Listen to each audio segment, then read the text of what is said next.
Do-do-do-do. Do-do-do-do. Do-do. Do-do. Do-do. Hello, friends. Sorry it's been so long since we last spoke, but I'm here to entertain you throughout the night. While you sleep, whether you're awake, it don't matter. Thank you. Gonna watch this in the future. That makes you a time traveler. Go ahead and do that whole hit that like button, subscribe if you ain't done it. Hey Teresa, what's up? Yeah, I've been real busy lately. Looking at fingers crossed I don't want to jinx myself. But we might be getting some not only a better opportunity for me and my family, but for this channel for content. But I'm not gonna jinx myself, like I said. Without further ado, hope you're doing good, by the way. Do Tales of Texas Rangers. Y'all enjoy. Company presents Joel McCrea in Tales of the Texas Rangers. Tonight, transcribed from Hollywood, another authentic reenactment of a case from the files of the Texas Rangers.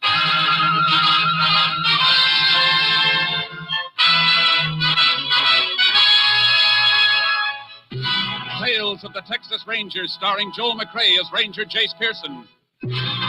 Texas, more than 260,000 square miles, and 50 men who make up the most famous and oldest law enforcement body in North America.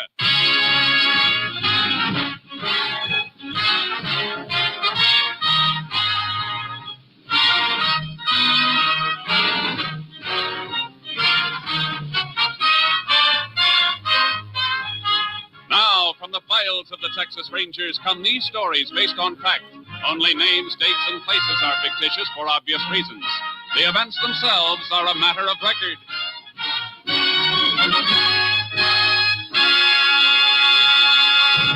Case for tonight, the Cactus Pear.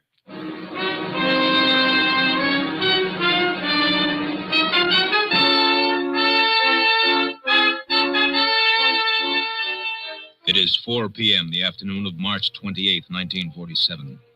Robert Coots, a new hand on the Triangle Ranch, is repairing a fence on the southeast range. He stops as a rider approaches.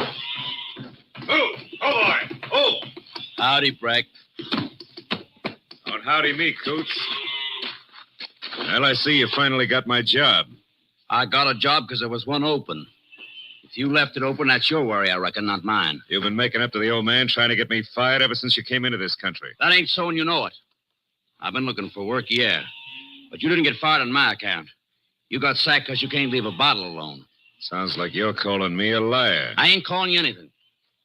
I'm just telling you. Now, how about clearing off? You telling me to clear off this range? All right, I'll get. But before I do, I'm going to whip your tail, Coots. You better not try it, Breck, because you ain't about to whip my tail. Oh, wait, I... No! Hey, you ain't!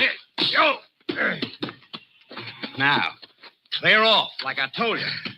Don't come back. Ain't going to be no need for me to come back. Put that shotgun down. Get away from me. Get away. Here's the other barrel for good measure. All right, boy. Come on, get up. Get up.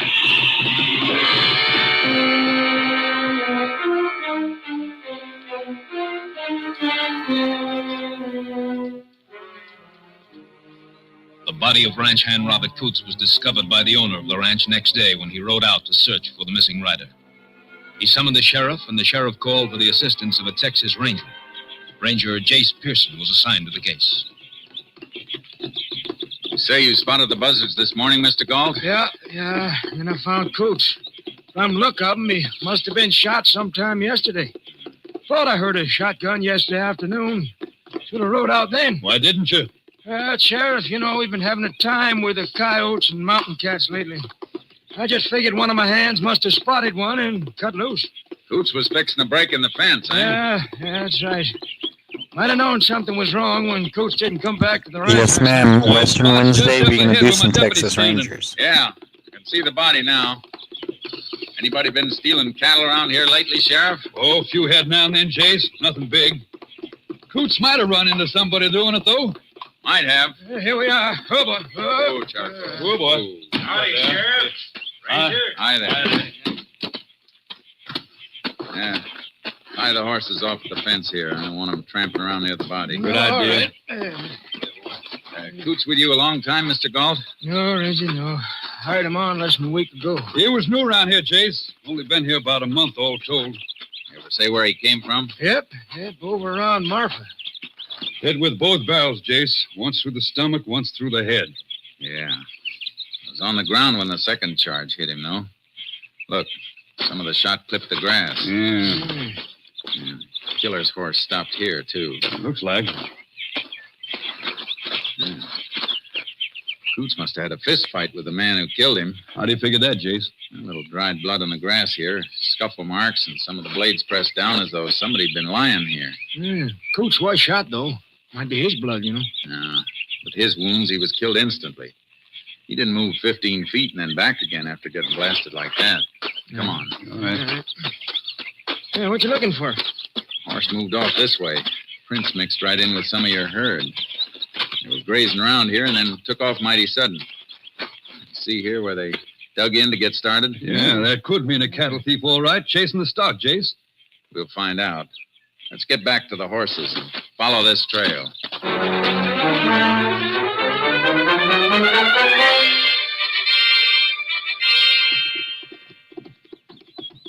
All right. This is far enough. Ooh, Charlie. Whoa, hold up. Hold up. Whoever it was, he wasn't trying to steal cattle. He was following the herd tracks so the trail of his horse wouldn't stand out clear. I don't see how you can tell that. Herd moved uprange toward the mesa. Anybody stealing them would have been driving them to the south fence where the state road is. Have to get them to a truck to get them away. Yeah, but what made him run then, Jace? A shotgun must have stampeded them. If they'd been driven, someone would have left marks where they cut out to get away from the rider. And the rider would have left tracks cutting after him. I see what you mean. But shouldn't we keep on trailing them, though? Yeah, but not this way.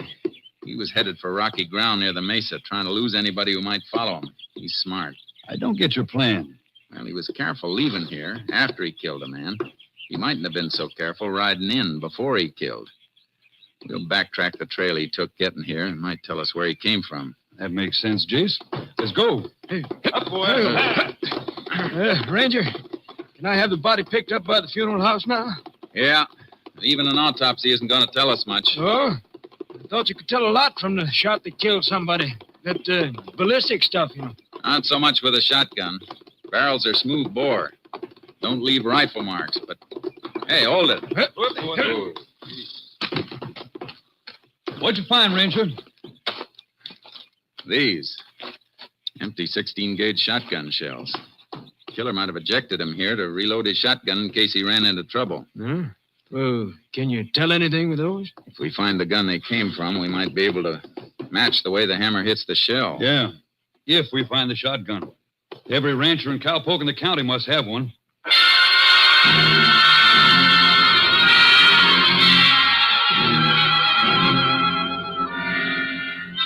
The sheriff and I backtracked on the approach the killer had used to get to the Triangle Ranch owned by Galt, but we came to a dead end. Well, Jace, guess this is as far as we go. Can't follow him on pavement or the gravel road shoulder. I rode out from town. It's too bad. I was hoping he'd come from a ranch someplace. Would have narrowed us down to one spot. Not much we can do now, except go around examining shotguns. One other thing first. A couple of deep tracks in that ditch off the road.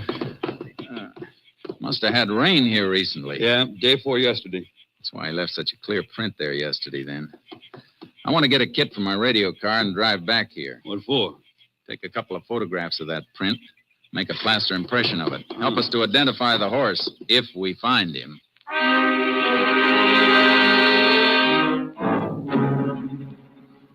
We took the cast and headed for town. To check every horse in the territory would have been impossible, so I had to gamble on a shortcut. Howdy, Ranger. Sheriff. Howdy. Howdy. Hey, mind dropping that hammer a minute and taking a look at this? Sure thing. Yeah, what is it? Plaster cast. Shoe print of a left hind hoof. You remember making a shoe like this, Ed? Common plate, Sheriff. It was caulked or something I might remember, but I don't know. I know it's a tough one, but all shoes are a little different. Wear in different places. Hoofs have to be fitted for slightly different shapes. That's true, all right. If I come across that shoe now after seeing the cast, I might recognize it. Good. I'm going to leave this cast here. If anybody brings in a horse to be shod and the left hind hoof looks like the cast, don't touch it until you call us. Be right glad to help. Keep my eyes open. Any other blacksmiths around here, Sheriff? Oh, not for over 50 miles. We going looking for that gun now? You start on it. I'm going to pay another visit to the Triangle Ranch. I want to talk with Mr. Galt again.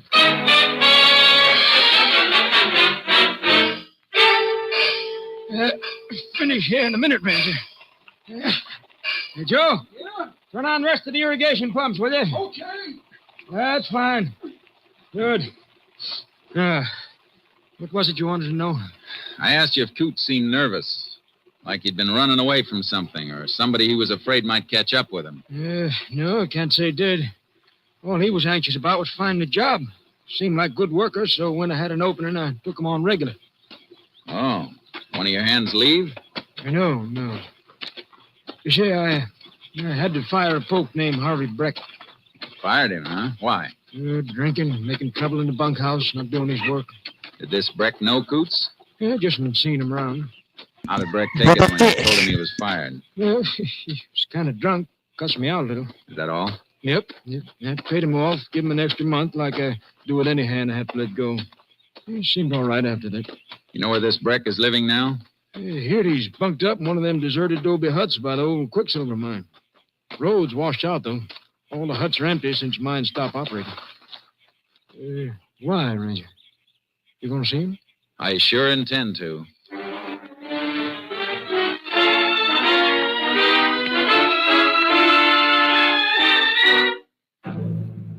I went back through town and picked up the sheriff. We rode our horses out to the abandoned mine. I've checked 100 guns today, Jace. Every tough and near tough I could think of. No good, though, huh? No hammer marks like the one we're looking for. You fire the guns to get a test shell for comparison? Sure. But I'd swear none of them was the gun we want. I kept the most likely ones and labeled them for you, though. Good. You can add one more when we test Breck's gun. And here are the shacks now. Oh, boy. Ooh, charcoal. Ooh. Must be that one. Little smoke's coming up the chimney. There's Breck. Heard us coming. You fellas looking for... Oh. Howdy, Sheriff. Howdy, Breck. Ranger wants a few words with you. Okay. Mind if we come inside? All right.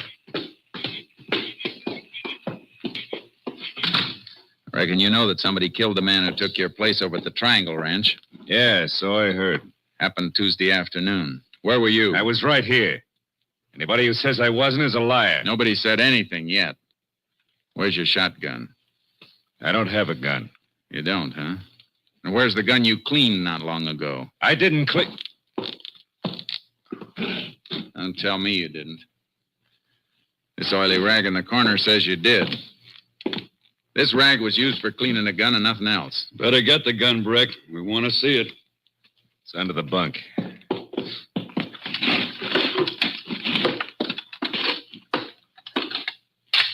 .16 gauge double barrel. Yeah, loaded too. Hey, let me have it a minute.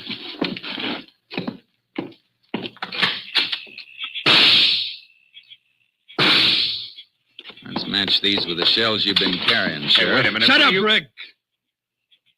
Twins, all right, Sheriff. No doubt about these matching. Breck, we found these shells on the Triangle Ranch. Hammer marks match yours, and Coots was killed with a shotgun. Not that gun. Sure, you found shells from it on the Triangle Ranch because I worked on the Triangle Ranch, remember? You get laughed out of court with evidence like that. I fired 100 shots out there. At coyotes. Your story could hold, Jace. Yeah, maybe, maybe not. Because there's one other thing, Breck.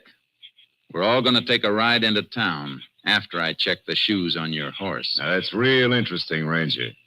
Because if we're riding into town, you'll be packing me behind you. I don't own a horse.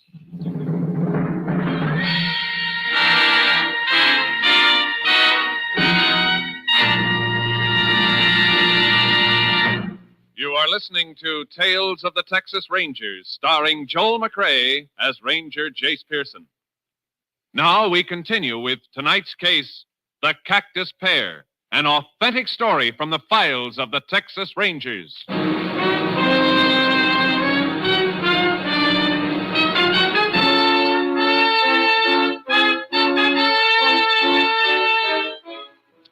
us stopped, and he knew it.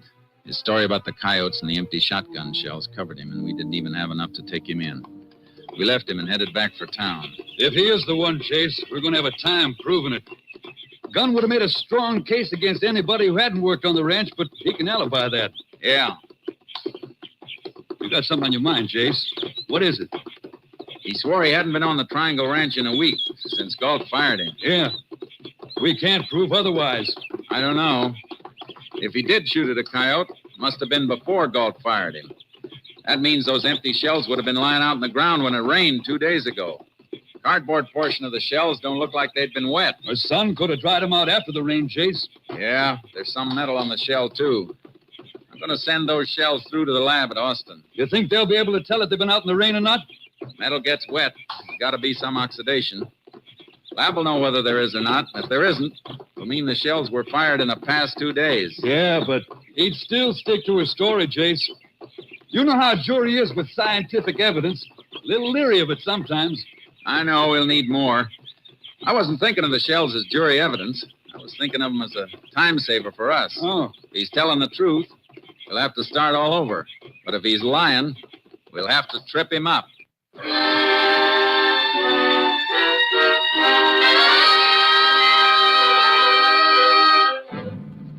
I sent the shells through to Austin, and while I waited for a report, I drove to Coots' old home at Marfa.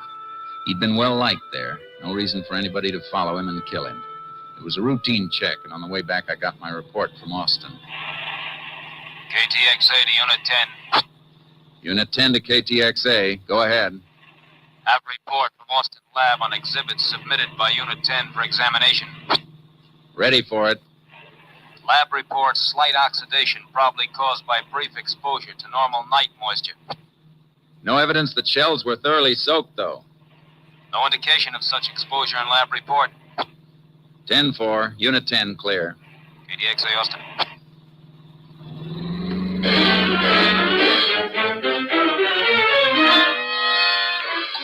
I drove back south as hard as I could. When I got near the Quicksilver mine, I took charcoal out of the trailer and rode onto the shack Breck had been using to make sure he was still around. Oh, boy. Oh, charcoal.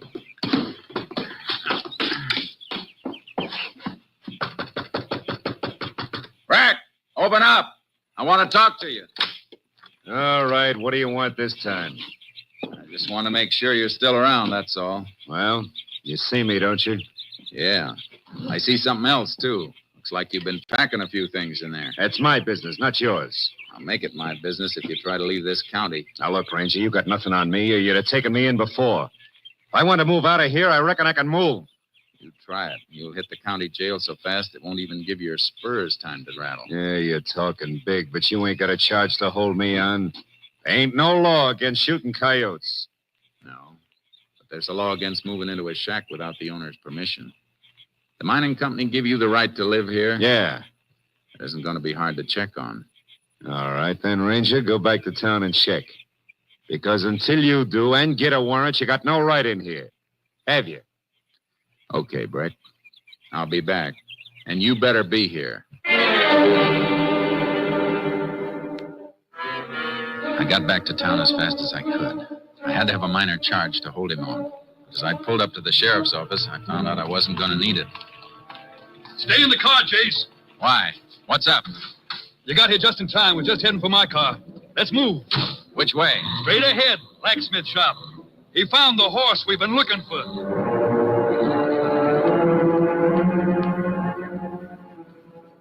Oh, boy. Oh, there. Oh. Yeah. Here, Ranger, look. Just like the cast. Oh, boy.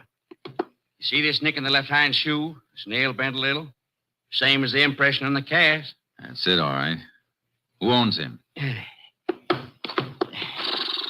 Ranger, you're probably going to eat me out for this, but he's mine. Yours? You mean to say you couldn't recognize a shoe you fitted to one of your own horses? Well, that's the trouble, Ranger. I didn't show him.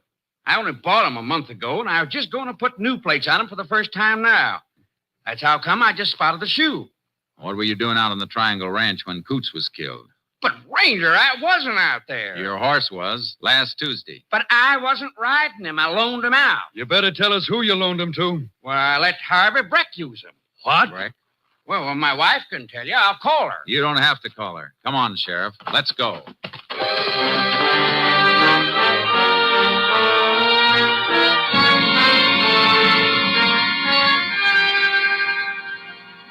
We stopped for the sheriff's horse, loaded him in the double trailer with charcoal, and then headed for the mine. We left the car at the washout, unloaded the horses, and rode to the adobe shack Breck was using. We got enough to take him in now, Jace. If he's still here, he was packing to leave. Look, he hasn't left yet. There's the hut he was using. Crack a light under the door. We're on time, then. Not much to spare. It's a cinch he figures to move out tonight. He won't move now. Stop here. Move, Charcoal. He isn't going to come easy, Sheriff. Watch out for that shotgun. He wants gunplay. He can have it. And we'll know when he answers the door. All right, Breck. Open up. We know you're in there, Breck. Now, come on. Maybe waiting in there so he can nail us with that shotgun if we bust in. We can wait out here for you, Breck. Yeah. That light in there could keep us waiting all night if he's gone. You mean it's a trick to slow us up? We'll find out. Keep that door covered while I kick it in. Right. Hut was empty. Breck had made his getaway. We went over the ground outside to get his direction. It led toward rugged country, and we followed as fast as we could on horseback, cutting back and forth to pick up his marks. Now, went up into these hills, Sheriff. We made some time. It was easy to trail this far, and he's on foot. Yeah, but we're going to be on foot, too, now. Why? He's headed for the border, Jace. Rio Grande's that way, but no horse can take this country between here and there. Oh, boy. Oh, charcoal. How far is it to the river? 40 miles of country the devil won't have, and we'll have to cover every inch of it on foot. Well, that's what he's doing. Come on, let's go. We must be close to him by... Hey, look, Sheriff. That's him, top on the ridge. Get to cover under that ledge. You better hide and stay there. I got you pinned down. Hobble the horses so they can move off and graze later. How are we going to get to him? Long way up that ridge, and we'll be moving right into his sights. You go around that way. All right. Crawl and hug whatever cover you can find. I'll go the other way and see if we can't circle in behind him.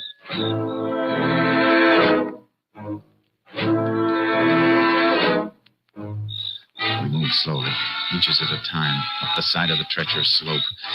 Took almost an hour, and it was just what Breck wanted. All right, don't move. That's you, Jace? Yeah, Sheriff. Oh, Jace, he isn't here. Of course he isn't. I should have figured his play. Only reason he fired from up here was to trick us into giving him time. Sure it was. He's ahead of us with the night to cover him. We don't have horses to give us an edge anymore. Now, let's see if we can pick up his trail. But, Jace, if we're going into this, we're going to need water. No time to go back for it now. We'll have to get it as we find it. If we find it. And he's headed this way. Come on. We'll have to keep trail cutting. And it's going to be plenty rough.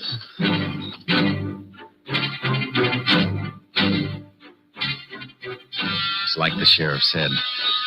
Country the devil wouldn't have.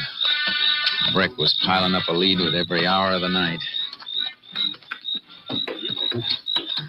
We have to cover 2 miles to his one, Jace. Every time we lose the trail, he gains ground. Can't be helped.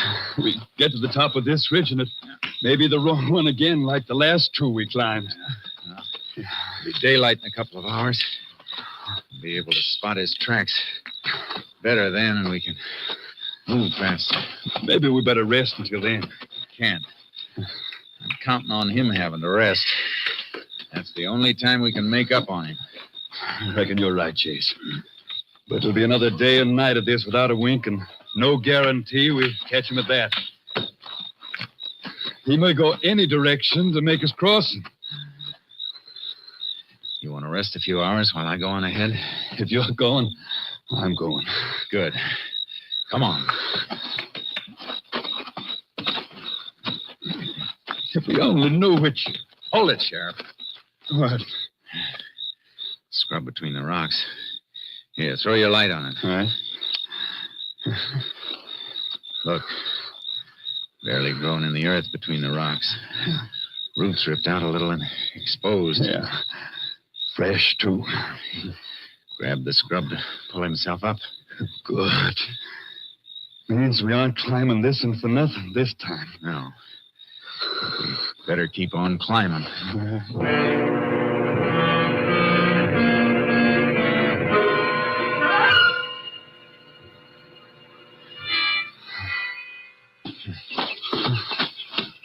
Almost 24 hours. Getting dark again, Chase. Yeah. And more mountains ahead. Here, wait. Lose them? No. No, cut over this way. Something on the ground by that cactus patch. Yeah. Dug for water again and hit it, too. Still wet. Yeah. Dig a little. Get a drink for yourself. Knows the country all right. Never misses. Seems to know just where to dig if there's even a mouthful of water. What you doing over there? He ate here. Rested, too. Cactus pear's been cut and skinned. Sun hasn't dried the skins out yet. He's only an hour or so ahead now. His tracks show he's slowing down. Still going fast enough to make that river sometime tonight, though. We'll be there, too, then. Little water running up in this hole now, Chase. You better take a mouthful. You first. Thanks. Then let's move.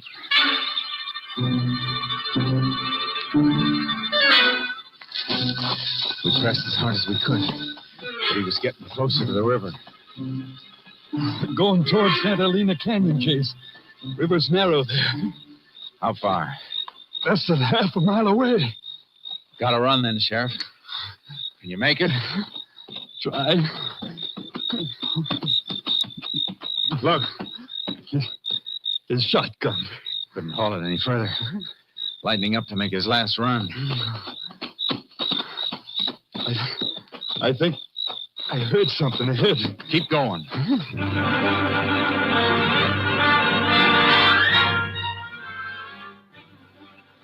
We heard him in front of us. And we broke through the brush at the river. He was just wading in. Stop, Breck! I'll get him. Don't make me put a bullet in you, Breck. Yeah, you ain't taking me. Oh, yes, I am. Let go. Let go. I'm over the border. Not while you're still in the river. Let go, I said. Oh. Get him. Yeah. But you're going to have to help me. Drag him to shore. Few more feet, he'd have made it. He needed just a few more seconds. Just about as long as it took to eat a cactus pear.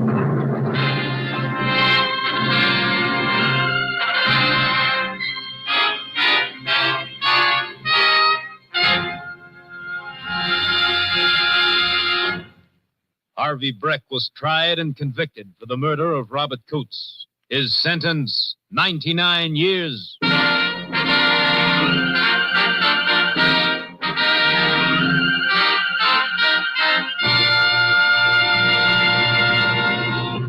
And now, here again is the star of our show, Joel McCrea. When the Allies invaded Normandy in World War II, they got an idea as to how far the fame of the Texas Rangers had spread. Both surrendering Nazis and liberated Free French said they knew the war was as good as over because the Texas Rangers had landed.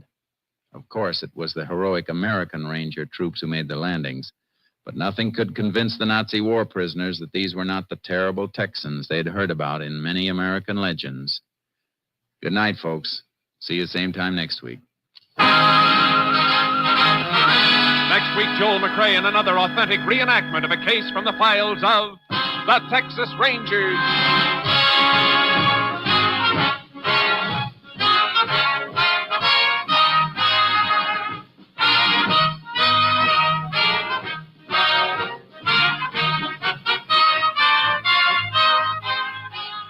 Joel McCrea is currently seen starring in the MGM production Stars in My Crown. Tonight's cast included Tony Barrett, Wilms Herbert, Tom McKee, and Gerald Moore. This story was transcribed and adapted by Joel Murcott, and the program was produced and directed by Stacy Keach. This is Hal Gibney speaking.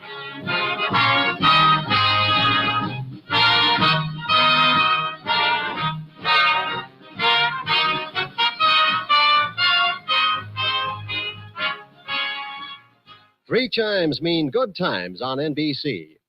Monday means music on NBC. Tomorrow night, the voice of Firestone presents a selection of melodies in the Christmas spirit, with Metropolitan Opera star Jerome Hines as soloist. The NBC Symphony brings you another one-hour concert featuring works by Vivaldi and Beethoven under the baton of the brilliant young conductor Guido Cantelli.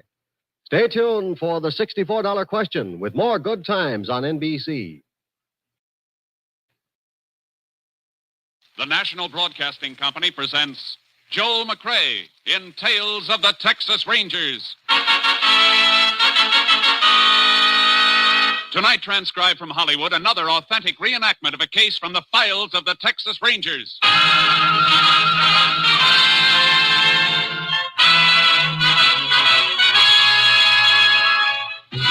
Tales of the Texas Rangers, starring Joel McRae as Ranger Jace Pearson. Texas, more than 260,000 square miles, and 50 men who make up the most famous and oldest law enforcement body in North America.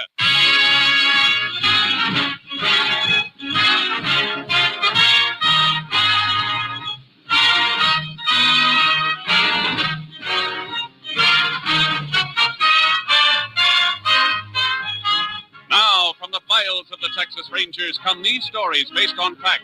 Only names, dates, and places are fictitious for obvious reasons. The events themselves are a matter of record.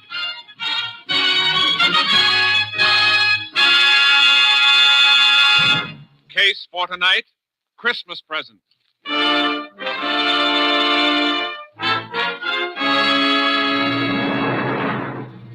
It is 2 p.m., December 21st, 4 days before Christmas in the Depression year of 1931. On a city street corner in North Texas, a man dressed as Santa Claus suddenly leaves his post beside a large red pot labeled Help the Poor. Shivering with cold, he enters the newly opened building of the Panhandle Equity Bank and approaches the bank guard. Say, mister, you mind if I stay in here a few minutes, warm up a little? I sure don't. I've been watching you through the window. Don't know how you stood it as long as you did. Oh, this Santa Claus outfit's pretty warm at first, but then the cold sort of creeps in on you. How long they expect you to stand out in that? Oh, 8 to 2. 6 hours, that's all. Well, it's 2 o'clock right now. You can go home. Not till my relief man shows up, I can't. Can't leave till he gets here. Some money in a pot out there. Oh. Well, why don't you wait right in here till you see him? Well, I was hoping you'd say that, because I'm sure. Oh, there he is now. Just drove up in a car. Oh, he can't leave a car parked there in front of the bank. There's a time limit on parking. Well, I think he's just wondering why I'm not there. I better go out and... Oh, he sees me. He's coming in. Howdy. Howdy. Was wondering when you get here. God let me come in and warm up. I hope your Santa Claus suit is warmer than his. We'll be closed up by the time you need warming. I don't think I'll get very cold. I got a cool 45 in my pocket, one right for your belly. Now, don't move. Don't move, he said. Keep your hand away from your gun. You guys are pulling the stick up. No kidding. You figured that all out by yourself, stupid? Let's make it a nice, quiet stick-up, huh? Just walk to the rear of the bank with us, take us through the door to the money in the vault. Now, go on. You'll never get away with this. You just trying to attract any attention. You'll never live to know whether we're doing or not. All right. Open that door. The girl by the desk has to open it. It's button control. Well, tell her you won't end. Miss Keene. Oh, I'm sorry, Mr. Lovett. Your Santa Claus friend's coming in with you? Yeah. We're so busy, I didn't even notice it. Something wrong, Mr. Lovett? You look kind of sick. You'd be more than sick if you let out one yell. They got guns in their pockets, Miss Keene. Watch your mouth, sister. Nobody else can see us now. Take his gun. I've got it. Now, sister, whether he lives or not is up to you, understand? What do you want me to do? Open the cage of those money trays. Get to it. All right. You got the sack. Tell her what to put in it. Stuff it into your jacket when you're through. All right. And remember, sis, one yap and this jerk gets it. All right. Go on. Come on, now, stuff it in the sack. What are you going to do when you leave? Come on, fast. What do you mean? We'll give you a chance to get away. I mean, we won't yell or anything until you're gone. Honest. Oh, yeah, that's real nice of you. Maybe you ought to be wearing the Santa Claus suit instead of me. You think I'm going to fall for a... Hurry up, will you? One of the bank executives is heading back here. All right. I'm almost through. As soon as I get it in my... Hey, what are you doing back here, Lovett? Why aren't you out front? These Santa Claus fellas, Mr. Peabody, just wanted to... Well, what's the other one doing in the vault there? Miss Keene, what do... You can answer this question later, when and if he comes to. And congratulations on your self-control. You're liable to get medals for saving your own lives. All right, let's go. I got All right, let's leave these people to quiet. Wait. Oh!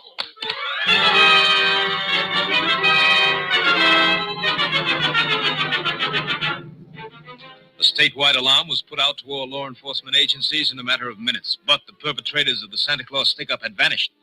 Texas Ranger Jace Pearson, closest unit to the scene of the crime, was requested to investigate. The chief of police gave me the general details. I'd like to get your story firsthand. Well, I saw the guard take them through there, Ranger. And I went back to see why he was leaving his post on the bank floor, and that's when I got hit. You have any idea how big they were? No, I don't. I was too excited. I see. What's your name? Leon Peabody. I'm second vice president. How about the girl, Miss Keene, and the guard, Lovett? Both of them were knocked out, too. Miss Keene finally came to, and we sent her home, but they took Lovett to the hospital. He wasn't in good shape. Skull fracture? They don't know. How come you stayed around? That's a nasty bump you've got. I feel it, too. Plenty. Ooh. But I knew the police would need whatever information there is, so I stayed. Yeah, you better sit down. Oh, thanks. You think you could recognize either of the hold-up men? Dressed the way they were? I'm afraid not. It's a cinch they chucked those Santa Claus suits right after they left here. I hope they left a few fingerprints. Both of them were wearing gloves. You get a tally on how much they made off with? We're running a tape on it. We'll know in a couple of minutes. Men who pulled this job worked pretty smoothly. They seem to know the setup behind the partitions there. Have any of your employees ever been in any trouble? No, those men weren't employees of the bank. I know they weren't. But somebody inside could have supplied them with your new layout. Helped them plan the job. Well, sir, all of our employees have been with us for at least a year, and we haven't taken on any new ones since we moved over here 2 months ago. Mr. Peabody. Oh, yes, Donnelly. Is that the rundown? Yes, sir. 63,800. And we've got serial numbers on some of the larger bills. Good. That'll help if they try to pass any. I'll take a copy of that list. Police can alert the other banks and merchants. We'll get numbers out on the statewide and interstate. We may run down some more serial numbers when we cross-check deposits. That'll be fine. I think you ought to go home now, Mr. Peabody. We can reach you there if you're needed. Oh, thank you. I guess I shouldn't even think about myself, though. I'm a bachelor, but the God Lovett, he's got a wife and 3 children. Pretty rotten Christmas present for them if he doesn't pull through.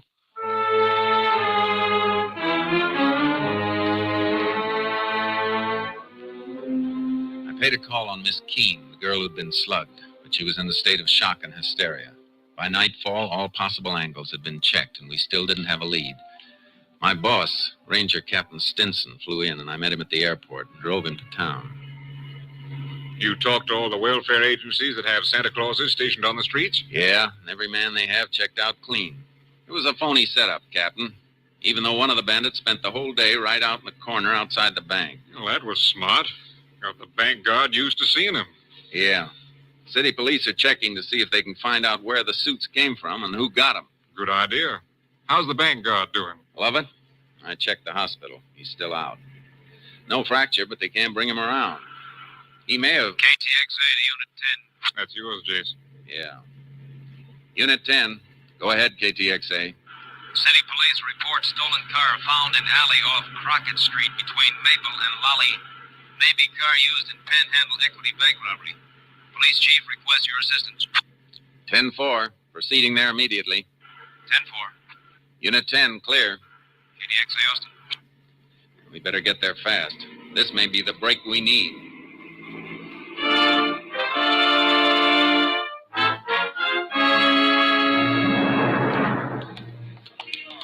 Here it is, Rangers, abandoned in the alley. Prowl car spotted it and checked the license on the stolen car list. When was it reported stolen, Chief? Early this morning, but the owner says it might have been missing since yesterday. He's been away. You check on him? Yep, he's clear. That's where he said he was. What makes you fellas think this is the car? Found this on the floor, under the seat. Big red button. Off a Santa suit, all right. I'm going to climb in behind the wheel for a second. Ask one of the men in the prowl car to flash his light this way. Sure. Let's have a spotlight here, will you, boys? Okay, Chief. That do, Ranger? Yeah, that's fine. Hey, have any of your men moved this rear vision mirror, Chief? Nope. How about this front seat? You slide it back to get that button you found? No, just saw it under there and reached in and got it.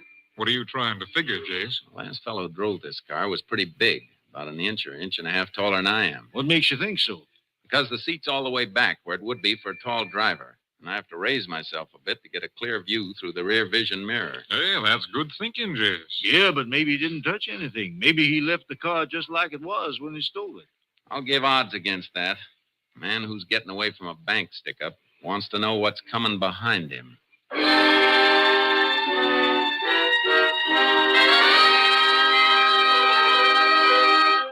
All roads out of the city had been under watch since the report of the robbery, so the men we were after figured to be close by. But all we knew was that one of them was about 6'3". In the morning, we made a routine check with police headquarters. Good morning, Rangers. Morning, Chief. Morning, Chief. Your men come across anything? I was just going to check through this report.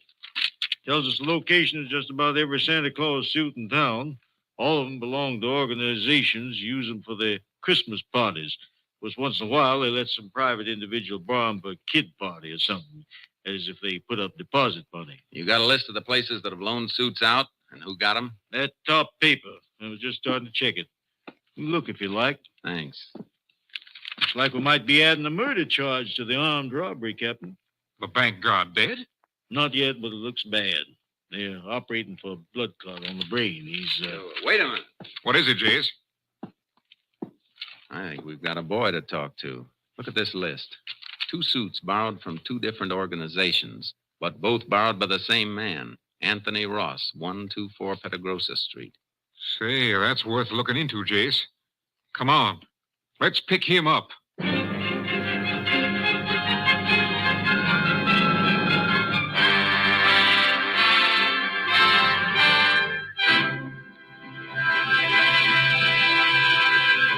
You are listening to Tales of the Texas Rangers, starring Joel McCrea as Ranger Jace Pearson.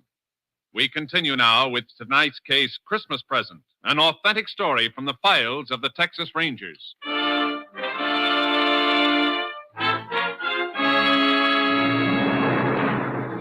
The home of Anthony Ross at 124 Petagrosa Street turned out to be a rundown shack on the outskirts of town.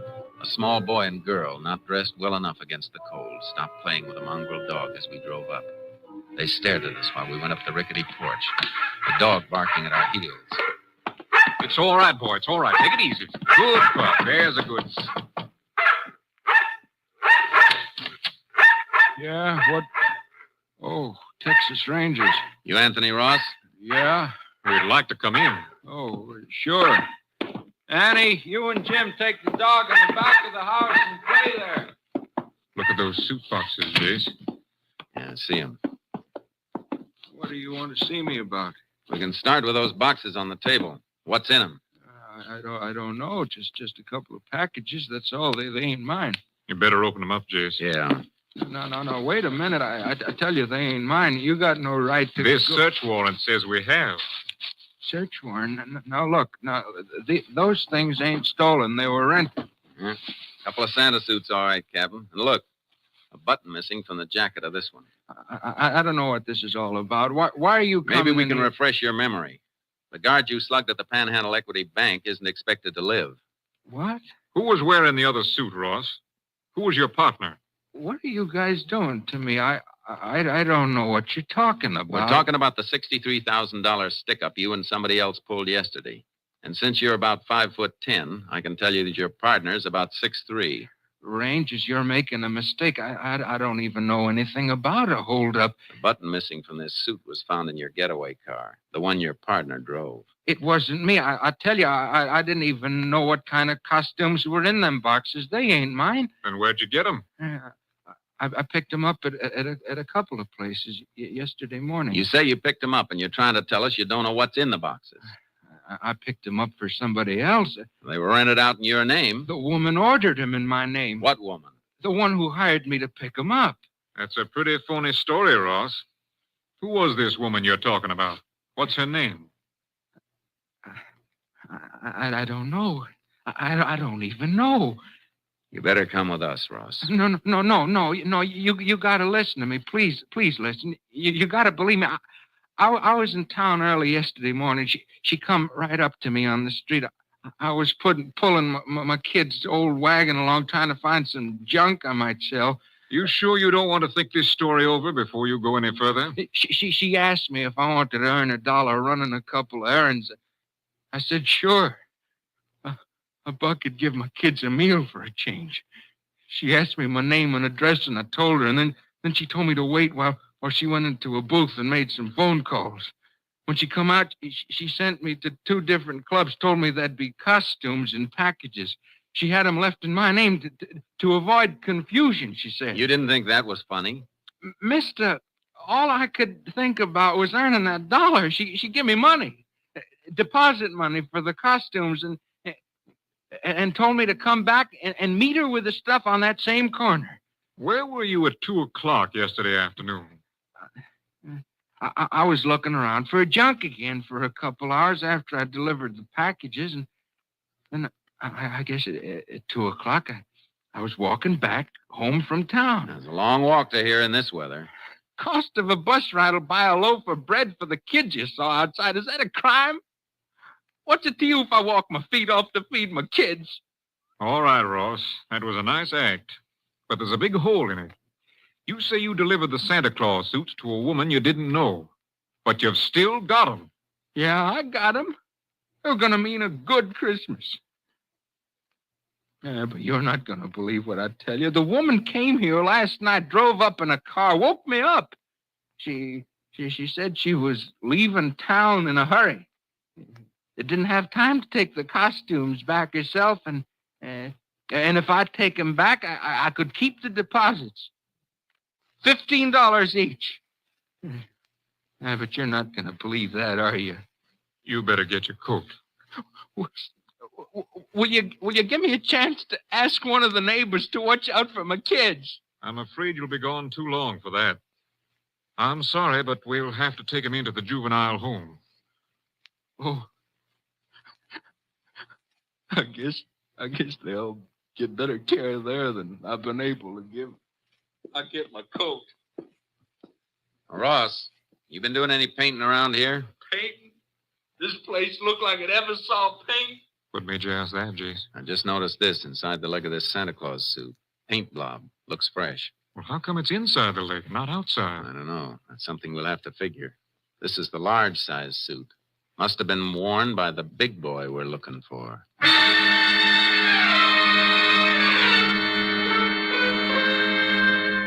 The captain and I did a job we hated, dropping the Ross kids off at the juvenile home. Sometimes it's the only thing to do. They cried for their father. Always makes something inside you cry a little with them. We took Ross to the jail and locked him up. Well, that seems to be it, Rangers. By the time he comes up for trial, he should be ready to name his accomplice. That is, if we don't find him before then. I'd go along with that, Chief, if we'd found any money on him or in the house, even a few dollars. Kids got under your skin, huh, Jason? They got under yours, too, Captain. You know it. Yeah, but we got to remember, that bank guard has kids, too. You got any late reports on him from the hospital? Man stationed there says the operation is over. Don't know how it's going to come out yet, though. You might as well go over there and check with the doctors, Jace. I got to get back to company headquarters. Do me a favor, then. You're heading toward Austin. Take the Santa outfits with you and have them sent on to the lab. Get an analysis of that paint in the trousers. Maybe some traces in the boots, too. Well, how come the boots? Well, they're made to go on over regular shoes. I figured that paint stain on the inside of the pants came from a blob of paint on the shoe of the man who put them on. I see. All right, Jace, you want to know the content of the paint and see if lab can run down the source, is that it? Yeah. You working up to some kind of a lead? Maybe. A few things I'm trying to fit together. Maybe they won't fit. If they do, though, you'll hear from me.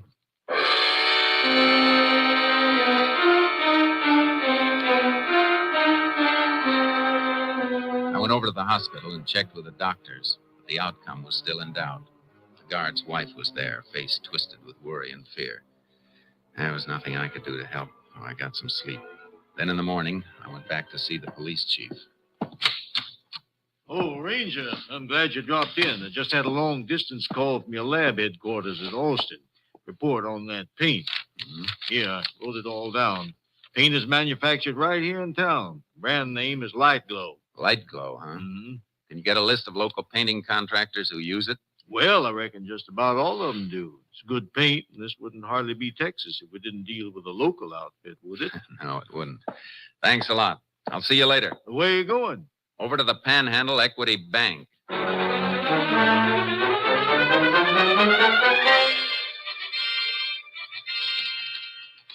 Mr. Peabody, do you know who painted this bank before you opened? Well, there was a contract for the building, included the painting. I guess that was done on a subcontract. Can you find out from the contractor? Sure, but do you mind my asking why? I told you the day of the robbery. Everything was too well planned. Like the men who did it knew the inside of the bank. Yes, I remember you saying that. You think the painters may have? That's what I think. But why not some of the construction men? I've got a reason for being interested in painters. Check it for me, will you?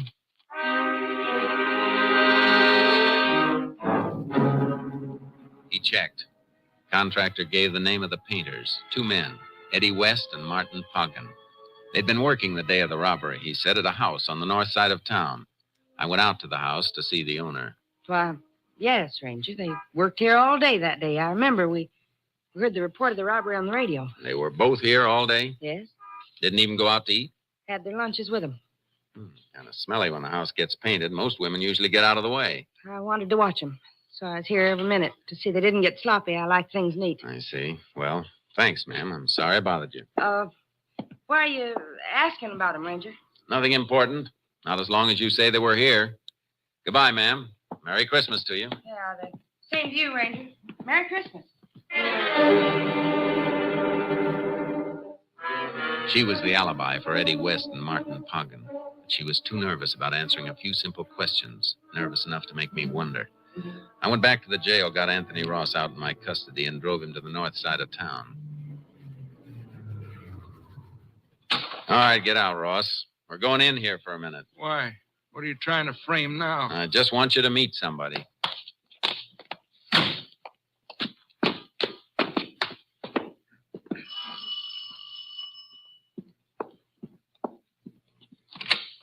Well, back again, Ranger. I thought we'd... That's her. Ranger, that's the woman. Who is he? Who is this man? You ought to remember me, lady. My kids are in juvenile home on account of you, and I've been in jail. I never saw you before in my whole life. Tell him the truth. Tell him before I... Hold it, Ross. Take him away from here. Go away, both of you. Ranger, I got those costumes for her. For her! You're a liar, a liar! That word fits somebody all right. Can I come in and have a look around, ma'am? What for? What do you want? I want to check over the painting job to see if it's just new painting or if there's some new plaster under it someplace. You can't come in. You have no right. The boys you're alibiing for must have come back here after they cracked the bank, because you must have picked them up in your car after they ditched the one they're using. I don't know what you're talking about. Wouldn't carry the money on them. Did they cover it up here, safe under fresh plaster and paint until it cools off? No!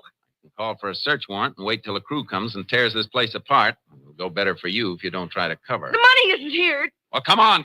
Where is it? It's here, all right.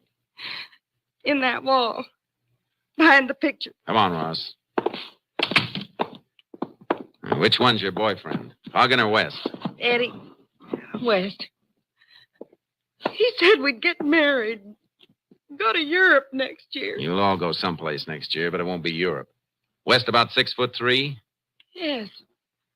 How did you know? I got an early Christmas present. Somebody sent me a crystal ball. As soon as I call the police and dig out that bank money, you're coming with us.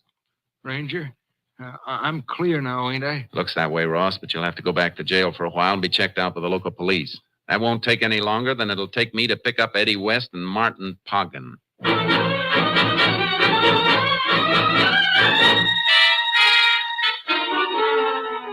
I made my call, then took West's girlfriend and Anthony Ross back to jail. Poggin and West were playing it smart, working right up to Christmas Eve like a couple of house painters would be doing. I found out where they were working, a loft of a warehouse. Local police covered the building while I went in.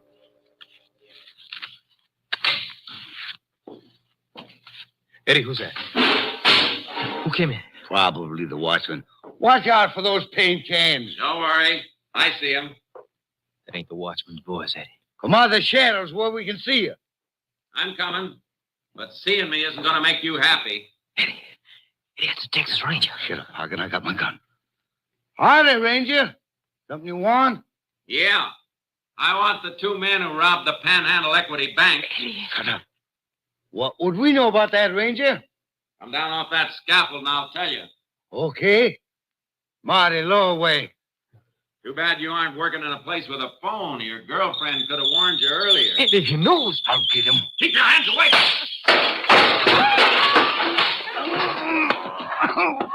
I'm hurt.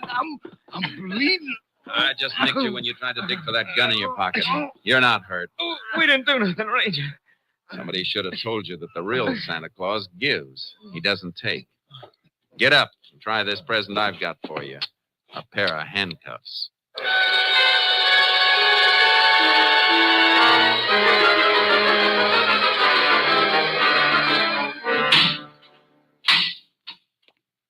Well, that winds it up for sure, Ranger. Didn't turn out too bad either. Just heard from the hospital. Guard passed the crisis. He's going to be all right. You couldn't have better news, Chief. Just in time, too. It's getting dark. Christmas Eve. You let Anthony Ross go? Mm-hmm. About 10 minutes ago. He didn't seem too happy, though. Just like he didn't care. What with his kids in the juvenile home and everything. Judge mightn't even release him if he can't care for him. Ross didn't have a dime. Not even bus fare. It'd take him a couple hours to walk home. Oh, why didn't I think? Well, maybe it's just as well that way. Let me call the judge. And Mr. Peabody, the bank vice president. Mm-hmm. Stores will be open late, won't they? Sure. Why? It'll take Ross a long time to get to his house. Maybe we can get some of your boys to help us and change his mind about Christmas.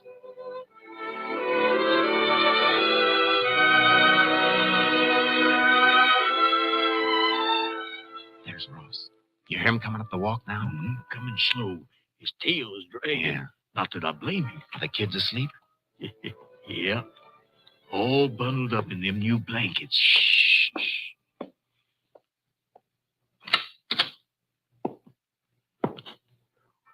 What? Ranger. And the chief. The lights. Lights. They're on. The power company turned them off. Yeah. They sent a man out to turn them on again. What? What's all this stuff? Ornaments. Christmas tree. All those toys and things. Tomorrow's Christmas, Ross. For you and your kids.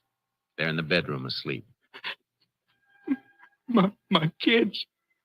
You brought my kids back to me. Yes, and there's plenty of grub in the kitchen. And you've got a job. Starting next week at the Panhandle Equity Bank. Just go in and see Mr. Peabody after the holiday. Meanwhile, he sent you a little cash in this envelope. Sort of a Christmas bonus, just like the rest of the employees get. Well, we have to be going.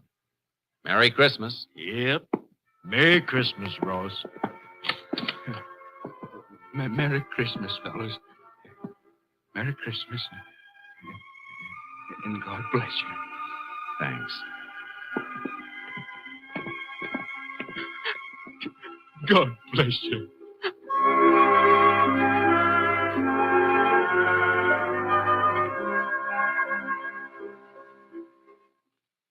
On behalf of all of us on Tales of the Texas Rangers, this is Joel McCrae wishing you a very Merry Christmas.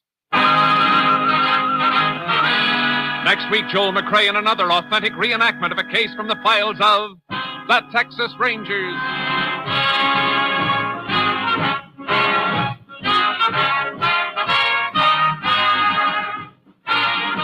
Joel McCrae is currently seen starring in the Universal International Technicolor production Frenchie. Tonight's cast included Tony Barrett, Shepard Menken, Jim Nusser, Virginia Gregg, Victor Rodman, and Byron Kane. This story was transcribed and adapted by Joel Murcott, and the program was produced and directed by Stacy Keach. This is Hal Gibney speaking.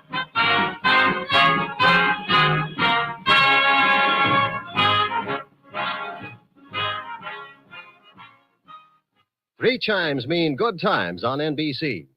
Monday means music on NBC, and for your Christmas night listening pleasure tomorrow, the voice of Firestone presents soprano Eleanor Steber in a thrilling selection of Christmas melodies. Next, Jack Parr calls a Marine veteran in Japan on NBC.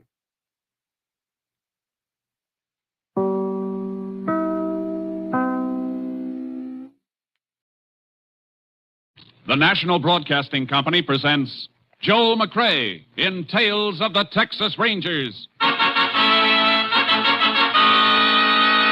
Tonight, transcribed from Hollywood, another authentic reenactment of a case from the files of the Texas Rangers.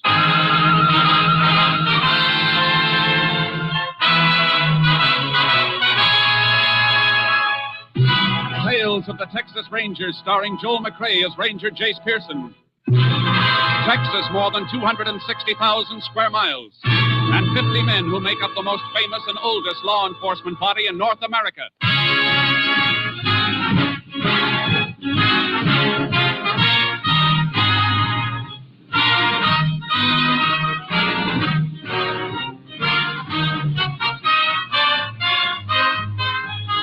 Now, from the files of the Texas Rangers come these stories based on fact.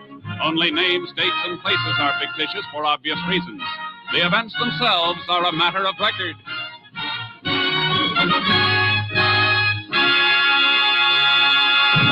Case for tonight, The Devil's Share.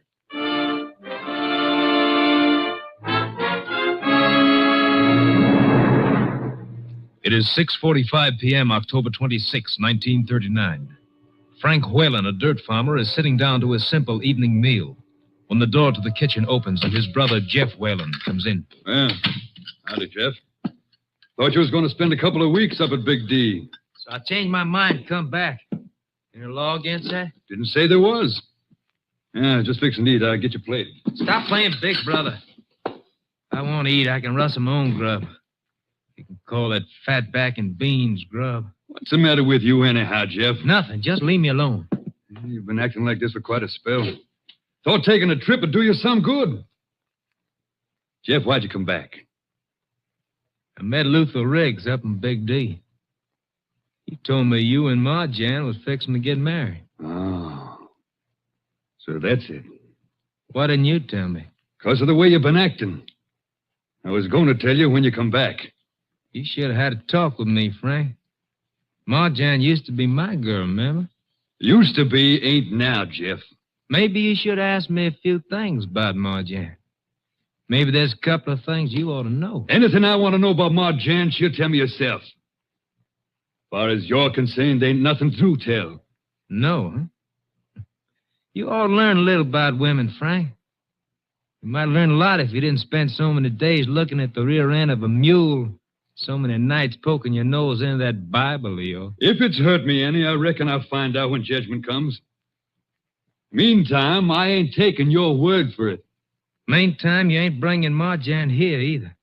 Maybe you're forgetting it. I'm half owner of this farm. You'll never prove it by anything you grew here. The law says I'm half owner with or without growing anything. You want to bring a wife here, you better buy me out. You can have my share for $2,000 and good riddance. Jeff, you got yourself a deal. I'll give you $800 cash in the morning and notes for the rest. You give me $2,000 cash in the morning. I ain't got that kind of money, and you know it. Who do you think you're kidding? You had a good crop. You got that much in the bank right now. Yeah, I got it. And almost half of it belongs to old Uncle Joe for working on shares. Work you wouldn't raise a hand to do. I don't care about you or Uncle Joe. Let him wait, not me. Jeff, get this. And get it straight. Uncle Joe is going to get every nickel that's coming to him whenever and however he wants it. He's worked for it. Okay, Frank. I just guess you and me and Ma Jan gonna live here like one big happy family. Maybe Ma Jan like that more than you think. You... Jeff, if you wasn't my brother, I'll get your money for you, somehow. I'll get it and you can clear out. I wouldn't have Ma Jan around dirt like you for $1 million. Oh, she used to be mighty fond of dirt like me. Jeff, shut up, I tell you! Don't say nothing else, Jeff. Don't open your mouth. It's only remembering when we was kids together and the memory of Ma and Pa that's keeping me from beating you. That's just too bad, Frank. Because I ain't like you. Memories don't bother me at all. You ain't gonna do anything to me, Frank. And I'm gonna get what I want, and I'm gonna get it all now, including Marjane. Jeff! Put that bread knife back on the table. I took a knife to you once before, Frank. Paul stopped me that time. But Pa ain't around anymore. Give me that knife, Jeff! Oh, take it!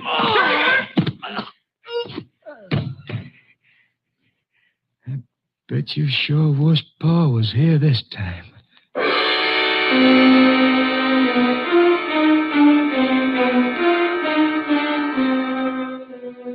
Jeff Whalen waited until next morning before reporting the death of his brother Frank to the local sheriff.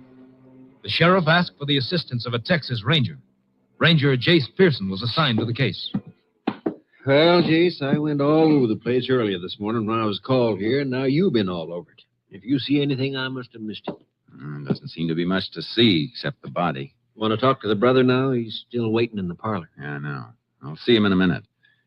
Look at the table where Frank Whalen was eating.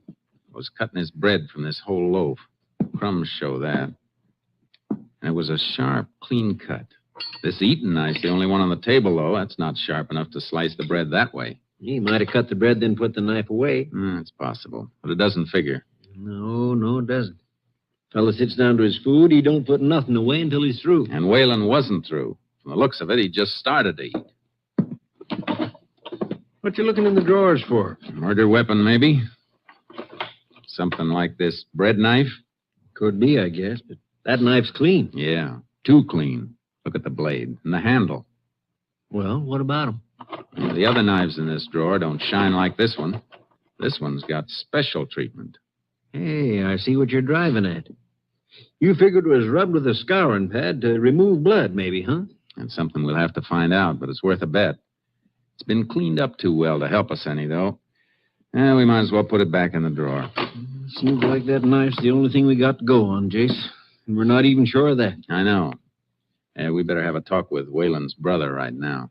Sure, but Jeff won't be able to help much. Why not? He just got back from Dallas early this morning.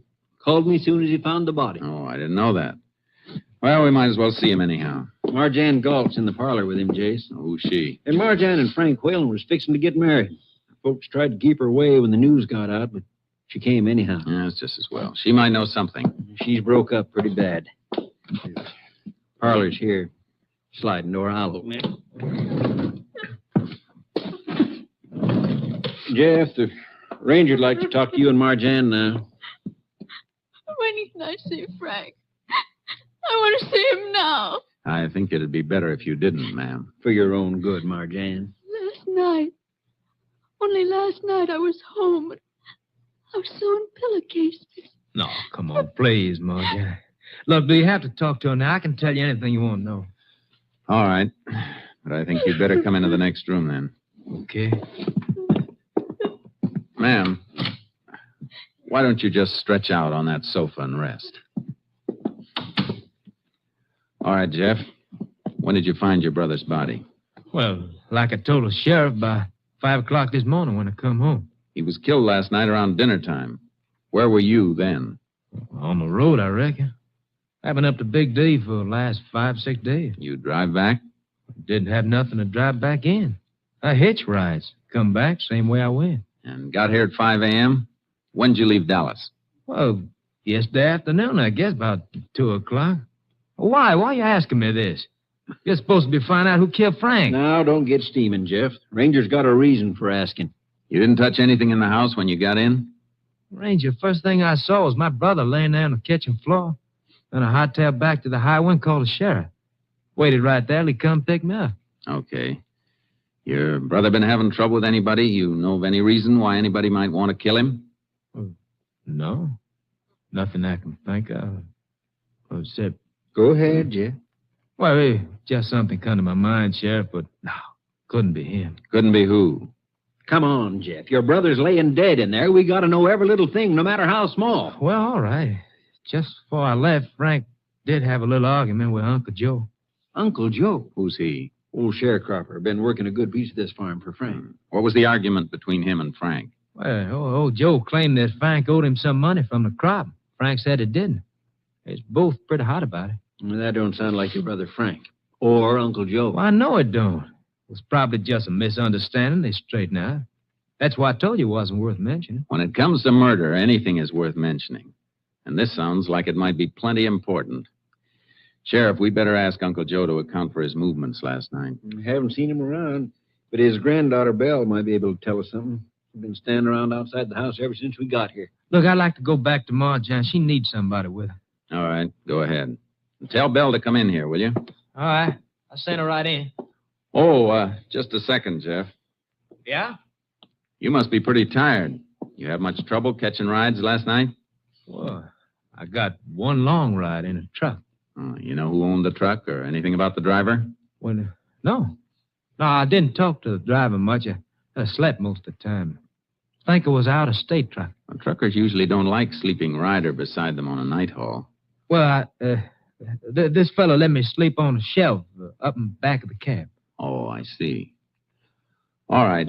Send Belle in. Okay.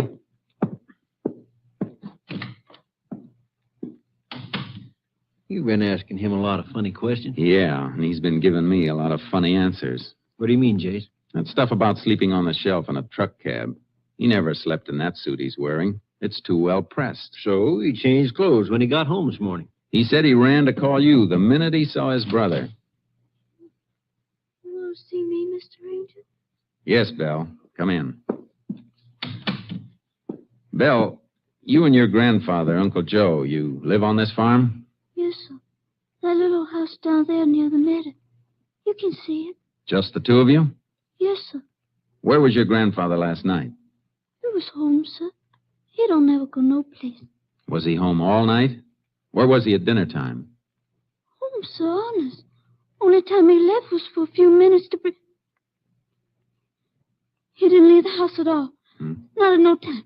He didn't leave the house at all. Belle, you're lying. No, Sheriff, no, I'm not. Look, Belle, you started to say something, then you backed away No, from sir, it. I didn't. Belle, if you want to help us and your grandfather, you better talk up. I told you everything, honest, I did. With all this going on, why Grandpa around? Why'd he run off? He didn't run off. He went to the church to pray for Mr. Frank. He loved Mr. Frank. He would never hurt him. Mr. Frank was good to us. Where's their church, Sheriff? Left fork of the road, this side of town, but he probably ran off someplace. You can find out about that later if he isn't at the church. Let's go.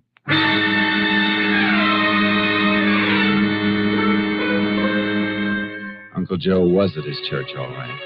We saw him kneeling in the dim light when we opened the door. Sheriff beckoned to him, and he came out into the sunlight. Tears were streaming down his face. I was just saying my prayers to Mr. Frank, Sheriff. I didn't know you'd be needing me for anything, sir. Where were you at dinner time last night, Uncle Joe? Why are you asking me that, Mr. Sheriff? Just answer the question, Uncle Joe. You can't be figuring that I killed Mr. Frank, is you? We just want to know where you were. I never hurt Mr. Frank. He's the best man I ever knew. Why, he's even helping me so as I could buy my own strip of land and my own mule. Uncle Joe, I want an answer.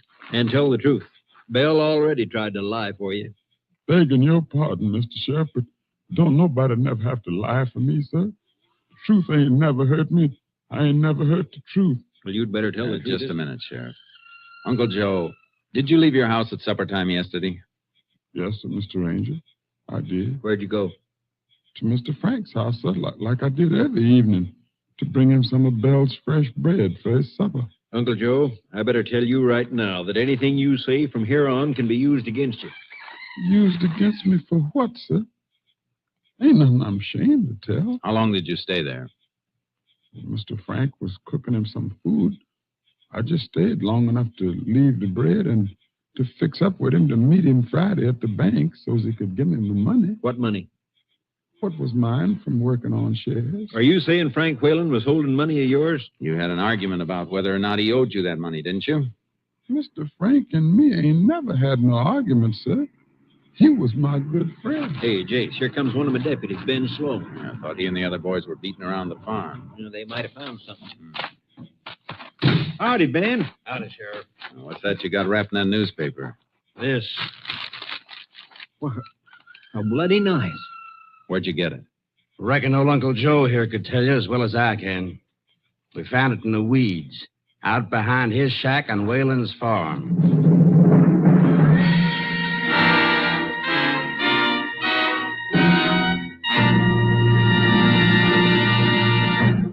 listening to Tales of the Texas Rangers, starring Joel McCrea as Ranger Jace Pearson. We continue now with tonight's case, The Devil's Share, an authentic story from the files of the Texas Rangers.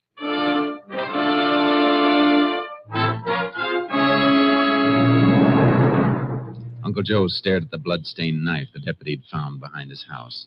The stare was a look of recognition. You ever seen this knife before, Uncle Joe? Come on, answer me. You know we've seen it before, Sheriff. Can tell just by looking at him. How about it, Uncle Joe? Yes, sir, Mr. Ranger. It's mine. It's just an old whittling knife. But I never used that or nothing else on Mr. Frank. Uncle Joe, you're under arrest for the murder of Frank Whalen. Mr. Sheriff, I'm telling you here, outside of God's own house, I never done it. Think maybe you better deputize a few more men, Sheriff.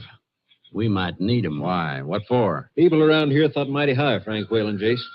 They aren't going to cotton to the idea of him being killed by somebody he took in and helped. And you can't blame him for that. I can blame anybody for anything that doesn't follow the law.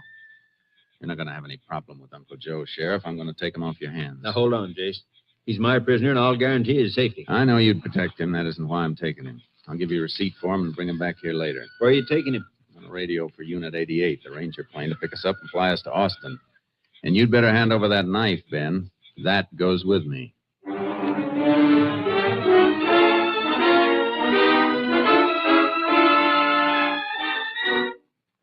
I put through my call to Camp Mabry, Austin, and the Ranger plane picked us up at the nearest airfield. Uncle Joe tightened up as we took off, and his lips moved like he was praying. After that, he relaxed. Where you taking me to, sir? Ranger camp and lab at Austin, Uncle Joe. You know what a lie detector is? No, sir. Well, it's a kind of a machine. It's called a polygraph. It can tell whether a man is lying or telling the truth. Now, whether or not you take the test is up to you. We can't force you. Look, I'm colored, folks, sir. Would it work right on me? Yeah. It'll work all right, Uncle Joe. If you say it's all right, Mr. Ranger, then I'll do it. I trust you, sir. You's good folks. Like Mr. Frank was.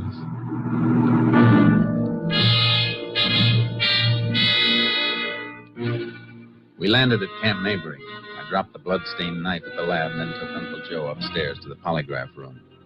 He wavered a little when we seated him in the chair and fixed the bands to measure his blood pressure, pulse, and respiration. Sir, this chair, this ain't no electric chair, is it? Now, don't worry. It won't hurt you, Uncle Joe. We're ready to go, Jace. Okay. I'll be waiting in the next office. Now, no matter what I ask you, Uncle Joe, I want you to answer yes or no. That's all, understand? Yes, sir. Is your name Uncle Joe? Yes, sir. Is Belle your granddaughter? Yes, sir. Do you go to church? Yes, sir.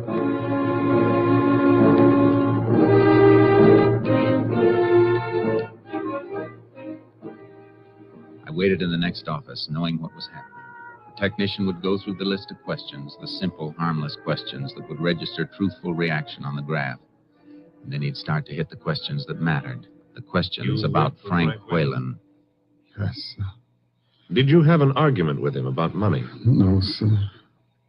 Did you use a knife on him? No, sir. Did you kill Frank Whalen? No, sir. Was the knife with the blood on it yours? Yes, sir. Do you know how the blood got on it? No, sir. Is that the truth, so help you God? Yes, sir. That's all, I guess. Now, you just stay put, Uncle Joe. I'll take those things off you in a minute. Yes. We're all finished, Jace. Good. What was the reaction? Looks like he's telling the truth, Jace, all the way down the line. Even about not having an argument with Frank Whalen over money? According to the graph, no argument. He wasn't lying. Good, because that means somebody else was lying. I'm going to take him back to... Just a second, Jace. Kenny speaking. Yeah. I'll tell him. He'll be right down. That was the lab on that knife you brought in. Yeah, they typed the blood? It isn't human blood, Jace. It's chicken blood.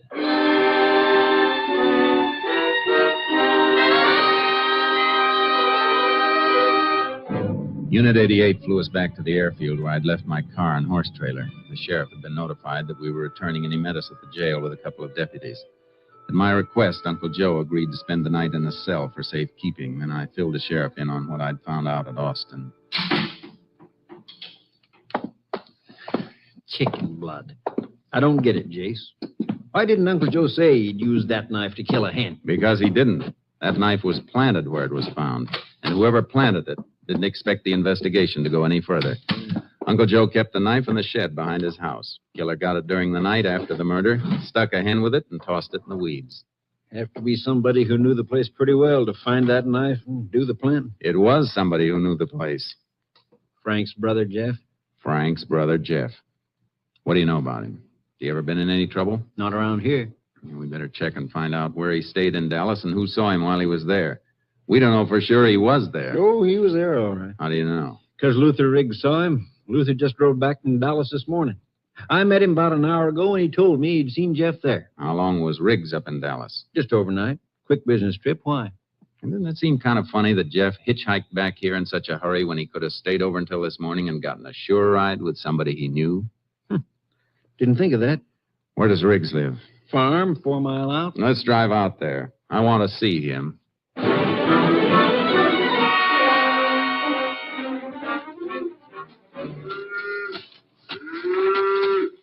Well, howdy, Sheriff. Come out to give me a hand with my milking? No, thanks. Let go of that cow for a minute, Luther. I want you to meet Ranger Pearson. Sure thing. Howdy. Howdy. The sheriff tells me you met Jeff Whalen up in Dallas yesterday. That's right. When? I reckon it was just about 9 o'clock a.m. I'd been driving most of the night to get there. Stopped for a red light, and there was Jeff just fixing to cross the street. You talked to him at all? Sure. Told him to hop in, and I'd take him wherever he was going. He said he was just drifting around, so we went and had some breakfast together. Did he tell you he was heading back for home? Not right off, he didn't. Sounded first like he was planning to spend quite a while in Big D.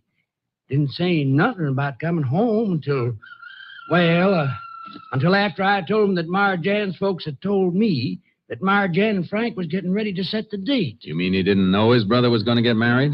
Didn't seem to. Matter of fact, now that you mention it, he looked right upset when I brought it up. Maybe it was because of Frank not telling him. Or maybe it was because... Maybe it was what? Go ahead. I think I can answer that one, Jace.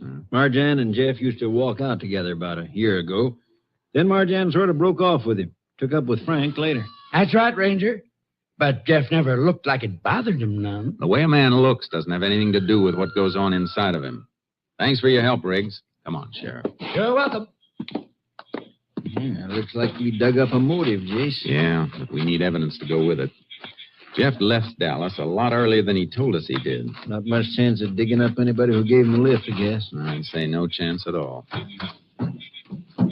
There's something else we can look for, though. What's that? Remember my saying that his clothes didn't look like he'd slept in them or driven a long way in them? Yeah, I do. The only reason he'd have changed clothes would be because the things he'd been wearing might have gotten blood on them. Well, I'm not saying you're wrong, Jace, but we combed that house. There wasn't nothing there. No. They'll be on the farm someplace. What makes you think so? Jeff couldn't risk being seen around any place last night. Any move he'd make would have to be on foot. He had no other way. So it's a good bet he stuck close by the farm until he called you this morning. I got my horse in the trailer. I'll pick up one for you and take another look around.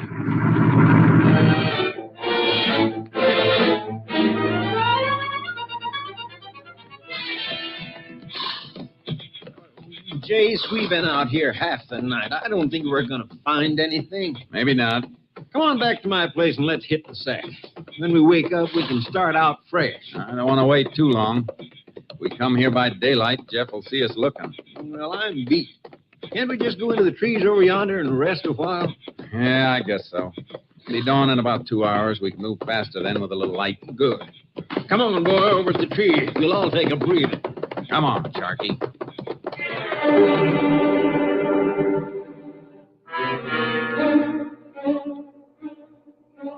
We moved into the trees, dismounted, and hobbled the horses. The sheriff dozed off quickly, and then I began to nod. But an hour later, I came out of it. There was a bright glow across the fields, beyond some corn stalks, and it wasn't the morning sun. I put my hand over the sheriff's mouth and shook him. Shh, shh. Hey, look over there. Looks like a fire. Yeah, just beyond the corn. Come on, quick and quiet. What do you think it is? Jeff Whalen, burning those clothes we've been looking for. We ran for the cornfield, and when we got into it, the light rustle of the morning wind in the stalks covered our approach. Came to the edge of the field and saw him, Jeff Whalen, dumping kerosene on a pile of smoldering cloth. Look, Jace. Those boards in that hole. Yeah, old well covered over. He dumped the clothes in there last night. Now he's come back to burn them. Must have been some water in the well. They're smoldering. They won't burn right. He will if he keeps pouring kerosene on them long enough. Let's get him. All right, Jeff. What? That's enough. Drop that can. Drop it, I said. Well, sure. Sure, I'll drop it. Watch it, Jace!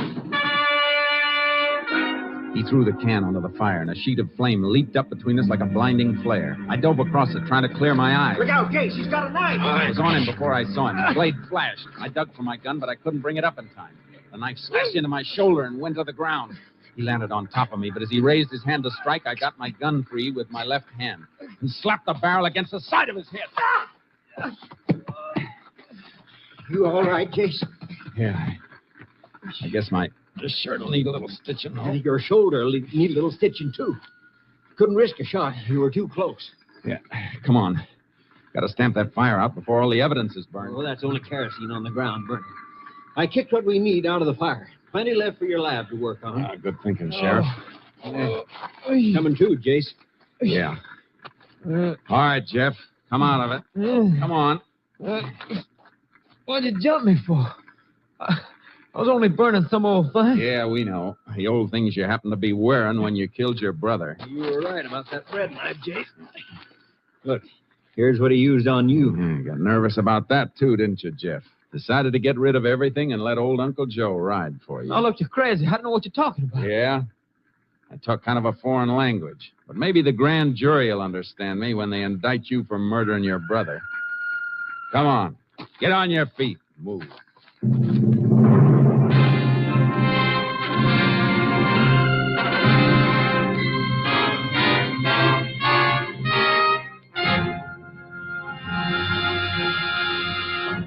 Jeff Whalen was tried and convicted for the brutal knife murder of his brother Frank. On August 2nd, 1940, at Huntsville Penitentiary, he died in the electric chair.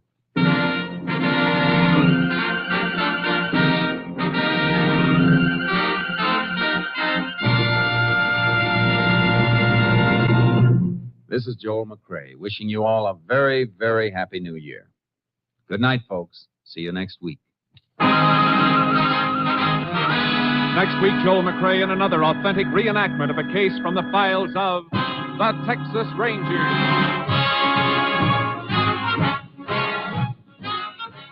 Joel McCrae is currently seen starring in the Universal International Technicolor production Saddle Tramp.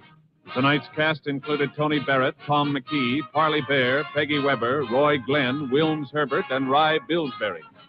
This story was transcribed and adapted by Joel Murcott, and the program was produced and directed by Stacy Keach. Hal Gibney speaking.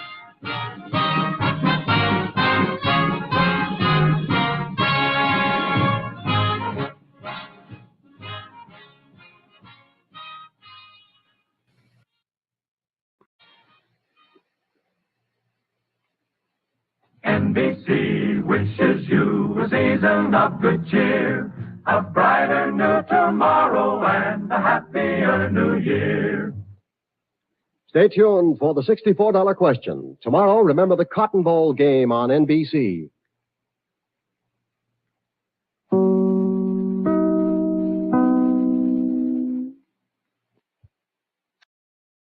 The National Broadcasting Company presents Joel McCrae in Tales of the Texas Rangers. Tonight, transcribed from Hollywood, another authentic reenactment of a case from the files of the Texas Rangers.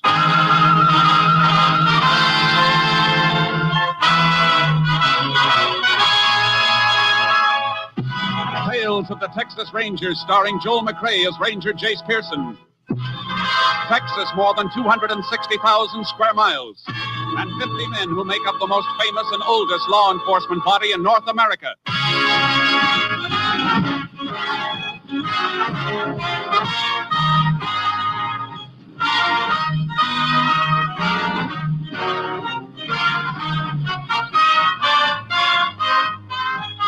Now, from the files of the Texas Rangers come these stories based on fact. Only names, dates, and places are fictitious for obvious reasons. The events themselves are a matter of record.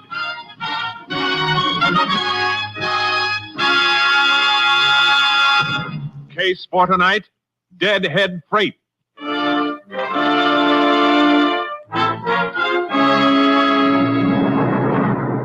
It is shortly before midnight, August 27th, 1938, at the Santa Fe Freight Yards in Lubbock, Texas. A deadhead freight hauling empties back to the West Coast from Galveston has just pulled into the yard.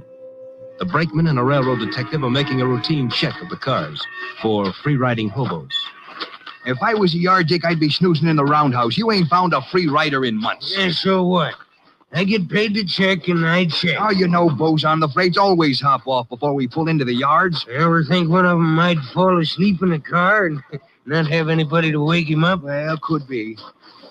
Yeah, flash your light and listen. Okay. Hey, see? Nobody. Now, the car up ahead is the last of the boxcars. I walked the flats and gondolas while we was rolling, so I know that they're clear.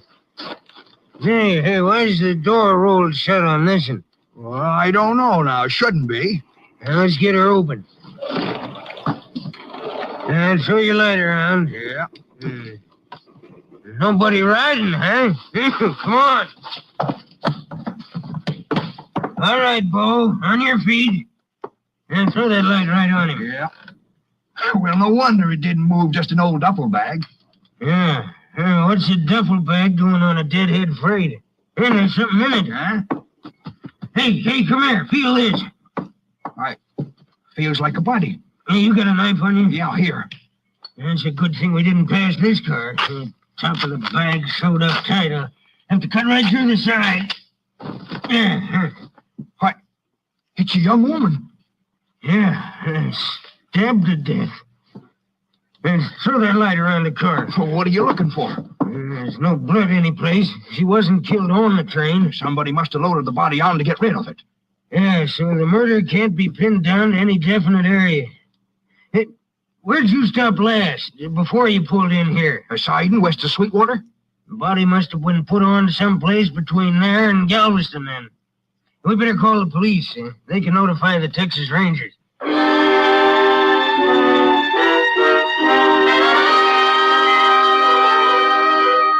After a brief but penetrating study of the situation, Ranger Captain Stinson had the body removed to a Lubbock funeral parlor. He then requested Texas Ranger Jace Pearson to take over the case. Well, there it is, Jace. Pretty brutal job of stabbing. You figure it happened a good piece from here, huh? Couple of reasons for that. Here's a map. Shows the route the freight train took. Spot circled in red shows where it made stops. And at what time. I see. No stops after it left the siding outside Sweetwater, huh? Right. And most of the stops were made much further east. Well, according to the time of these stops, body must have been loaded on the train between Presby here and Turner City here. Well, how do you arrive at that? Train made all its night stops between these points. Isn't likely the killer loaded the body on by daylight. Too much chance of being spotted by the train crew. Well, that's good reasoning, Jace. You may be right. You said the body was sewed up in a duffel bag. Yeah. You better look at it before I send it on to the lab. I have the undertaker lock it in this cabinet and give me the key. Yeah, here it is. Regular opening at the top of the bag is sewed up tight. The draw cord is missing. See? Uh-huh. Good thing the man who found the body cut into the bag instead of ripping out those new stitches. Yeah, I see what you mean. Kind of funny stitching. It may have been made by somebody with a special trade where that kind of stitching's used. Lab gets a look at it, may be able to tell us what trade. Well, I hope so. The bag itself won't help much, I'm afraid. Probably picked up in war surplus. Could belong to anybody. Hey, look at this. The bottom of the bag. It's kind of soiled. Whoever carted it around with a body in it must have set it on the ground to rest. He sure did. On reddish-brown earth. Blood seepage made some of it stick. Let's have a look at that train map again. I think that earth stain kind of narrows down our search, Captain. Oh? How come? I know the country that train passed at night. I've been over it plenty. Only place I've seen earth that color is right around this area in a few stream beds. Cotton Belt runs parallel to the railroad for about 40 miles through there. Well, I've seen all I want to see, unless you have something else. Nope. Let's go. I'll get this bag off to Austin. Body going to be held here for identification? Yeah. If she isn't identified, we'll see if we can run down something by her clothes. Any laundry marks or anything on them? Afraid not, Jace. Homemade and home laundered. No dental work to help us either. And the fingerprints aren't on the file. Might have a man check on the shoes she was wearing. They weren't homemade. Yeah, we'll try it. You got any ideas about what you're going to do? If it's all right with you, I'd like to take a crack at that Cotton Belt area. Tow charcoal down on the horse trailer and then ride parallel to the railroad tracks and see what I can find. Well, that's a lot of territory. How about Steve Clark riding with you? Good deal. We get anything from the lab, I'll let you know. I'll radio Clark and assign him. Then you can pick him up on the way. Good luck, Jace. Thanks, Captain. You'll hear from me.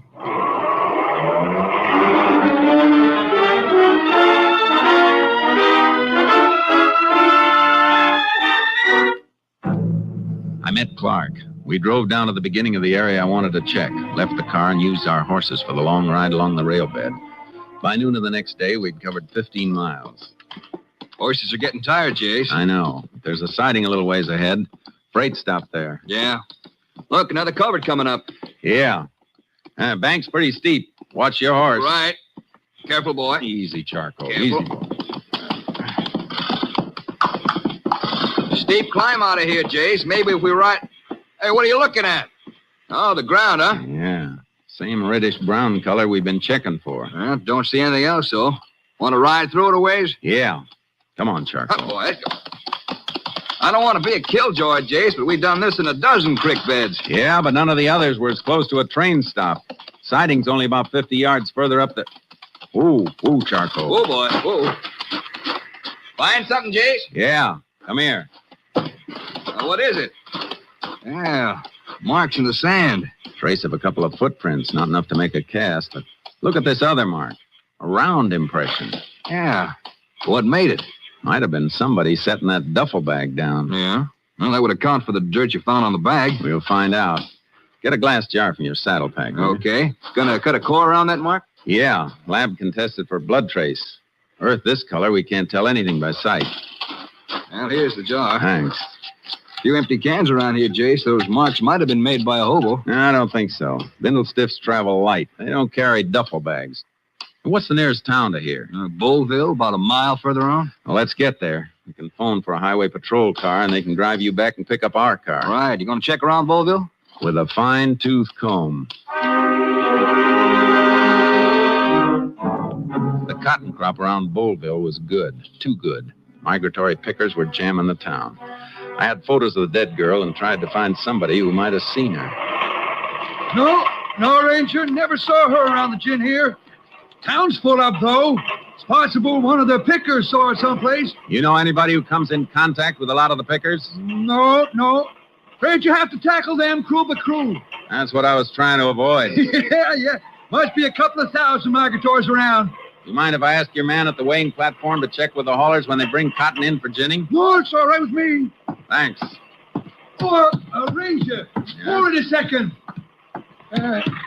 Just happened to think.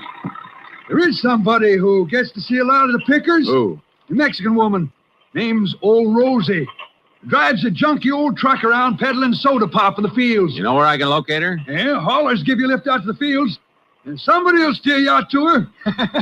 Everybody knows Old Rosie.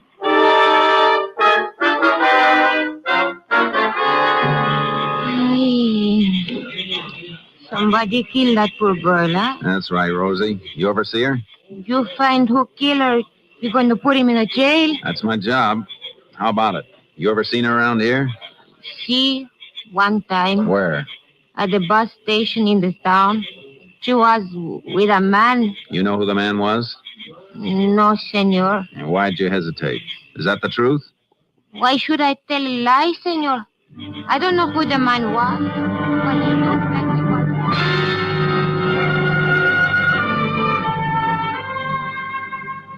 She described the man, a vague, stumbling description that might fit anybody. And while she described him, I had a feeling she was lying. A feeling that was strengthened by a faint odor of whiskey coming from the truck. Whatever business Rosie was in, it wasn't limited to the sale of soft drinks. I pretended to swallow her story, then I got a lift back to town where Steve Clark was waiting with our car. Better hop in, Jace. Just had a call from Austin. Yeah, they checked the earth sample sent in a jar? Yeah, blood trace all right. Same type as the victims. They got a line on a few other things, too. The shoes on the dead girl have been traced through the manufacturer to a store in Sheffield. Here, I wrote down the name of the store and the address. Better get over there and see if we can establish identity. Yeah, shoes will be waiting at the Sheffield airport. Isn't likely that a shoe clerk is going to remember who he sold them to, though. I saw the shoes. They've been repaired recently. Whoever fixed them might remember. Well, that's a chance. Any information on that duffel bag? Yeah, lab ties it in with a semen. How? Well, stitches used to sew up the bag are the kind semen used to mend a torn sail. Chase, you look like that throws you. It does, a little. I was beginning to have a sneaking suspicion about an old Mexican woman. But she's no seaman. What made you suspect her? She said she saw the dead girl with a man. She gave me kind of a phony description. Not only that, but she's supposed to be selling soft drinks to the field hands from an old truck. It reeked of liquor. Oh, bootlegging, huh? Hey, that could mean something. What? A report from Austin mentioned liquor stains on that duffel bag. Naturally, they just figured that a bottle had been broken in the bag at one time or another, but... Yeah, but it could be something else, too. Yeah? That bag might have been used for hauling moonshine. Stop the car. Hey, Jace, what's the matter? Slide out. I'm going to Sheffield alone. You stay here. Okay, Jace. What do you want me to work on? Tail old Rosie, the Mexican woman, while I'm gone. Check on any special contacts she makes. Whoever she sees, find out who they are. See if you can run down any who've worked as seamen.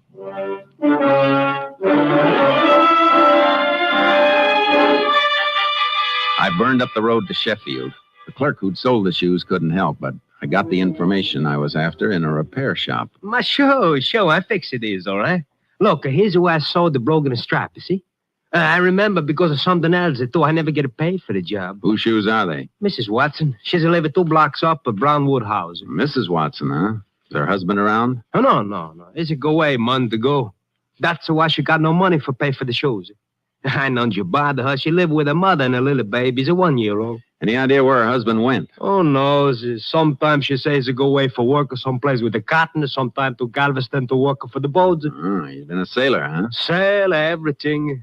Whatever he is, he's no send the money. Last week she come in. She says she's going to meet him and she's going to pay me when she's come back. But she's not come back. Hey, just a minute. Why you asking me all these things, eh? And how come you got the shoes? Because Mrs. Watson doesn't need him anymore.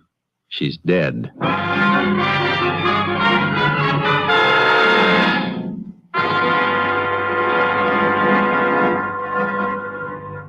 You are listening to Tales of the Texas Rangers, starring Joel McCrea as Ranger Jace Pearson. We continue now with tonight's case, Deadhead Freight, an authentic story from the files of the Texas Rangers.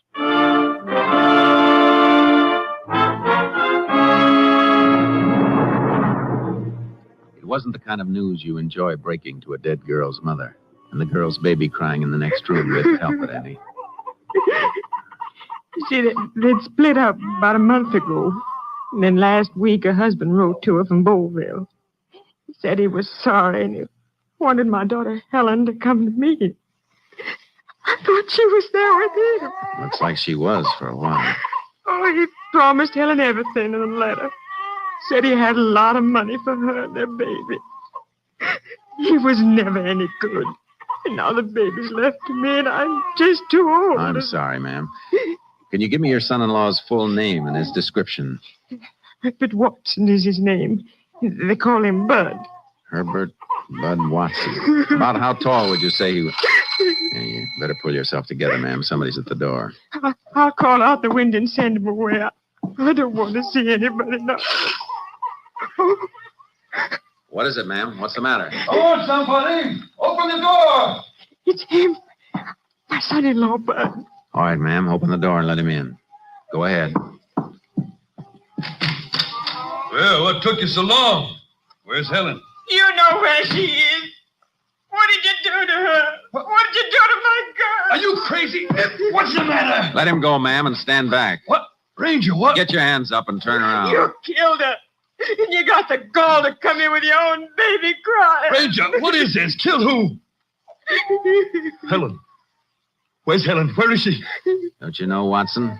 Or did you think she'd never be identified? Helen's been murdered? Oh, no. No. You did it. No, Mom. No, I gave her money. Told her to come back home and I'd meet her here today.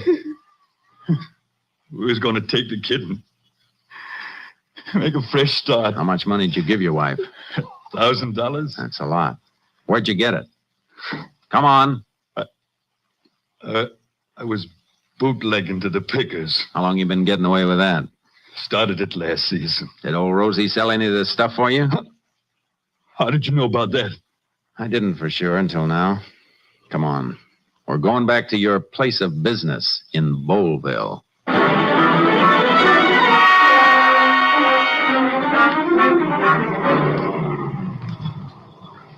Hi, Jace. Steve? Yeah, I got your message to meet you here. Rosie's over there. Want to get her off the truck? Yeah, she can talk from there. Come on. You too, Watson. Okay. Bud Watson, murdered girl's husband. Been bootlegging here. Rosie's been moving some of the stuff for him. Oh?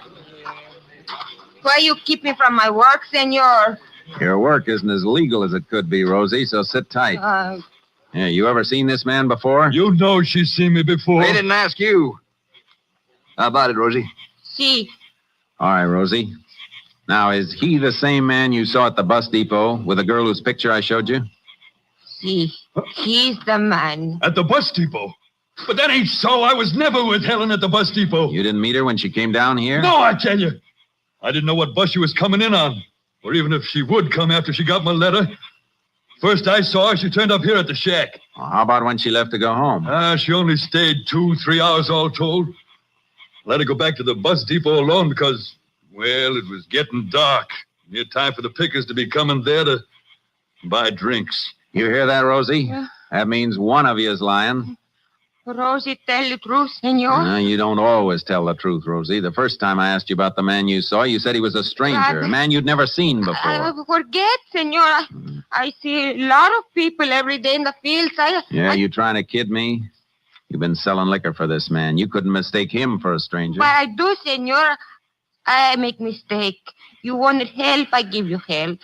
Rosie tell you all she knows, that's all.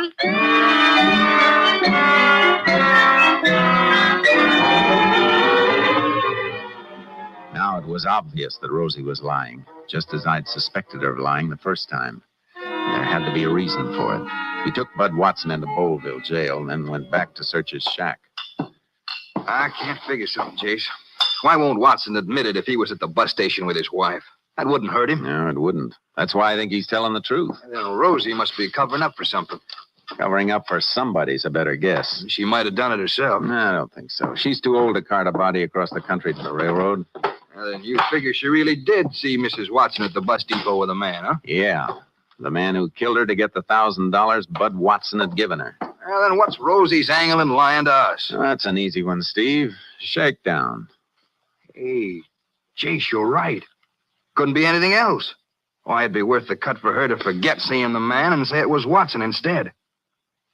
Only one thing wrong with it. What? Well, I watched her while you were gone.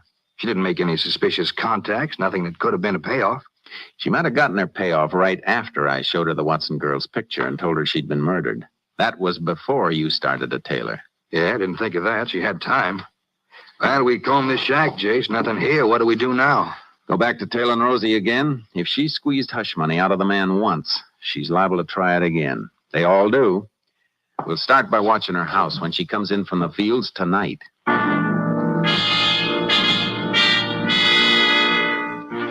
We staked out near Rosie's adobe hut, but it got dark and she didn't come in from the fields. I left Steve on watch and went out to look for her, keeping an eye out for her old truck. I found it about 5 miles out, surrounded by a group of men carrying torches. Hey, what's going on here? Ranger! Rosie! You better come! Yeah, what happened? We was walking into town. We saw the truck here by the side of the road, thought maybe it broke down, so we started to call for old Rosie. Then one of the boys spotted the blood on the ground. What blood? I'll show you over here. Must be old Rosie's, I reckon, because we found her over here in the cotton row. She's dead, Ranger. Somebody cut her throat from ear to ear.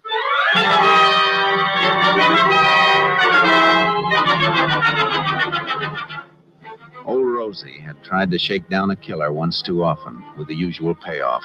I sent a rush call to Steve Clark to tow his horse out and join me. We followed the trail which led to a deserted picker shack way off in a field that looked like it hadn't been cultivated for years. The shack had been occupied, though, recently occupied. But whoever had been there was gone. There's a lamp there, Steve. Light it. Yeah. It's clean as a whistle, Jay. Yeah, it's too clean. That floor's been scrubbed mighty hard for a shack like this. It sure has. Especially for a place nobody's living in. Must have been cleaning up blood. Yeah. And there are two other things. What's that? Whoever was hiding here was mighty handy with a knife. Look at the inside of the door. Circle drawn on the wood. Wood chipped where somebody practiced throwing a knife at it. Yeah, good aim. All the marks are right smack inside the circle. Now, what else? Take a look at the lamp you just lit. The cord it's hanging by. It's just an ordinary hunk of rope. Except for the knot holding the lamp, a running bowline. So the light could be raised or lowered toward the table. A running bowline is a seaman's knot. Yeah, and that cord is just about big enough to be the draw cord from a duffel bag. Our seaman was here, all right. Well, it couldn't have been Watson, Jace. He was safe in jail when Rosie was killed. Yeah. Whoever Rosie saw with Mrs. Watson at the bus depot must have met the girl after she left Watson, after she had the money. Yeah? Married woman on her way home to her baby isn't liable to leave a bus depot with a stranger, is she? Chances are it was somebody she knew. Well, Watson's been a sailor. Think it might have been an old shipmate of his? Let's go see if he remembers one who was handy with a knife.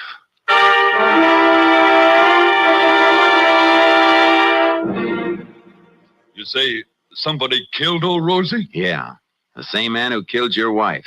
Now think and think hard. Yeah? The killer was a seaman. We got reason to think it could be an old shipmate of yours who knew your wife. Oh, but Helen knew shipmates of mine all along the Gulf. I introduced her to lots of them. The one we want had a habit of throwing a knife. Hey, he drew targets on a door. Never missed. Matt Corbett. It was Matt Corbett! How do you know? Any reason for him to be around here? Yeah. He was my partner last year. Bootlegging here. Business got bad and he left. I wrote to him months ago asking him to come back for this picking, but he never answered me. Did Rosie know him? Sure she did. From last year. That's it, Clark. Rosie'd seen Corbett with Mrs. Watson. That's why he couldn't run with the money after he'd killed her. He had to wait to see if the body was found and identified. And when we moved in and she knew about the murder, she really had him pinned down. And he used to be my best friend. A sneaking... Never mind that now. Where would he run to? I don't know. He was always roaming, like me. Hey, you wrote to him someplace, you said. You must have an address. Yeah. Yeah, it was general delivery at Port O'Connor. There's an old bait shack there. He lived in it whenever he had enough money to stop moving for a while. He's got enough now. What he got from your wife. Come on, Clark. Let's get him. We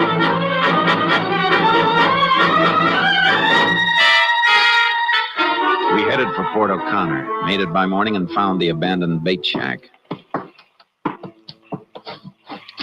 Nobody inside, Jace. Can see through the window.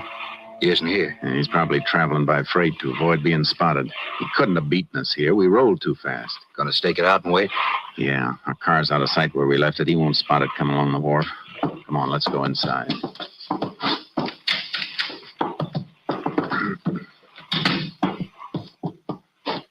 Yeah, looked like Matt Corbett's the man we're after, all right. Same trademarks here we found in that picker shack at Bullville. Yeah. Knife marks in a circle on the door. Same running bowline holding the lamp. Draw that burlap sack across the window. That'll make it pretty dark in here, Jace. You want it dark when you're throwing a surprise party.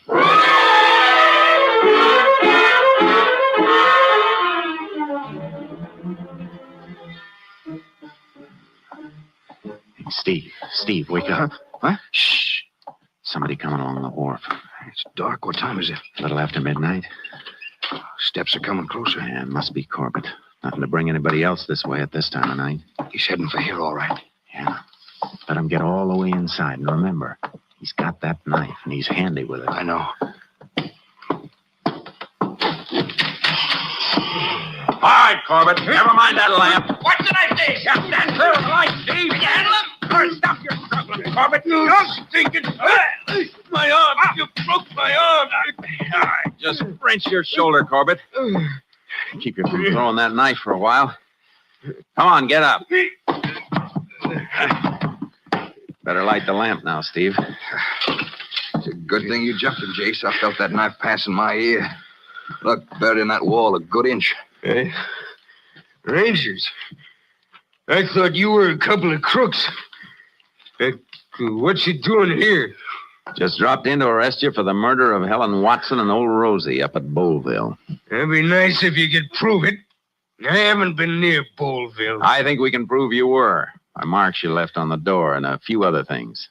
How'd you come back, freight? Are you kidding? No, I'm serious. You should have rode Pullman. Get your shoes shined on a Pullman. Would have taken that reddish-brown earth off your shoes. Our lab can match that with Bowlville. Watch out for that shoulder. Yeah, that's better, Corbett. Want to cuff him, Jace? No, I think you'll come quiet. All right, Corbett. Let's move.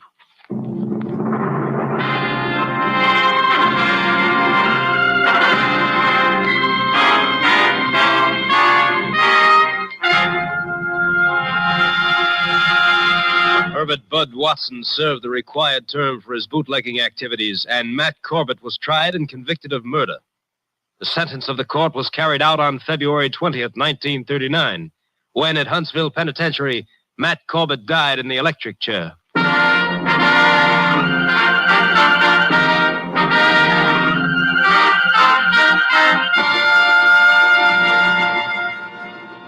And now, here again is the star of our show, Joel McCrea, with another interesting story about the Texas Rangers. In the early days of Texas, major disturbances were not infrequent. It was a lusty, brawling, growing territory, and as happens in such a territory, there were days when the streets were not safe for the good citizens. An Easterner, happening into a Texas town at such a time, found shelter in the house of a minister. Everything will be all right soon, he was assured. Later that same afternoon, the minister, who'd been looking out the window, said, "Well, friend, the streets are safe now. You may go about your business." The Easterner looked out the window, but all he saw was a lone figure riding casually down the main street on a horse. "What makes you think it's safe for me out there now?" he asked in bewilderment. The minister pointed to the horseman. "Because that feller on the horse is a Texas Ranger," he said. "Only folks that aren't safe in this town now are the ones who started the trouble. And when he finds them, they'll wish they'd been peaceable." Good night, folks. See you next week. Next week, Joel McCrea in another authentic reenactment of a case from the files of the Texas Rangers.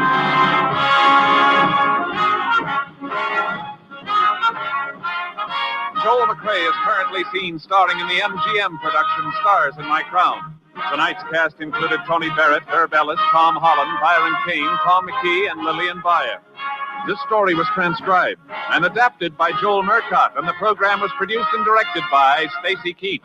Hal Gibney speaking.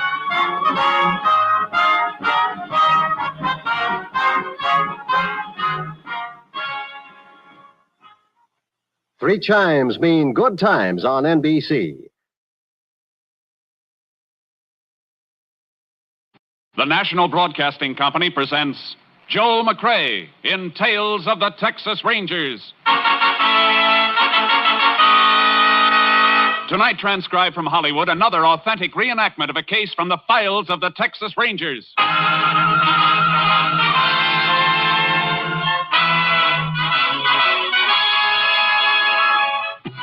Tales of the Texas Rangers, starring Joel McCrea as Ranger Jace Pearson. Texas, more than 260,000 square miles, and 50 men who make up the most famous and oldest law enforcement body in North America.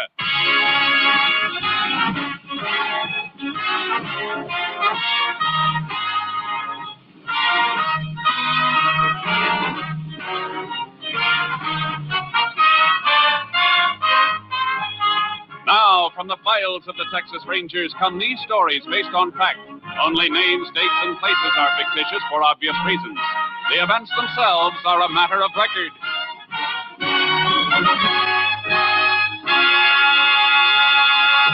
Case for tonight, death in the cards.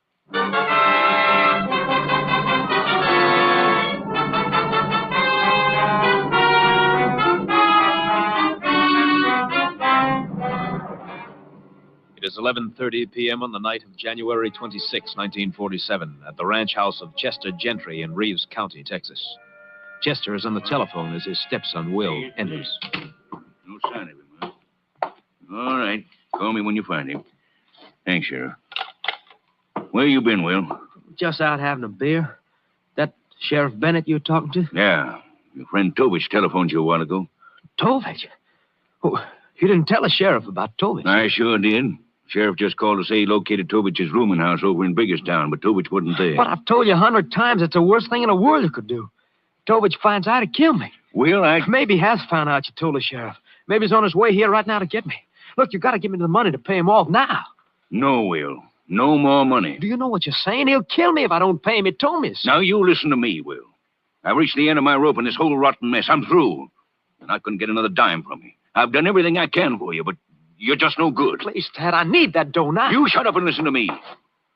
When your ma died, I promised her I'd do everything I could for you. And I have. I treated you like you was my own son. I've given you a home. I've given you money, a lot of money. And what have you done with it? You've thrown it away to a slimy gambler named Tovich. But, Dad... For 2 months it's been going on. For 2 months you've been bleeding me white to pay off that gambler. I told you to stay away from him, but you didn't. Now it's high time for me to meet him and tell him face to face to stay away from you. No, Dad, no. If you just give me the money this once more, I'll straighten out. I promise you. Your promises ain't worth a bale of straw. That's what you said last week. You'd straighten out. I told you then I'd give you just 1 week to do it, and if you didn't, you'd get no more money from me now or ever. Dad, you don't mean... Oh, don't I? You got yourself into this mess. You get yourself out of it. Tovich can bluff you, but he can't bluff me. Dad. Huh? What's the matter? Window. Tovich, I just saw him at the window. What? Now he's gone. He's probably heading for the front door. All right, let him. Turn off the lights, Will. But, Dad... Turn them off. What are you doing? Getting my gun. I'll give this Tovich a reception he ain't looking for. No, Dad, no. Front door, huh? No, look, stay away from that door, Dad. Don't open it, please don't. Can't see a thing. Now, look, Will, you... Will.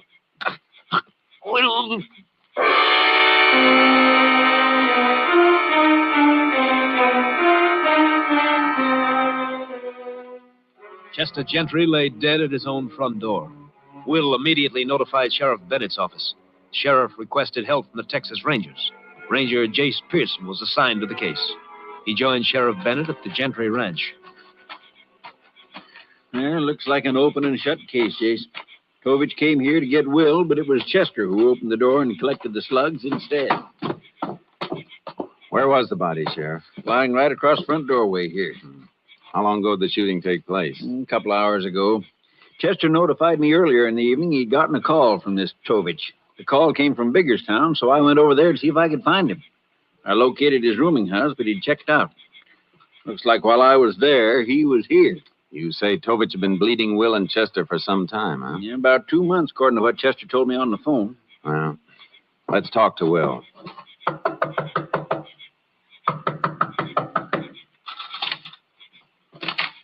Oh, Sheriff, come on in. This is Ranger Pearson, Will. He'd like to ask you a couple of questions. Sure, Ranger. How long have you known this Tovich, Will? A couple of months, I guess. And where'd you first meet him? Pete's place, down the highway. That's a roadhouse, Jace. That where you did your gambling? No. Tovich would call me from time to time and tell me he had a game lined up. So I'd meet him at his rooming house in Biggerstown. Who else was in the games? A couple other fellas, different ones each time. I didn't know any of them. Didn't even know their names. You kept losing to Tovich, didn't you? Yeah, I did. But you kept on playing cards with him. Well, I kept thinking my luck would change. Your luck never changes when you're up against a professional gambler. Guess I know that now. It's too bad you didn't know it 2 months ago. Your stepfather might still be alive. Ranger, there just isn't a thing you can say to me that I haven't already said to myself. I've been sitting here for 2 hours thinking about it.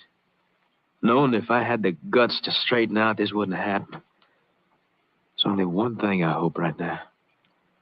I hope somehow Dad knows how I feel. All right, Will. What does Tovich look like? Well, pretty ordinary-looking fella.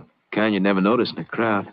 About my height, I'd say. Black hair, regular features, nothing to really set him apart. That's pretty general. I guess it is, but it's the best I can do. Okay, better get some sleep. You find any tracks outside, Sheriff? Nope, my deputies scoured the yard, but it's too gravelly to hold any kind of tracks, car or foot. Will, do you remember hearing a car pull away from here after the shooting? Why, no, Ranger. Come think of it, I didn't even hear one come up. Okay. When it gets light, we'll ride around a little in the back of the ranch, Sheriff, and see if we can pick up any footprints. All right. In the meantime, let's take a run over to Biggerstown and talk to Tovich's landlady. Maybe she can give us a better line on him.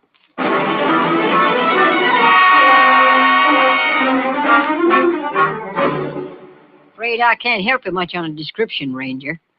I only got a good look at Tovich once.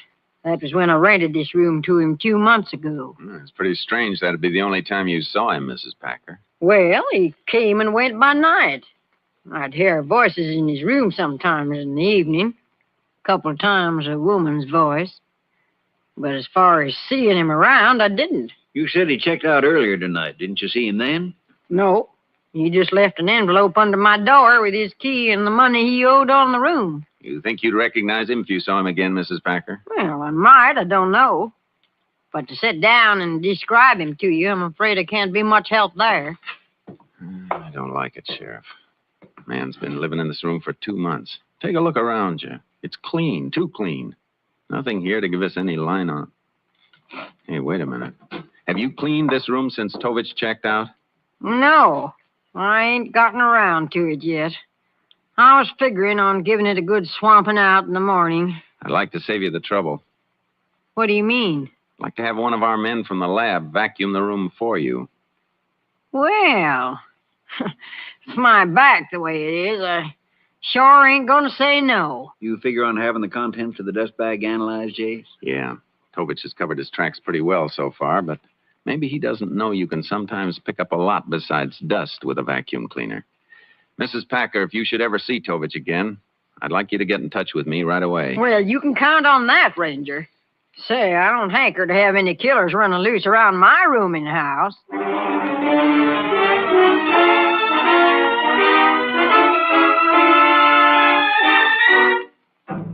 Dawn came, and the only thing new on the case was the publicity. The papers were carrying the story with pictures of Chester and Will.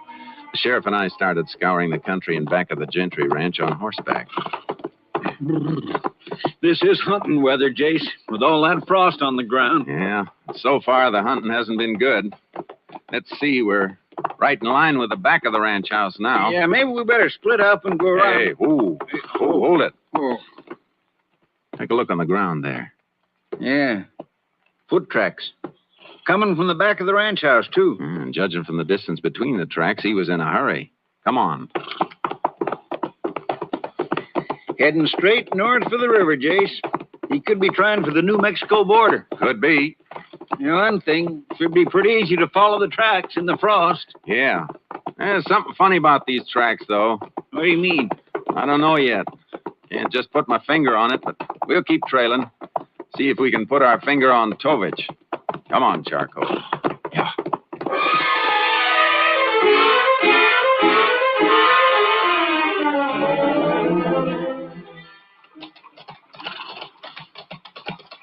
Can't understand why you don't want to cross the river, Jace. Tracks led smack into it back there. I know it, Sheriff, but let's just keep looking along the bank on this side. Okay, but he probably waded along a spell, then kept going on the other side. What's on the other side? Santa Fe track, about 15 mile away. And what's between the river and the tracks? Just open country. That's what I mean. I don't think Tovich would risk 15 miles of open country. Yeah, see your point. Yeah, we'll keep looking along this side, then. We don't have to look any farther, Sheriff. Look, there they are. Ooh, Charky. Hey, they sure are. Tracks coming up out of the river and heading back the way we came. But there's still one thing I don't understand. What's that? The shooting took place about 11:30 last night. Tovich could have been halfway across that open country on the other side of the river by dawn. Now, why'd you double back? I think I've got an answer for that, Sheriff. I told you a while back something was bothering me about those tracks. I finally figured out what it is. Oh? Look at the tracks, and then look at the hoof marks of our horses. Well, they look just about the same to me. Hey, They both cut down through the frost. Yeah, that's the point. What time you figure the frost formed on the ground this morning? Between 4 and 5, maybe. And those tracks were made after the frost formed. They cut through it. If they'd been made before the frost, it would have formed over them. Wait a minute. Maybe Tovich realized he killed the wrong man. Maybe he hid around the ranch trying for another crack at Will.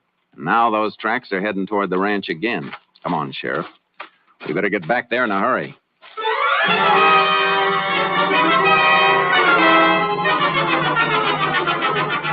We followed the tracks back to the highway a mile below the ranch and lost them there. Then we headed for the ranch house. There was no sign of life around the place. I don't see Will outside anywhere. His car's in the driveway. I hope we're not too late. Will! Will! Oh, morning, Sheriff, Ranger. Yeah, that's a relief. Oh, come on in. Something the matter? We thought there might be. Can I use your phone? I want to call my office and see if there's anything new. Help yourself. Back in the hall. Okay, thanks. Ranger, what's the sheriff mean about being relieved to see me? Will, it's possible Tovich hung around here, the ranch, last night after the shooting. What? You see or hear anything after we left? It wasn't my imagination. What do you mean? Well, after you fellas left, I locked up tight. About 3 or 4 this morning, a sound woke me up. What kind of a sound? Well, like somebody walking around outside. You think could have been Tovich? I don't know. Well, I've got Dad's gun. If Tovich ever shows up around here again, I'll handle him. Law enforcing's our business, Will. Don't try and take it into your own hands. Jace. Yes, Sheriff. Now, what is it? My deputy just told me that landlady, Miss Packer, phoned the office for you about an hour ago. Mrs. Packer? Yeah, they told her to call out here. Will? Yeah. Did a Mrs. Packer phone me? Oh, woman phone. Didn't leave a name, but she did leave a number. I got it written down right here. Thanks. Operator? 2734J. How long ago did she call, Will? Oh, about an hour ago, I guess. She leave any message? No. Just said to ask you to call her. You told her to get in touch with you if she ever saw Tovich again, Jace. Yeah, I know. No answer. Come on, Sheriff. We better get over to Biggerstown and find out what's on Mrs. Packer's mind.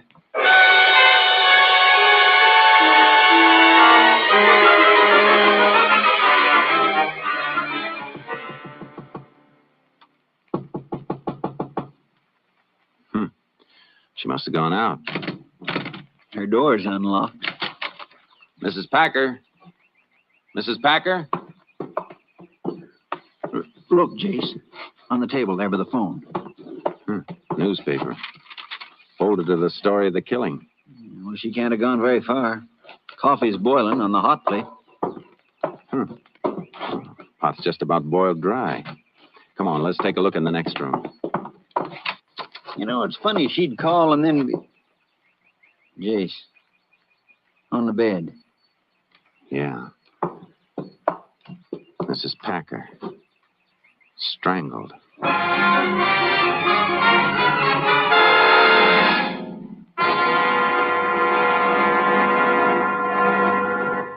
You are listening to Tales of the Texas Rangers, starring Joel McCrea as Ranger Jace Pearson. We continue now with tonight's case, Death in the Cards, an authentic story from the files of the Texas Rangers.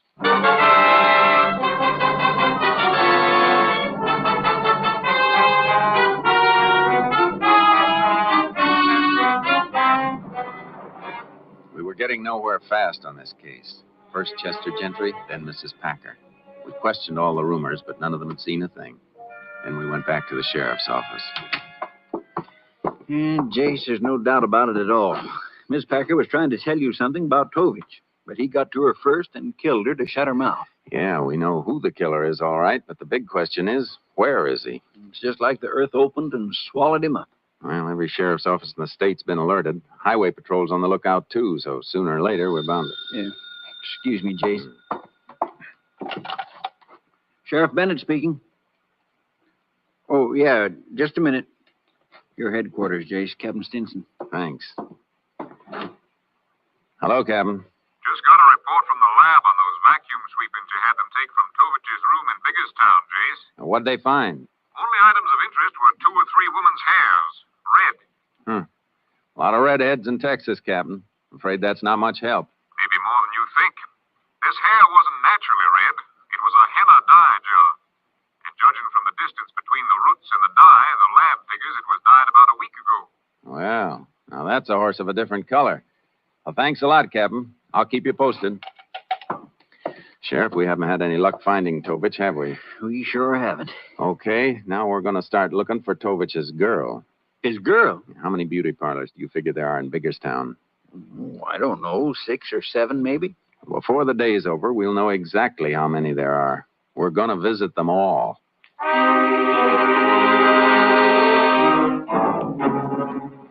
The sheriff had underestimated the town. There were 10 of them. We had no luck on the first 7, and then just at dark, we hit number 8. There we found an operator who remembered giving a henna dye job to a girl named Thelma Parrish about a week ago. We learned that Thelma was a waitress in a coffee shop, so I parked my car around the corner and we dropped in on her.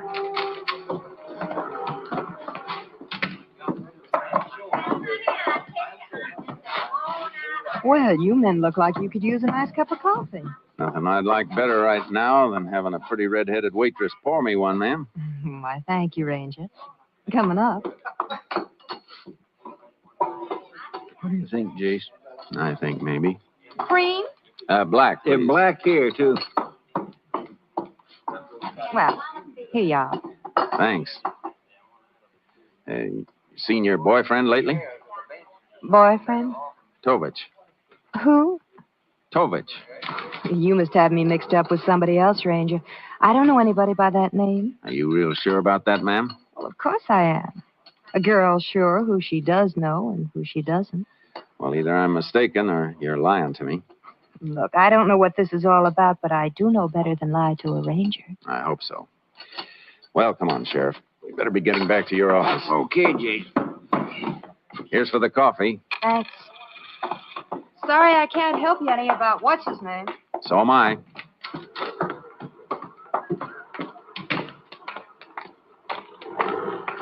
This way, Sheriff. Where are we going? Across the street. Yeah, but the car's on this side, around the corner. Keep walking. She's watching us from inside. Oh. Think she was lying? That's what I want to find out. Well, she seemed pretty sure of herself. Okay, we're out of her line of sight now. Let's get in this doorway, quick. Good. We're in the shadows here. She can't spot us from across the street. Now we just keep an eye on the front of that coffee shop. Chase, look. She's coming outside. Uh-huh. Yeah. False alarm. She's just washing the windows. Yeah? Well, that's the fastest wash job I've ever seen. She's heading inside again. She came out to make sure we'd gone. Come on.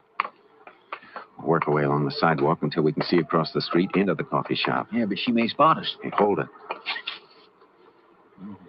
She's on the phone with her back to us. She was lying, all right. Probably calling Tovich right now.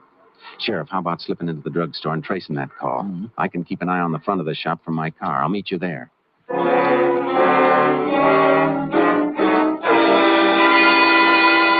sheriff disappeared into the drugstore. I waited in my car. A couple of minutes later, he came over and got in wearing a very puzzled look.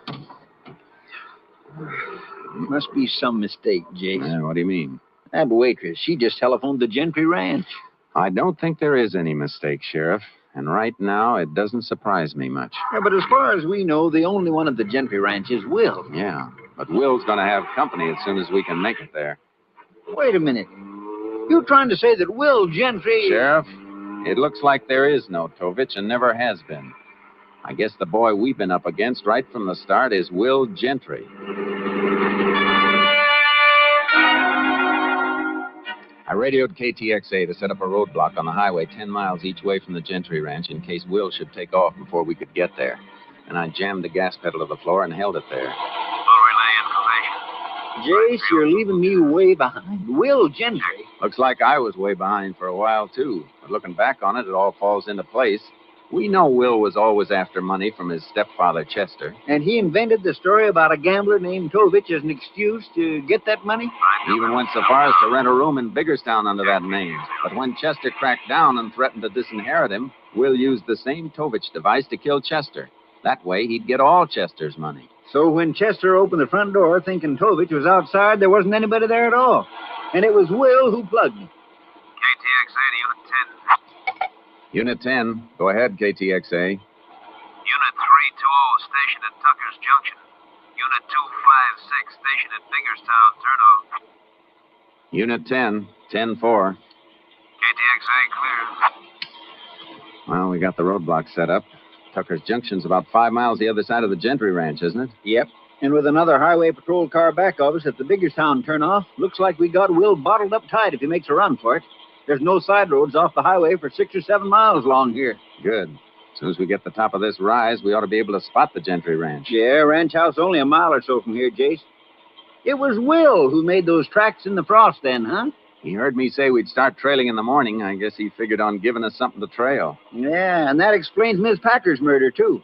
She must have seen Will's picture in the paper, recognized him as Tovich, so she tried to phone you. And when she called the ranch house, Will knew he had to shut her mouth for keeps. He probably got back from killing her just before we showed up at the ranch house after the trailing. There's the ranch house, only half mile more. Now, wait. The taillight's swinging out onto the highway. He's making a run for it. What kind of cars he drive? Gray sedan, isn't it? Yep. Unit 10 to all units in roadblock. Subject Will Gentry attempting getaway. Proceeding east on Highway 19 in gray sedan. Unit 10 pursuing. Unit 203 to Unit 10. Unit 10, go ahead, Unit 203. Unit 203 on Highway 19, 3 miles west of Tucker's Junction. That's only a couple of miles east of us, Jace. Proceed west on Highway 19, Unit 203. Unit 203, 10-4. Unit 10, clear. Yeah, we got him bottled up for sure, Jace. We're backstopped at both ends, and we're coming at him from both ends. It's a squeeze play. I sure hope so. Unit 10 to Unit 203. Unit 203, go ahead, Unit 10. Have you sighted Gentry's car yet? Not yet, Unit 10. We'll report contact. Unit 10, clear. I don't get it, Sheriff. We should have spotted Gentry by this time. We're almost together. Here, watch it, Jace. Sharp bend in the road just ahead, just past this drive-in movie here. Yeah, I see it. Only way Gentry could get off the highway is to ditch his car, and I don't think he'd do that. Hey, a red light coming at us. That must be Unit 203. He's stopping, too. But where's Will? No sign of Gentry? None, Jake. No, but there aren't any side roads at all. He couldn't have vanished into thin air. Hey, wait a minute. That drive-in movie we just passed. You think he turned in? It's the only place he could have turned in. Come on.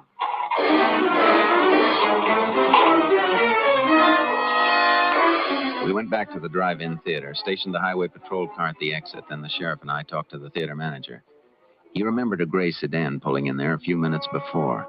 He'd sent it to the rear aisle, so the three of us circled around the theater on the outside of the fence and then came in through a small gate in the rear. But Gentry's car wasn't in the back row. But he's got to be in this back row, Ranger. That's where I sent him. Look, there's a vacant spot in the row. One in the next row ahead. He could have wormed his way forward a few rows. Yeah, that's right. A lot of people do that trying to get a better spot. About 200 cars in here. It's going to be like looking for a needle. Hey, hold it. 3 aisles up, near the side. Yeah, that's his car, all right. Gonna take him now, Jason? I can't. There's too many cars around him. It's a cinch he won't come peacefully. Somebody might get shot. If we could only get the car on each side of him to get clear. I could make an announcement on the public address. No, that's no good. He'd probably start shooting. I can't warn the car on each side. Will would spot me. Same goes for you, Sheriff. Want me to do it? You? Oh, I don't know. It'd be pretty... Hey, wait a minute. Yeah, I think I got it. You go up to the car on this side of Will. Tell him to clear out in exactly 1 minute. Then go to Will's car. Tell him you're checking the reception on those speakers they hang on the side of their cars. And then go to the car the other side of him. Tell them to clear out in 2 minutes. Good idea. That way, maybe Will won't get suspicious. 30 seconds after the second car leaves, turn on all the lights. Okay, I'll give it a whirl. See you after it's all over, I hope.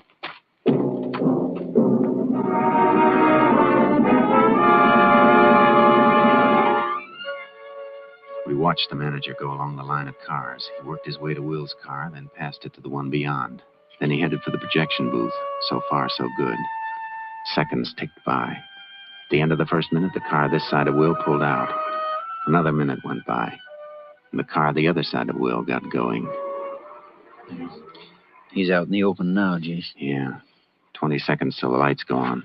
Come on. John, you changed. And we'll get just a little closer. I'll take him from this side. Hey, Jace. He's starting up. He must have got suspicious. He won't get far. Will! Come out of that car with your hands in the air. There go the lights, Tom. That's coming out all right, Ranger. Look out, Jake! Come on, Sheriff. You okay, Jace? Yeah. Hey, you sure knocked him down, Tonto. Hit him in the shoulder. Why didn't you finish me off? That's up to the state of Texas, Will, not me. But I think they'll oblige you, all right.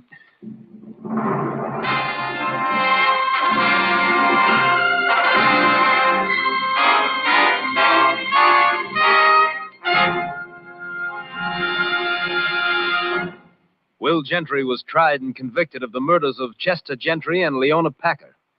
On the morning of April 12, 1948, he was executed in the electric chair at Huntsville Penitentiary.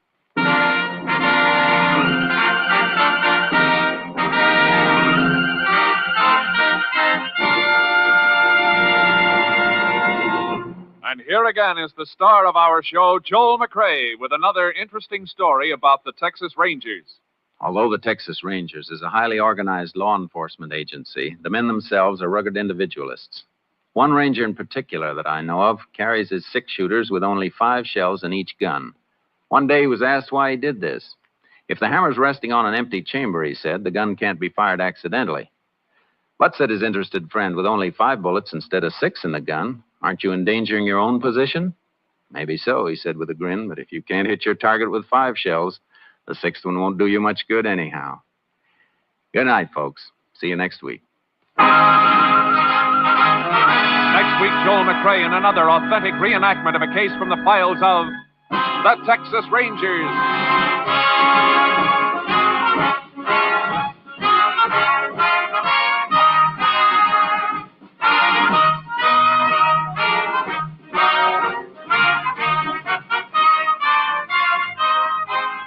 Joel McCrea is currently seen starring in the Universal International Technicolor production, Frenchie. Tonight's cast included Tony Barrett, Bill Johnstone, Barley Bear, Jeanette Nolan, Byron Kane, Mike Barrett, and Ernie Newton. This story was transcribed and adapted by Bob Wright, and the program was produced and directed by Stacy Keach. Hal Gibney speaking.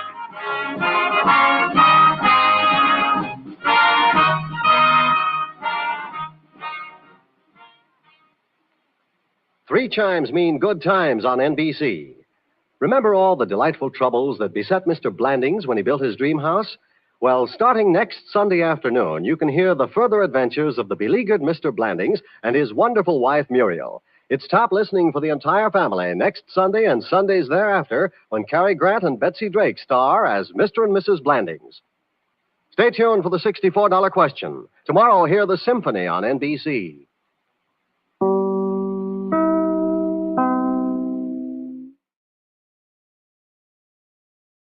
The National Broadcasting Company presents Joel McCrea in Tales of the Texas Rangers. Tonight, transcribed from Hollywood, another authentic reenactment of a case from the files of the Texas Rangers.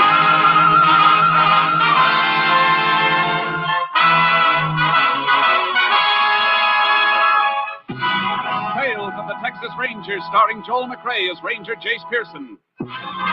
Texas, more than 260,000 square miles, and 50 men who make up the most famous and oldest law enforcement body in North America.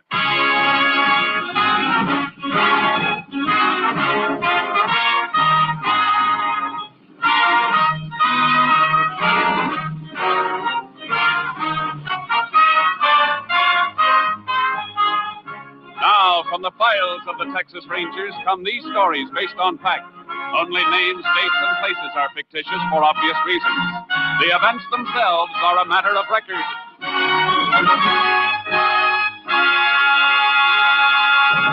Case for tonight, Blood Harvest.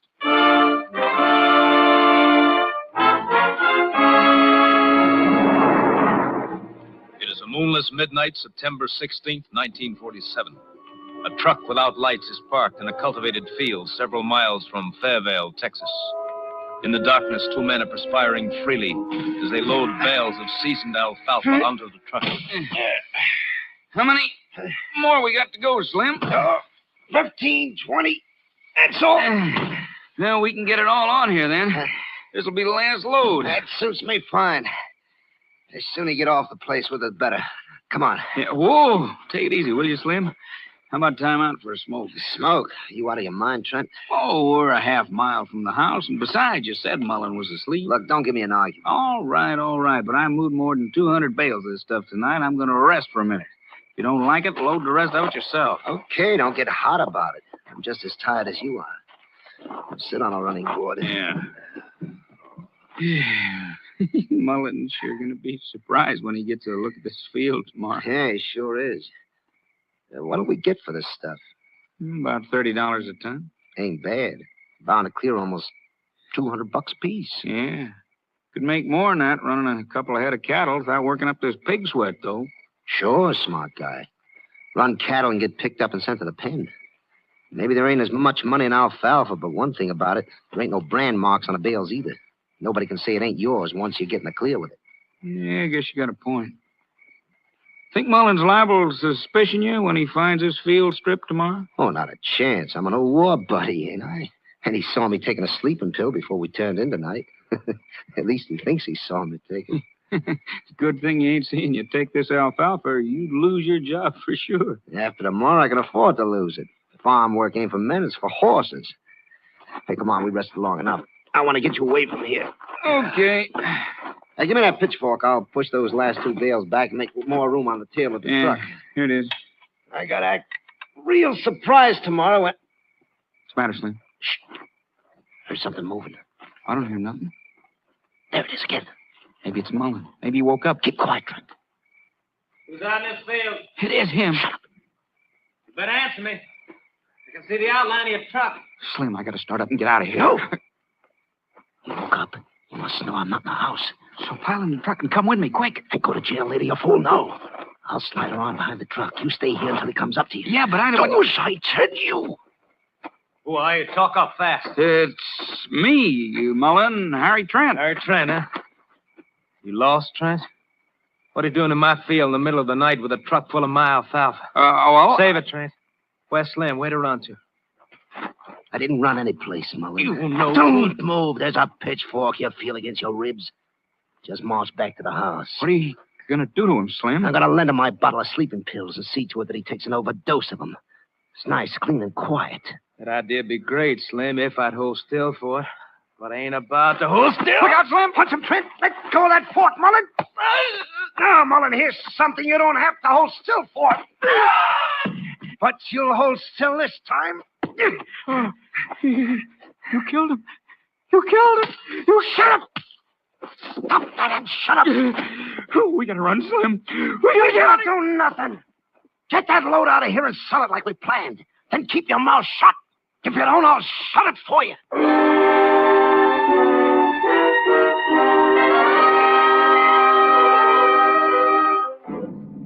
Just before dawn of the next morning, a hound from a neighboring farm came across the body of Robert Mullen. Its baying attracted its master, who called the sheriff. The sheriff requested aid from the Texas Rangers. Ranger Jace Pearson was assigned. There's the body, Ranger. Blackhound dog over there came across it this morning, set up a holler. Owner heard her, knowed she'd found something, and come running. Let's see. Which one owns the dog? Fella in the Mackinac, Sam Richardson. His farm joins this one along the east fence. Who are the other two men? Harry Trent.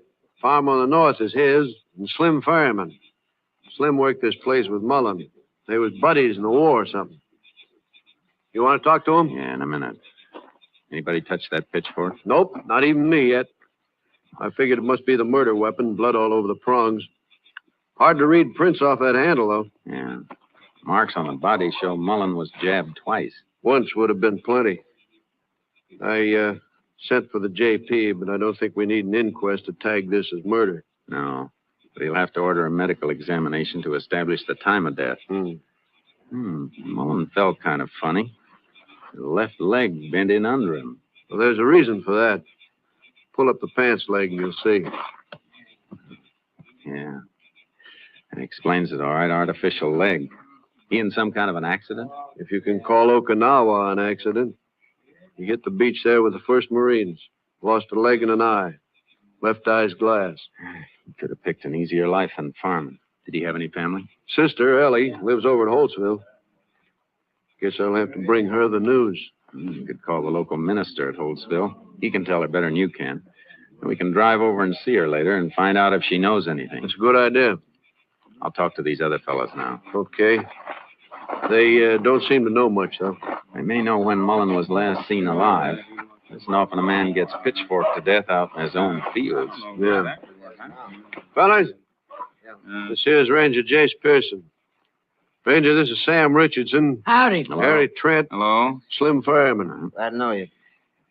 Richardson, the sheriff tells me your dog found the body. That's right.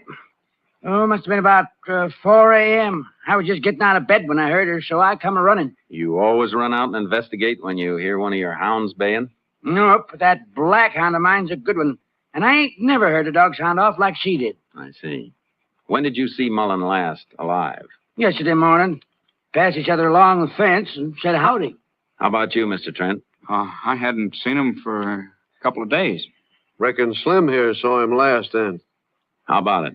Well, sure, reckon I did. Last night we ate, and then I turned in early. Then this happened during the night. Must have, as far as I know. Why would Mullen come out to this field at night? I don't know. I didn't even know he'd left the house until Richardson here come pounding on the door and woke me up this morning after he found the body. You live right on the place, Slim? Huh? How come you didn't hear Richardson's dog? Well, I was sleeping kind of heavy. I took a sleeping pill last night. Must have knocked me out good. Had a rough day yesterday. What do you mean rough? Well, all the extra chores, loading the alfalfa from this field onto the truck. I was wondering how come there were so few bales from such a big cutting. Well, Mullen had a buyer for most of it, I reckon. Anyhow, he carted it off. Yeah, I see the tire tracks. Any idea who he sold it to? He didn't say.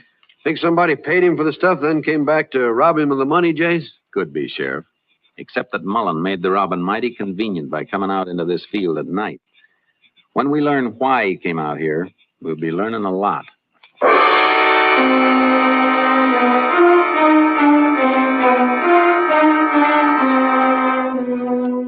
After a while, the justice of the peace showed up and took charge of the body. The sheriff made his call to the minister at Holtzville so he could break the news to Mullen's sister. We gave her a couple of hours to get a grip and then drove over to see her. He was only here last Sunday, spending the day with us, playing with a baby and arguing with Dan. Who's Dan? My husband. What were they arguing about? I didn't mean a real argument. Politics, cost of living, you know how men get talking. And now he's dead. Take it easy, Ellie. That's your brother's picture over the fireplace, isn't it? Yes, in his uniform. Just before he went overseas in the war. Before he was hurt. Anybody you know of who might gain anything by having your brother out of the way? No, he never made any enemy. Guess it was robbery like we figured before, Jace. No money on him and none in the house that we could find. Might have had time to bank the crop money yesterday. We can check that with the bank. Might as well go then. Ellie, you shouldn't be here alone at a time like this. The minister's coming back later. Why don't you call Dan, have him come home from work?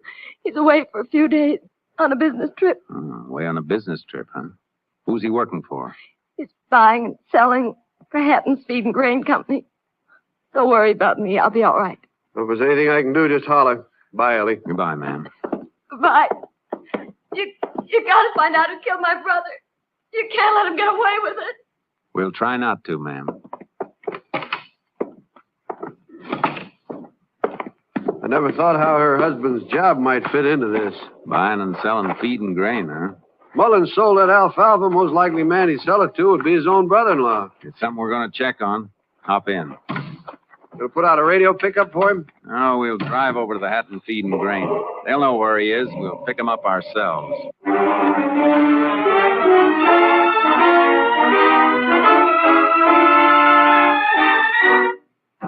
Hatton's Feed and Grain Company told us the area that Mullen's brother-in-law, Dan, was working. We caught up to him next morning, making a selling stop at a dairy farm. That must be Dan's car there by the barn. Hatton Company emblem on it. Yeah, let's find him. There he is. Other end of the barn, leaning on a stall. Must be the owner he's talking to. Call him down here. We don't have to. He sees us coming this way now. Watch out for any sudden moves, just in case. Howdy, Sheriff. Looking for me? Ranger and I'd like a word with you. Reckon it's about Ellie's brother. You heard about it, huh?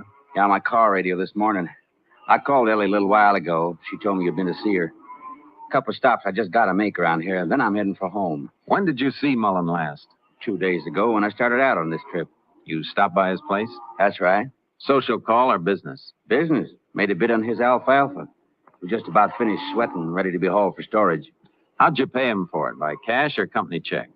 I didn't pay him for it, Ranger. He said it wasn't for sale. You better be sure of that, Dan.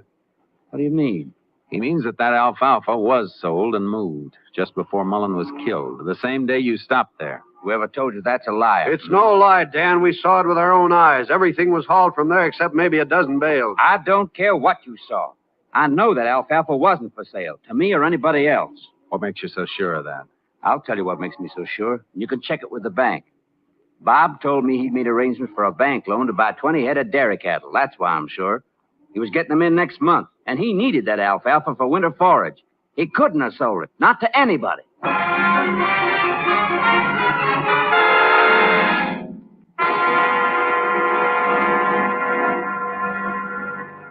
You are listening to Tales of the Texas Rangers, starring Joel McCrea as Ranger Jace Pearson. We continue now with tonight's case, Blood Harvest, an authentic story from the files of the Texas Rangers.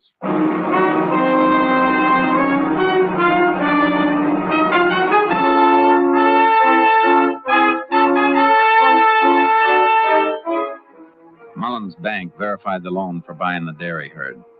Unless he'd changed his mind suddenly, Mullen wouldn't have sold the feed he'd been needing for his own stock. The sheriff and I headed back for Mullen's farm. Don't see Slim around any place. Maybe into the funeral home.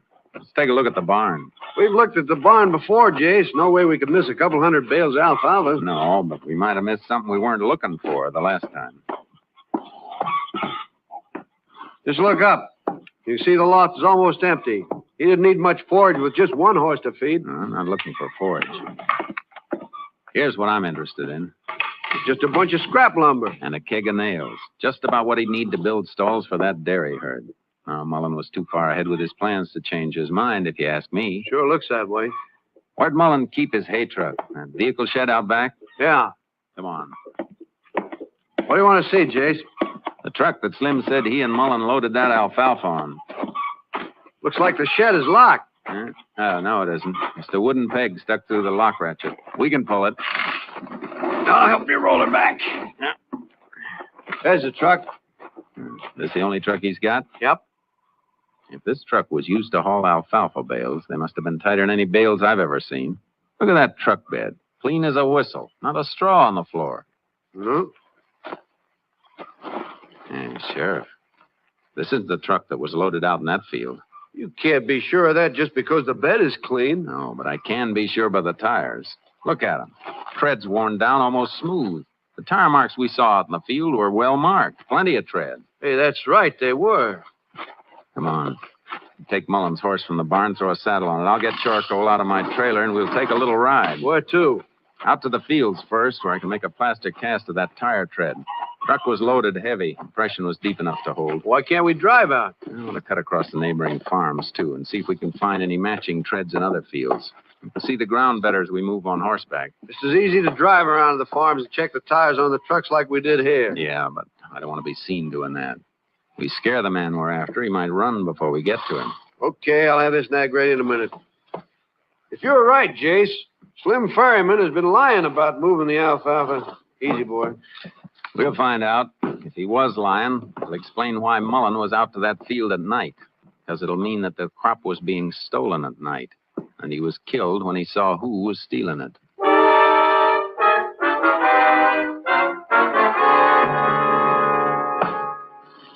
How long does it take that cast to dry, Jace? I'll be ready in a minute. Liable to be a lot of truck tires with that same tread. Sure, but this piece I'm making a cast of has a cut mark across part of the tread. Oh, I see. Find that same mark again someplace else, we can make another cast and use for evidence. Here, this is dry now. How's that, Sheriff? Good, clear impression, Jace. Come on. Let's ride. We checked the neighboring farms. Sam Richardson's place was clear, and so were the two others. And we cut through the north fence to Mullins' farm and into the acreage owned by Harry Trent. Looks like Trent moved his alfalfa crop too, Jace. Fields are clear. Yeah. Where's the farmhouse? Other side of that patch of trees. Good. That'll keep us covered. Keep your eyes on the ground. Right. Hey, hold it. Ooh. Hold it. What is it? Nothing. Tractor marks there. Not what we're looking for. Oh. Well, let's keep going. Hey, right. There's quite a bit of straw on the ground over to the right, Sheriff. Let's move that way. Hey, boy. Yeah, Sharky. Yeah. Probably Trent had his bale stacked there. Huh. He sure did. That's what we're looking for. Ooh, charcoal. Oh, easy.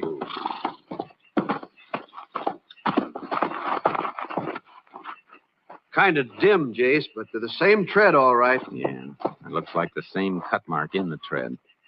I'm going to make another cast. Then after dark, we can slip in and take a look at Trent's barn and his truck. We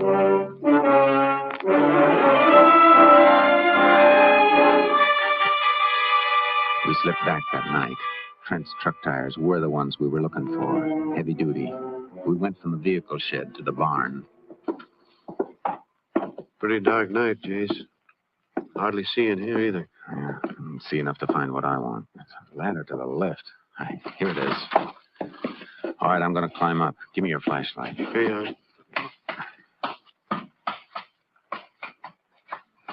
Anything up there? Just a few bales. I reckon Trent sold most of his alfalfa crop, too. Even if he had Mullins' crop here, no way we could prove it. That's where you're wrong, Sheriff.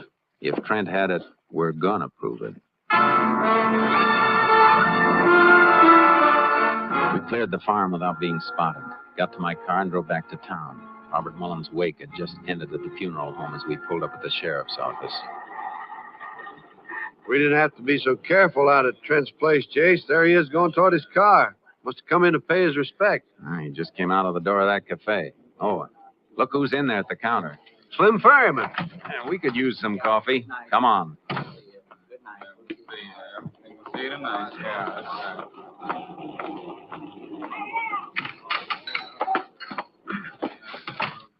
Well, howdy, Sheriff and Ranger. Howdy, May. How's the coffee? Try stirring it, and it'll fling the spoon right back at you. That sounds strong enough. Pour a couple. All right. Mind if we sit with you, Slim? Help yourself. Yeah, got a line on who killed Mullen yet? No. Too bad Mullen never mentioned the name of the man he was selling that alfalfa to. No, too bad. You think he might have mentioned it to one of the neighbors, Sam Richardson, maybe, or Harry Trent? No, I don't think so. I guess it isn't likely. Man who doesn't tell his plans to an old buddy living right in the same house with him, I guess he wouldn't tell anybody. Well, here's your Java, Sheriff. Thanks. Ranger. You and Mullen go all through the war together? No, just part of it. Mm-hmm. Where'd you meet? South Pacific? No, here in the States. I was a ward man at the General Hospital. Oh, then you weren't in action together. No. I see. I thought you were real close friends. We were. Who says we weren't? Well, take it easy. Nobody said so. I just meant you weren't as close as buddies are when they're under fire together. We were plenty close, and don't let nobody tell you different. Mullen was the best friend I ever had, see? Sure. When you get the guy who killed him, I'd like to be there to watch when they strap the rat in the electric chair. I know just how you feel. I'll do my best to arrange that for you. Here's your money, May. Oh, thanks, Slim. I'm going back to the farm and get some sleep if I can. Hardly had any since this happened. That's too bad. Maybe you ought to take one of your sleeping pills. Yeah. Maybe I will. Good night. Good night, Sheriff. Night, Slim. You sure rattled his teeth, Jace. He was pretty frank about his service record, though. Only because he knew I could check it if he lied. Let's skip this coffee. I want to see Ellie and her husband, Dan. Ellie and Dan were keeping a lonesome night vigil beside the body of Robert Mullen. We beckoned Dan outside. What is it? I don't want to leave Ellie alone too long. I'm afraid you'll have to leave her alone for a while if you want to help us spring the trap on the man who killed your brother-in-law. You know who did it? I think so. I need your help to prove it. You gotta help her. What do you want? How much acreage did Mullen have in alfalfa? Looked like 7 or 8 acres. 8's right. You know how much it'd yield? About 2 ton to an acre, 16 ton all told. That's a good yield for this year. He took good care of his land. Why? I'll tell you in a minute. Sheriff, we saw Trent's alfalfa acreage. I'd say he'd cut about 6 acres. About then? You don't have to say about. 6 acres is right. How do you know? I bought Trent's alfalfa crop from my company. Good. How much? Almost 12 ton. Same acre yield as Bob Mullins. 12 tons. Are you sure that's all? Of course I'm sure. The feed and grain companies keep a record of everybody they purchase from? Sure. Can the lots be identified? I mean, are they tagged or stored in such a way you could tell who they were brought from? Yeah, they are. What are you aiming at, Jace? Final proof to break Trent down? Dan, I want you to come with me. Get one of the bales Trent sold to your company, then we're going to wake up every other feed and grain buyer in the county to see if he sold any more than 12 tons. We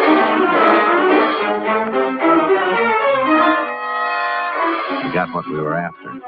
The day after Mullen was killed, Trent had sold an additional 15 tons to another company almost 50 miles away. We got a sample bale and brought it back to the sheriff's office. Hey, put it down here, Dan. Yeah. So Trent did sell more of it, huh? 15 tons more. Don't see how you can tell this bale from the other one. You can when you weigh them. Trent's bales average 110 pounds to the bale on his own stuff. The bales in this second batch are tighter packed, about 140 pounds to the bale. Hey, wait a minute, Ranger. There's something else different, too. I just noticed. Look at the wire on the bales. Looks the same to me. Maybe, but you're not as used to seeing baling wire as I am. Wire on the bales Trent sold me is 16 gauge. Wire on this other bale is 14 gauge. Bob Mullen always used 14 gauge. Come on, Sheriff. Let's get Trent and make him talk. Once he opens up, we'll see where Slim Fairman fits. Jace, I see the picture as clear as you do now, but how are we going to prove that this second batch of alfalfa was stolen from Mullen's place? We don't have to prove it. Trent's the one who has to do the proving. We do things big in Texas, but he's the first man who ever sold 27 tons of alfalfa from 6 acres. Let's go.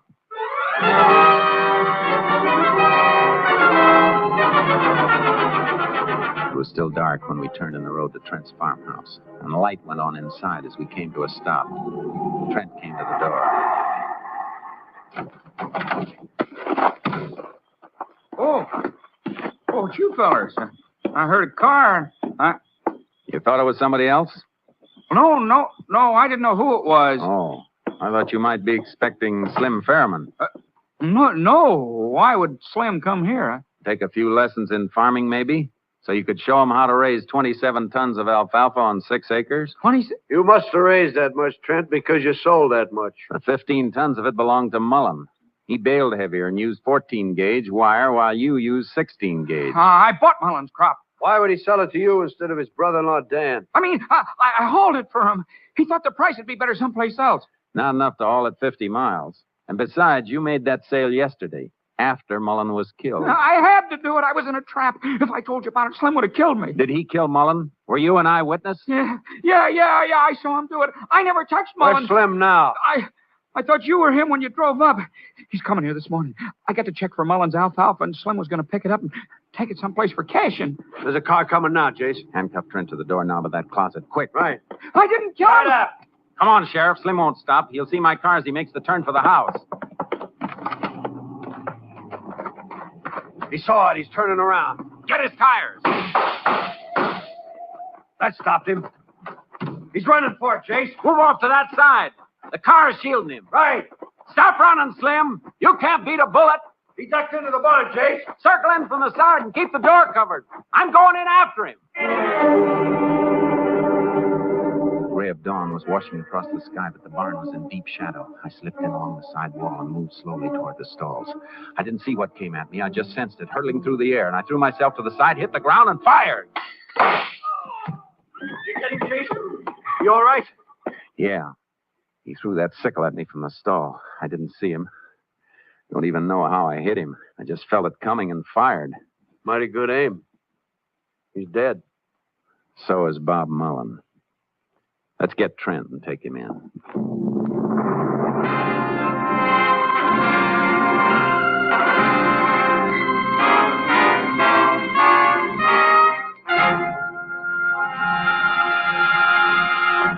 For his complicity in the robbery and murder of Robert Mullen, Harry Trent was sentenced to Huntsville Penitentiary for 50 years.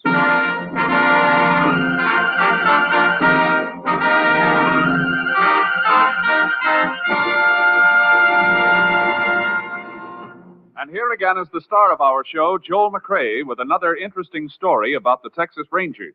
The equipment of a Texas Ranger includes a pair of 6 guns, a rifle, a shotgun, and other weapons, not to mention his horse trailer, automobile, and scientific crime detection apparatus. However, there's been a fictional addition to the equipment as the result of motion pictures, an addition that has the Rangers scratching their heads ruefully.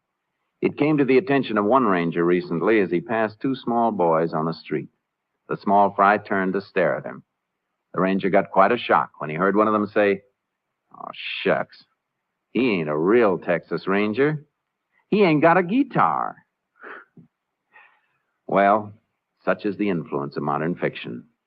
But fortunately, the criminals know the truth. When they see a real Texas Ranger, they don't look for a guitar. They look for the quickest means of transportation. They want distance, not music. Good night, folks. See you next week. Next week, Joel McCrea in another authentic reenactment of a case from the files of the Texas Rangers.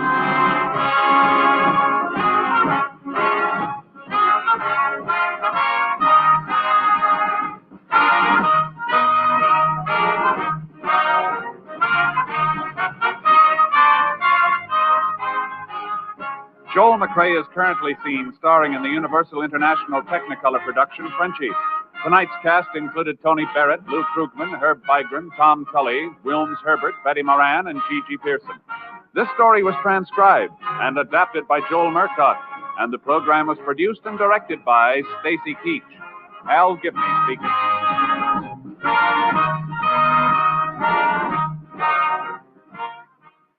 Three chimes mean good times on NBC. Here's news of 2 outstanding musical events. This Saturday, January 27th, Arturo Toscanini begins the first of a new series with the NBC Symphony. And starting Monday, January 29th, the Boston Pops Orchestra will be heard in a new Monday evening concert series. They call infantile paralysis the visible crippler. It strikes without mercy any place, anywhere. You can fight him with your dimes and dollars, though. Send them today to your local March of Dimes headquarters. Join the 1951 March of Dimes. Remember, Arturo Toscanini once again conducts the symphony next Saturday on NBC. The National Broadcasting Company presents Joel McCrea in Tales of the Texas Rangers. Tonight, transcribed from Hollywood, another authentic reenactment of a case from the files of the Texas Rangers.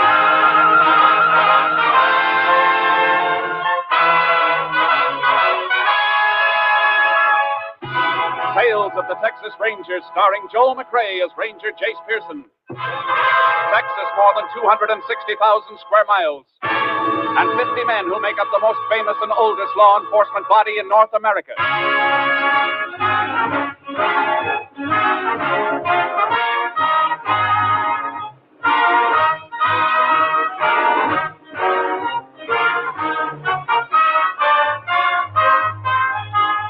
Now, from the files of the Texas Rangers come these stories based on fact. Only names, dates, and places are fictitious for obvious reasons. The events themselves are a matter of record.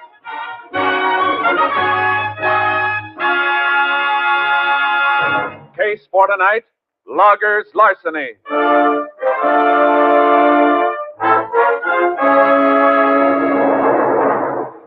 It is mid-afternoon, September 7th, 1938. 2 loggers employed by the Gulf Lumber Company are marking timber near a lonely stretch of company logging road in the Piney Woods region of East Texas. There. Cutting crew ought to be able to see that, Mark. Yeah. Well, looks like that's the last decent stick left in this stand of timber, too. Plenty more trees in the woods. Come on, we'll cross the creek and start working that stand up on the other side of the road there. We're already marked an awful lot of trees today. I think my axe is heavier than yours. I could do with a breather. Yeah, catch it on the run then. Come on. You'll get used to that axe. I told you I'd make a logger out of you. Just stick with me, kid. I'll put muscles like this on your arms. Hair on your chest, iron in your fist. Yeah, if I live through it. Bull, I'm about done in. Oh, man, that creek sure looks good. Yeah, don't let it fool you. Ain't fit to drink down here. Sawdust pile at the mill poisoned it. Well, what do we do, Wade? Sure, ain't deep enough to swim, is it? Or do you want to ride across piggyback? Hey, Bull, look. Huh? Over there on the other side. Up there against that old cut-over stump. That's the car. Yeah, upside down, all smashed up. Well, come on. Somebody might be hurt. Hey, Bull, that's one of the company cars on the mill. Yeah, I see. Sure is wrecked, ain't it? Yeah. Hey, smell that gasoline. Tank's busted wide open. Sure good thing there wasn't a spark. Uh-huh. There'd been some fire if that gas had caught. Hey, look here, kid, in the front seat. Who is it, Bull? It's old man Hutton. What's left of him. It's the paymaster. Come on, we better get him out of there. No, we can't do nothing for him. But get a load of this bank bag. Hey, that's full of money. Uh-huh. Payroll for the mill. Bull, what are you doing? What are you stuffing that money in your shirt for? Look, kid, we ain't been around here, understand? Hey, you've got no right to that money. Who's got a better one? Who's even going to know it's missing? Unless you shoot off your mouth. Hey, you twist my arm. I'll twist your neck right off your shoulders if you let out one word. Bull, the law. Forget the law. Just remember you'll get the worst beating you ever had. You understand? Yeah, I understand. Yeah, that's being smart. Here, throw this sack back in the car while I get my shirt buttoned. There's still some money left in it. Sure, all the coins and a few bills. No use being a hog, is there? Besides, this is going to look right. Throw it back in the car, I said. Sure, Bull. Sure. You got a match? Crazy, Bull, a match with all that gasoline spilled around here? Wait and see how crazy. Give me a match. Okay. Here. There's only one left in the box. That's all you got? Yeah. Well, we'll make you some counting. Now, get back out of the way.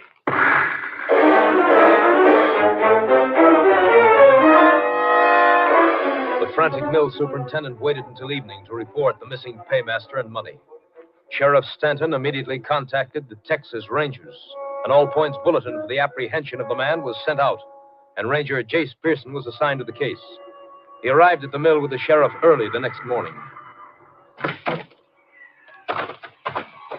Here's the mill office, Jace. Might as well start there. The quicker we can get a line on Hutton, the better. Yeah. If he's making a run for it, he's already got a big lead on us. Sure. I've been waiting for you. Meet Ranger Pearson, Mr. Browning. Mr. Browning's the mill superintendent. Howdy, Mr. Browning. Yeah, pleased to meet you, Ranger. Anything new here? No. I'm kind of inexperienced at this sort of thing. I sure been waiting for you. The delay's my fault. It was nearly sunup when I met the sheriff. It took time enough for breakfast and to drag the bank teller out of bed.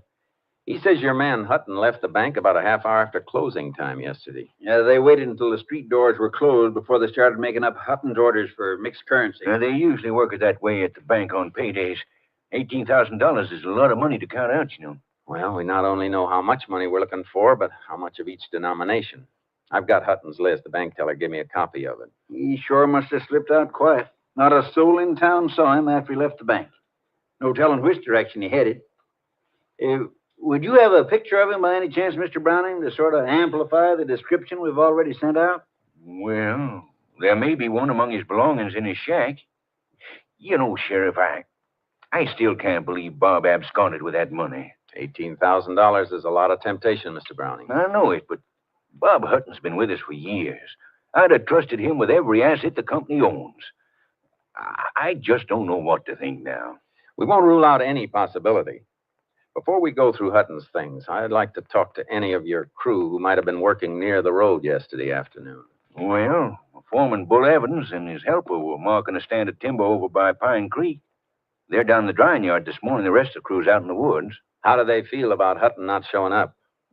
Quite a few of them wanted to dig up a rope and go hunting for him. But Bull Evans talked them out of that. Let's go find this foreman of yours.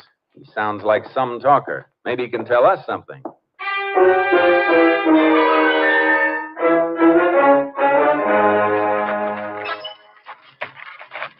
Put your shoulder to the dolly, kid. Here. Yeah, that's good. I will stack this load of sheathing beside that last bunch of 2-bys. Stand them on in and slide them in against the ridgepole there. Okay. This green stuff's as heavy as lead. Stack it up there straight. Want the whole blame rack to come down on top of you? What's the matter with you? You nervous? No, I ain't nervous. Give me a hand, won't you, Bull? Sure. There. Like I told you, keep your mouth shut and nothing will happen to you. Okay. Get that next stick now. Like that?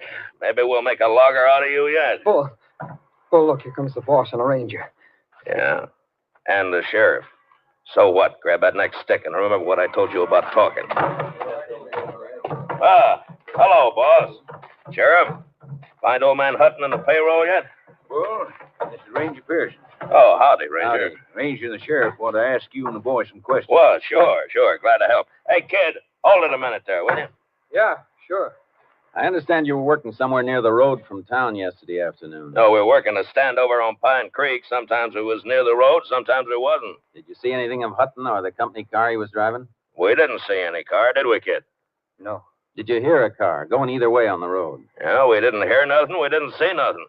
I'm afraid you're barking up a wrong tree, Ranger. How's that, Bull? Old man Hutton wasn't crazy. He'd seen a chance at a lot of money, and he took it. He never headed back this way from town. You'll pick him up someplace long gone from here. All right, Bull. That's all. Yeah, come on, kid. Let's get back to work. Wait a minute. I haven't talked to your helper yet. Well, Bull told you. We didn't see nothing. I don't know nothing about that money. We're looking for a man right now, son. Not the money he was carrying. Are you as convinced as Bull here that he ran off with the company payroll? Well, are you or aren't you? I don't know nothing about it, I tell you. What are you so nervous about? Well, nothing. I just don't know nothing about it. Look, son, maybe you don't know it, but there's a severe penalty for withholding information from the law in this state. If you do know anything about this case, anything at all, it's your duty to tell the ranger and me now. Well, Yeah?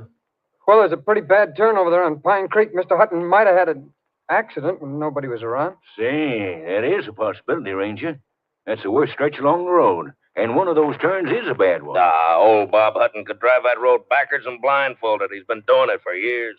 Besides, me and the kid come in by the road last night. There wasn't no wreck along it then. Did you see anything, son?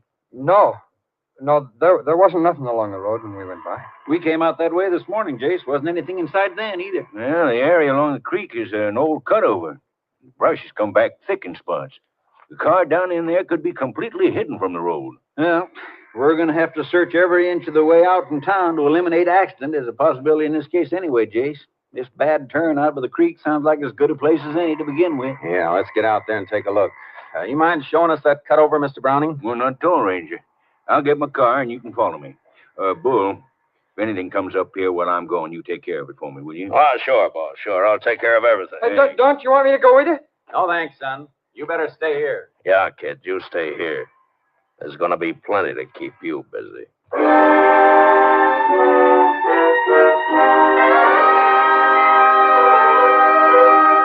Roadside tracks and broken brush near the bad turn on Pine Creek were so faint we nearly missed them. The car itself was completely screened from the road by brush.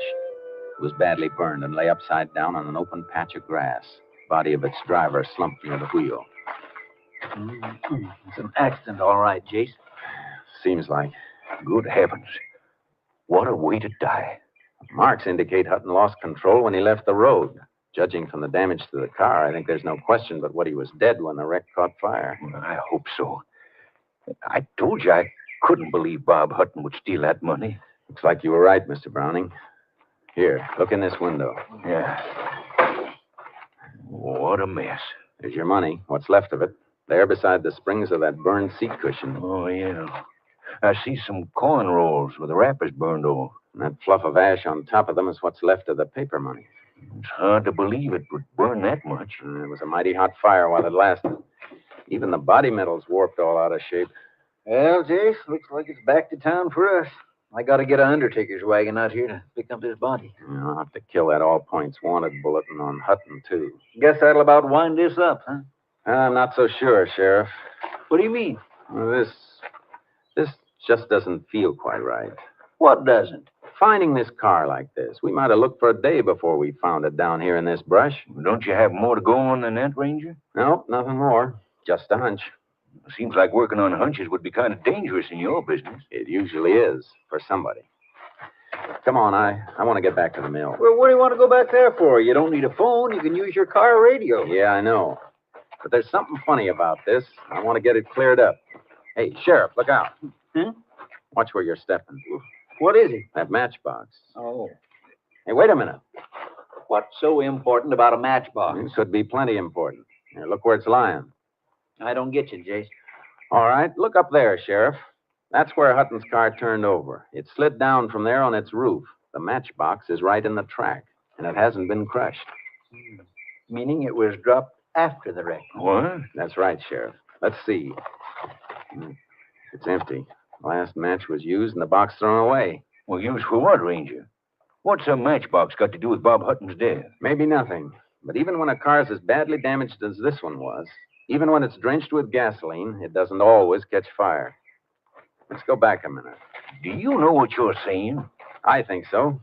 You mean somebody could have deliberately set this car afire after the accident? If this was an accident. Oh, but look, Jace, the only possible reason for arson in a case like this would be to cover taking the money Hutton had with him. And it's still there. What's left of it, anyway. I know, Sheriff. There we are. Give me a hand, will you, Sheriff? Sure, Jace. What do you want to do? And see if we can't get what's left of that money out without disturbing the ash around it. I want to send it into the lab. What'll that get you? If any of it's missing, they may be able to tell us.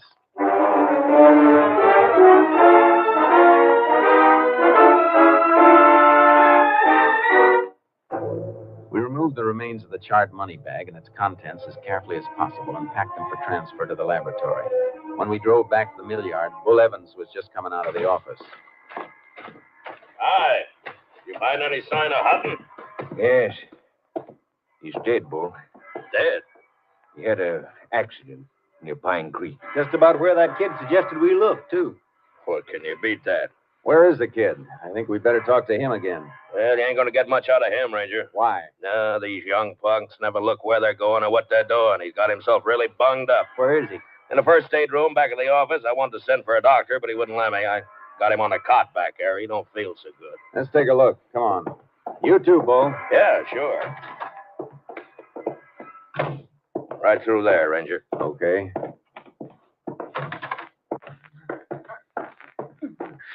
Easy, kid. Let's have a look at you. No. Leave me be.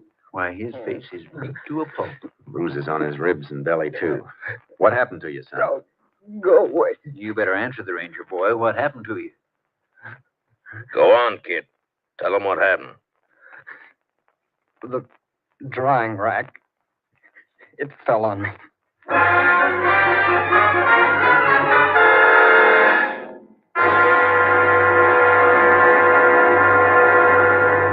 You are listening to Tales of the Texas Rangers, starring Joel McRae as Ranger Jace Pearson. We continue now with tonight's case, Loggers' Larceny, an authentic story from the files of the Texas Rangers.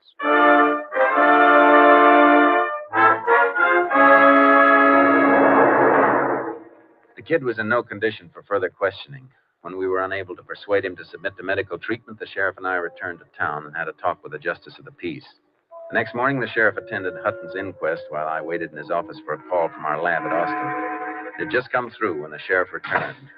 Sorry to be so long, Jace. Oh, I was comfortable, Sheriff. You got a nice office. Thanks. Inquest over? Yeah. Death by natural causes, I suppose. Yeah, failure of the heart.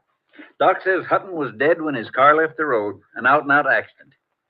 Oh, look, Jace, it's like the JP told you last night. That matchbox don't mean anything. It could have blown in on those tracks. I guess this isn't my week for hunches, Sheriff. Now, the lab report came in, too. How did it add up? Coins in the bank sack tallied exactly with the withdrawal slip the teller gave us. Oh, how about the bills, the paper money? There were traces of them in the ash. The quantity was small and might indicate some paper money was missing, but it burned so completely the lab couldn't be sure. Yeah, looks like that's that. Yeah. Well, Sheriff, I guess I better get started. So long, Jason. Thanks. See you again on another case. Yeah. Call us anytime you need us. You know, Sheriff, it still doesn't feel right. You know, Jace, it doesn't to me either. There's that matchbox. Sure, it could have blown in there, but that kid at the mill. Yeah? What about the kid? If he had a hunch Hutton's car was wrecked and where it might be, why didn't he tell his boss that as soon as he and Bull came in from the timber? Yeah, that's right. As it was, he didn't tell us till we dragged it out of it. That turn out there didn't have anything to do with Hutton's death. His heart quit. He could have gone over the edge anywhere along the road. Yeah, but Jace, he did go over at that turn. Sure he did. And that's why the kid couldn't have known the car was there unless he'd seen it. Then Bull Evans and the kid were lying. But why? That's what we're going to find out. That and why the drying rack fell on the kid. Kind of funny two accidents should happen so close together. Come on, Sheriff. Let's get out to that mill. Well,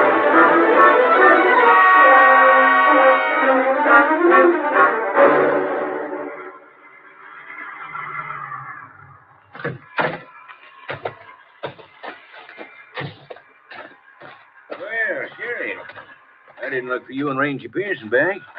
Something new come up? Not exactly, Mr. Browning. Just a few loose ends. I want to talk to that kid who was hurt yesterday. How is he? Oh, apparently a lot better than he looks. How's that? He was up for breakfast this morning. Insisted he was in shape to work. In shape to work? That's what he claimed. That kid was in shape for a hospital. Bull banked him up. He'd been taking care of him. I guess he ought to know. They around the yard here? Well, Bull didn't figure the kid was quite up to yard work. They went out with a felon crew. Together? Sure. Bull said he'd watch after the kid. Oh, he did, huh? Where are they? Up in the northeast quarter of Section 3 someplace, about 4 miles out. Come on, Sheriff. We better get out there. That kid was in no condition to work. Well, you can't make it in a car. We haven't got our access road to that section finished yet. You got any horses here? Yeah. The one I use for making my rounds of the cruise is saddled up out back. Bring it around for the sheriff. I'll get my horse unloaded from the trailer. Right away, Ranger. Come on, Sheriff. Get on the other side of that end gate, will you? Sure. You think that kid's in any danger, Jake? What do you think? I'm beginning to think so. So am I. Oh, back out, Sparky. Steady, boy. Easy, easy, boy. Here you are, Sheriff. Stirrups ought to be about right. Thanks, Mr. Browning. Now, you take that work road at the corner of the yard. You begin to hit some of the crew out at the end of it. They can tell you just where Bull and his helper is. Thanks. Let's go, Sheriff. Up, Charlie. Come on, pick him up, boys.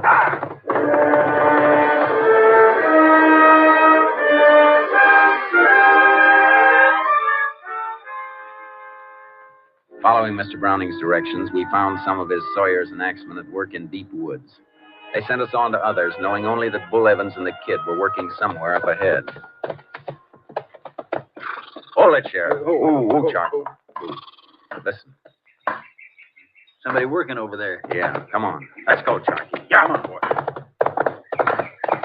Is it Bull and the kid? No. Charcoal. Hey there. Hi. Howdy, Sheriff. Ranger. What you doing out here? Looking for Bull Evans and his partner. Boys down the line said they were up this way. Yeah, they were a little while ago. Where'd they go? Blamed if I know. Too a crazy. Crazy? What do you mean? That bull was working over there. You can see the cut he was making. Uh-huh. The kid wasn't worth much, bunged up where he was, so he was just fooling around, kind of grubbing out a little brush. Well, Bull come over to bum a smoke off of me, and when he turned around, the kid was gone. Gone? Yeah. Slipped off in the brush. Bull hollered for him. When he didn't get no answer, Bull took right off after him, swearing fit to make old Paul Bunyan turn over in his grave. How long ago? Oh, 10, maybe 15 minutes ago. Come on, Sheriff. Hey, look, what is all this? Tell you later, son. Come on, let's go. Lift him, Charlie.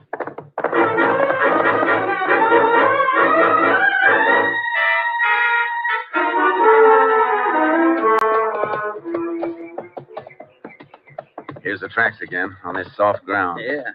Ooh, charcoal. Wait a minute, Sheriff. Steady, boy. What do you make of it, Jace? I don't like it. Where do you suppose that kid's heading? Yeah, beats me. Wherever it is, he's sure heading there in a straight line and hard as he can go. Yeah, with Bull apparently right behind him. Makes about as little sense as that drying rack falling on him yesterday or Bull talking him into reporting for work this morning. What's between the two of them? That's what we got to find out. Tracking us too slow. We're losing too much time. That's pretty thick timber ahead. It ought to slow them up some. Won't be much to follow when we get in there in those pine needles either. Jace, maybe we better split, sort of spread out. That way we'll be... Hey, hear that? Somebody in there's got a gun. Come on, get up, Charcoal. Come on, go. You know, I'm betting it's Bull. Sounds like the shots are in the middle of that timber stand. It's a bad place to work blind, Jace. Yeah. You might miss him complete in there. Possible. Look, Sheriff, you cut around the timber the other edge in case somebody breaks out in the clear in that direction. I'll head straight for the sound of those shots. Try to box them in, huh? Worth a try. Come on, Charcoal. Come on, timber horse, let's go.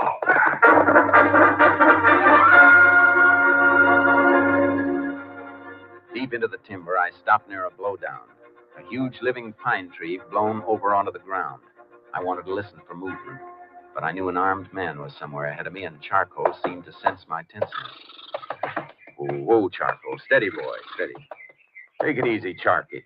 Confound it, what are you shying away from? Whoa, boy. All right.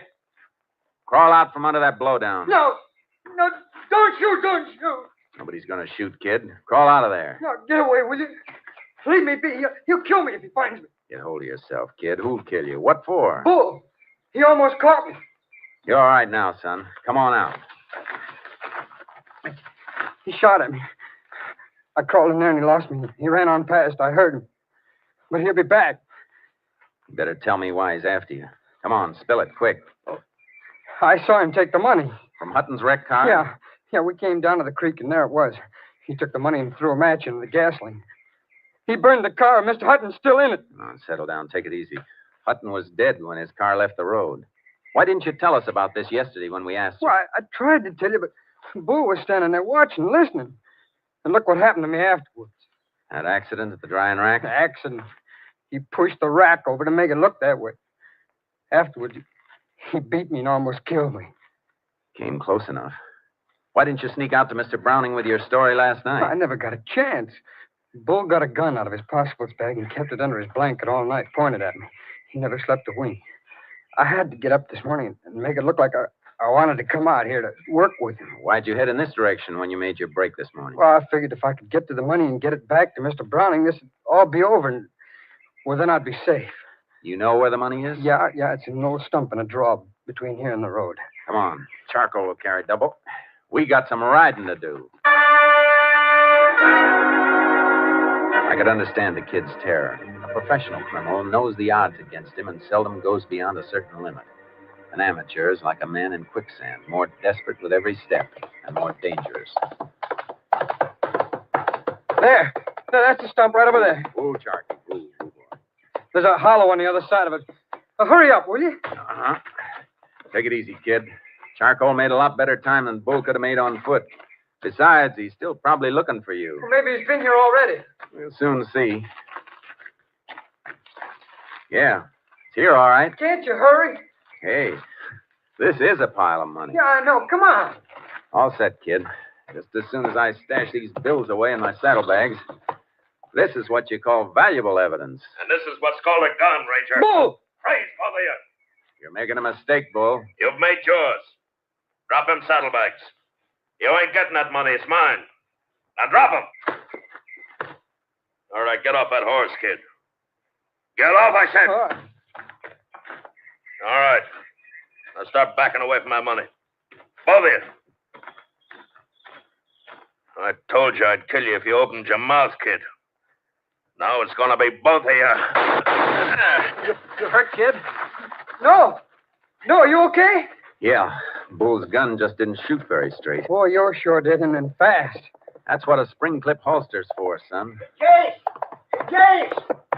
Ho, boy, ho.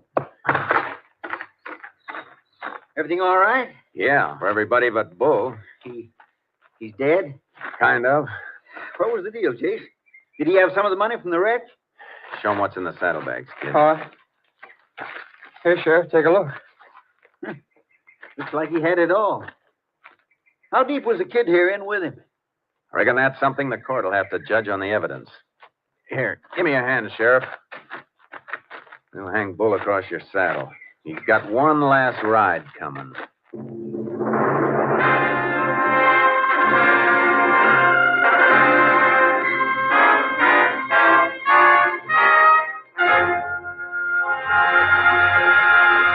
On November 12th, 1938, the kid was arraigned before the county court and found innocent of willful complicity in the theft from the paymaster's wrecked car. He was returned to society with a deeper appreciation and understanding of the duties of a citizen in the face of crime.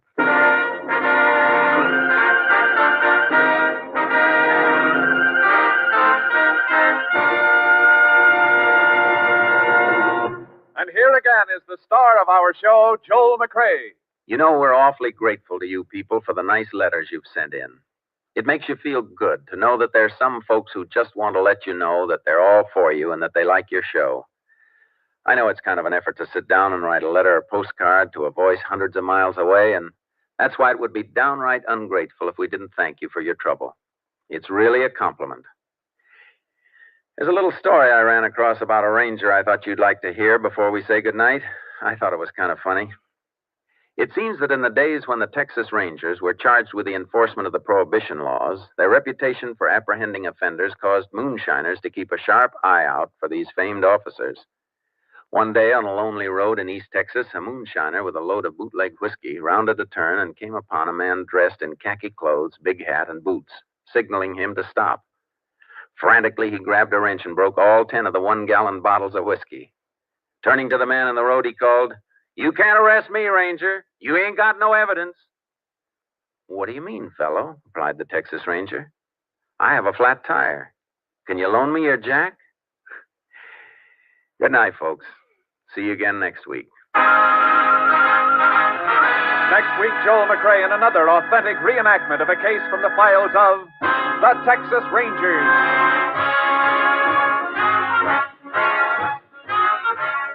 Joel McRae is currently seen starring in the Universal International Technicolor production Frenchie. Tonight's cast included Tony Barrett, Bill Conrad, Stacey Harris, Parley Bear, and Bill Johnstone. This story was transcribed and adapted by Tom W. Blackburn, and the program was produced and directed by Stacy Keach. Hal Gibney speaking.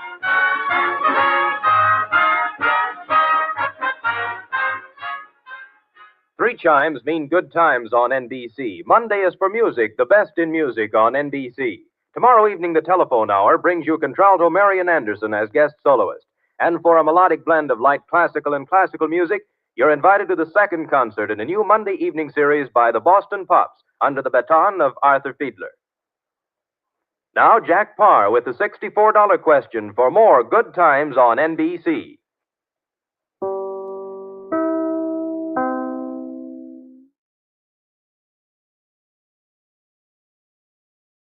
The National Broadcasting Company presents Joel McRae in Tales of the Texas Rangers. Tonight, transcribed from Hollywood, another authentic reenactment of a case from the files of the Texas Rangers.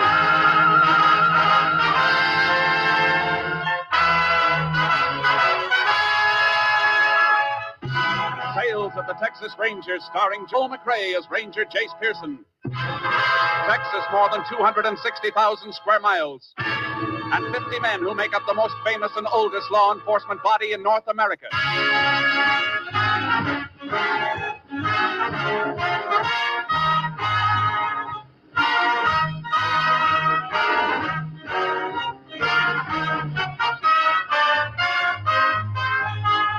Now, from the files of the Texas Rangers come these stories based on fact. Only names, dates, and places are fictitious for obvious reasons. The events themselves are a matter of record.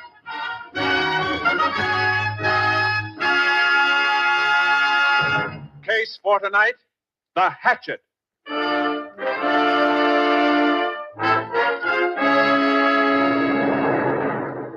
It is 8:30 a.m., Sunday, May 16th, 1941.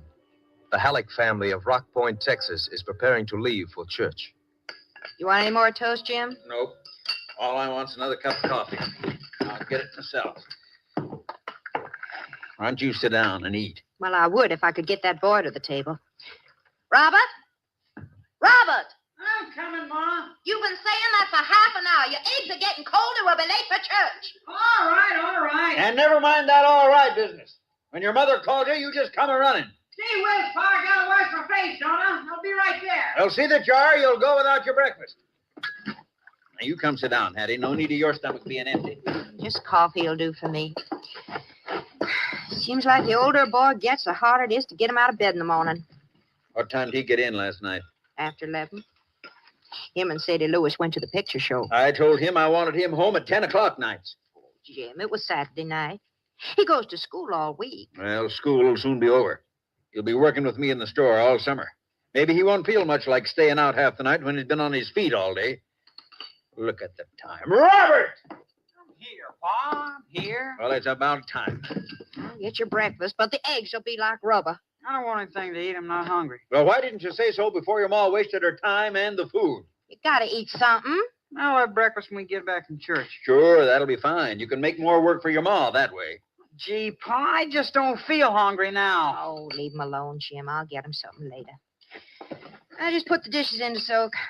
You two want to get out of my way? Why don't you go next door and tell Mr. Driscoll we're about ready to leave? Is he riding with us again? Yes, he's riding with us again, so stop sulking about it. Come on. You ought to be glad to have your teacher for a neighbor. You wouldn't be at the head of your graduating class if it weren't for his helping you. I see enough of him in school without seeing him Sunday, too. Yeah. Well, when you get away to college in the fall, you might be wishing you had somebody like him close by to give you a hand. Ring the bell.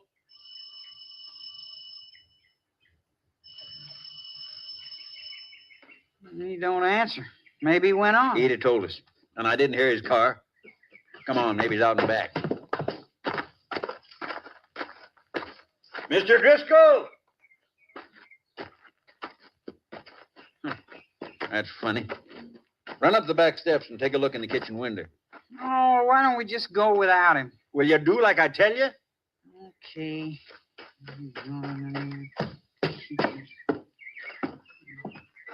See anything? No, he ain't. Pa! Pa! What is it, son? What's the matter? Look at him, lying there on the floor. Oh. Pa, what is it? What happened to him? Come away, son. Don't look anymore. Come away. I gotta call the sheriff. It looks like he's been murdered.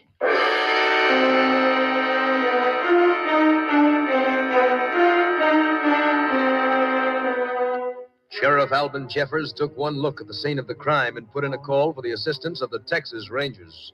Ranger Jace Pearson was assigned. Mighty bloody job, Jace. No weapon in sight. Nope. Judging by the marks, though, it was something with two edges, one blunt and one sharp. Probably a hatchet, Sheriff. Either that or two weapons. It's possible, but not likely. You say the JP's been here? Uh-huh. Soon as we're finished, the body will be moved into the funeral home for autopsy. Established time of death. That'll help. Where'd your call come from? Neighbors next door, the Hallecks. Man, wife, and son. Man and boy spotted Driscoll through the window when they come to get him for a lift to church. I'd like to talk to him. Sure, I told him to stick to home. We can go out back and hop the fence. Avoid that crowd out front. Good. Front room looked like Driscoll went in big for books. Yeah, he was an English teacher at the high school. Halleck boy Robert was in one of his classes, I think. Driscoll live alone? Mm-hmm. A widower. Here, step on this box and hop the fence. You go ahead. I can get over without it. Okay. Well, Halleck saw us coming. There he is at the back door. Howdy, Sheriff. Ranger. Come on in. Thanks. Ranger Pearson, Jim Halleck. Howdy. Oh, my wife Hattie and my boy Robert. Howdy. Howdy, Ranger. You found Driscoll's body this morning? Me and Robert. Saw it through the window. What time? Oh, about 8:45. That's when we always leave for services. Oh, Jace, I ought to call my office. Have the funeral home come for the body now. All right, go ahead. Mind if I use your phone, Halleck? Help yourself. I'll show you where it is, Sheriff. Oh, you'd better stay, Robert. Okay. You and your dad found the body. Would you mind, Mrs. Halleck? Not at all.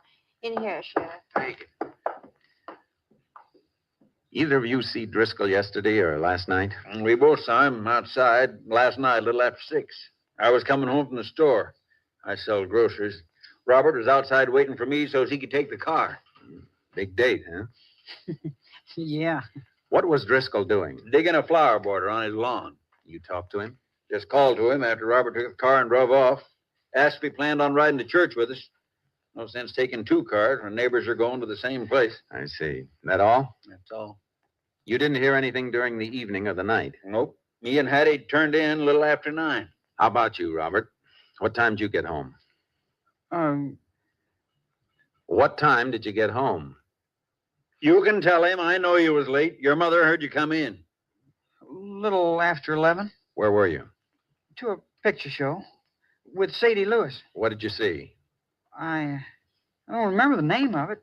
Bing Crosby's in it. Jace, you gonna be much longer? Oh, no, Sheriff. Why? I spoke to my office. One of my deputies got a report. Rancher named Finney chased somebody off his place with a shotgun last night. Doorbell, Hattie. I'm going. Did the deputy think the report might have anything to do with the Driscoll's murder? Who knows? Fellow Finney saw was doing something around a cattle tank, though. Yeah, good place to get rid of a weapon. Cattle tanks have been used before. Well, maybe we ought to go out and take a look. Yeah. Robert? It's Jean to see you. Hi, Bob. Hi. Hi, Mr. Halleck, Sheriff. Hello, Gene. Yeah, I just drove in to see if Bob wanted to go out to the shack and camp, and I saw that crowd in front of next door. Somebody killed old man Driscoll, huh? Yeah, I can't go with you today. Well, yeah, guess not. Are you helping the sheriff, Ranger? We're helping each other. Well, boy, I sure hope you catch that guy. Mr. Driscoll was the best teacher we ever had. We'll try to square things for him, Gene. Coming, Jace? Yeah. Thanks for your help. We may want to talk to you again later. You're sure welcome, Ranger. Bye. Bye, ma'am. So long, folks. Bye. So long, Ranger. Who was that kid, the one who just came in? You mean Gene? No, name's Gene McCready. Pal of Robert's. They go to school together. Why? Just wondering. Robert Halleck ever give any of you any trouble around here? Yeah, we'll take my car. No, he's a good kid. Why? I just got a feeling he was covering up for something, that's all. Well, like what? If I knew that, I wouldn't be wondering about it. How far to Finney's place?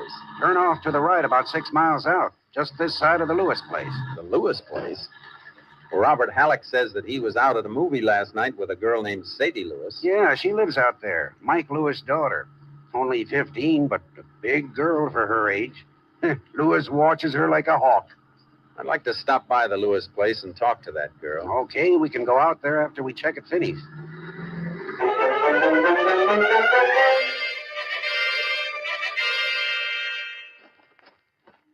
Well, right here's about where he was when I spotted him. I called, but he started to run. I threw a load of buckshot after him. You didn't see who it was? No, I didn't. I was too far off, about 300 feet back toward the house. What time was that, Finney? Oh, just before 11 o'clock last night. Wasn't that kind of late for you to be out here? Well, I've been visiting. I was cutting across the ranch, walking home. From where? Mike Lewis's place. We get together Saturday nights, play cards. Oh, no, not for money, just passing time. You always carry a shotgun when you're passing time? Well, matter of fact, I do. Bag a jackrabbit once in a while, going, coming between here and Mike's place. So I always towed a gun just in case. I see. I see better than you do, Jace. I've eaten out here. Mrs. Finney can do more things with a jackrabbit in a pot than most women can do with a chicken.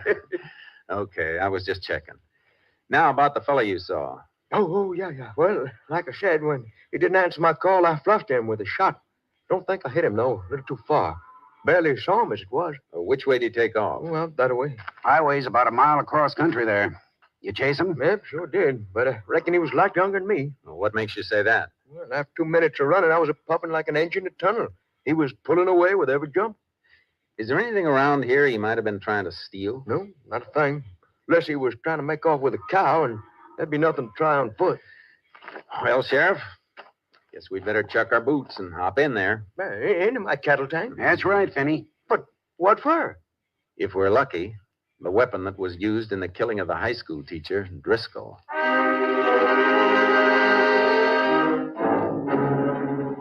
The cattle tank was big. The bottom was covered deep with a couple of inches of oozing mud and slime. And we slithered around in it for almost half an hour.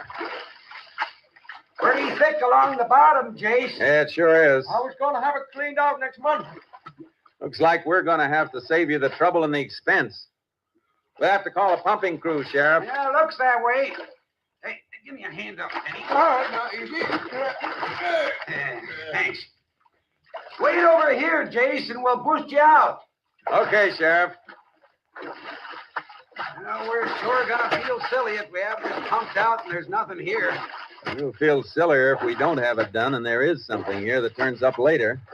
I think we ought to... What's the matter, Jace? Feel something. Here, under my foot. Yeah, I felt it coming over this way, too. Some stones in the mud. No, this is metal. Wait, I'll get it. What is it, Jace? Look for yourself, Sheriff. Just about what we're looking for. A hatchet.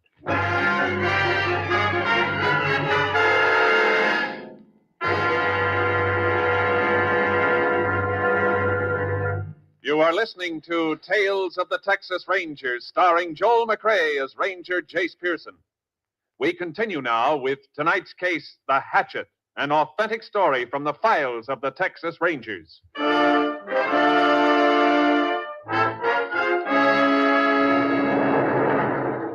was the murder weapon, all right. The blood had been washed away from most of it, but there was skin tissue and hair that had stuck to the blunt end, and... Well, I reckon that's it, all right, Jace. But who threw it away on my place, and why? The killer wanted to get rid of it in a place he thought nobody'd be liable to find it. Must have thought of this spot last night. That means he knew the place. He wouldn't cross the range on foot unless he did. You say he ran off that way? That's right. Like Sheriff said, the highway's about a mile. He could have left a car there he was getting back to, or he might have cut off in another direction when you lost him. You have horses here, don't you, Finney? Why, sure, but nothing like the one you're towing in that trailer behind your car. It's really a horse, Ranger. I think so, too. What I want is a mount for the sheriff here. Where do you figure on riding, Jace? Out on the range, see if we can pick up a trail. I'll unload charcoal and start ahead, and you walk back to the ranch house and get one of Finney's horses and catch up to me.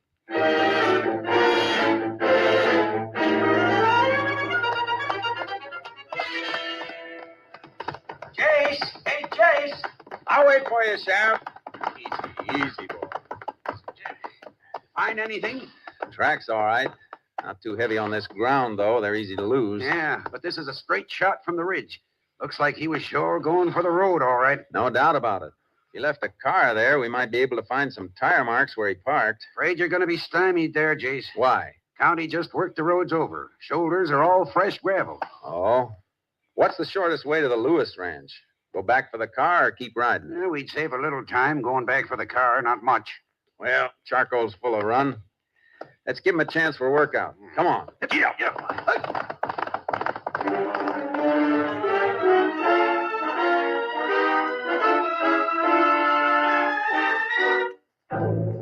The Lewis Ranch was big and well kept. There was something dismal and brooding about it. When we got inside, I knew what it was. It was as though the place were reflecting the personality of the heavy-browed man who owned it. So you want to see my daughter, huh? That's right. What about? Just want to ask her where she was last night? She was into the movie house with Robert Halleck.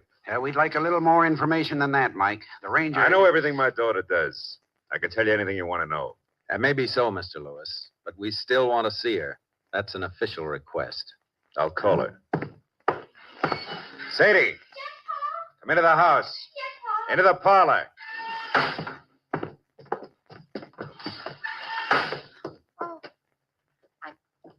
Didn't know anybody was here. Sheriff and the ranger want to talk to you. They don't think you and Robert was at the show last night. Nobody said that. You don't have to say it.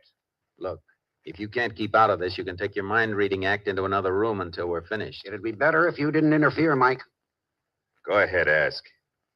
Maybe I'll be interested in the answers, too. Sadie, don't be nervous. Just tell the truth. Were you with Robert Halleck last night? Yes. Where'd you go? We went... Where did you go? To the movie. Remember the name of the picture?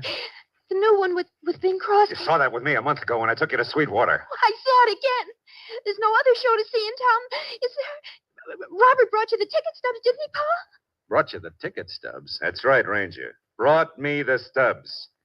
My daughter's supposed to be someplace. I want to make sure she's there. I'm not gambling on being fed any lies. No, I can see that. You're not gambling that your girl might tell you the truth either, given the chance. Reckon the law's got nothing to say about that. I reckon not. Let me have that package, Sheriff. Yeah, here. What's in it? Just something I want you to look at. Hatchet. Yeah. You ever see this before? No. How about you, Sadie? You ever see this before? No, sir, I never. Why are you asking us about it? Just routine. This is the weapon used to kill Driscoll, the high school teacher. All right, Sheriff. Wrap it up again. Let's go. Sorry to have bothered you, Mr. Lewis. Yeah. You ready, Sheriff? Yeah. Goodbye, Mike. Sadie. Bye. Sadie, you been lying to me? Answer me! Yeah, looks like Sadie's in for a rough time, Jace. And she wasn't telling the truth. He knows it. Her story ties in with Robert Halleck's, Jace. I know. It'll be dark by the time we get back to Finney's place. Movie house open tonight? Sure. Why? I want to talk to the manager.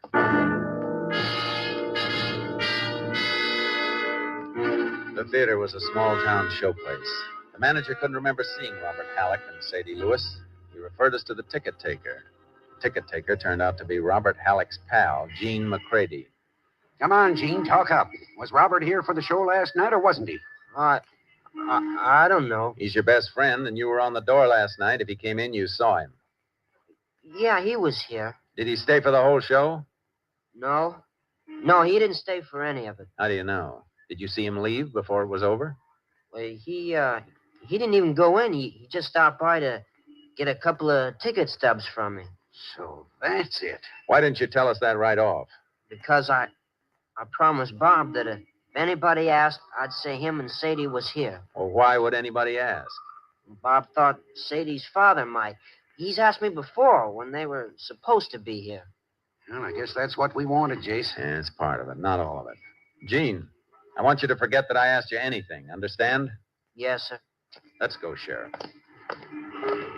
I guess we better pick up Robert Halleck and the Lewis girl, Jace. Not yet. All we know is they didn't see the show. That isn't enough. Don't see why not. This wasn't just a transient thing. Driscoll didn't have no enemies, unless it was one of his pupils hated him. We can narrow it down to one student, though. Not until we've checked on all of them. I'm going to sleep on this tonight. When school opens tomorrow, I'm going out there.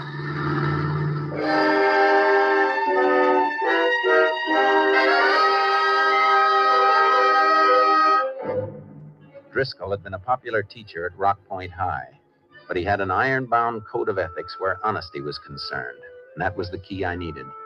I found the answer in a batch of test papers he'd been grading. I took the papers back to the sheriff's office. Morning, Jace. Morning. Find anything out the school? Plenty. Look at these. What are they? English class test papers of Robert Halleck and Gene McCready. I see. Halleck's mark's pretty high, 94. Yeah. Hey, only half the answers on McCready's paper have been checked. His isn't graded. Compare them and you'll see why. His answer to every single question is exactly the same as Halleck's, all the way down the line. Driscoll must have noticed it while he was marking. You think McCready was cribbing his answers from Bob Halleck's paper? Halleck was at the head of the class. McCready was just barely hanging on. Those papers were clipped together in the drawer of Driscoll's desk with this slip of paper. A few notes scribbled on it in Driscoll's handwriting. Here, read what it says. An obvious case of cheating. Flunk McCready. If Halleck knew of this, advise principal neither should be permitted to graduate. Well. Test was on Friday. Driscoll must have been grading those papers after school let out. Halleck came home, but Gene McCready was sitting out a punishment in another class for being late. That means Driscoll might have run into Gene Friday afternoon and asked him about it. That's what I figured. Of course, Gene could have told Bob later. Yeah, he could have. Robert Halleck's the boy, all right, Jace. He lied about where he was Saturday night, and Gene was working at the theater. Maybe yes, maybe no. You get the autopsy report yet? Oh, yeah. Came in this morning. What time did Driscoll die? Between 9:30 and 10:30 Saturday night. Then we can't eliminate Gene McCready. Why not? He starts taking theater tickets at 6:30, but the box office closes at 9 when the main feature goes on again. He's got nothing to do after that. His work's finished. Well, I didn't think of that. You better give me the hatchet, Sheriff. I'll need it. Sure. Got it locked in the drawer here. What's your plan? You go out to the school, get Bob Halleck, and bring him to his father's store. I'll meet you there. Would you want Gene McCready, too? He's not in school. He's supposed to be home sick. We can pick him up later. I don't want him and Robert together.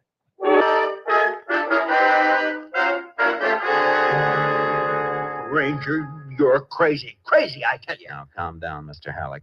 You admit the hatchet comes from your place. No. A minute ago, you said it did. Well, it disappeared months ago. It was lost. It got lost again in a cattle tank. Where's your car? Out back, through that door. All right, let's look it over.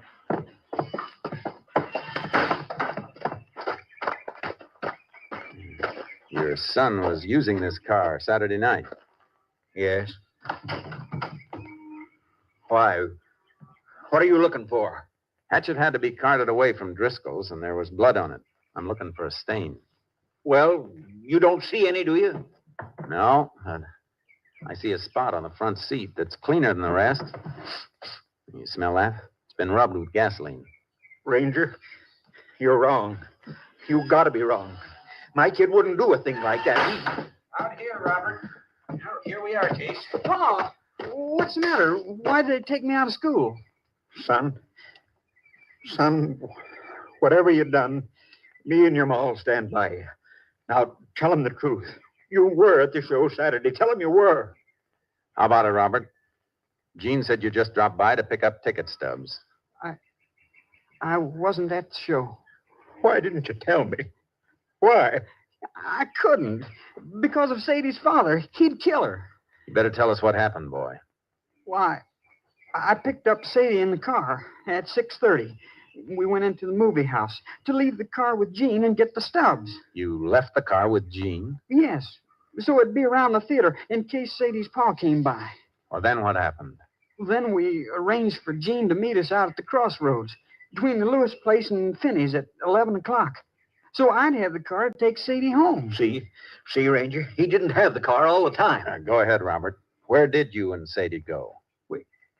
We went for a ride with somebody who picked us up behind the theater. What do you mean by somebody? Who? Sadie's mother. What? Why, Sadie Lewis's mother is dead. No, she isn't. That's what Mr. Lewis tells everybody. They were divorced before he moved here with Sadie. Could that be true, Sheriff? Well, Jace, I don't know. Mike Lewis always said his wife died. She didn't. He just hated her, that's all. And, well, if he finds out Sadie's been seeing her, he'll beat her up. All right, Robert. I think you're telling the truth. There's something I want you to identify. This. Why, that's our old kindling hatchet. Where'd you see it last? Well, the shack. Me and Gene built a shack up in the woods last fall. We go camping up there. I built most of it because Gene, he was working part-time after school at Finney's ranch. That's right, Jace. Gene did work for Finney for a while. Come on, Sheriff. We'd better go pick him up.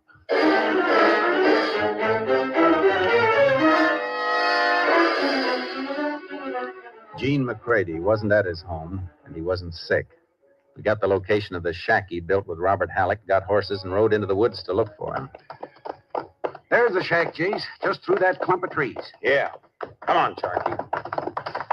Hey, the door's opening. It's Gene. Howdy, Gene. What are you doing up here? Just come up to take you into town, Gene. A few things we want to ask you about. Like what? Like how you spent Saturday evening between the time you stopped taking tickets and the time you met Robert at the crossroad between the Lewis place and Finney's. Come on, Gene. I'll boost you up behind me. Well, can I get my jacket? It's inside. Go ahead. Hey, he don't look guilty, Jace. Not a bit rattled. I know. Well, we could be wrong, but you better give me your holster, Sheriff, if he's going to ride behind you. Yeah, I guess you're... Look out, Jace! You hit, Sheriff? No, but I hit him. He had a rifle in there. Kept out shooting just as you leaned over. Oh, you hit me. Yeah. Let's see. There's a flesh wound through the side. I didn't want to hurt him, but Mr. Driscoll wasn't going to let me graduate, the old fool. All right, shut up. Hold still till I fix this wound. Will he be all right, Jace? Yeah. I'm sorry I had to do that, shooting a kid. Yeah, but his being a kid doesn't make you bulletproof. And it didn't stop him from killing Driscoll. There. All right, Sheriff. Let's rig a litter and carry him in.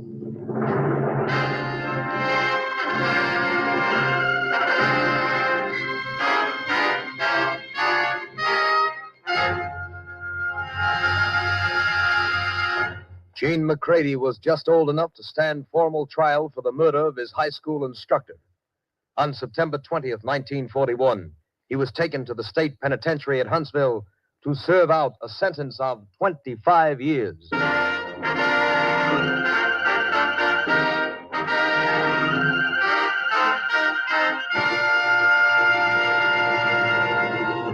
And here again is the star of our show, Joel McCrea. There's a poem that was sent to me by Captain M.T. Lone Wolf Gonzalez, who's commander of Company B of the Texas Rangers. It's not only amusing, but seems to reflect the thoughts of many a police officer. I hope you'll enjoy hearing it. It's called Not Guilty. I guess I've seen 1,000 men go in this jail and out, from tramps with month-old whiskers to rich men with the gout. Not one of them was guilty of the crimes the law accused. Seems they were all just victims of some officer's abuse. From the time the keys are rattled till they're locked up in the cell, Their voices, though they differ from a whisper to a yell, the song is always just the same that everyone will sing. I don't see why they put me here. I haven't done a thing. Makes no difference what they've done or how mean the crime has been. When they're locked behind those prison bars, they're always free from sin. Though the evidence be solid and their voice with guilt may ring, they'll stand right up and tell you, I haven't done a thing. Good night, folks. See you again next week. Good night. Next week, Joel McCrea in another authentic reenactment of a case from the files of the Texas Rangers.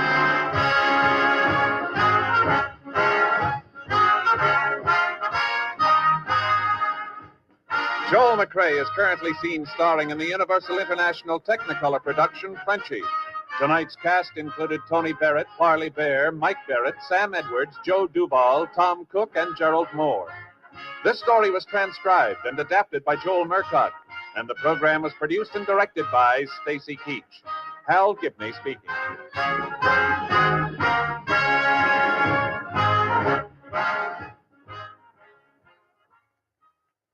Three chimes mean good times on NBC. There's music, fun, and prizes Monday through Friday on NBC to help your busy morning along. Tommy Bartlett brings you Welcome Travelers. Walter O'Keefe MC's Double or Nothing. Clever quizmaster Bud Collier asks the questions on Break the Bank. Jack Birch presents Songs and Stories, and Dave Garraway with Melody and Humor. That's Monday through Friday on NBC. Now, hear the $64 question. Three chimes mean good times on NBC.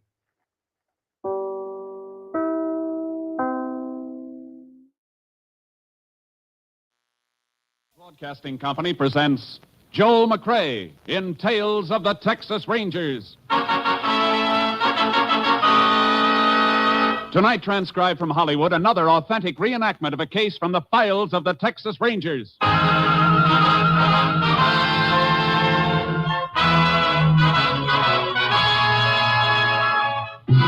Tales of the Texas Rangers, starring Joel McCrea as Ranger Jace Pearson. Texas, more than 260,000 square miles, and 50 men who make up the most famous and oldest law enforcement body in North America.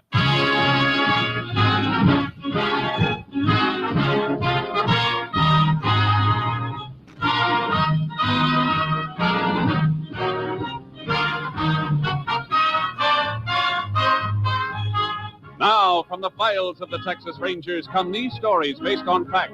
Only names, dates, and places are fictitious for obvious reasons. The events themselves are a matter of record.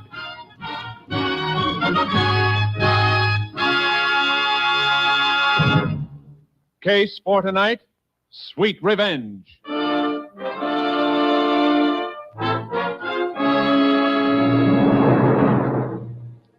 It is 6:30 p.m., March 13th, 1944, at the ranch house of Judd Wilkins.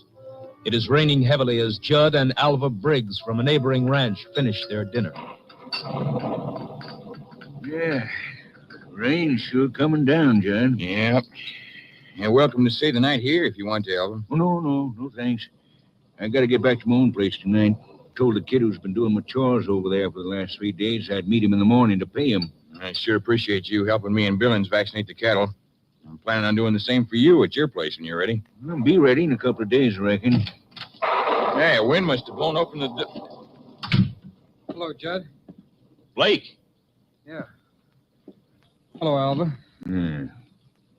Well, you don't seem none too happy to see me either, Judd. Well, no, it's just it's a big surprise you popping up this way after 2 years, boy. Of course, I'm glad to see you. You're my brother, ain't you? Oh, yeah, Alva. Where's Callie? What? You heard me, Blake. Where's my daughter? Well, didn't you hear? Yeah, what? Callie and me. We split up, Alva. Split up? Yeah, in Dallas. I thought you knew. You get her to run away with you, and then when you're through with her, you toss her to one side? Alva, no, that ain't true. That ain't the way of it Why, all. you... Alva, let go of me. Cut it out! Albert, cut it out! Take your hands off Blake! Stop me now! Blake Wilkins, if you wasn't your pa's boy... Alva, you got to listen to me. Just stay away from me from now on, Blake. Stay away or I'll...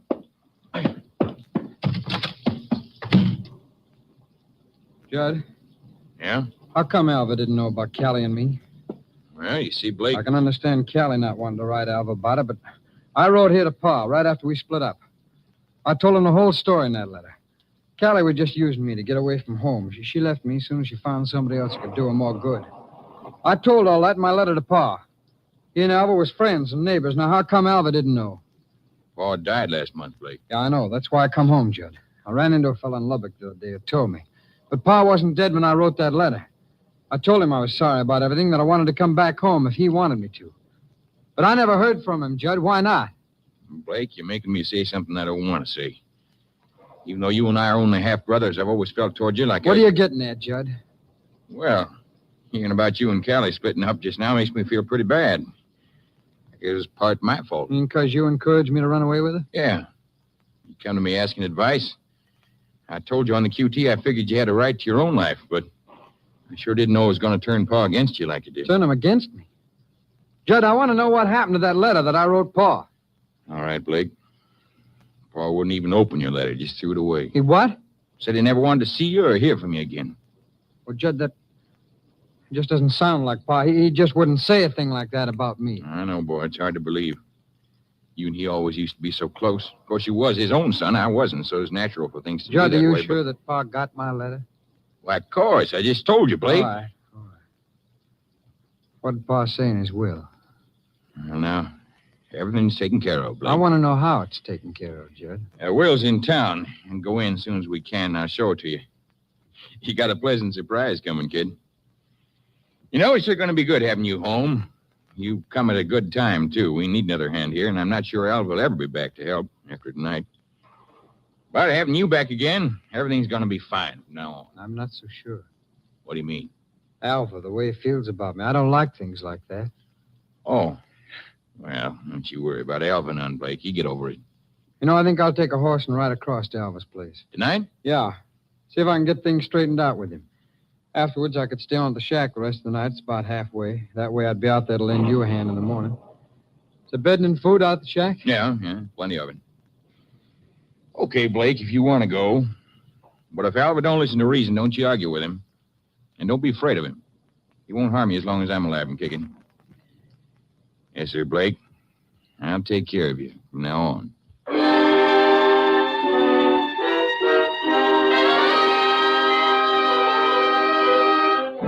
The next morning, Tom Billings, a ranch hand, rode out to the isolated shack on the Wilkins ranch. He discovered the dead body of Blake Wilkins lying in front of the open doorway. Sheriff Hedges was immediately notified and requested help from the Texas Rangers. Ranger Jace Pearson was assigned to the case. Morning, Jace. Howdy, Sheriff. Whoa, Charcoal. Any trouble getting out here? No, pretty heavy going, though. Must have been some rain last night. Good thing you didn't try to come out in your car. You'd have been huff deep in mud halfway. Yeah, that's what I figured. I've already talked to the half-brother Judd back at the ranch house. He's pretty broken up. But I figured you'd want to look at the scene of the shooting before you did any questioning. Yeah. You find anything, Sheriff? Yeah, a couple of things. They left the body right where it was, though. Medical examiner's on his way out. Whose horse is that in the corral? I figure it's the one Blake Wilkins rode out here last night. Followed the tracks out here, just one set of them. Any footprints around? Well, couldn't see any. A lot of gravel, rocks around. Yeah. Okay, let's take a look at the body. Lying in front of the open door. Bullet ended over the right eye. The rain must have washed some of the blood away. Bullet came out the back of the head, higher up. That means it was traveling in an upward angle. Yeah, that's right, Jace. Went clear through him and then carried through the shack. Come on inside, I'll show you. You got the bullet here in my pocket. We found it out back. Here it is. What's left of it. Sure smashed up. Afraid it won't help us any. You take a look at the roof, Jace. Back wall over that shelf of provisions. Yeah.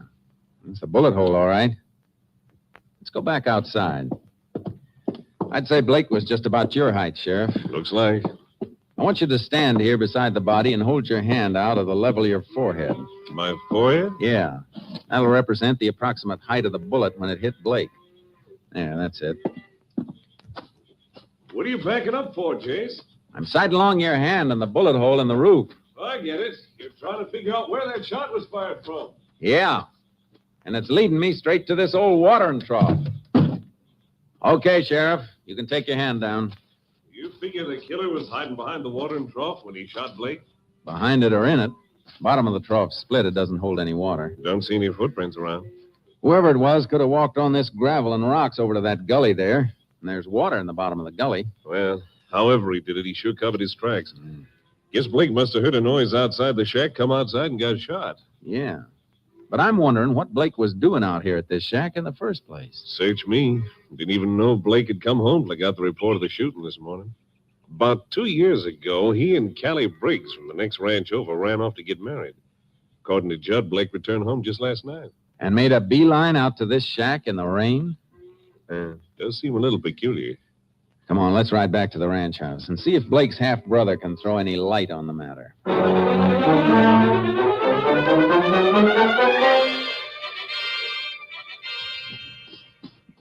No doubt about it, Jace. That horse at the shack is the one Blake rode out there last night. We backtracked the hoof marks all the way here to the ranch house. Yeah, just one set of prints, all right. Well, we thought it was heavy going for our horses this morning. Must have been a lot worse last night from the way those hoof marks of Blake sank down in the mud. Yeah, I noticed that. Is that the half-brother on the back porch? Yeah, that's Judd Wilkins. Oh, boy. Oh, Judd. Yeah, this is Ranger Pearson, Judd. He's in charge of the investigation of your brother's murder. Well, got any line on the killer so far, Ranger? Not much yet. As I understand it, Judd, your brother'd been away from home about 2 years. That's right. When did he get back? Walked in last night at supper time, about 6:30, I guess. Albert Briggs can verify the time for you. He's having supper with me. Any reason the time of Blake's return home should need verifying, Judd? No, I just figure you want all the facts straight, Ranger. Yeah. What happened when Blake walked in? Well, right after Blake walked in, Alva walked out. Oh? Why? When Blake told us he and Callie had split up.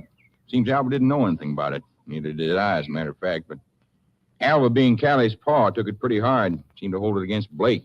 Guess he thought it was all Blake's fault.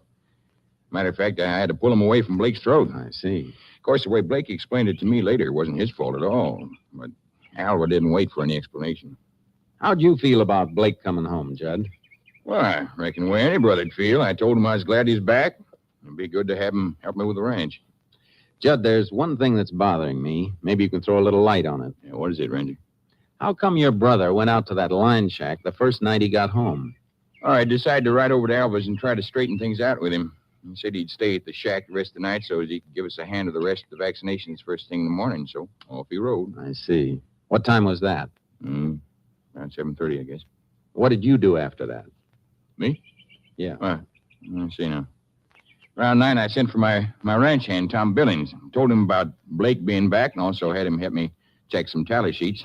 I'd say that was about 10:30 when we got through. Tom went on back to the bunkhouse? That's right, sure. And you? I turned in. You didn't leave the ranch house? Me? No. Are you sure about that? Of course I'm sure. What are you getting at, Ranger? I'm just trying to get at the truth, Wilkins. Now, wait a minute. You think that maybe I killed Blake? I'm not thinking anything right now. I'm just asking questions. I don't like the kind of questions you're asking. Think I'd kill my own brother in cold blood? Take it easy, Judd. Look, Ranger. You know who discovered Blake's body? Tom Billings, my own ranch hand. You know how he happened to ride out there this morning? Because I told him to. I wanted to meet Blake and start to work. Now, would I kill Blake and then go out of my way to make sure his body'd be discovered? It'd be pretty stupid, wouldn't it? Well, Judd, I'll go along with you far enough to say a stupid man wouldn't have done that. Nah, I didn't kill Blake. Then you got nothing to worry about. Yeah, I know. Sorry I lost my temper, Ranger. It's just that a thing like this hits you pretty hard. Yeah, sure. Where can I find this ranch hand of yours, Tom Billings? He's waiting for you down at the bunkhouse. I told him to stick around in case you wanted to question him, Jace. Good. Let's have a talk with him, Sheriff.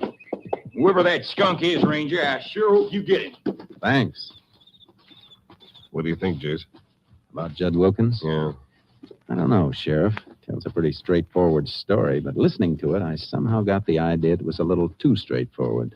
Almost like he might have been rehearsing it. Yeah. Sounded like that to me, too. Well, we'll check up on as much of his story as we can from Tom Billings. Here's the bunkhouse. Come on in. Howdy. Tom Billings? That's right, Ranger. I've been waiting for you. And Pat's an old pair of jeans. You ain't if I'm much of a seamstress, though. Oh, I don't know. Seems to me I've seen worse-looking patches than that. Billings, You're the one who discovered Blake Wilkins' body this morning, aren't you? Yeah. Almost lost my breakfast. Pretty bad sight. Who told you to ride out that way? Judd, he wanted me to meet Blake and get started with the vaccinations again. Check so far, Jace. Yeah. How about last night, Billings? Judd says he called you up to the ranch house. Yeah, he did. Wanted to tell me about Blake being back and have me help him check some tally sheets. What time did you go up? Right around 9 o'clock. And what time did you come back here? Oh, about 11:15. The rain had just stopped. I come back here to the bunkhouse and turned in. And then this morning you rode out to the line shack? That's right, Ranger. Okay. I guess that'll be all, Billings. Come on, Sheriff.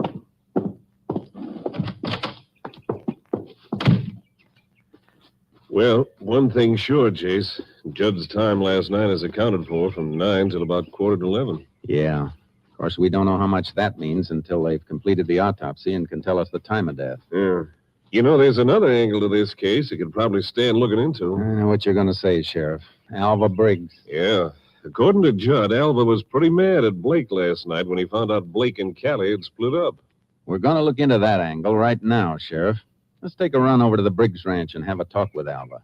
See if we can find out just how mad he was at Blake Wilkins.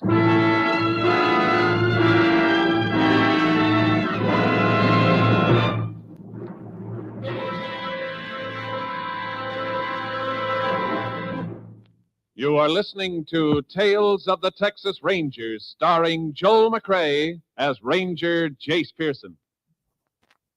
We continue now with tonight's case, Sweet Revenge, an authentic story from the files of the Texas Rangers.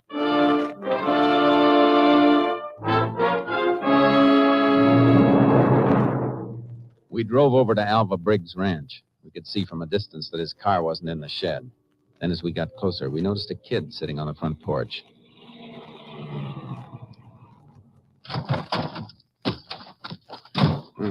Who's that kid over there? Don't know, Jace. Morning. Looking for Alva Briggs. Oh, I too am looking for Senor Briggs, Sheriff. What do you mean? Well, he's nowhere around. He told me to be here this morning and that he would pay me for feeding his chickens and horses. So I come this morning like he told me. I wait, but he don't come. Jace. Yeah. Looks like Alva Briggs got called away all of a sudden. I'm going to put out an all points wanted bulletin on him right now.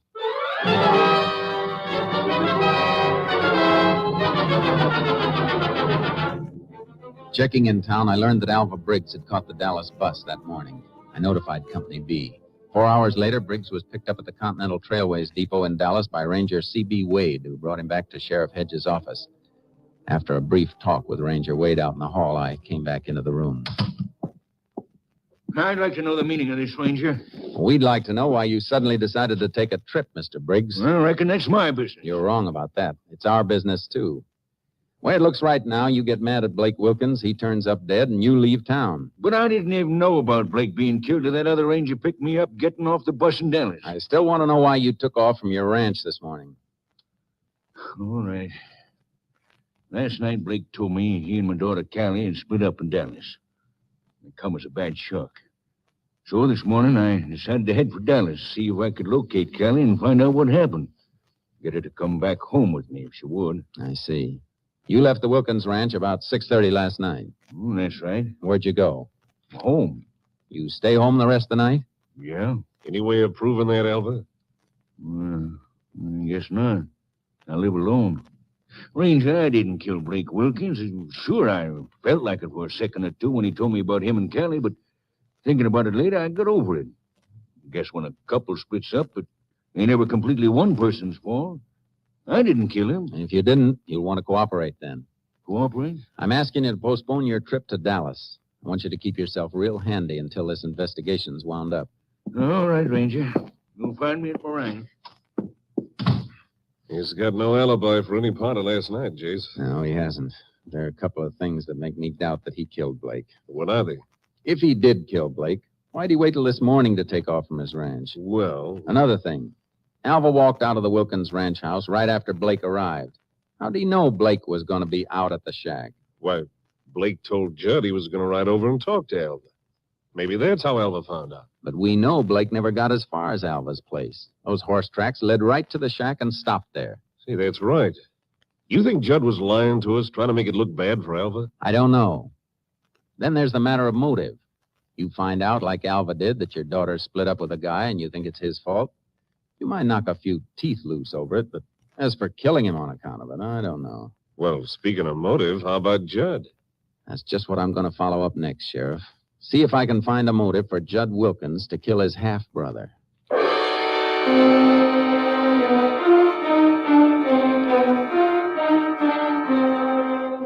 I checked into the background of the Wilkins family and found out about several instances of friction between the brothers. But Judd had always been envious of Blake. That started me thinking about the father's death and his will.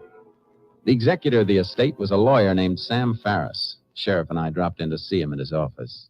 Yes, Ranger. The will's in probate, but I'm very familiar with the terms and provisions of it. What are they? It's a sort of a peculiar will. I told old man Wilkins at the time he made it that it might not stand up in court. Had him change it a little, but I'm still not sure it's valid. Of course, it doesn't matter much now, Blake being dead. Incidentally, I suppose you questioned Judd about the shooting? Yeah, I have, Mr. Farris. Why do you ask? Because of the way the will read. Oh? Just how does it read? If Blake returned home of his own accord any time during the probate period, the land, the buildings, and the stock were his. Chase? That's very interesting, Mr. Farris. What provision was made for Judd? He was to get 25% of the profits from the ranch, and if Blake didn't show up before the probate period was up, Judd would get the whole thing. I tried to talk old man Wilkins into setting it up as a trust fund. Boiling it down then, Mr. Farris, if Blake came back of his own accord, the place was his, and Judd, in effect, would be working for him. Well, that's about the size of it. Well, Chase, that should do it, all right. We know Judd was always envious of Blake, so now up pops Blake to take the ranch away from him. Yeah, there's our motive, all right. Mr. Farris, you got a copy of that will? Yes, but I'm afraid I couldn't turn over my copy to you, Ranger. Okay, we'll look over the original at the courthouse, Sheriff. I want to study that will. We went through the will with a fine-tooth comb. When we returned to the sheriff's office, the autopsy report was lying on his desk. What's it say, Chase? We were all set to arrest Judd Wilkins, weren't we? Still are all set, far as I'm concerned. Why? Looks like there's not going to be an arrest. What are you talking about? We just found out Judd Wilkins had plenty of motive for killing Blake. Sheriff, all the motive in the world doesn't do us any good when the facts are against us. You still can't be in two places at once. I don't follow you, Chase. Look, Tom Billings told us he was with Judd at the ranch house the night of the shooting, from about 9 until 11:15. That's right. Wait a minute.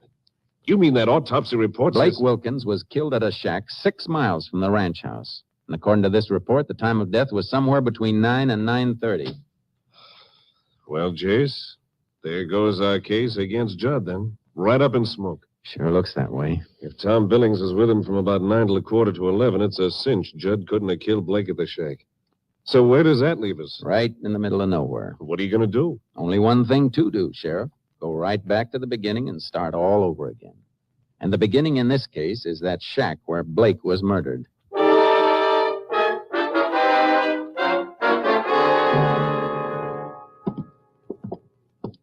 Jay's hanged if I see what good this is doing us. We've gone over this shack just like we did before. You had me hold my hand up again, you sighted along it to the bullet hole in the wall, and we're still no further along than we were. I know it, Sheriff. Only thing I can figure is that we don't have all the facts in the case yet. Maybe somebody else we don't know about shot Blake. I think we've already got all the important facts, Sheriff. But facts are funny things. You got to put them together in the right combination to get the right answer. And I think that's where we've gone wrong. But, Jace, I don't see what other combination there is. You've reconstructed this the only logical way it could be. We find Blake lying in front of that open doorway, a bullet hole clean through his head. We know it's lying a flat after that because of the bullet hole in the roof by this back wall. Yeah. Right over this shelf of provisions. So where's the mistake in that? I don't know, except there must be something wrong about... Hey, wait a minute. What is it? Take a look at this sugar bowl, Sheriff. It was right under the bullet hole. I don't see anything the matter with it. Look at the sugar inside it. Nothing the matter with that either. Yeah. Well, that's the point, Sheriff. Huh? You ever see sugar that's had a little water dropped on it?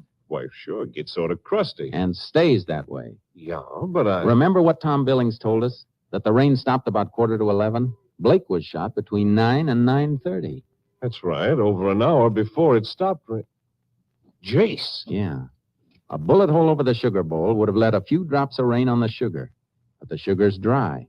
And there aren't any water stains on the shelf either. That means that bullet hole in the roof wasn't made until after it stopped raining. It also means we better get back to the Wilkins Ranch house on the double.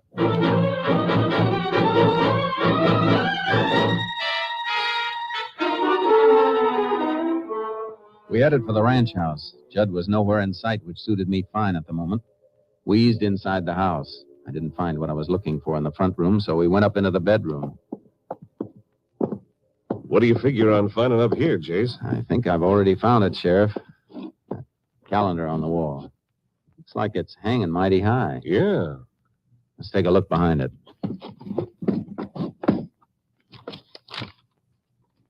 A bullet hole in the wall, Jace? Yeah. I got my knife here. I'll dig around it. Yeah, it's in here, all right. Yeah.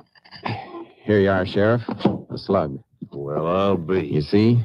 That's where Judd got the idea. He was probably standing on the stairs and shot and killed Blake right here in this room. Then he noticed that the bullet went clear through into this wall. That's why he fired a bullet through the rear of the shack, to make it look like Blake had been killed out there. You mean all the time Tom Billings was downstairs with Judd that night, Blake's body was lying right up here in the bedroom? That's just what I mean. Judd must have shot Blake around 9 o'clock, then called Billings over to the house right afterward as a cover. Then after Billings left at 11:15, Judd cleaned up the room and took the body out to the shack on horseback. Yeah. I thought those hoof marks were cut down awful deep, even for wet ground. That horse was carrying double, Judd and Blake's body. After he placed the body, he probably walked along that gravel to the gully and doubled back to the ranch on foot. He was sure trying to pull a fast one on us. He almost got away with it, too. I reckon we got a case. I heard a door close. Nobody down there in the living room. Come on, Sheriff.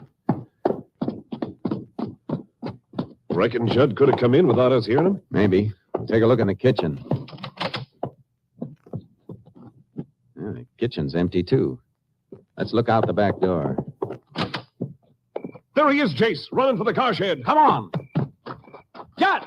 Hold it! Stop where you are! Hey, he ducked around the corner of the car shed. Corral's back there. He might be trying for a horse. We'll see as soon as we get around this corner. Hey, take cover, Sheriff. Shot came from the bunkhouse. Probably ducked in there to get a gun. Judd, this won't do you any good. Come on out of there. He's gone plumb crazy trying to shoot it out with both of us. Judd, I'll give you just 1 minute to come out of that bunkhouse with your hands in the air. You want me to come in here and get me, Ranger? I don't have to, Judd. I'm going to send for you.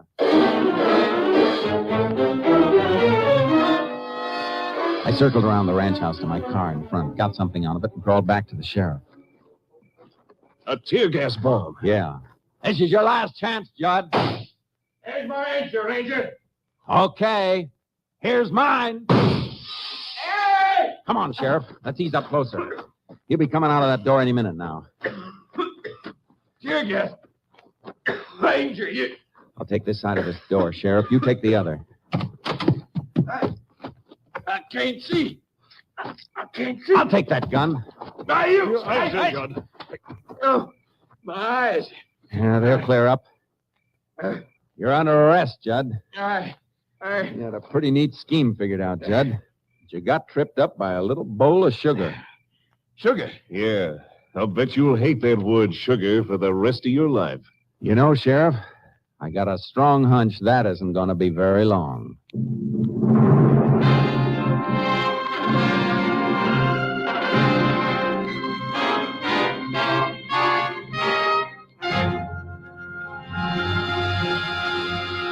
Judd Wilkins was tried and convicted of the murder of his brother Blake.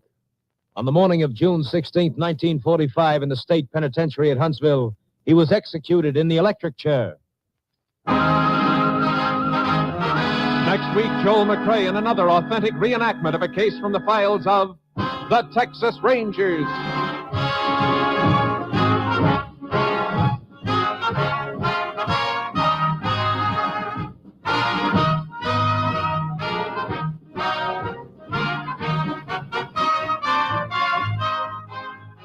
Joel McCrea is currently seen starring in the Universal International Technicolor production Frenchie.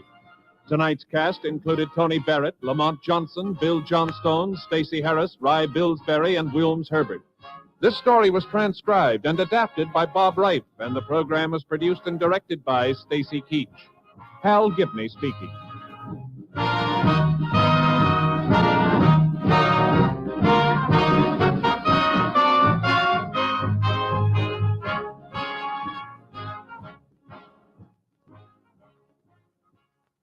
Three chimes mean good times on NBC. Here is a special announcement. 2 weeks from tonight, that's Sunday, March 4th, Tales of the Texas Rangers will relinquish its time period for 1 week only so that you can hear a full hour-and-a-half dramatization of Shakespeare's immortal Hamlet, presented by Theater Guild on the Air. It's radio's most exciting dramatic event when John Gielgud, Pamela Brown, and Dorothy McGuire bring the pages of Hamlet to life on Theater Guild on the Air, Sunday, March 4th. But listen again next week at this same time for another exciting adventure starring Joel McCrea in Tales of the Texas Rangers. Now the $64 question. Tomorrow hear the Boston Pops on NBC.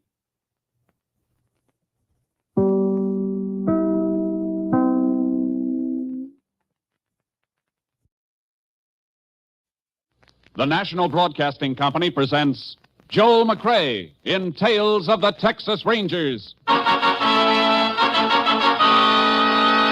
Tonight, transcribed from Hollywood, another authentic reenactment of a case from the files of the Texas Rangers.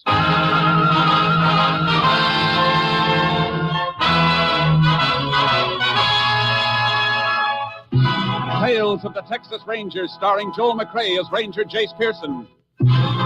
Texas, more than 260,000 square miles, and 50 men who make up the most famous and oldest law enforcement body in North America.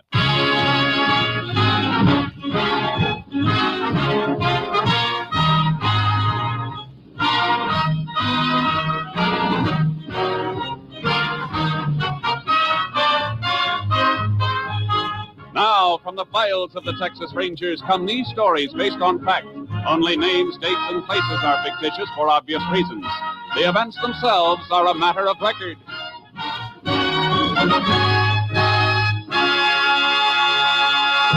Case for tonight, The Trap.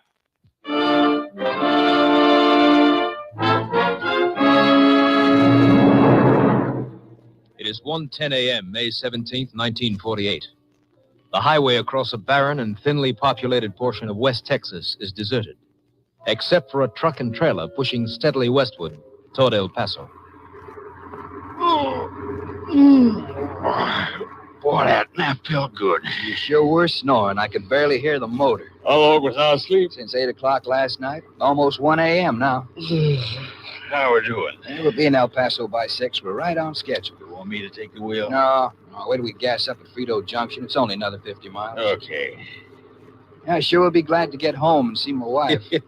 You called a long distance when we stopped for supper. Yeah, but I'm not an old-timer like you. This is our first baby we're expecting. You already got 4. Ah, don't let me kid you, Sims. You feel the same way about all of them, no matter how many you have. What are you hoping for? Oh, just a healthy kid, I guess, that's all. Although I'd kind of like a little girl. You get one, you'll have a real picnic. Girls are born smarter than we are. My youngest one, she can work me over for anything she wants faster than a quarter horse can get moving. You don't look like you're feeling any pain from it, Grover. I ain't. It's a big kick getting them things they want. Yeah, but don't get me wrong, I'm just as fond of the 3 boys, too. Yeah. But, well, a girl does get under your skin a little more. They're more affectionate, like. Boy grows up and you want to kiss him. He kicks up his heels. You get to be 8, 9 years old, the closest you get to him is shaking hands, you know what I mean? Sure do. I guess we were the same with our folks. I wouldn't trade them for anything, though, boys or girls. And then your own blood, well, you'll find out, Sims. You got a lot of fun and living ahead of you. They'll worry you when they get sick, and they'll break your heart when they get kid troubles that you can't help them with, but nothing you'll ever have will mean as much to you as your young'uns. I've been worrying about mine already, and he. Well, whatever it is. It ain't even here yet. I keep wondering if I'll be able to make it.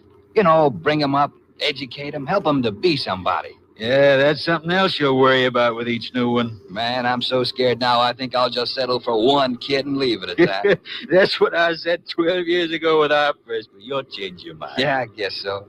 Mary says that she Yeah, wants... Hey. Huh? What's that ahead? Where? Oh, somebody waving a red lantern. They must be coming to that narrow bridge over Lannon's Creek. You suppose it's been washed out again by a flash flood? Yeah, could be, although it don't look like there's been any rain here since we started the haul east 4 days ago. Just the same, they got it blocked. Yeah. Look, Grover, they put up a detour sign. Yeah, probably wants us to go to the left end of the old road. No, sign points to the right, and the fellow with the lantern is waving us that way. Yeah, I guess he knows what he's doing. Don't look like much of a road this way, does it? Oh, it's gonna be mighty rough going. I hope this don't last too. Hey, this ain't even a road. Oh, it's just a little dead-end turnoff. That guy must have been crazy sending us in here. Backing this rig out is sure gonna be a job. Ah, what a dumb trick. I'm gonna walk back and ask him what in the name of blazes made him turn us off this way. I'll come with you. You'd think they'd have a highway patrol car stationed there to... Wait a minute. What's the matter? By the road. Guy with a lamp is moving that detour sign. Get back in the truck, quick. What is it, Grover? What's wrong? Looks like a hijack. Get it rolling backwards and don't mind what you hit. Just keep going. Grover! Grover! Hey, don't shoot anymore! Don't shoot, he's hurt. You can take him. I said you could take everything. You didn't have... Mary! My kid...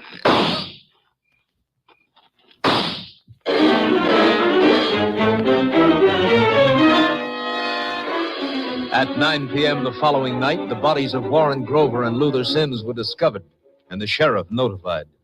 He called for help from the Texas Rangers. Ranger Jace Pearson was assigned. Here are the bodies, Jace. Must have been dragged into the brush when the truck was stolen. Lucky thing Mr. Archer here found them. Mighty lucky. Could have been here for days. How'd you happen to come across them, Mr. Archer? Well, it weren't me. One of my kids found them. We pulled off the highway fixing to make camp for the night. Boy was gathering wood for the fire. Let out a yelp and come legging out of here like a scared jackrabbit. You make a habit of camping out at night with your family? There ain't nothing much a man can do about it when he ain't working. Them motels and places cost money. Where do you come from? Up Arkansas way, we're heading for California. Migratory workers, huh? You can talk to his family later if you want, Jace. I let Archer pull his car into a clearing up the highway about 200 yards the other side of the bridge. I didn't want to keep the kids around here. If you ain't got nothing else to ask me, I'd like to get back to my wife, plumb shaky. All right, go ahead. But when you get to the car, stay put. I ain't got no place special to go. Thank you. You got a flashlight, Jace? Mine's about to peter out. Yeah. There, you can give your batteries a rest. You say they were due in El Paso at 6 this morning, huh? Yep, was on schedule, too, until they got here, I reckon. Made their supper stop on time last night. The company checked back. When'd you get the request to look for the truck? Got the description and license number early this afternoon when they was overdue and nobody had heard from them. The company figured if they'd had a breakdown, they'd have called in. According to their schedule, they should have reached this spot a little after midnight last night. And whoever took that truck had plenty of time to get a long ways from here with it before sunup. Not much chance of anybody spotting them. That's right. We better take a look around. I've been all over the ground between here and the highway, but I guess it won't hurt to look again. The condition my light was in, I might have missed something. I can show you where they were when they dropped. Bloodstains on the ground out here. Yeah, I saw them. Right where the truck was. Things aren't far from the tire marks. They're funny tires, Jace. Different pattern right smack down the center of them. Well, no, those inside tracks were made by Archer's car when he drove in. Covered part of the truck marks.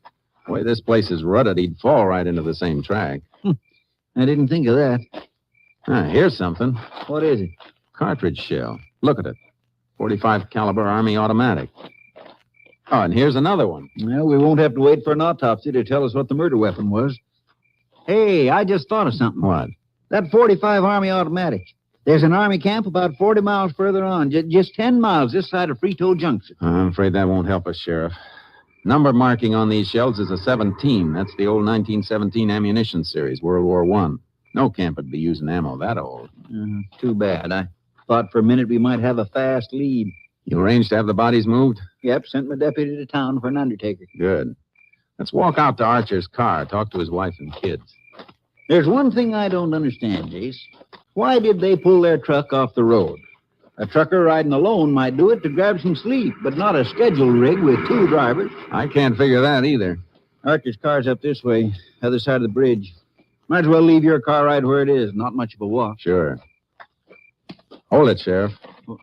What is it? This mark just off the road shoulder here. Sort of a circle in the dirt. Yeah. And whatever made the circle was wet and kind of oily. What do you suppose made it? What would make an oily, round impression that size? Oh, I don't know. Unless maybe it was a lantern. That's what it was, all right. And here's something else. 4 small rectangular marks in the earth. Base of each mark about 2 by 4. Well, I can't figure that. Unless somebody had a table out here. I don't think it was a table. Another thing that would make 4 marks spaced like that's a wooden sawhorse. Did this bridge ever wash out? Sometimes, when there's a flash flood. Hey, I see what you're aiming at. When there is a flood, Highway Patrol sets up a detour sign. Sends traffic through that road over across the highway. When that happened last? Oh, not in a couple of months. Now, these marks aren't that old. Somebody detoured that truck into the dead-end road on this side. Lantern and sawhorse were set in here until they were moved onto the road to set up a block. They must have had that particular truck pegged then. Came through at a time when there isn't much traffic between the last town to the east and Frito Junction. Come on, let's talk to Archer. You got a list of the cargo the truck was carrying? Told my deputy to wire a request for it after we found the truck had been stolen. It'll come through to my office. Good, because we'll have to track this down through cargo. I got a hunch that the truck has been emptied and ditched by now.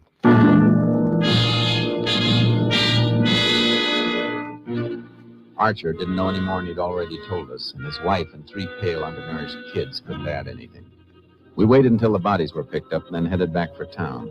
The next morning, there was a wire from the trucking company waiting at the sheriff's office, a list of the missing truck's cargo.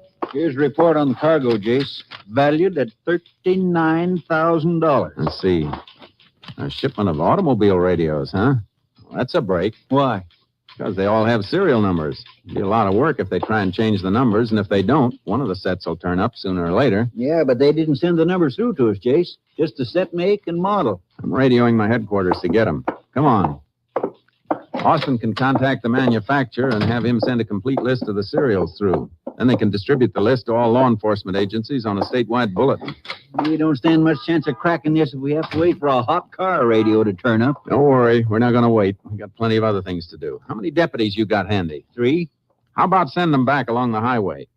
We know where Grover and Sims made their supper stop. I'd like to find out if they made any stops after that, before they were killed. Good idea. As a matter of fact, whoever stole the truck may have turned it around and headed back that way.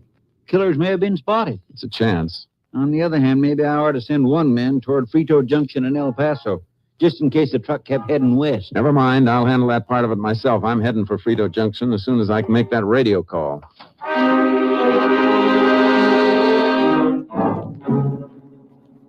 I put through a request for the serial numbers, then headed for Frito Junction. On the way, I got a radio call from KTXA. The missing truck had always made a regular stop at the mobile gas station in Frito Junction. When I got to the station, I sent for the man who'd been on duty the night the truck was hijacked. Yep, I was on duty night before last, Ranger, but Grover and Sims didn't stop here. I know they didn't. They never got this far. What I want to know is, did you see their truck? The station's right at the crossroads. If the truck came through with somebody else driving it, there's a chance you might have seen it. Ranger, I'd like to help you, but, well, there ain't much business during the night, even though the boss does keep the place open as an accommodation of truckers. I usually stretch out on a cot in the office. If a truck stops, I get up. If it don't, I just hear it go past. Any other stations around here open at night? Nope. The truck Grover and Sims were driving always stopped here, didn't it? Yep. Company they drove for has a credit account here. They haul between El Paso and Houston. Well, their tanks are always just about dry when they hit here on the return haul from Houston. I see. You mean the truck would be too low on gas to go much further than this without filling up, providing it came this way? That's right. Thanks. That's a big help. You're welcome, Ranger. Wish I could help more. Grover and Sims were pretty nice guys. That's the trouble with a killing. The wrong people usually get killed. It sounds like you got an impatient customer out there. Yep, one of the soldiers from Camp Boulder. Boys are busy on the pumps. I might as well help him. Hey, he's got the drive blocked. I'll ask him to back up so you can get your car and trailer out. It's all right. He doesn't seem to want gas. May want directions to someplace. Hey, you got a shop here? Yeah, but you have to pull around the back. You're blocking the ranger's car. Oh, I'm sorry. That's okay. Just want to make sure you're going to help me. Doesn't seem to be much wrong with that motor. There isn't anything wrong with it. It's in top shape. And what do you want to put it in the shop for? Got a new radio. Thought you might be able to install it for me.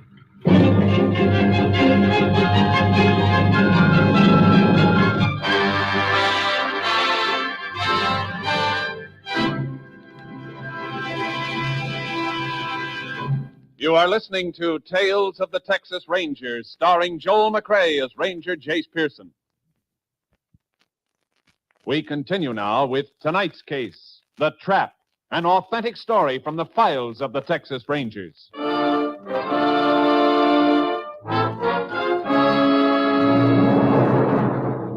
A soldier with a new car radio. It didn't have to mean anything, but it might. The make and model of the set he had matched what I was looking for. I got the serial number from the carton that came in and phoned it through to the sheriff for a fast check against the manufacturer's list. Then I went into the shop to ask a few questions. You'll have to drill holes for the antenna, I guess. Unless you want to wear it in your hat, I will. Looks like a good set. Yeah. Pretty expensive. Fella told me it sells for about $85. What'd you pay for it? Well, I didn't buy it. I made a deal for it, sort of. What kind of a deal? What do you ask me that for, Ranger? Something wrong? I didn't say that. I was just wondering what kind of a deal a fella could get on a car radio. The man you got this from have any others he wanted to get rid of? Well, I don't think so. He just gave me this for a trade, you know. On what? Something I had that he needed.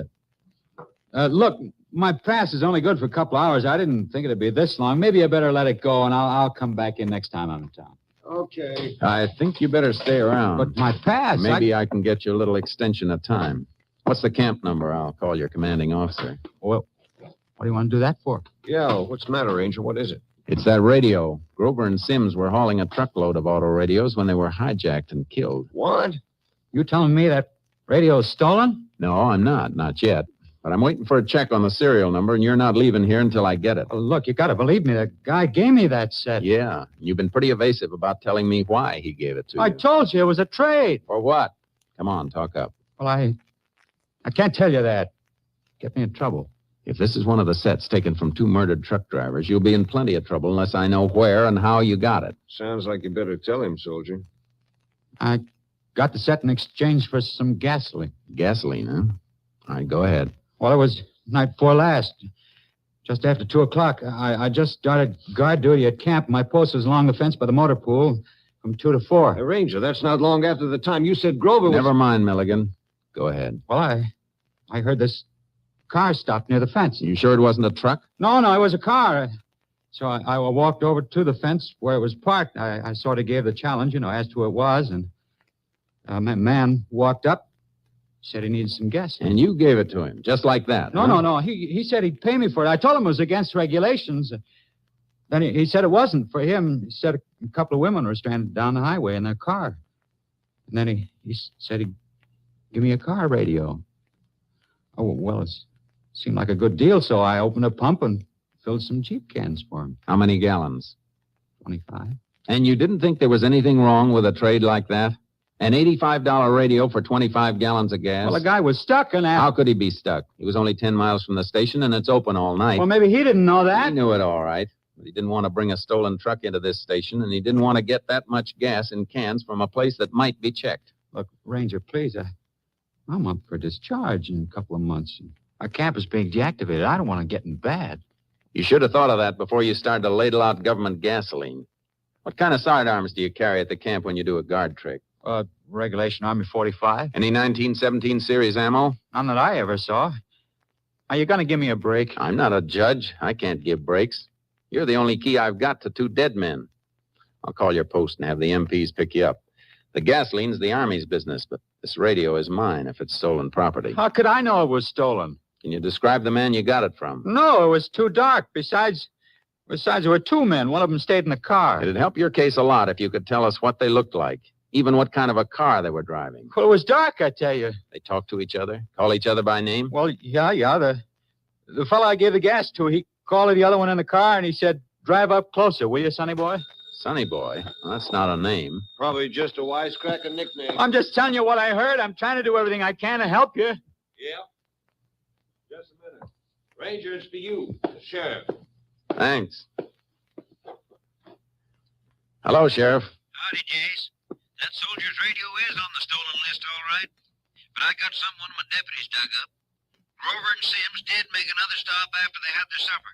At 11:30 the night they were killed. Where? Roadside diner. Just stopped for coffee. At least Sims had coffee there. Told the proprietor that Grover was asleep in the cab of the truck. You talked to the proprietor yourself? Sure did. Drove out to see him as soon as the deputy gave me the report. It's Watson's Diner. A lot of truckers eat there or stop to coffee up when they're riding late. Watson know if they had a hitchhiker with them? Any rider they might have picked up? He says no, but he didn't go out to the truck, of course. From what he says, Sims was the only one in the place except for some traveling salesman who was playing the pinball machine. Fellow named Sonny Boy Jensen. Sonny Boy? That's right, Jace. What you getting excited about? Talk to Watson again. Find out what he knows about Sonny Boy Jensen, who he is and where he comes from. Then meet me back at your office. I'll get there as fast as I can roll.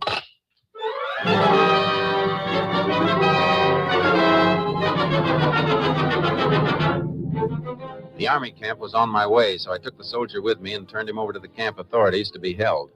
I kept a lead foot on the gas pedal as I drove past the bridge and the side road where the truckers had been hijacked and slain. It took me almost 2 hours to reach the county seat. The sheriff was standing in front of his office as I drove up. Inform KTXA of any change of location. We'll keep in touch. Howdy, Jace. Howdy. What'd you get? Something that might fit. That Jensen's been traveling up and down this highway for years, selling electrical appliances to farmers and ranchers mostly. Men like that would have good market for car radios once that shipment cooled off. He could be our boy, all right. You get any line on where he comes from? Works out of El Paso mostly, but his home's a small ranch about 150 miles southwest of Frito. Sonny Boy Jensen can't be his real name. No, it's Bertram Jensen. They just call him Sonny Boy. Watson said he left the diner about 5 minutes after Sims and Grover pulled out. Probably passed him on the highway. Had them all staked out and set up that roadblock. You better climb in. Carry out your instructions back to El Paso. Going to El Paso? No, I'll turn south out of Frito and head for Jensen's ranch. I don't think he'd take that hot merchandise into El Paso. Even if he got there before daylight, he'd run into some traffic, and that's the trucking company's home base. He'd be taking a chance on loading any place in the city. I see what you mean. You better check on him while we're rolling. Unit 10 to KTXA. Unit 10 to KTXA. KTXA. Go ahead, Unit 10. This unit en route to Jensen Ranch near County Line, 150 miles southwest of Frito Junction. 10-4. Request check on subject Bertram Jensen, alias Sonny Boy Jensen, El Paso appliance dealer and owner of ranch this unit is headed toward. 10-4. Unit 10, clear. KTXA, Austin. I've been thinking, Jace. This couldn't have been a one-man job. Jensen couldn't drive the truck and his car after the hijack. It wasn't a one-man job. The soldier who gave them the gas they needed for the truck said there were 2 men in the car. 2 men with a bad murder rap hanging over them are liable to fight, Jace. They sure are, Sheriff. Better take the safety off your gun right now. There mightn't be time later.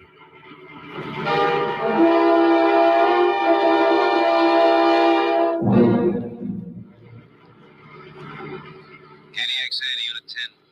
Unit 10, go ahead, KTXA. A report for you on Bertram Jensen. No record of Sonny Boy alias. Served 3 years in federal penitentiary Leavenworth, 1919 to 1921, for theft of army material from government armory. Had accomplice named Dolph Muni, convicted on same charge. No record on either since then. 10-4, Unit 10, clear. KTXA Austin. That may answer a couple of our questions, Sheriff. Yep. Where Jensen got that Army 45 and the 1917 ammo series, and who his partner was, if you think he might have kept in touch with Dolph Muni for almost 20 years. There's an old saying, Sheriff, about birds of a feather.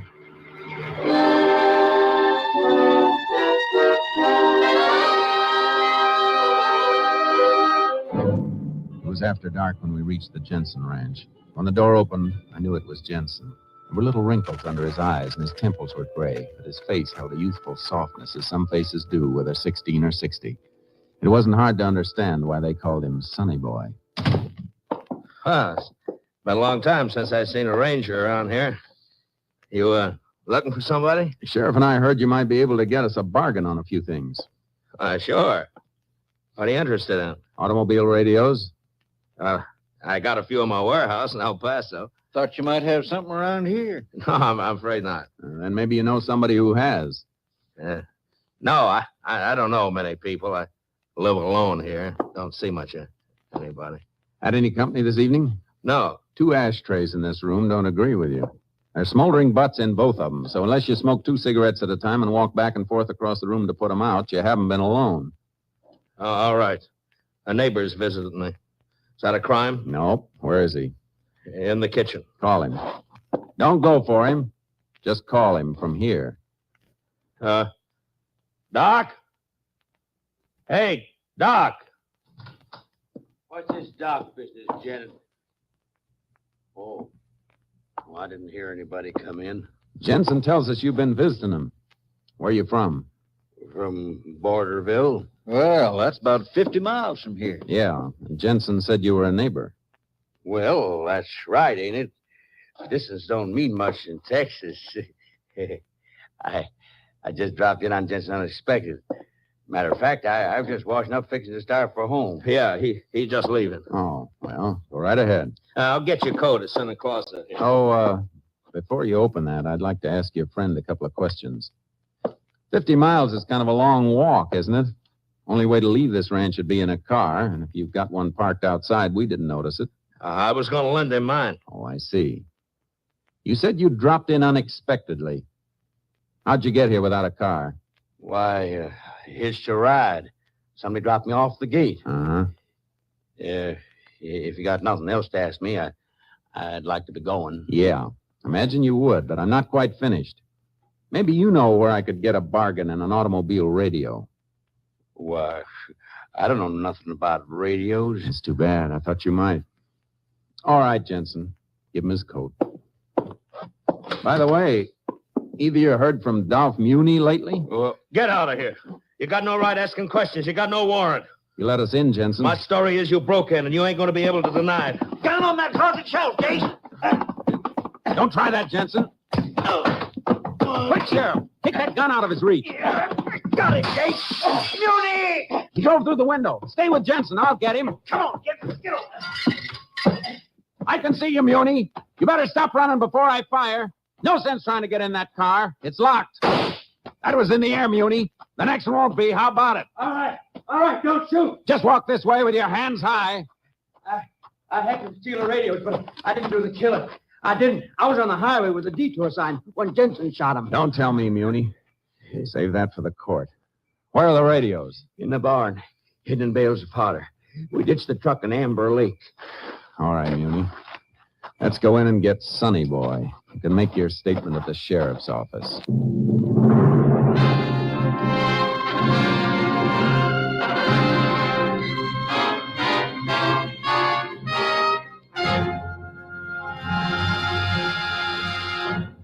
Bertram Sonny Boy Jensen and Dolph Muni were found guilty of the hijacked murder of truck drivers Warren Grover and Luther Sims.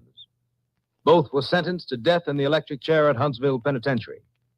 Each of the convicted men made an appeal for clemency, and in January of 1949, the sentence of Dolph Muni was commuted to life imprisonment.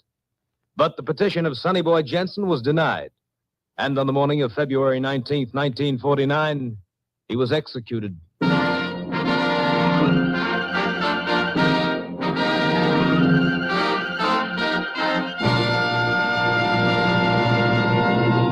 And now, here again is the star of our show, Joel McCrea. Folks, we want to thank you for the wonderful letters you've been sending to us and the warm and friendly interest you've always shown toward our show. A lot of you have asked the question, what's the title of the theme music heard on Tales of the Texas Rangers?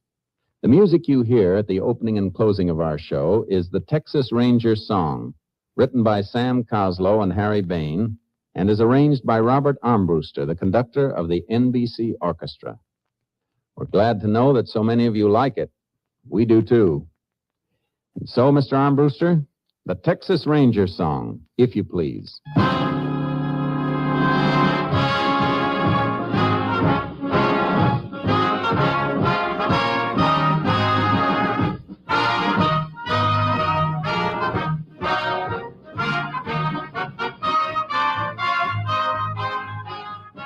Joel McRae is currently seen starring in the Universal International Technicolor production Frenchie. Tonight's cast included Tony Barrett, Whitfield Connor, Herb Ellis, Parley Bear, Wilms Herbert, Paul Dauboff, and Bill Conrad. This story was transcribed and adapted by Joel Murcutt, and the program was produced and directed by Stacy Keach. Hal Gibney speaking.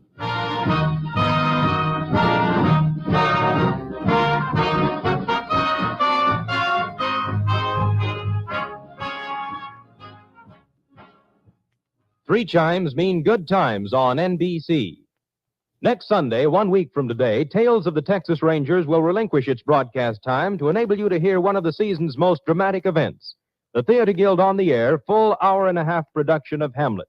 And make a note to be back with us for another exciting Tales of the Texas Rangers 2 weeks from tonight.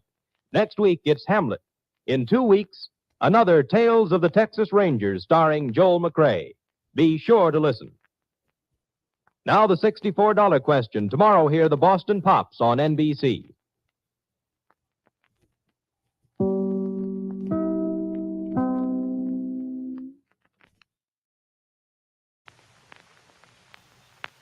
The National Broadcasting Company presents Joel McRae in Tales of the Texas Rangers. Tonight, transcribed from Hollywood, another authentic reenactment of a case from the files of the Texas Rangers.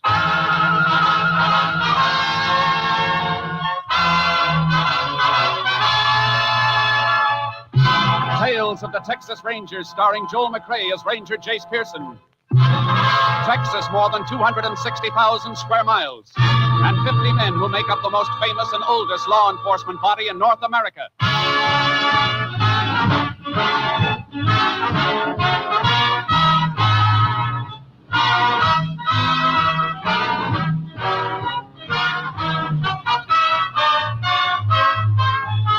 Now, from the files of the Texas Rangers come these stories based on fact. Only names, dates, and places are fictitious for obvious reasons. The events themselves are a matter of record.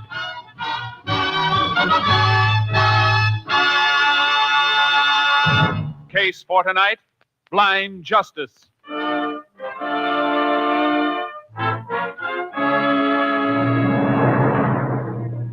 It is 5:45 a.m., March 6, 1940. Pete Salverson, owner of a roadside cafe in West Texas, is opening for business. As he sweeps up in the kitchen, he hears a sound outside the back door. Somebody out back there? That you, Charlie? Well, what's the matter, boy? Where'd you come from? Come on, feller. Come on. I ain't gonna hurt you. Atta boy. Looks like you got here too early to root for anything out of that garbage can, though. And them ribs of yours look like you could use some grub fast. Hey, now, none of that face licking. You just come on inside and I'll fix you up. Come on. Come on. Let's see. How about this? That is bone and a couple of hunks of stew meat, huh? All right, feller. There you are. Dig into that. Oh, boy, you sure are beat up and hungry. What's this contraption you got strapped on you? Pete, you open yet? Oh, howdy, Sheriff. How's the coffee situation? Well, it ain't brewed yet, but I can fix you some up in a minute. Had an early customer here. Yeah, but he hasn't got any money. I'm a cash customer. Where'd you get him? Oh, he's rooting in the garbage cans out back. What you doing up and around so early? I just come back from Huntsville. Delivered a prisoner up there yesterday. Yeah? Hey, that'd be a pretty good-looking dog if he was taken care of. Who owns him? I don't know. Never seen him before. Never did see a leash like the one he's wearing either. Kind of funny contraption. Look at it. Hey, let's see that. What's the matter, Sheriff? Well, this ain't a leash. It's a harness. Huh? This here dog's a seeing-eye dog. One of them dogs is trained to lead blind people? Sure is. He must have run off from his master then. Well, these dogs don't run off, Pete. I had a missing persons bulletin on a blind man 3 days ago. This might be his dog. Well, the guy that's missing must be around here then, huh? Well, if he is, something must have happened to him. This dog never would have left him. Say, you got change for $1 in the register? Oh, sure thing. I'm going to hit that phone, get a ranger down here to help. Wherever that dog's master is, I got a hunch we'd better find him quick.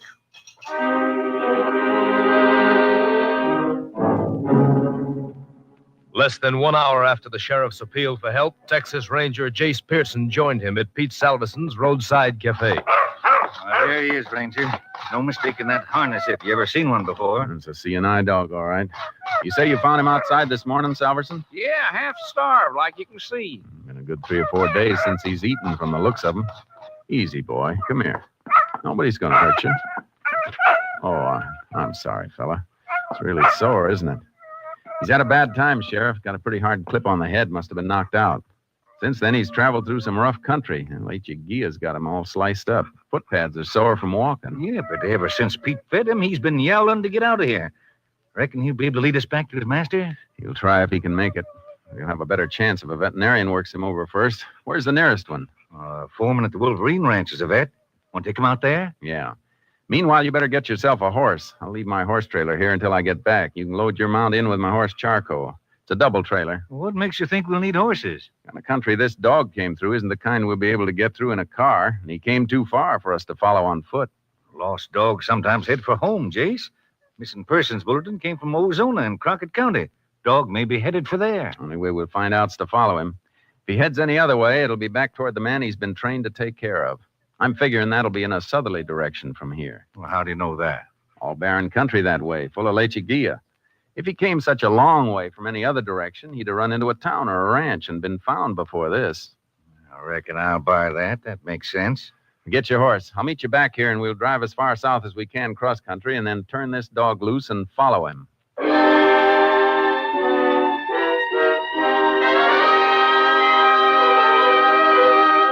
I got the dog patched up at the Wolverine Ranch, picked up the sheriff and his horse, and headed south into the Badlands. We switched from car to our horses and turned the dog loose. He circled around for a moment, got his bearings, and then, despite the soreness of his body, started into a limping run. He's heading south, all right, Jace. Must be going to his master.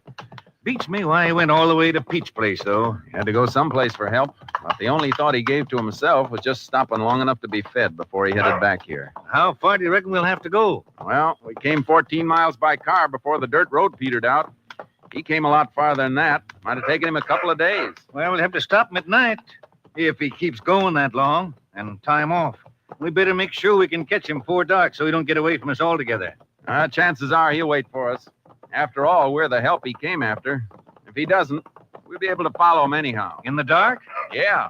I treated his collar with some phosphorus paint. Hey, whatever made you think of that? Trick my father taught me a long time ago. He had an old hound dog, great hunter. Got a throat injury and couldn't sound off. Glowing collar made up for it. Well, like they say, we live and learn. Hey, look. Look where the dog's cutting, up in the foothills. Yeah. That's Ambush Canyon that way, isn't it? Sure is. Say, no wonder that dog's so beat up. I wouldn't tackle this country in an army tank if I didn't have to. I wonder if that blind fellow'll be alive when we find him. I don't think so, Sheriff. If he was alive, I don't think the dog would ever have left him. Come on, Sharky.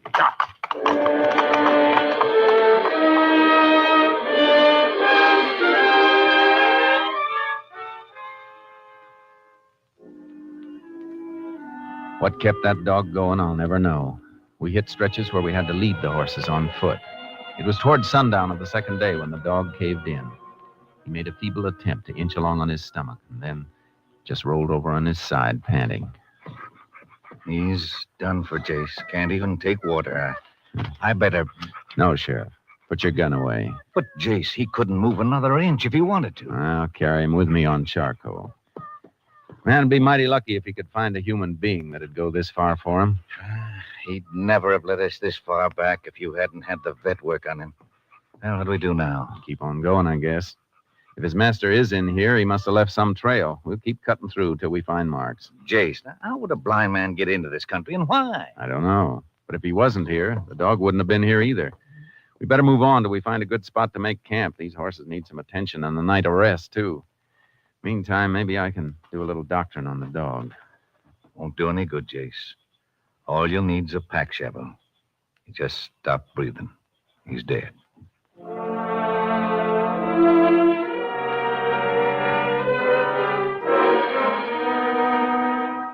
The next morning, we started trail cutting, working steadily to the south, toward the international border, the Rio Grande. Well, the country's getting a mite better now, Jace, but we're only about a half a mile from the river. If anybody else had been in here recently, we'd have seen some sign of a trail. Nobody could come through here without leaving some kind of tracks. That dog didn't head this way for nothing, Sheriff. He must have... Hey, hold it a second. Huh? What is it? Look at this. Dog hair caught in this thorn brush. Well, Must have been a few days ago when the dog headed out. Look at the color. German Shepherd, all right. we're still in the right trail then. But why no human tracks? Well, the dog came out of here on foot. But this may not be the way he and his master got in here originally. What other way is there? On the river, in a raft, or a flat-bottom boat? Well, how could a blind man navigate the river? He didn't have to be alone, Sheriff. That dog was beaten on the head, remember? It isn't likely his master did that, is it? No, I see what you mean, but how... Now, wait a minute. Look up ahead there, along the side of the ridge, about a quarter of a mile. Yeah, looks like part of the rock and the earth have been scooped out. Must have been a little landslide. Not on a rock facing as solid as that looks. What do you suppose it is, then? Let's find out.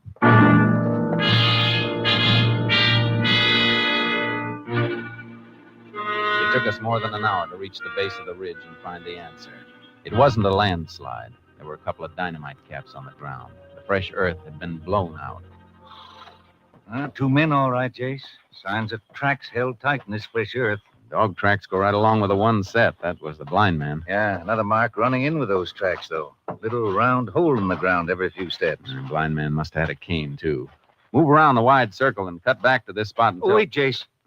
What's that thing over there by the brush? Long white piece or something. A white cane. Come on. The head of it's stained, Jace. Looks like blood. Yeah, it is. The dog must have been clubbed with that. Bloodstains didn't come from the dog, Sheriff. Lump he had on his head didn't bleed. Let's beat through this brush. Blood trail on the ground through here, Jace. Yeah. That patch just ahead seems to be pressed down in one spot. Let's make for it. A man's body, all right. Face down. Better roll him over and see if it's a blind man. It's him, all right. You can tell by his right hand. Callous ridge there from holding onto that dog harness.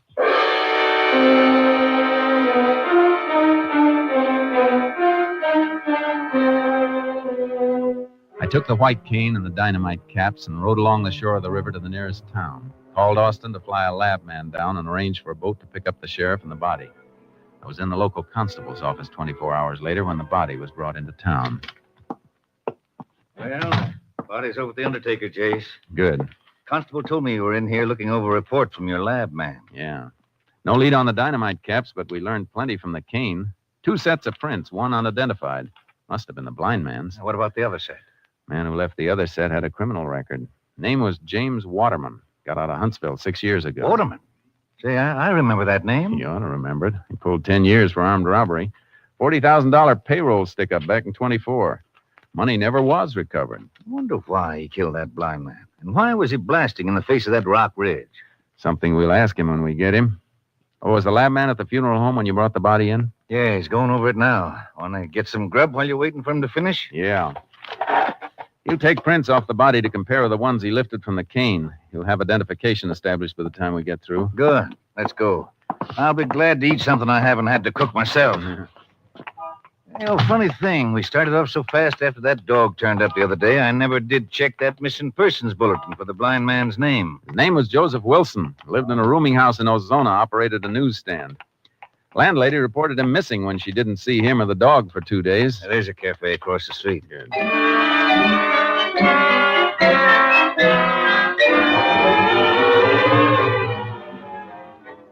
We took our time. A statewide pickup was out for James Waterman, and it seemed just a matter of pinning him down. But when we got finished and walked over to the funeral home, the case wasn't so simple. Our lab man, Marty Ferris, was just finishing a phone conversation. No, I said there's no doubt about it. Yeah, check on it. Pearson just walked in. I'll tell him. Right, bye. Howdy, Jace. Howdy, Marty. Marty Ferris, Sheriff Ritchie. Now, we met when the sheriff came in with the body. And, Jace, we got trouble. This thing is blown wide open. Why? What's the matter? That's the prints. And take a look at them. Now, here's a copy of the unidentified set I sent on to Austin. The man who made them has no record. Well, why should he have a record? Aren't they the blind man's prints? No, they aren't, Jace. The prints on the body match the known prints pulled from the cane. The dead man is James Waterman. What? That's it, Sheriff. Here, look at the prints. See for yourself. Marty? Could you have made a mistake? No, Jace. I just checked with Austin on the phone by classification number. Waterman must have been blinded sometime after he left Huntsville. He took the name of Wilson as an alias. Now all we've got's a set of unidentified prints that might match anybody in the state. Sheriff, our killer isn't going to be easy to find.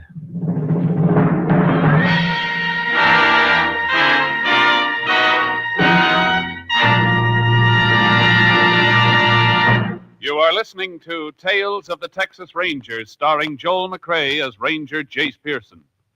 We continue now with tonight's case, Blind Justice, an authentic story from the files of the Texas Rangers.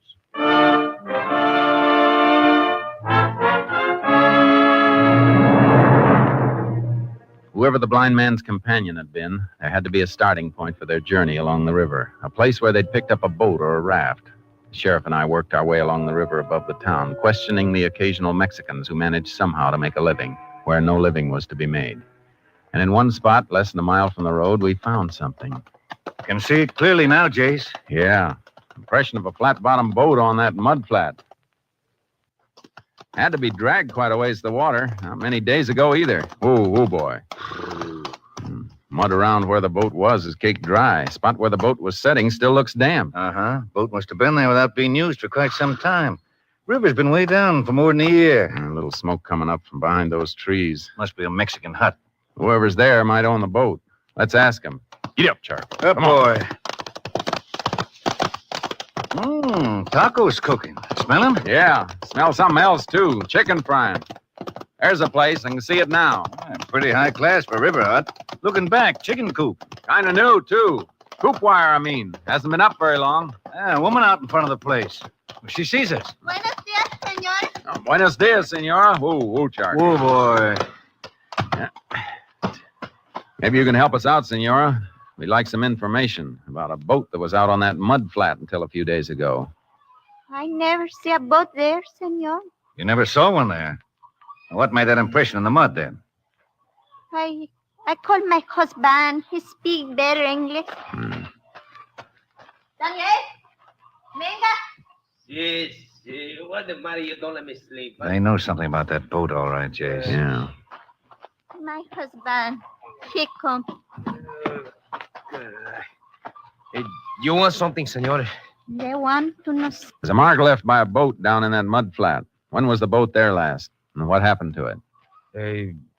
It was maybe a week ago. The boat disappeared in the night. One morning, she's gone. That's all I know. Who took it? We don't know. Just like that, huh? Sí, just gone. Don't try to feed us a story like that. Just a second, Sheriff. Where do you work, Danielle? What do you do for a living? Well, I do anything for whoever give me the work. But for a long time, nobody give me any. You must have saved a lot of money to be eating fried chicken and tacos. Where'd you get those chickens? I raised them, senor. Without hens and a rooster? There isn't anything in that coop old enough to sit a nest. And that coop wire's new. Well, what I mean to say, I was just starting to raise them. Where'd you get the money to buy that coop wire and the chicks? You better talk up. This is part of a murder investigation. Murder? Blind man was murdered downriver. He got there by boat. Senor, I got nothing to do with murder. I just sell the boat. Why didn't you say so before? Well, because the boat was not mine. But you sold it just the same. Say, look, I tell you the truth. The boat is there for 2 years, ever since we come here. I never know who owns it, and then one day the men come. 2 men? Sí. And one of them blind? Sí. He got a dog and a white stick. The other man with him, he said to me, I give you $50 for the boat. Well, I don't say that the boat is mine. I just let him give me $50. What'd the man look like? The one who could see? Oh, he's big, just like you, with the light hair, very wavy, eyes blue. He said that when they come back, I can have the boat back for nothing. And he gave me more money if I don't tell nobody. I say, you give me more now, huh? But he said he don't have no more until he come back. That's the whole truth, senor, just like Daniel tell you. All right. If it isn't the truth, we'll find out. Come on, Sheriff. Let's go. Right. You two stay right around here in case we want to see you again. Oh, shit, we'll be here. We don't run away. Up, boy. Hey. Heading back for the town? Yeah. Marty may have some more information. And I think we just got a lead from Danielle on why Waterman and the other man went downriver. Well, if you did, you got something I missed. They promised Danielle more money when they came back. The money Waterman got in that stick-up 16 years ago never was recovered, remember? Oh, I get it. That's why they dynamited into that rock ridge. Waterman must have hidden that money until it cooled off. That's right. But before he ever got back to it, he was caught and sent to Huntsville for 10 years. Why didn't he go for it as soon as he got out 6 years ago? That's one of the things we still don't know. Maybe Marty will have the answers when we get back to town.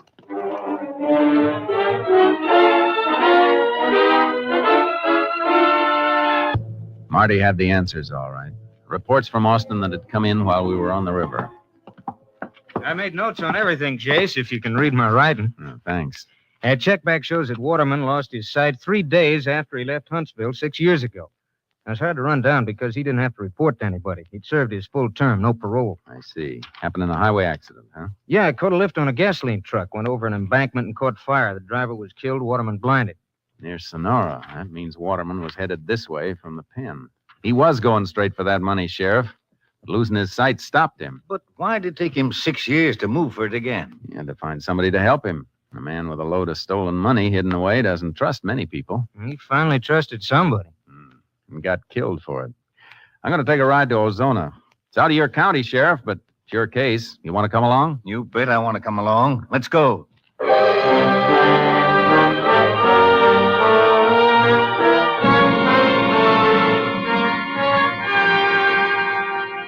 In Ozona, we went to the rooming house where Waterman had lived under the name of Joseph Wilson. The landlady showed us to his room. It hadn't been rented to anybody else, and his things were still there. A few books in Braille, clothing, an extra harness for the dog. Everything is just like he left it, just like it was when the police come after I called them. I haven't touched a thing. No money, nothing valuable was left here, only what you see. It's all right, ma'am. Don't be upset. Nobody accused you of taking anything. I just want you to know there wasn't nothing to take. He never had nothing. Always a couple of weeks behind in his rent. Not that I minded. I had nothing but sympathy for the poor man. Even fed his dog for him, or it never would have been fed. Look, something you just said is important to me. Now, if he owes you money, there's nobody to pay it, so you're just going to lose it. The truth can't hurt you one way or the other. Did he really owe you rent money? Yes, why else would I say it? Every once in a while he'd catch up. He'd got some kind of benefit checks from someplace once in a while. What's your angle there, Jay? I'm just figuring, Sheriff. Daniel got $50 for that boat he sold. There must have been more expenses getting from here down there. Somebody had to finance it. His traveling companion, whoever it was. Yeah, it's a cinch it was somebody Waterman met and got to know right here in Ozona. Ma'am, did Mr. Wilson have any visitors here? Any friends? I never saw a soul. There was some fellow called him a few times, though, and he was homesick and couldn't work at the newsstand. You know who it was? No, he never gave me his name. Mr. Wilson just said it was somebody he knew from the stand. The same fellow each time? As far as I could tell from the voice. I see. Thanks. Come on, Sheriff. Was that all you want here? Yeah, thanks.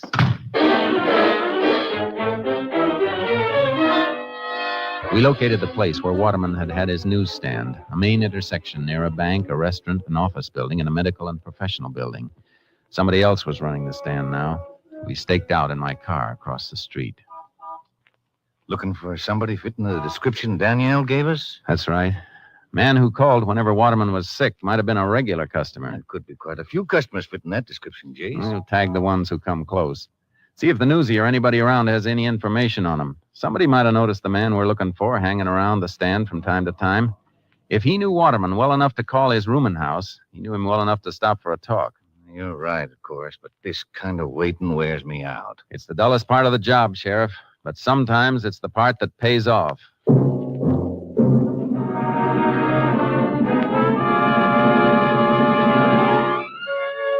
For 2 days, we watched the corner. Occasionally, we followed a man who fitted the description supplied by Danielle, but each time we checked, the subject turned out to be somebody who hadn't been out of town. Then, just before the end of our second day of watching, I nudged the sheriff. What is it, Jace? Over there. No, past the newsstand. Just going into the medical and professional building. Oh, yeah. He looks like he might be the boy, all right. His hair is really light and curly, which most of the others haven't been. Let's see where he went.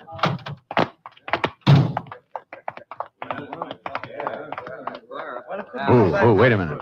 He's still in the lobby. There by the elevator. Let's wait until he's picked up. There's the elevator now.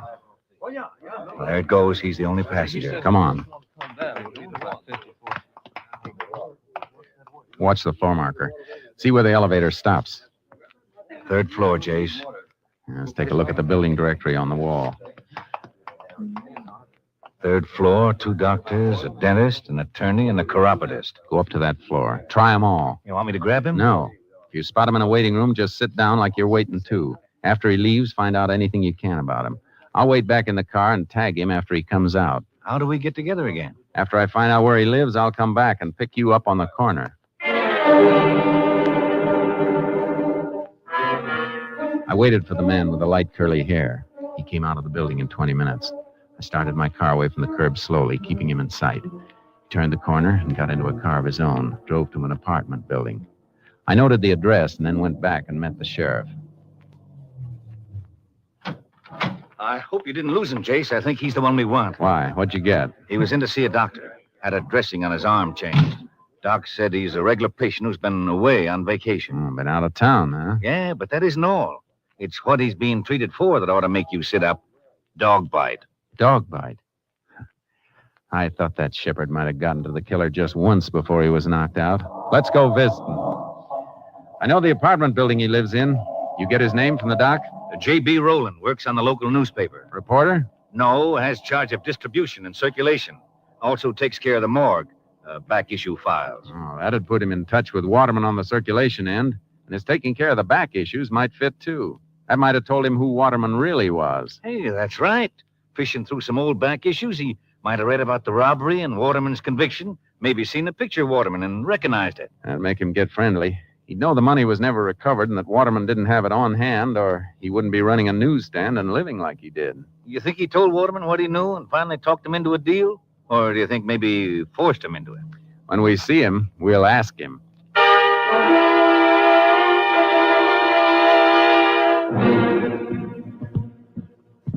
There's the door, Jace. Apartment 2B. Gonna knock?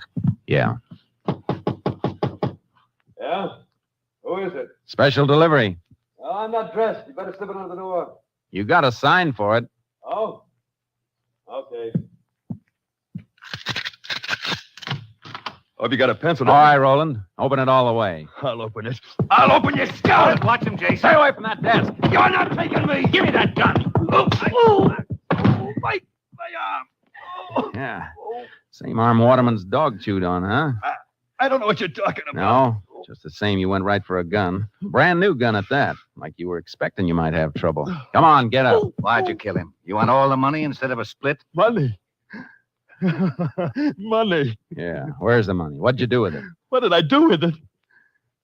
I worked on him for months until he trusted me. Then we went down to the river, but we couldn't find the place. Couldn't remember all the landmarks. Couldn't see, and after 16 years, he couldn't remember. He couldn't remember. I went crazy. I planned on it so much, I went crazy, that's all. If I had the money, I could have gotten away. Without the money, I had to come back here so they wouldn't be looking for me. All right, Roland. Go get some clothes on. Looks like that 40,000 is really gone for keeps, Jace. Yeah. Buried in a rock ridge somewhere near the Rio Grande. That's money that never bought anybody anything. I feel sorry for that dog, Jace, breaking his heart and dying like he did. Funny thing about a dog never passes judgment. He just sticks right to the finish, whether you're good or bad, worth it or not. I'll help Roland get a jacket on. Then we can take him in.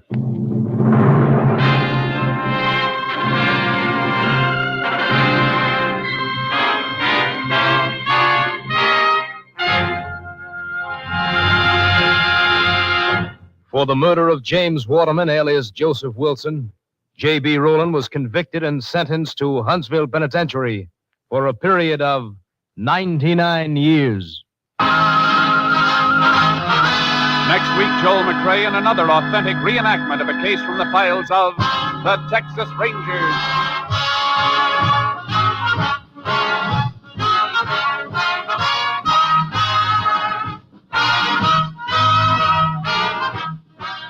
Joel McCrea is currently seen starring in the Universal International Technicolor production Frenchie.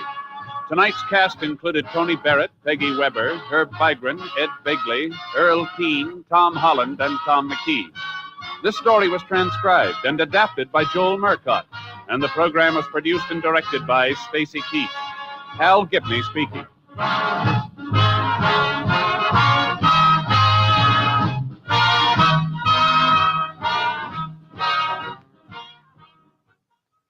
Three chimes mean good times on NBC. Tomorrow night, NBC will present Parallel 38, a dramatization of the work of the Red Cross during the current crisis, with Raymond Massey in the starring role. Brigadier General David Sarnoff will explain the needs of the Red Cross during the 1951 fund campaign. So listen tomorrow to Parallel 38 and let your heart guide your hand when you give to the Red Cross. The telephone hour welcomes UC Bierling tomorrow on NBC.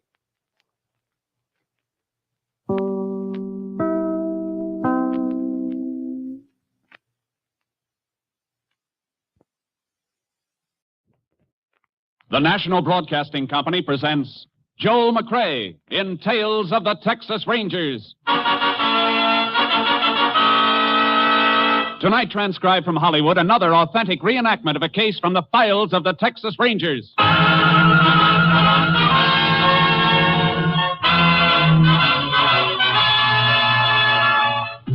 Tales of the Texas Rangers, starring Joel McCrea as Ranger Jace Pearson. Texas, more than 260,000 square miles, and 50 men who make up the most famous and oldest law enforcement body in North America.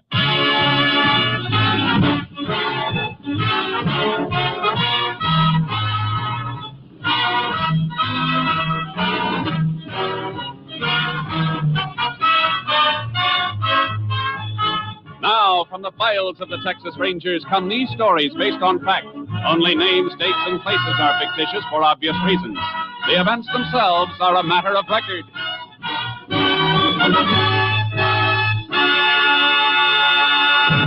Case for tonight, death by adoption.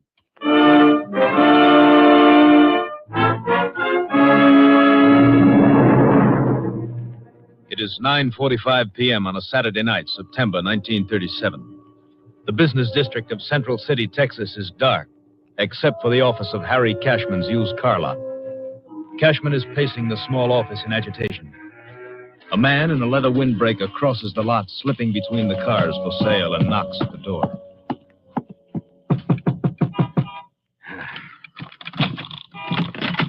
Well, howdy, Mr. Cashman.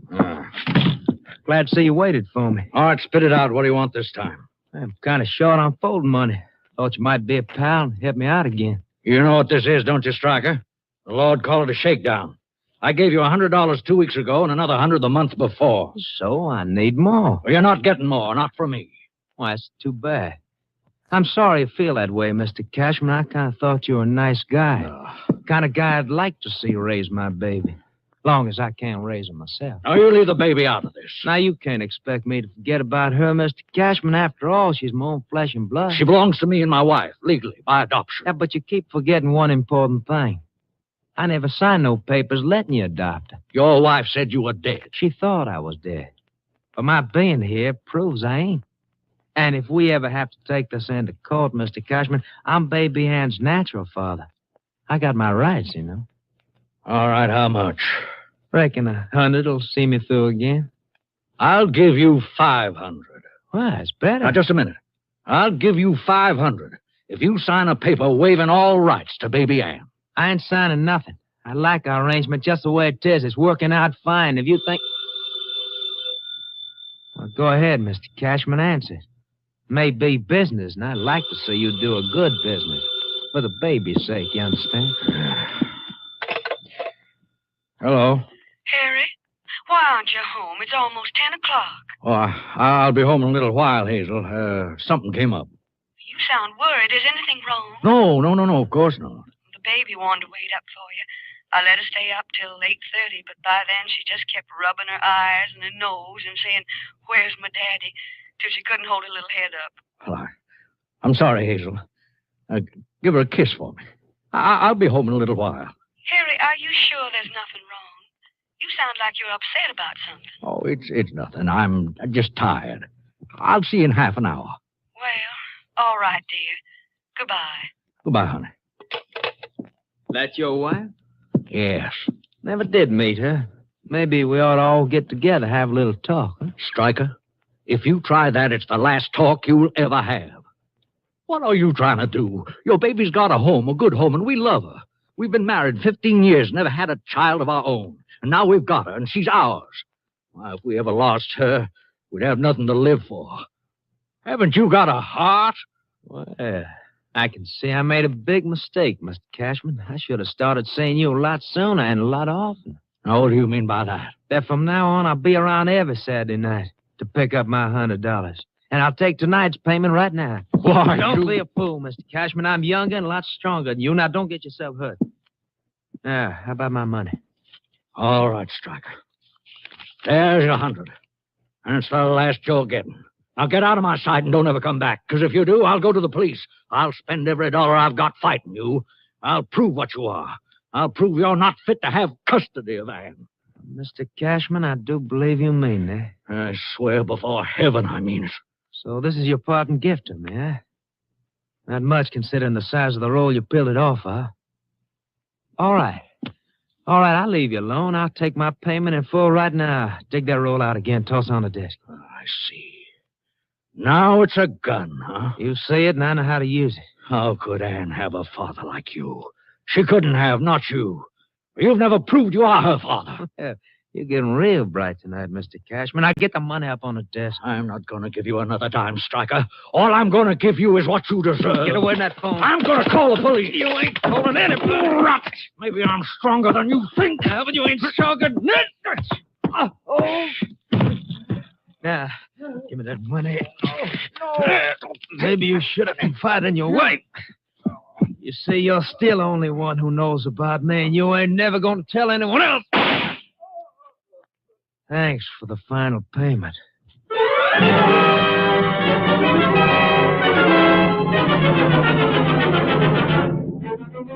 At 11 o'clock, after 3 more calls to her husband's used car lot, Hazel Cashman was disturbed by the busy signal and her husband's failure to come home.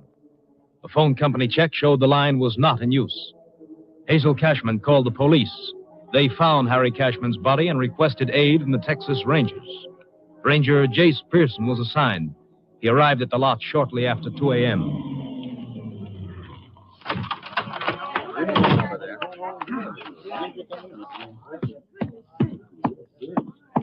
I'm afraid that's all the information I can give you, man.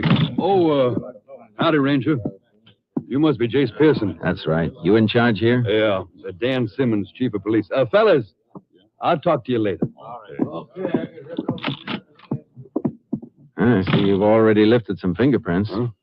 How'd you know? Oh, dusting powder on the glass top here? Yeah, crew just left. Prints aren't going to be much good, though, I'm afraid. Too many people coming in and out of a place like this, signing papers on that desk. What's that over there, Chief? What? Oh, that yellow spot on the carpet? Yeah. I noticed that before. Seems to be a piece of chalk that was stepped on. A few little pieces not quite ground in. I don't see a blackboard or anything around here. Any of the for sale signs on the cars marked with chalk? No, they're all marked with cardboard cutouts. Well, the floor's pretty clean otherwise. Wastepaper basket's empty. Yeah. This place was swept out after the day's business. That chalk got ground into the rug last night after the place was cleaned. Yeah, I can see that now. The phone hanging off the hook like that when you got here? Uh-huh. Cashman struggled with whoever killed him. Must have been trying to make a call. I don't know, Jace. Body's just where we found it. A good 8 feet from the phone. He might have staggered over there and fell, but the fight started right here by the desk and the phone. Got some reason for being so sure of that? The desk was moved a little in the fight, Chief. Look at the carpet. Deep worn spot where the desk usually rested. Carpet's bunched up around the base, showing the desk was pushed, not lifted and moved for any reason. You're right. I can't see that it helps us any, though. Gives us a little picture of the action, that's all. Mm-hmm. I'm going to get some of this yellow chalk in an envelope. You're going to send that to your lab at Austin? That's right. They can analyze it. Maybe come up with something. It's worth a shot. Doesn't seem to be much of anything else to help us, though. Robbery motive for murder is usually the toughest one to crack. Can Cashman make a habit of carrying a lot of money? Yeah, had to in this business. People selling cars in a hurry need a fast dollar, and he usually had a couple of thousand on him. All we found in his pocket was 86 cents and change. You finished here? Yeah. I'd like you to put a man to work on that filing cabinet. Get a record of all sales. We've already checked that. Every car Cashman had's accounted for. Nothing's been stolen from the lot. I wasn't thinking of a stolen car. I just want a list of recent customers. Oh. Somebody might have bought an automobile he wasn't happy with and come back to get even. Could be, but I'm afraid that's a blind alley, too, Ranger. Cashman gave a mighty good guarantee on everything he sold, and he stood behind it 100%. Just the same, let's check it. I want to examine every reason he might have been killed 100%.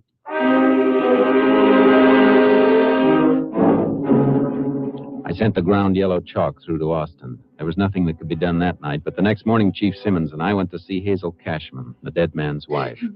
We don't like to ask you questions at a time like this, Mrs. Cashman, but... I understand, and I want to help you if I can. Probably isn't much you can tell us, but any little thing might help. Your husband ever have trouble with anybody? No. Aside from the money he carried, do you know of any reason why anybody might have been out to get him? No, there was never anybody who didn't like Harry. What am I going to tell the baby? How am I ever going to make her understand that her daddy won't ever come home again? Would you answer that for me, please? I don't want to talk to anybody now. Why, sure, ma'am. Maybe for us anyhow. Had to leave this number at headquarters. Hello? Yeah, Simmons speaking. Go ahead, I'll write it down. We were going on a picnic today. Last night I made the sandwiches and everything. We were going to leave right after church. I knew something was wrong when he didn't come home. I knew it. Take it easy, ma'am. All week long, Harriet was teaching Ann how to say picnic. She was just learning to pronounce it. No. You've got to get a grip, ma'am, for your baby's sake. Yes. Yes, I know. All right, thanks. We'll be in soon. I better get back to headquarters, Jace. Unless you have something else to ask Mrs. Cashman. No. You shouldn't be alone, though, ma'am, especially when your baby wakes up. I called a neighbor just before you came. She'll be here in a few minutes. That's good. Goodbye, ma'am, and thank you. Goodbye, Mrs. Cashman. Goodbye. Find out who killed my husband. He never hurt anybody. Never. We'll do our best, ma'am. It's the rush back to headquarters, Simmons. One of my boys pulled in a suspect, Jason. Oh? Fella who worked for Cashman, a cleaning man named Mose Smith. What do they got on him? Well, he cleaned the office last night about 8:30 and 9 o'clock. Cashman usually closed before then on Saturday nights, but Smith admits Cashman was still there when he cleaned up. Well, he's not trying to hide anything there. No, but there's something else. Mose Smith was on the town last night, threw a big party and threw a lot of money around. Still had a few hundred on him when he was picked up. And my man checked on that, Jace. Smith is usually dirt poor. I see. He's going to be worth talking to. You can say that again. I'd have told you inside the house, but I didn't want to say anything in front of Mrs. Cashman. That was best. How old is their baby? Just 2 years old, Jace. Why? You look kind of funny. How old are the Cashmans? Well, I'd say Harry was about 55. Guess Mrs. Cashman must be in her 40s. Oh, I see what you mean. The baby's an adopted child. I thought they were a little bit old to have a child of that age. Yeah, they never had any of their own. A couple of years ago, they took in a poor girl who'd lost her husband. Ann was her child. Cashmans took to the kid right off. Then the mother got sick, and when she knew she was dying, she agreed to let the Cashmans adopt the baby. No kid ever got a better break, believe me. I gathered they were pretty crazy about her. Plenty crazy. Why, if that kid even sneezed, Harry Cashman would be ready to charter a plane and fly her to Mayo Clinic. They wrapped their lives around her, just like she was their own. When you feel that way about a kid, it is your own. Loving them is what makes them belong to you. Yeah, you can say that again. Say, any messages from my headquarters in that phone call you took? Oh, Jace, I forgot. I was too hot about my man picking up Mose Smith.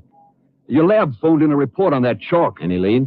Well, I don't know under the circumstances, but it wasn't an ordinary piece of chalk. Analysis showed that it's a special type that surveyors use for marking. Surveyors, huh? Yeah. Isn't likely that a janitor would be carrying the kind of chalk used by surveyors. Oh, it might have come from any place, Jace. A customer might have dropped it. It was dropped and stepped on after the office had been cleaned. Maybe our case against Mose Smith isn't going to be as strong as it looks.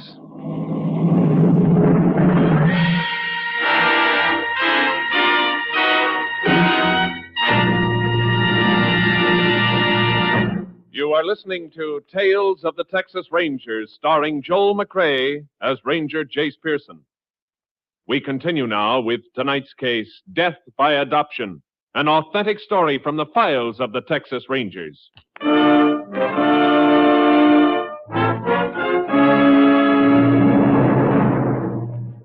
At the city jail, Mose Smith was being held in an anteroom. The day was cool, but beads of sweat stood out on his forehead. If he was innocent, he didn't look it. I began to forget about the surveyor's chalk. Come on, Mose. Where were you last night? I was at a party, Mr. Simmons, at my own house. And where were you before the party? I was working for Mr. Harry Cashman at the used car lot. Everybody knows I work there. What time did the party start, Mose? After 10 o'clock, sir. And later we left my house and went a few other places. With you paying all the bills? Well, is that right or isn't it? That's right, sir. I don't remember much about it. Next thing I knew was this morning, and a policeman woke me up and brought me down here. What time was it when you left the car lot last night? Oh, I worked almost 9 o'clock, sir, cleaning up like I always do. Was Mr. Cashman all right when you left the lot? No, sir, he wasn't. Mr. Harry was always mighty nice to me, but somebody called him on the telephone. He didn't say much to whoever it was. Then he slammed the phone down real mad, and he hollered at me to hurry up and finish. He never done that before, sir. Then when I got done and was ready to leave, he told me he's sorry he yelled at me like that. What'd you do then?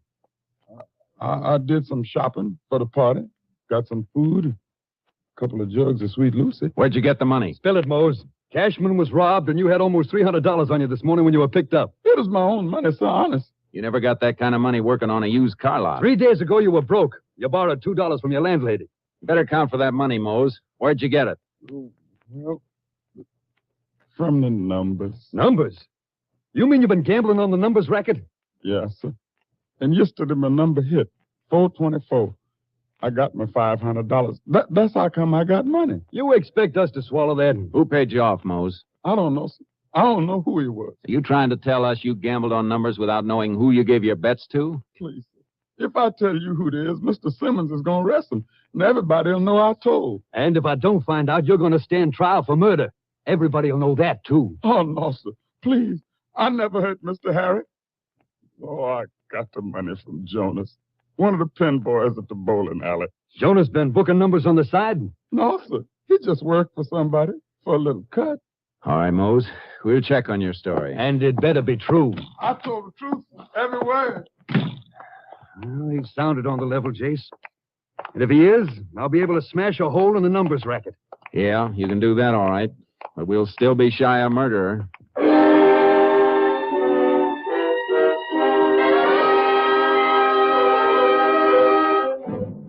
Simmons staked out the bowling alley where Jonas worked as a pin setter. Mose Smith had told the truth all right. The pin boy confirmed it when he was arrested for possession of slips made out by bettors playing the numbers. We were back to a single clue again, the yellow chalk. We've checked the only surveying crew in the city, Jace. Every man working on it had an alibi. All surveyors aren't in the city. That killer could have come from any place in the county. No road building projects underway, and only other surveying crew we've been able to trace is the mapping crew down in the Big Bend. Not going to be easy to get to. I'll get to him. Wherever this car won't take me, the horse and the trailer I'm towing will. Huh? You leaving right away? As soon as I can drop you at your headquarters.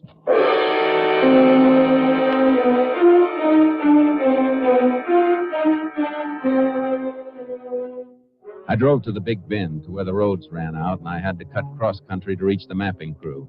I unloaded charcoal from the trailer. The crew was deep in wild country, almost a full day's ride before I reached them. All right, Sharky. Easy, boy, easy. Anybody here? Yo, over this way. Come on, Sharky. Well, howdy, Ranger. Howdy. Saw marks of a camp here, but it looked deserted. Well, it is. We moved in another couple of miles. I just come back with the birds to haul the last of our stuff onto the new camp. I was just tying a pack on this last one. You the crew foreman? Yeah. I'll ride on away with you. Keep you from getting lonesome. Glad to have you. I got company, though. One of my men just went on ahead a few minutes ago. We'll catch up to him on the way. Hey, you want me to take one of those lead ropes? No, they're good burros. They won't give me no trouble. All right, let's go. Up, Sharky. Up, boy. Come on, you long-eared scavengers. You've had enough grazing. You must be covering a lot of ground in here. Oh, plenty. Now, sprawling country like this, ranchers lose sight of their boundaries when the land ain't fenced off. Hey, you after somebody in here, Ranger? Maybe. How long you fellas been working through here? Oh, been almost 2 months now. You ever pull out to go into town? Well, we got horses, of course, but it's a long ride to a road and transportation any place any size. I just decided to grow me some whiskers and stay here till the job's done. Any of your men ride out? Oh, yeah. A few of them go out weekends to Central City or someplace like that for Saturday night. Then they gotta turn around and spend all day Sunday coming back. Family men usually stay and just keep on working, pile up overtime. How many men you got working? Oh, I got 11. Any of them away last weekend? Yeah, 4 of them. You know where they went? No. Hey, I reckon Bill Stryker can tell you, though. Who's he? There's a fellow with the other burros. Ah, there he is, just topping that rise, about a quarter of a mile ahead. He one of the ones who left camp? Yeah, they all went off together. Let's catch up to him. Okay, come on, boy. Get up, Burr. Yeah, Charcoal. We rode after the man named Bill Stryker. On the way, I saw the surveyor's marks I'd been following for miles. Cloth markers nailed to trees. Yellow chalk marks on rocks. Within a few minutes, we caught up to him. Well, yeah, Ranger. We was away for the weekend, like Tracy told you. Me and 3 other fellas. Where'd you go? Central City. Only place worth going we could get to in time. What did you do up there? Just fool around. All of us together. Well, you were only there for Saturday night. You must have done something special, something you remember. I thought one of the boys mentioned the dance, Stryker. Well, yeah, that's right. Square dance, Alamo Ballroom. You spend the whole evening there? Yeah. Like I said, we were all together. All evening. 4 stags at a dance drift around. Hard to keep an eye on each other all evening. Yeah, I reckon we could lose sight of each other for a minute or two. You fellas take time out to do any shopping? Well, what could we buy that we could bring back here? I thought maybe one of you might be saving some money, maybe enough to make a deal on a used car. We rode a bus both ways after our horses got us from here to Landers Junction. Oh, that's too bad. If you'd been shopping around a used car lot, you might have been able to help me. You might have gotten a look at a man who killed a dealer named Cashman in Central City on Saturday night. Killed? Hey, Ranger, you got a reason for being here. Hey, you think one of my crew killed that man? I'll know better when we see the other 3 who went to town with Stryker here. Let's get on to the camp.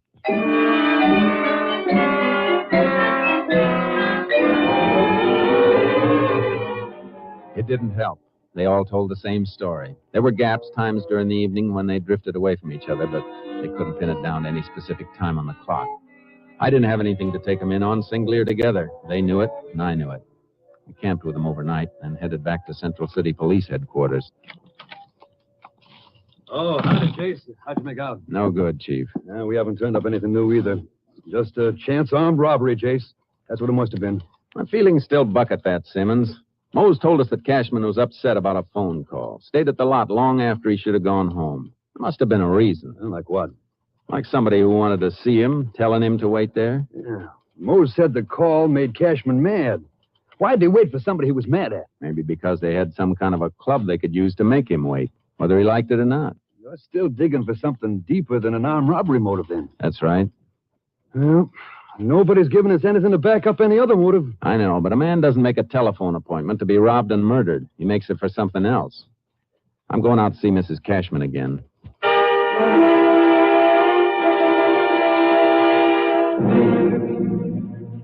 When you called your husband last Saturday night, it was almost 10, you said. What makes you think he was upset? When you're married to a man for 15 years, you just know, that's all. But he said there was nothing wrong. Anything like that ever happened before? His not coming home, acting upset? Yes, it did. Twice before. Once was almost 2 months ago, then a couple of weeks ago. Those other times. You remember what day they happened on? Can you remember if it was always on a Saturday? Yes. Always, all 3 times. But I don't know why. I don't know what was bothering him. Oh, how'd he react? He was nervous, irritable. It surprised me the first time.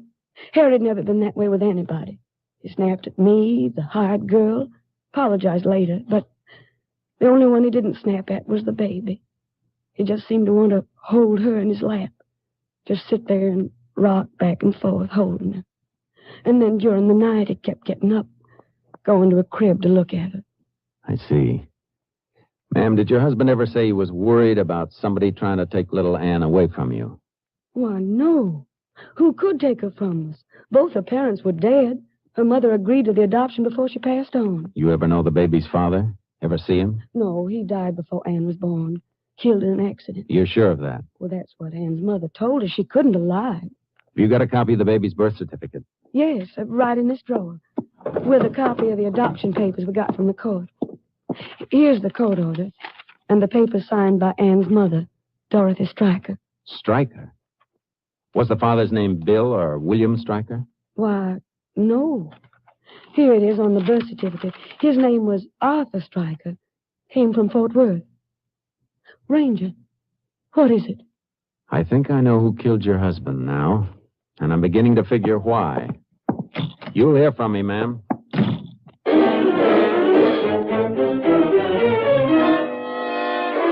I headed for the Big Bend, making a radio check with KTXA, asking the station to contact the Fort Worth police on possible relationship between Arthur and William Stryker. The answer fit. They'd been brothers. But William Stryker had a criminal record. It was late afternoon when I mounted charcoal for the ride into the surveying camp. I reached it at about 3 a.m., dismounted, and slipped into the office tent. Tracy. What the? Shh, quiet. It's me, Pearson. Boy, you scared me. Shh. Oh, why'd you come back? Not all your boys were square dancing at Central City. Where's Stryker sleeping?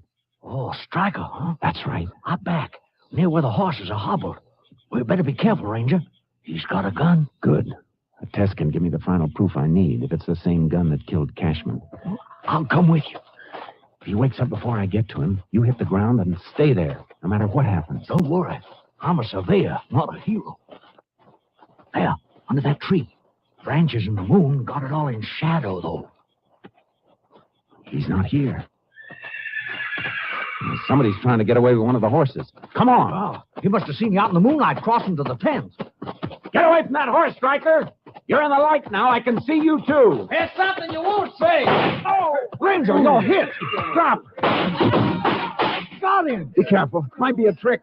You other men, stay down. Don't move. Oh, it's no trick, Ranger. Oh, he's hit more than once and bad. I don't want to die. Don't let me die. Better get whatever first aid stuff you have. Try and patch him up. You're going to need some work, too. I'll be all right. You men can get up now. Need a couple of you to make a litter. Need it to take him in. Easy, Ranger. I got you. Oh, men will have to make 2 litters. You need one yourself.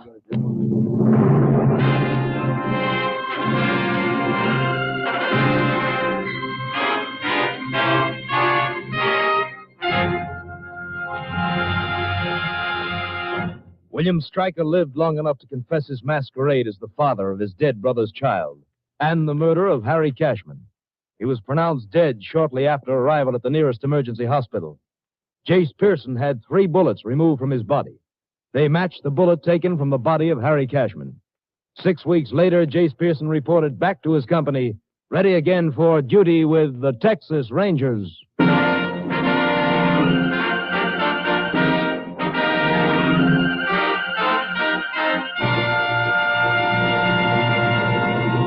And now, here again is the star of our show, Joel McCrea. There's a story about one of the first Texas Ranger captains whose outward appearances seemed to be little more than a boy. One of the Rangers in his command, a big, raw-boned, muscular fellow noted for his complete lack of fear, was asked by a townsman, "How come a big fellow like you takes orders from him? Why, he ain't even got enough of a beard to need shaving." The Ranger looked at the townsman. "Maybe he hasn't got much of a beard," the Ranger admitted. "But when we go out after a gang of bandits with him outnumbering us 3 or 4 to 1, I never yet heard the captain say, 'Go get 'em, boys.' He always says, 'Come on, men, follow me.' Good night, folks. See you again next week." Next week, Joel McCrea in another authentic reenactment of a case from the files of the Texas Rangers.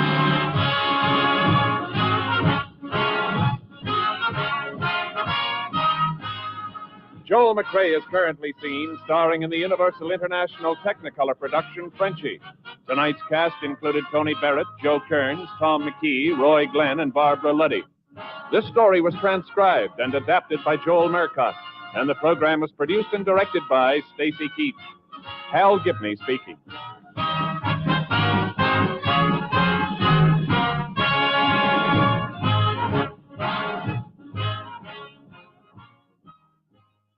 Three chimes mean good times on NBC. Coming up next on NBC, it's genial accordion-playing master of ceremonies, Phil Baker, back at his old Sunday night stand asking America's favorite question. What's that? Why, the $64 question, of course. The chimes are your invitation every Sunday to all the fun and prizes and excitement of everybody's favorite quiz game, the $64 question. Tomorrow, hear the Railroad Hour. Right now, it's the $64 question on NBC.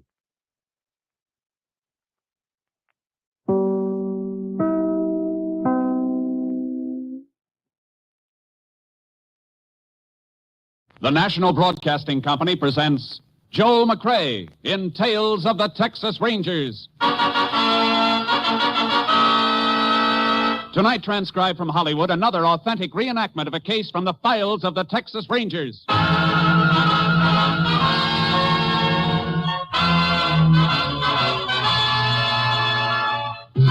Tales of the Texas Rangers, starring Joel McCrea as Ranger Jace Pearson. Texas, more than 260,000 square miles, and 50 men who make up the most famous and oldest law enforcement body in North America.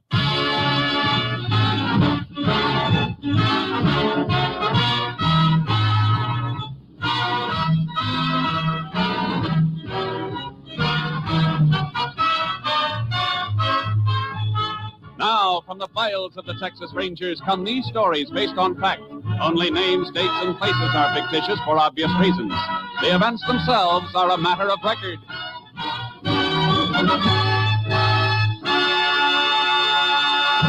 Case for tonight, Breakdown.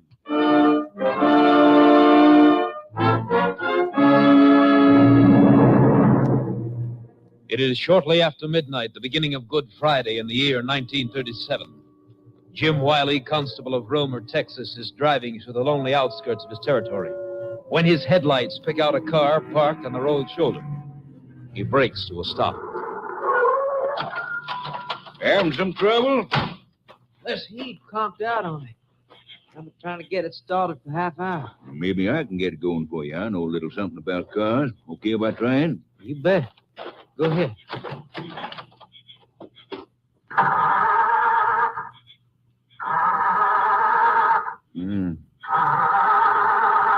Yeah, looks like it ain't about to start, friend. You must be out of gas. The gauge says you're half full. The gauge must be busted then. Joking like I did, I should have flooded the carburetor.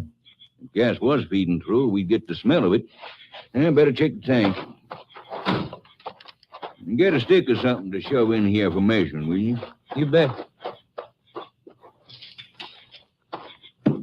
This branch ought to do. Yeah, it's good enough. Give it here. She empty? Dry as a WCTU meeting. Yeah, that'd leave me kind of stuck. Well, I got a siphon hose in my trunk. We can drain enough out of my tank to get you back to Roma. Is there an all-night station there? No, afraid not. No hotel either.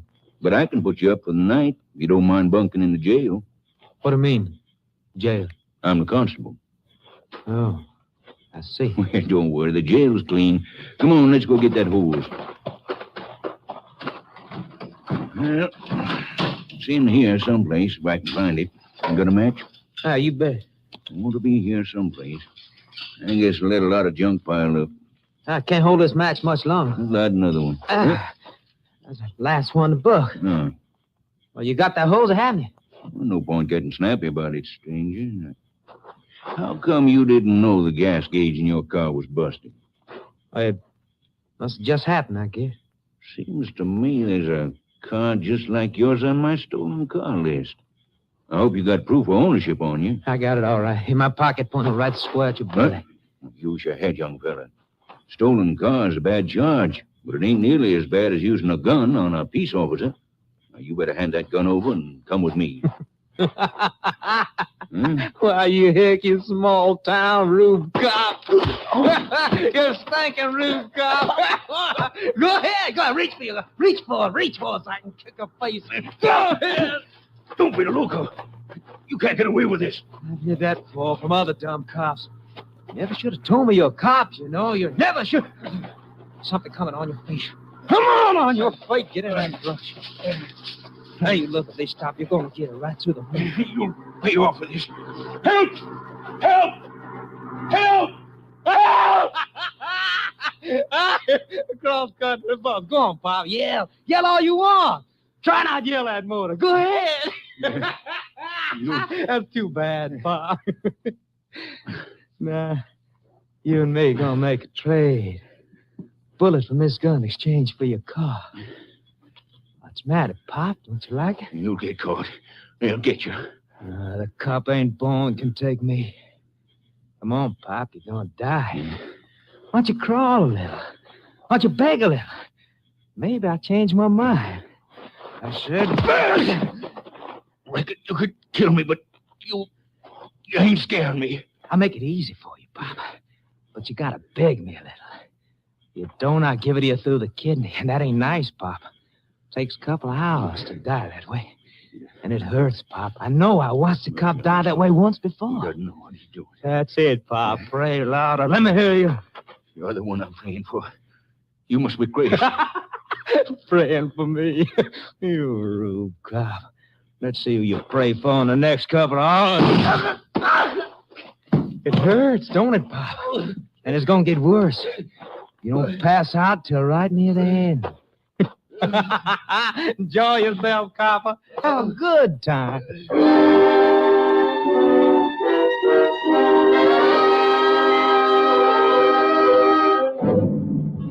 Constable Wiley's body was discovered shortly after sunrise when highway patrolmen spotted the stolen vehicle abandoned by the killer.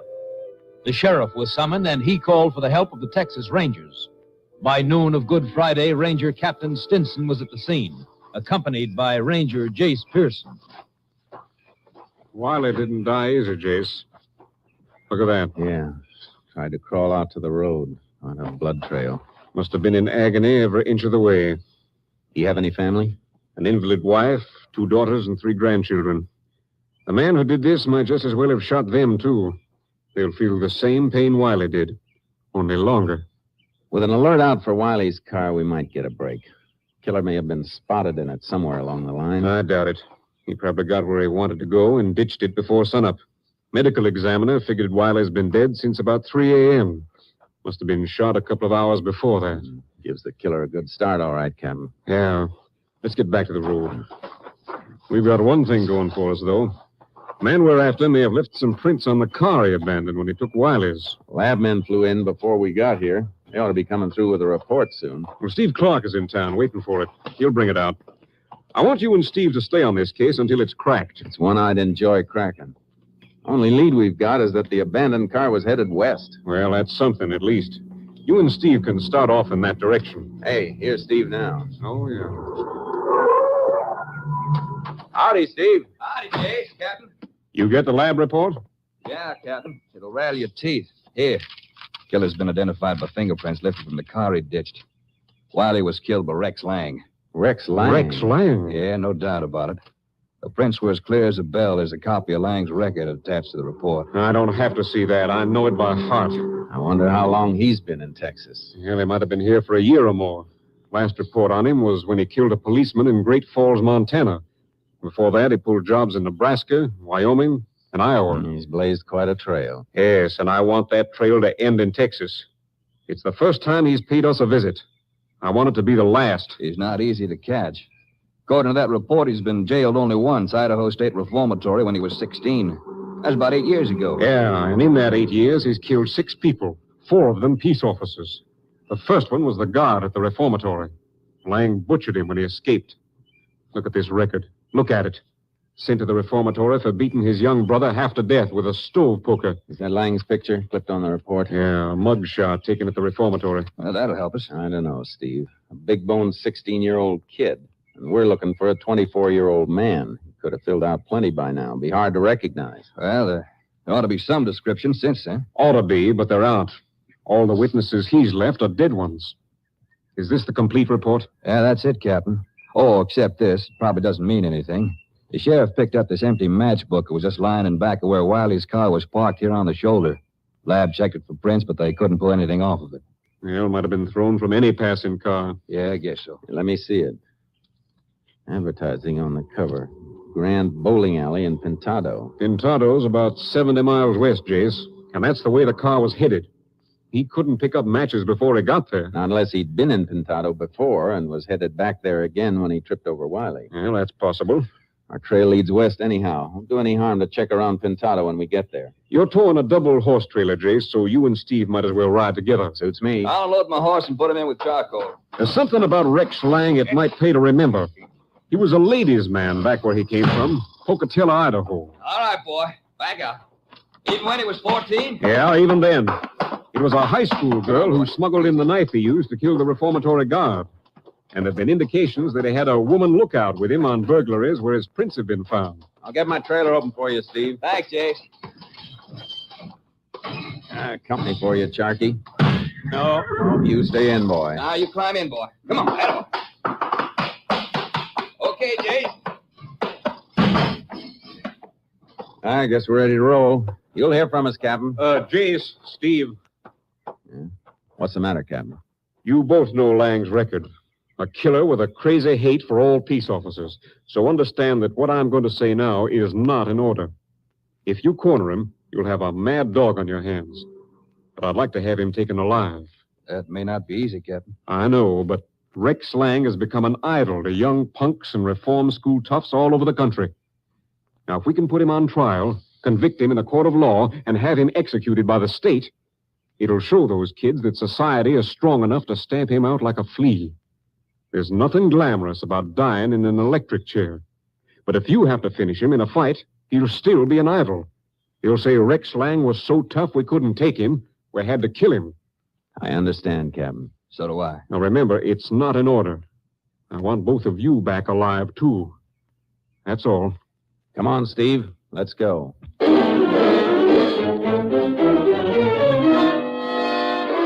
We headed west, looking for a dangerous kid grown into a dangerous man, with a face we might recognize too late. By midnight, we'd checked the highway as far as Pintado. In the morning, we started to comb the town, still drawing a blank. That guy at the bowling alley wasn't much help, Jace. Didn't seem to recognize that old picture of Rex Lang. Yeah, Lang may have changed a lot in 8 years, but if he made the alleys a hangout, the owner should have...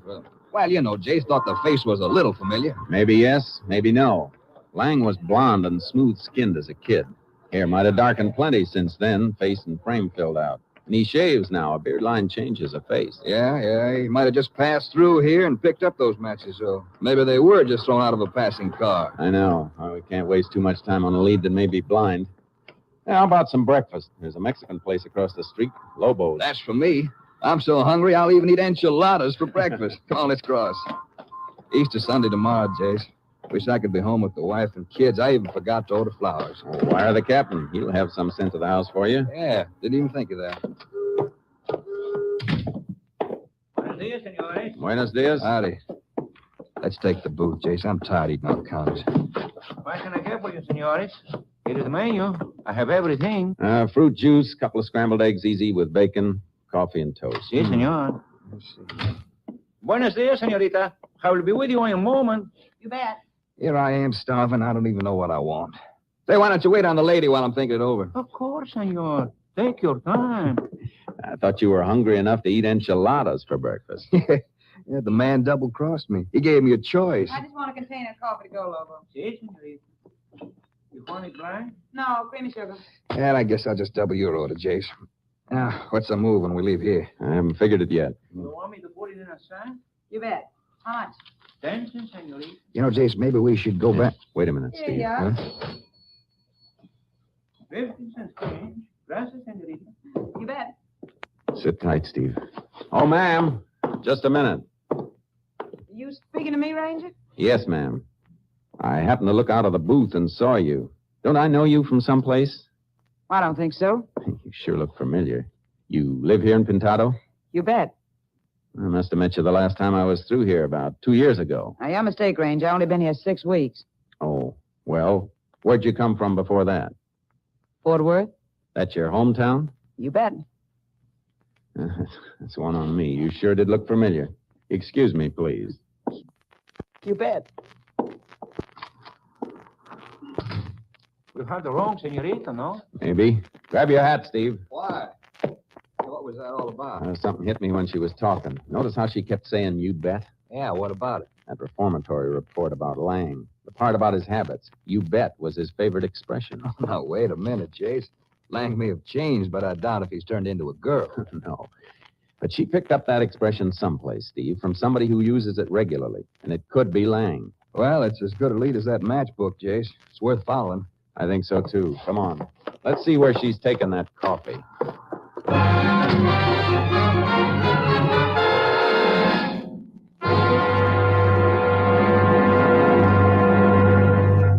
You are listening to Tales of the Texas Rangers, starring Joel McRae as Ranger Jace Pearson. We continue now with tonight's case, Breakdown, an authentic story from the files of the Texas Rangers.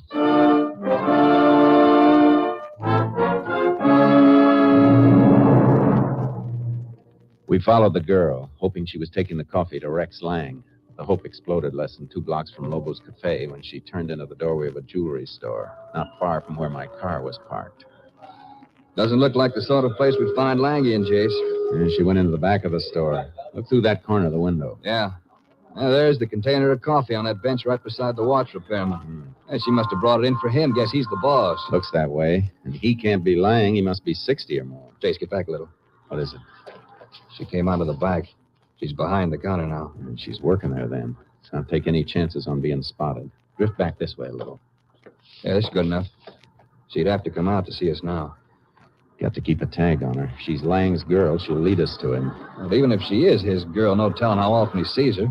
He's hot and must be hiding out someplace. We could burn up a week or two and then find out we're sending out dogs at the wrong tree. We won't waste any time. Not if we can get some information about her. I'm going to get to a phone. You stay right here on this block, though. Walk the corner with me. Yeah. Chase, if she was Lang's girl, why should she be working? If she was working in the laundry, that's a question I couldn't answer. But I can think of a good reason why she might be working in a jewelry store. Casing it for Lang to knock it over? It's been done before. I'm going to have headquarters check back on some jobs Lang's pulled before. See what you can find out along the street here. She's a mighty pretty girl, so it's a safe bet she's been noticed by other storekeepers along here.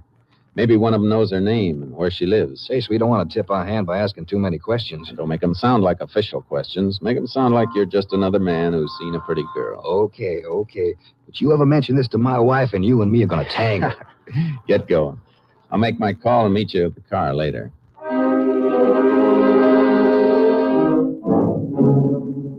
I called my headquarters and gave Captain Stinson a description of the girl we were tagging and a list of information I wanted. It was less than 2 hours later when he called me back. It looks like you may have hit something with that girl, Jace. I made a few phone calls and got answers that fit. What are they? Fingerprint records from out of state show that Lang's burglaries in the past included a jewelry store, a check cashing agency, and a private home where the owner was in the habit of keeping plenty of cash in the safe. Girl fit into those cases? Yes. A girl answering the description you gave worked at all 3 places. Only thing that varies in description is the color of her hair. In each case, she quit her job a few months before the actual burglary. That's the modus operandi I've been looking for. Well, if it was the same girl in each case, she always changed her name. That's as easy as dyeing her hair. It all fits. If you're right, Jace, you're getting mighty close to Lang. That's where we want to be. Thanks, Captain. You'll hear from me. Jace, maybe I'd better send you a couple of more men. That'd only give Lang a couple of more targets. Bye, Captain.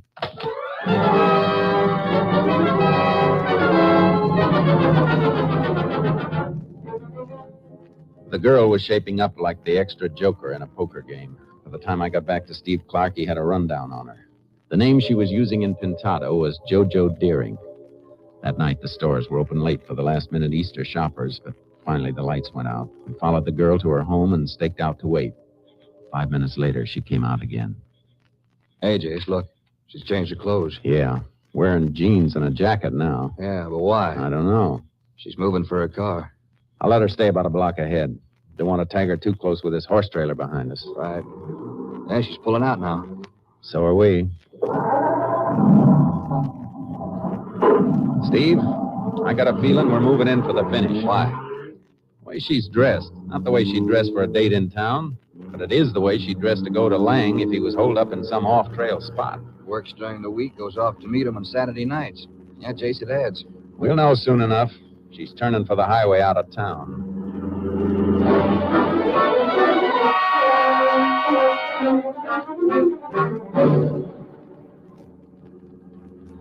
Looks like a long trip, Jace.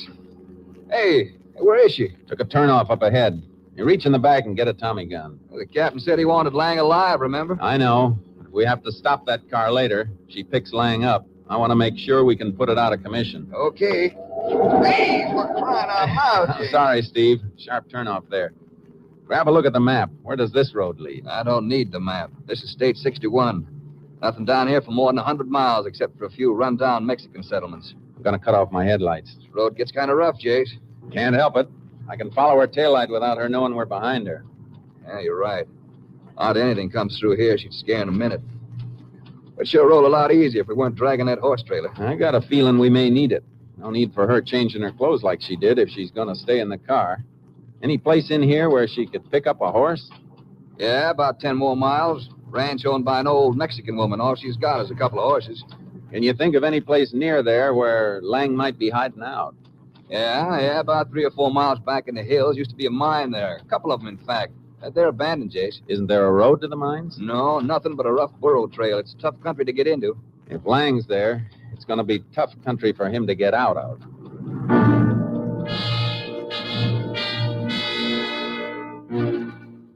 Just before we reached the old Mexican ranch, we let the girl's car pull out of sight. We parked for 10 minutes, then drove to the ranch. Her car was there, all right, almost hidden in a clump of brush behind the barn. And there was a fresh horse trail leading into the hills. We unloaded our horses and followed it. Only about another half mile to the mines, Jace. She's heading right for them, all right. Something about this that bothers me, Steve. What's that? She stuck to the burro trail all the way. That's just what I don't like. The only approach, and Lang wouldn't be at the end of a clear trail unless he had some way of guarding it. You mean he might have an ambush staked out along here? A man who hasn't been caught or even described in 8 years doesn't leave his guard down. I don't know. He can't stay awake 24 hours a day. Reckon not. Hey, wait a minute. Hold up. Ooh, Charky. Whoa, boy, whoa. See something, Jace? Yeah. This brush at the side of the path's been trampled. Not long ago, either. Just bobbing back into its natural position. Horse was waiting in there, and now we got 2 sets of tracks on the path. Well, that means he expected the girl. Waited here to meet her. Looks that way. Better get down and lead your horse. Right. Come on, boy. Come on, Charky. Why did he come down to meet her? He didn't have to show her the way. They're still sticking to the path. I don't know. In one way, I wish the moon was a little fuller. And in another way, I'm glad it isn't. Hey, hold it. Huh? Yeah. They left the trail here. Brush is disturbed again. The tracks turn in there. Come on. This is funny, Jace. We're following their movements through the brush, and we're just making a little half circle right back to the burro trail. Now, look here. We're right back on the path. You suppose he made that little half circle just to leave a blank spot in the tracks? A blank spot of less than 20 yards? Isn't likely. Must have had some reason. Let's leave the horses for a second. Let's go back along the path and find out why he cut away from it. Right. Move slow and keep your eyes peeled. Nothing that seems out of line here. Stop. Look at this branch overhanging the path. Just a branch? Why, hey, Jace can barely see it. A piece of string running from the end of the branch to that tree on the opposite side of the path. Don't touch it. Let's see where it leads. Look at that. Yeah. Sawed-off shotgun strapped to the tree. That string is tight around the trigger. Gun probably has enough scatter shot and slugs in it to kill an elephant. No wonder he met her to steer her around this. Jace, look at the way that gun is sighted. Anybody on a horse who moved that branch get a charge right through the middle. Anybody on foot who moved it probably get it right through the head. You were right, Jace. He wasn't planning on taking any chances. The rat. Anybody could be killed by this thing. A rancher, some kid riding through. You don't think that'd make any difference to Lang, do you? What a death trap. A death trap that's going to backfire on him. This is the thing we use to take him, Steve. When this goes off, he'll come running to see what he's got. He'll have another gun. He'll still fight. He won't get a chance if we work it right. I'm going to pull the trigger on this thing, then let out a scream. Plant myself out there on the burro path. You stay here in the brush. Then what? Just be patient. Don't move, no matter how long it takes for him to get here. He'll come plenty slow, trying to make sure that whatever he hits alone. And when he finds me lying out there, fire your gun and startle him. But keep your fire high. Jace, he might pump a slug into you while you're flat on your back. Not if we time it right. But don't fire until he's close enough for me to jump him. You better get the horses and tie him off down the trail a ways. You'll have time. Say, Jace, how about a toss to see who stakes out on the path? Why should you take the chance? Why not me? Because you forgot to wire the captain about that Easter plant for your wife and kids. Get going after the horses and then get back here. Good luck, Jace. Good luck to both of us, Steve.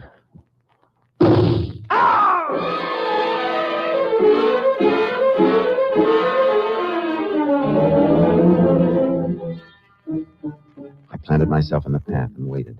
I could feel myself breaking into a sweat as cold as the ground. Even if he thought I was dead, a crazy, hate-ridden killer like Lang might waste one more bullet. A half hour passed. An hour. And then we heard him coming. Slowly, like a cat. Watch where I step, Lucy. I can't help it, Rex. I'm scared. Whine like a cop with a gun in his back. Shut up. Right near here, wasn't it? Can't you see anything yet? You bet. Right there, I see something. Look at that. Look at the moon on him. It's a ranger. Rex. A ranger. Oh, be careful. Must be the one you told me about, but you were so smart. Said it didn't mean anything. You stupid getting followed here. No, please. Rex, don't hit me again, please. You bet, honey. If you ever slip again, I'll make you an honorary cop. Now, come on. I'll show you what you get. I'll demonstrate on him. I wish he was alive to feel what I'm going to show you. Oh, no, Rex. Don't make me look, please. Now, look at it. Look. Imagine what a bullet could do to that pretty face of yours. I got him, Steve! Let go of that gun, Rex. Drop it, I said. I'll kill you with my hand. All right. Here's your chance to try. Get the gun, Joe. Get it.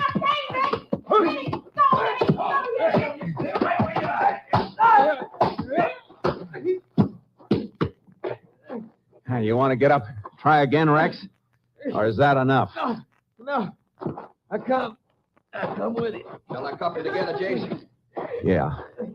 It'd be a shame to split such a lovely couple. I guess this isn't the kind of bracelet you were after, Joe, but it'll have to do. All right, Rex, hold out your wrist. Yeah, that does it, Jace. Yeah. Well, let's get started. It's just midnight. After we get him in, a fast drive ought to get you home by morning and give you a chance to pick up that Easter plant. Not only that, I'll be on time to go to church with the kids. You going? Borrow a couple of words from Rex? You bet.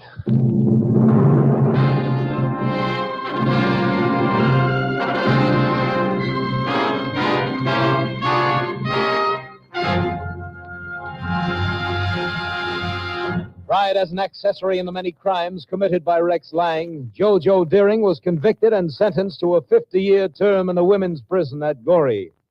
Lang, tried for the murder of Constable Wiley, slobbered and pleaded for mercy, but the jury gave no heed to his pleas as the prosecution brought his vicious record to light.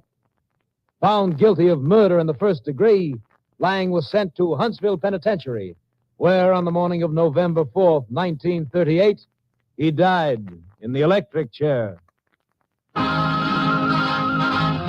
Next week, Joel McCrea in another authentic reenactment of a case from the files of the Texas Rangers.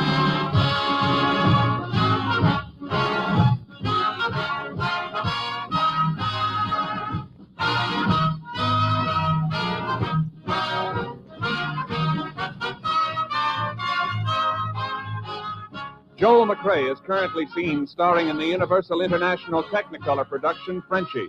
Tonight's cast included Tony Barrett, Bill Johnstone, Byron Kane, Herb Ellis, and Betty Lou Gerson. This story was transcribed and adapted by Joel Murcott, and the program was produced and directed by Stacy Keach. Hal Gibney speaking.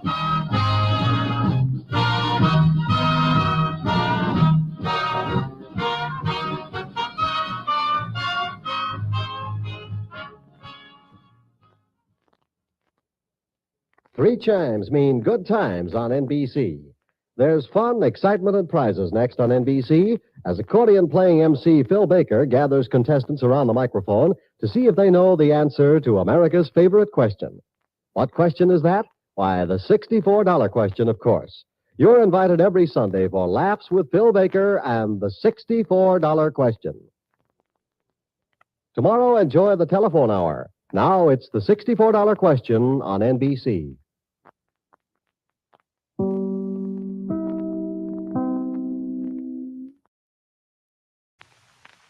The National Broadcasting Company presents Joel McCrea in Tales of the Texas Rangers.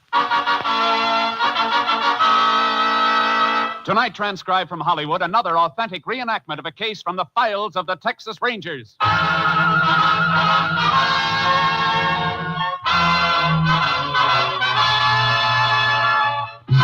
Tales of the Texas Rangers, starring Joel McCrea as Ranger Jace Pearson. Texas, more than 260,000 square miles, and 50 men who make up the most famous and oldest law enforcement body in North America.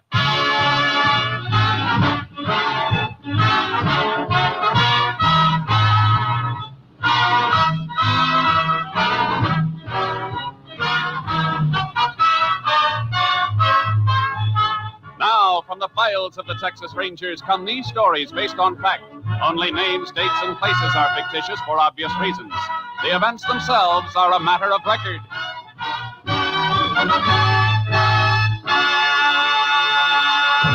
Case for tonight, Pressure.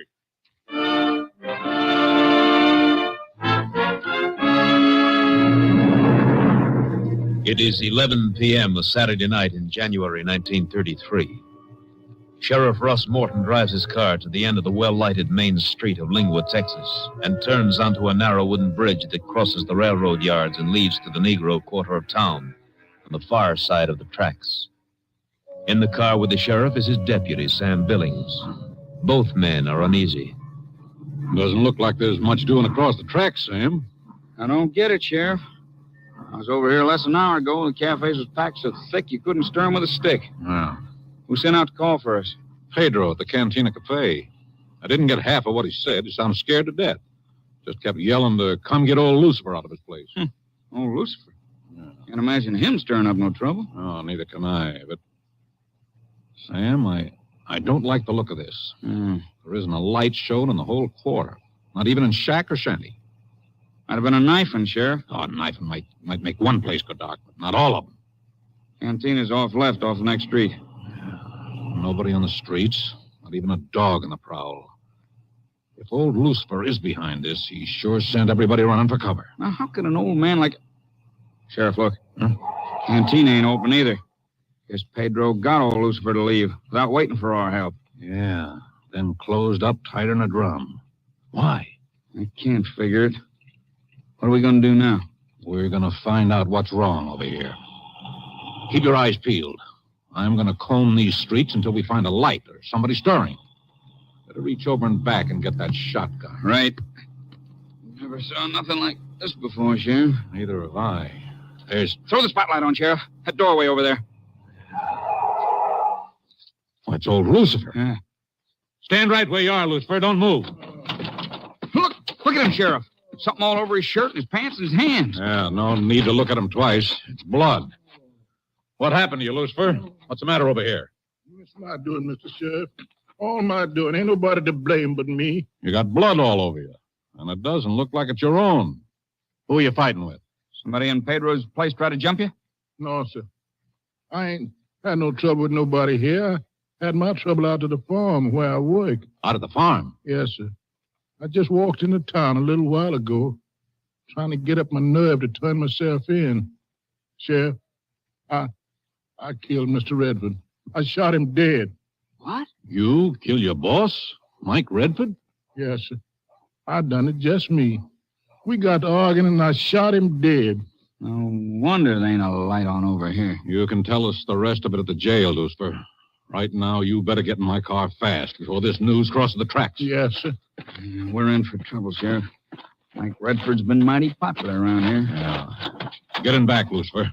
Get down on the floor and stay there. Yes, sir. I'm going to drop you off on Main Street, Sam. Round up the constable and a couple of other deputies. Get them to jail as fast as you can. We may be able to keep this quiet until tomorrow. If we can, it'll give you a chance to get a few Texas Rangers in to give us a hand.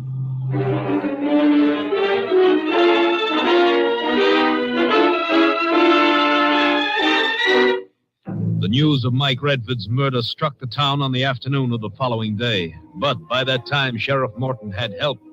He was joined at the Lingwood jail by Texas Ranger Jace Pearson. Here's Lucifer's confession if you want to see it, Jace. He made a full statement when we brought him in last night. Pretty short statement. Yeah, short and to the point. Says he had it in for Redford for a long time. Made up his mind to settle it last night. Went up the house, started to fight, and shot him. These are the clothes Lucifer was wearing. Blood all over him. Have the blood analyzed? Yeah. Medical examiner did it when the JP ordered an autopsy. It matches Redford's blood type, all right. We ought to have a full autopsy report in an hour or so. Captain Stinson ought to be here by then. Good. I got my deputies posted around, but extra hands will be a help in case of trouble. Town looks peaceful enough. News hasn't been out long. We couldn't keep it quiet after the medical examiner had the body brought in the funeral home, though. Where are you keeping Lucifer? Oh, that's him in the bunk in the cell, back at the end of the block there. No other prisoners? I had them all moved up into the tank upstairs. Good idea. The statement says Lucifer worked on the Redford farm all his life. Yeah, started there when Mike's grandfather owned the place and just stayed on. Old Lucifer must have gone crazy or something, Jace. He's had a good home out there. Then he turns and bites the hand that feeds him. That's happened before. I know, but... Lucifer never gave you any trouble before this, you said. No, nothing. Unless you want to count a little row he got into last summer. Didn't amount to much. What was it? Old Lucifer hit somebody with a shovel. Some wandering farmhand that worked out at Redford's for a few days. Him and Lucifer were cleaning out a pig pen, it seems, and this migratory started cussing Mike Redford. Lucifer told him to shut up. The guy wouldn't, so Lucifer clipped him with a shovel. That's the way the story come out when they brought Lucifer up before the judge. Judge fined him $25, and Redford paid the fine for him and took the old man home. Sounds like Redford and old Lucifer were pretty close. Oh, Redford always treated him square. What you just told me doesn't fit in with this statement you got from Lucifer last night. What do you mean? Last summer, he hit a migratory for cussing Redford. Yeah. But look here. On page 2 of this statement, Lucifer says, I had a grudge in for Mr. Redford ever since his pappy died, and he come to be my boss 8 years ago. I didn't like him, and I made up my mind I'd kill him. It doesn't fit, does it? If this statement were true, Lucifer wouldn't have been up before a judge for defending Redford last summer. Howdy, Jace. Took your horse out of the trailer and watered him. Thanks, Sam. Sheriff Lucifer's grandson Chad's out in the hall. Wants to know if he can see the old man. Just for a minute, please, Mr. Sheriff. Well, I guess it won't hurt none. Come on. Got a visitor for you, Lucifer. Grandson, Chad. No. Please, don't let him in. I don't want to see him. Don't want to see nobody. Grandpa, we got to get you a lawyer or something. I don't want nothing. You go home. Don't talk to me. You just have home and stay there. Make him go, Sheriff. Make him go. You know you ought to go. That old man may be right. I don't want to see you no how. Don't ever come here again. But Grandpa, you got to... Never mind, Chad, never mind. You get out like you said and go home. Come on. Sam, you'd better drive him out of town. Let him cut across the fields and through the hills to his place, but see that he stays off the highway when you leave him. Okay, Sheriff. Go ahead, Chad. Where does he live, Chad? Up in the hills, about 4 miles behind Redford. I'd like to take a ride out to Redford's place. If there is going to be any trouble here, it won't come before dark. Besides, I'd like to talk to Chad. I'm going to catch Sam and ride with him. Yeah, I'll see if I can stop him from the window. Sam? Yes, Sheriff? Wait a minute. Ranger's going to ride out with you. Okay. He's waiting, Jace. There's a deputy guarding the place out there, making sure nothing's touched until we get photographed. Good. Thanks. Mr. Ranger, what are you going out there for? I told the sheriff everything, sir.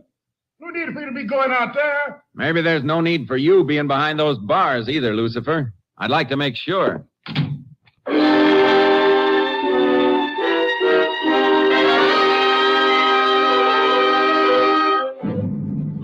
I'd noticed a few peculiar marks on Chad's face in the sheriff's office, and in the car I got a chance to see him close up.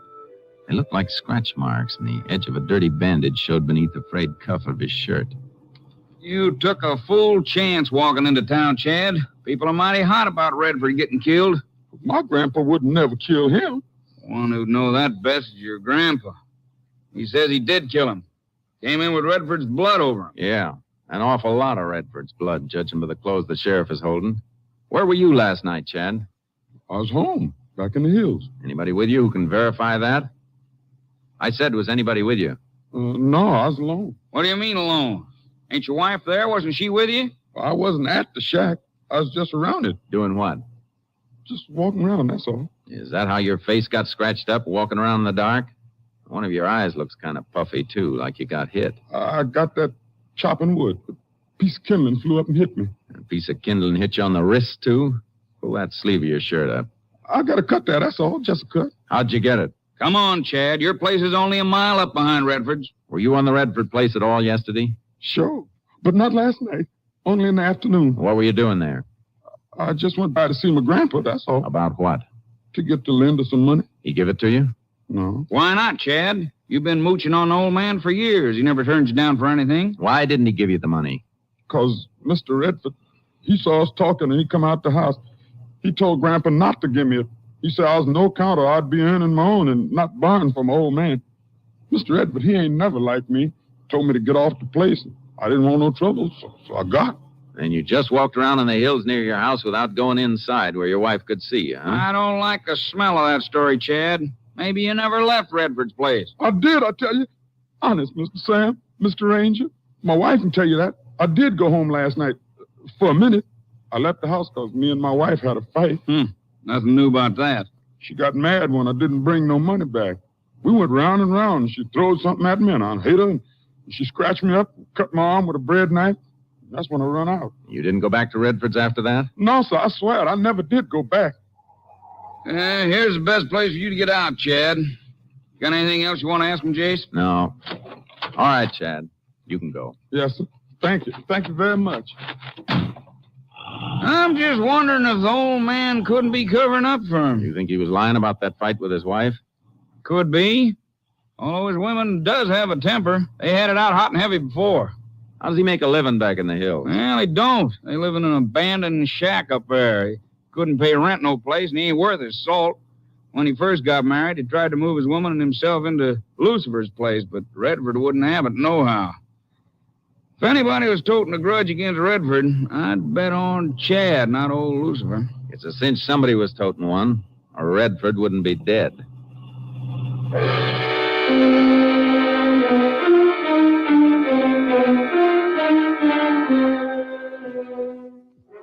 Old Lucifer's actions hadn't fit into the usual crime pattern, and when we got to the Redford house, the pattern became even more jumbled.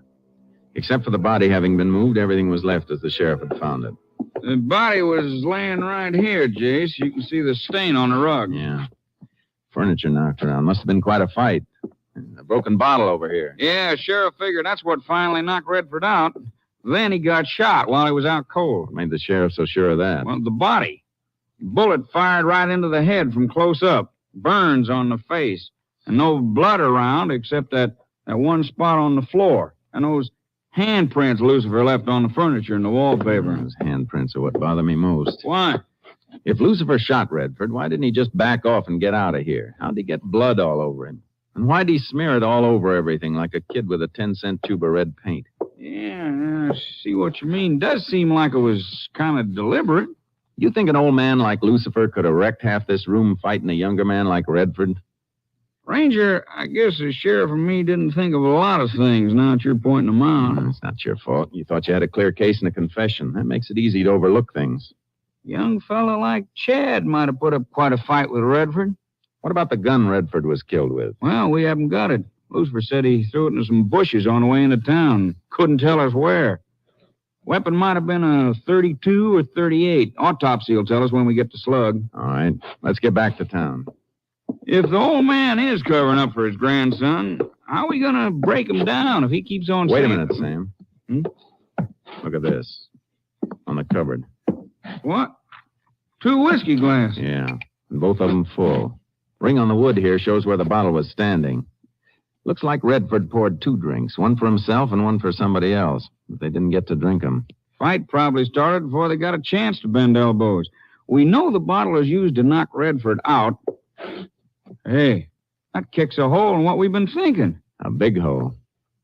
Who was Redford drinking with? It's a cinch it wasn't Chad. Redford ordered him off the place. An old man's confession must be on the level. No, it isn't, Sam, because it's not likely Redford would have been having Lucifer in for a drink either. There was somebody else here. Somebody who either killed Redford or saw who did.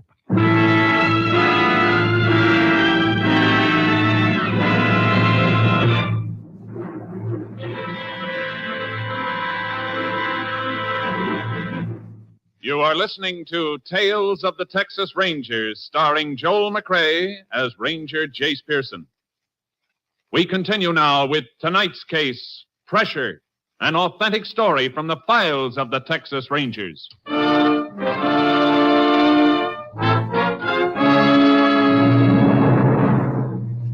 Sam and I headed back for town. The streets were crowded but quiet, the way they should be on a Sunday afternoon. But there was a tension we could feel.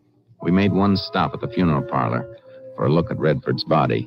Medical examiner was just finishing. You can see, like I said, the bullet was fired from close up. Yeah. What'd you find, Doc? Well, he'd been struck on the head with a blunt object, then shot through the brain at close range. I have the bullet here. You want that, of course? Please. There you are. Thanks. .32-20 caliber. I'd give a lot to get my hands on the gun this came out of. Lucifer said he ditched the gun. Yeah, Lucifer said a lot of things. And slugs flattened out plenty. Usually so. I noticed that. There's something else to notice, too. On the body, the burned area around the wound. Well, what about it? Ought to be some powder grains buried in the flesh, but there aren't. None that I can see. None that I can see either. How about that, Doc? No, it is an unusual wound. When Lucifer told you he threw the gun away, did he mention what kind of a gun, Sam? No, why? Because this may give us a chance to trip him up. This bullet didn't come from a small weapon. It came from a .32-20 caliber rifle. Well, how can you tell that without a ballistic check? Well, for one thing, the way the slugs flattened out. Rifle has a couple of 100 pounds greater impact than a sidearm. Yeah, and plowing through a skull would flatten it plenty. Yeah, but there's another thing about a close-range rifle shot. It leaves a burn, but no powder grains in the skin. A revolver will leave powder grains every time. That makes sense, Doc? Yes, it does. With a revolver, the explosion of the powder in the shell is only a couple inches away from a point-blank target. But with a rifle, well, there's the length of the barrel, you know. Here, here's my report if you're headed for the sheriff's office. We'll drop it off for you. So long. So long, Doc. Goodbye. I'm learning a lot as we go along here, Jace. There's still something we both got to learn. Who killed Mike Redford?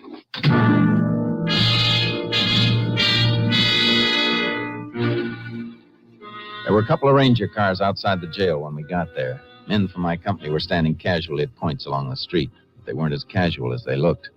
Jail was carefully circled, and they commanded all approaches. Captain Stinson was inside with the sheriff. Jace, the sheriff tells me you're not satisfied with Lucifer's confession. That's right, Captain. How about bringing Lucifer out here for a minute, Sheriff? Sure thing. Things are going to start blowing around here after sundown, Jace. I know it. I felt it all the way through town.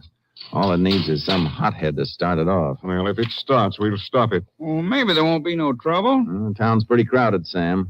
A lot of cars coming in. Come out here, Lucifer. Well, town's always crowded on Sunday. They're not ganging up any place. Well, that can come later. But there's one sign of trouble you can't ignore. Take a look out that window.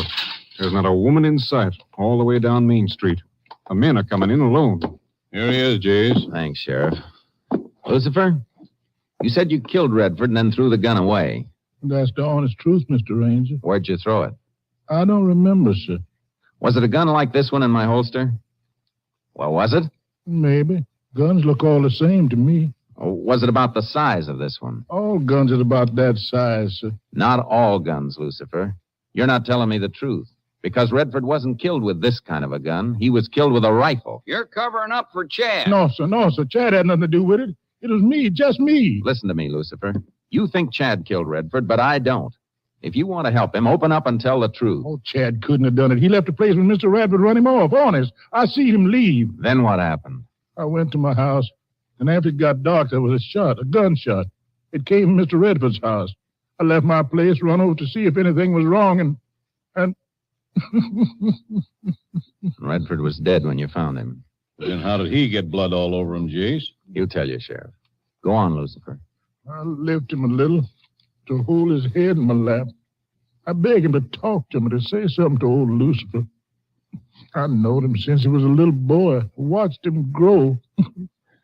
But when you found him there, you thought Chad had sneaked back to kill him, huh? I didn't know what to think. Why should you cover up on no good like Chad? He is my own flesh, Sheriff. Blood is thicker than water. How do you know Chad isn't the killer, Jace? 2 full whiskey glasses indicated that Redford was drinking with the man who killed him. And he wouldn't be drinking with the Chad, Sheriff.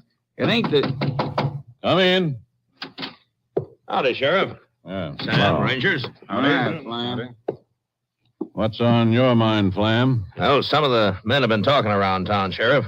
They sort of appointed me to come up and see you. Well, you just been to the funeral home to see Mike Redford. What's left of him. Mike was my neighbor and pretty good friend, too. That what you come to tell me, Flam? No, not exactly. Looks like you're expecting some trouble, and some of us thought we'd like to volunteer to help you. We could take over the guard trick on jail for tonight so you and the Rangers can get some rest. You can go back and tell the boys we're not tired, Flam. And while you're at it, tell them Lucifer didn't kill Redford. Word's around that Lucifer confessed, Ranger. It was a mistake, Mr. Flam. What I said wasn't true. Well, fine. Then you don't have to stay here, Lucifer. Why don't you go home, back to Redford's farm? He's staying here. Why, if he got nothing to hold him on? Protective custody. And that means just what it says, Flam. He'll be protected. You can go now. All right, Sheriff. Just a minute, Mr. Flam. Yeah, Captain? If you should see any men around who look like they're fixing to start some trouble, do us a favor. And do them a favor, too. Tell them to go home. Sure, Captain. I'll tell them. Sam, lock Lucifer up again, will you? Sure. Come on, Lucifer. Yes, sir. Flam looks like he may be the man who'll spark that crowd. Yeah. Flam and Redford were mighty close. Sheriff, we've got to move Lucifer out of the county for safekeeping. If Flam gets a mob stirred up at night, anything can happen, and a few people are liable to get killed. He's safer in here than he'd be if we took him outside. Not if they fire this building. We'll move him right after sundown. How? Where? Seems to me the best place would be some small town lockup across the county line where nobody'd know him and nobody'd think of looking for him. That's what I had in mind. Sam? Yeah, Captain? Get Jace's horse, Charcoal, out of his trailer. Pick up 2 more horses and take them all to the field south of town. Hobble them and stash the saddles away under cover so you'll know where they are later. Okay. After you leave them, on the way back, you can drop the word that we're moving Lucifer out of here tonight. You mean you want the whole town to know it? They won't know as much as they'll think they know, Sheriff. After dark, you and I can make a run in my car. They'll figure we're moving Lucifer, and they'll all make a run to block us. Meanwhile, Jace and Sam can slip him out the back and make for the horses in the field. After that, Jace, it's up to you. It's 11 miles cross-country to Hill's Crossing. There's a lockup there. See that nobody stops you from getting him to it.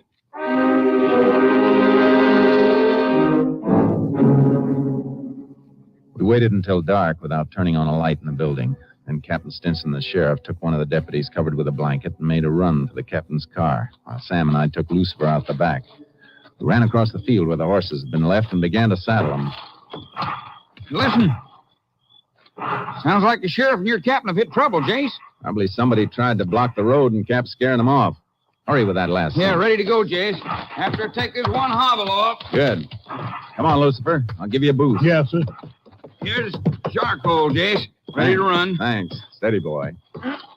You set, Sam? Soon as I get mounted. No more shooting.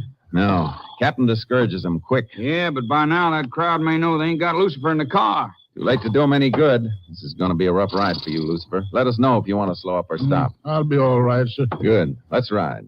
Up, Charcoal. Get up, boy.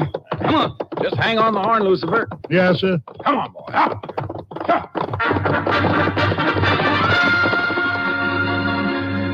When we got to Hill's Crossing, the town was dark and sleeping, except for a couple of rangers who'd been sent down to take over guarding Lucifer. Once he was safe under lock and key, Sam and I started the ride back to Lingwood. Hey, you're cutting the wrong way, Jace. We should turn down that valley to Lingwood. I know it. We're not heading back for town yet. I want to make one more stop. Where? Back to Redford Farm again? It's not much out of the way. Getting Lucifer safe was only part of the job. We still got to find out who killed Redford. That means we got to find out who was drinking with him. If there was anybody. Lucifer said Redford didn't have any visitors yesterday. He said he didn't see any visitor. That doesn't prove anything. He'd have been sure to see a car if one had driven in. His shack's near the farm road. Even if he'd been inside, he'd have heard it. Maybe the visitor didn't use the road. Might have come in on foot or mounted from another side of the farmhouse. I guess that could be all right. Probably put his horse in the barn or the back corral. That'd keep Lucifer from knowing anybody was in the house. There's the old wagon road the other side of that grove of trees we're coming to. We'll have easier riding once we get over there. Hold it, Sam. Huh? Ooh, whoa, Charky. Oh, boy. Hey, what's the... Listen. Hounds. and they're on trail. Look, over there in the hills. Hey, something's on fire. Jace, that's right up behind Redford's place. Isn't that where Lucifer's grandson Chad lives? Yeah. What do you suppose is going on up there? Somebody wants blood. They didn't get it from Lucifer, so they're running down his family. Come on. Up, Charlie. Up, boy. That shack is really flaming, Jace. If they trapped him in there, he's had it. They haven't got him yet. Well, the dogs are still after something. Keep going. We raked our horses all the way. We'd been about a mile off when the blaze started. When we reached the shack, it was a flaming heap on the ground. We saw a woman staring at it in a daze. She must have been Chad's wife. She wasn't harmed, so we took off after the sound of the dogs. Listen to that, Jace. They got Chad treated. They wouldn't sound off like that. Yeah, they're just through this thicket. All right, just throw a lead on that tree and rake it till it falls. No, Mr. Clem, I ain't done nothing. Hold it, Clam. You and whoever's with you. Oh, boy. Who? Mr. Ranger, they're trying to kill me. Nobody's gonna kill you, Chad. You men grab your hounds and shut them up. You're all under arrest, and that includes you, Clam. What for? We were just doing a little night hunting. The dogs treed Chad here by mistake. The dogs didn't set fire to his shack, and arson's a crime. Look, Ranger, he killed my neighbor. Why'd you switch to him? Because you couldn't get your hands on old Lucifer? They were in it together. Redford ordered Chad off a place yesterday. Did you tell him that, Chad? No, sir. I didn't tell nobody but you. And you didn't get it from Lucifer, Flam, because you never got near him. So how do you know? Who told you Redford chewed him out? Nobody had to tell me. I was visiting Redford at the house. He saw Chad on a place and went out and ordered him off. But after I left, him or the old man sneaked in and killed Mike. Throw that rifle over here, Flam. Why? Never mind why, just throw it over. And be careful how you throw it. We're willing to leave here peaceful. Just a hunting weapon. A .32-20 hunting weapon. Just like the one that killed Mike Redford. For the last time, Flam, throw it over. Come and get it. Hands off those guns, the rest of you. That's better. Now gather in and pick up your pal, Flam. You followed him out here, you can tote him back. You hit me. I'm hurt bad. There, you just winged. It's a better breaking you gave Redford when you killed him. It was self-defense. I killed him in self-defense. Sure. While he was knocked out after you hit him with that whiskey bottle. Should have finished your drink, Flam. You'll never see another glass of whiskey as expensive as that one.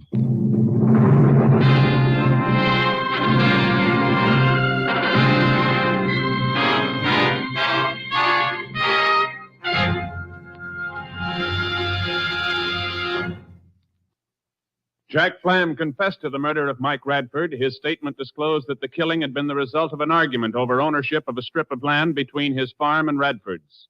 Flam was sentenced to life imprisonment. 4 other men convicted of armed participation in the attempted lynching of old Lucifer and his grandson Chad were given prescribed terms in the county jail.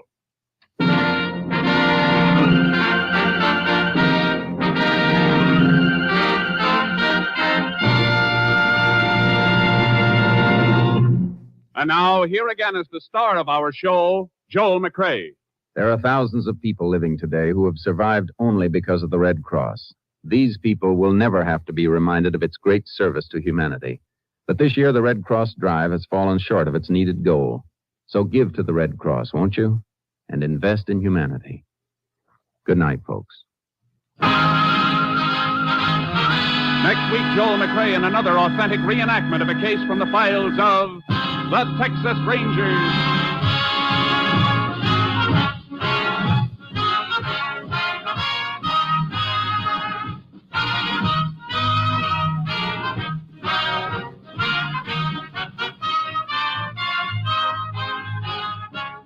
Joel McCrea is currently seen starring in the Universal International Technicolor production Frenchie. Tonight's cast included Tony Barrett, Will Wright, Herb Vigran, Ernie Whitman, Roy Glenn, Bill Conrad, and Byron Kane. This story was transcribed and adapted by Joel Murcott, and the program was produced and directed by Stacy Keith. This is Hal Gibney speaking.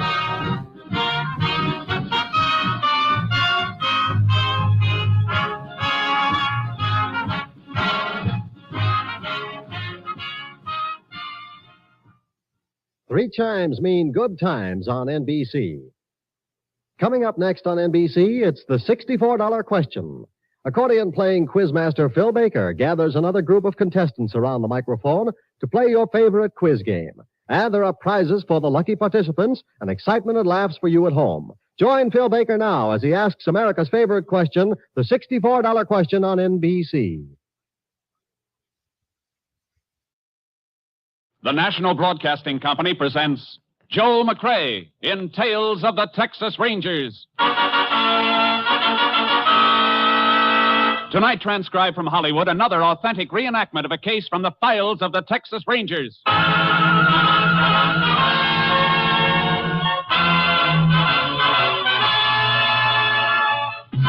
Tales of the Texas Rangers, starring Joel McCrea as Ranger Jace Pearson.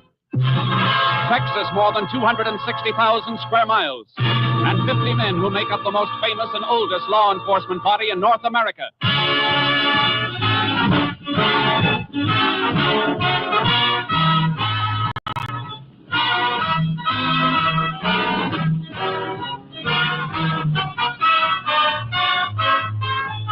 Now, from the files of the Texas Rangers come these stories based on fact. Only names, dates, and places are fictitious for obvious reasons. The events themselves are a matter of record.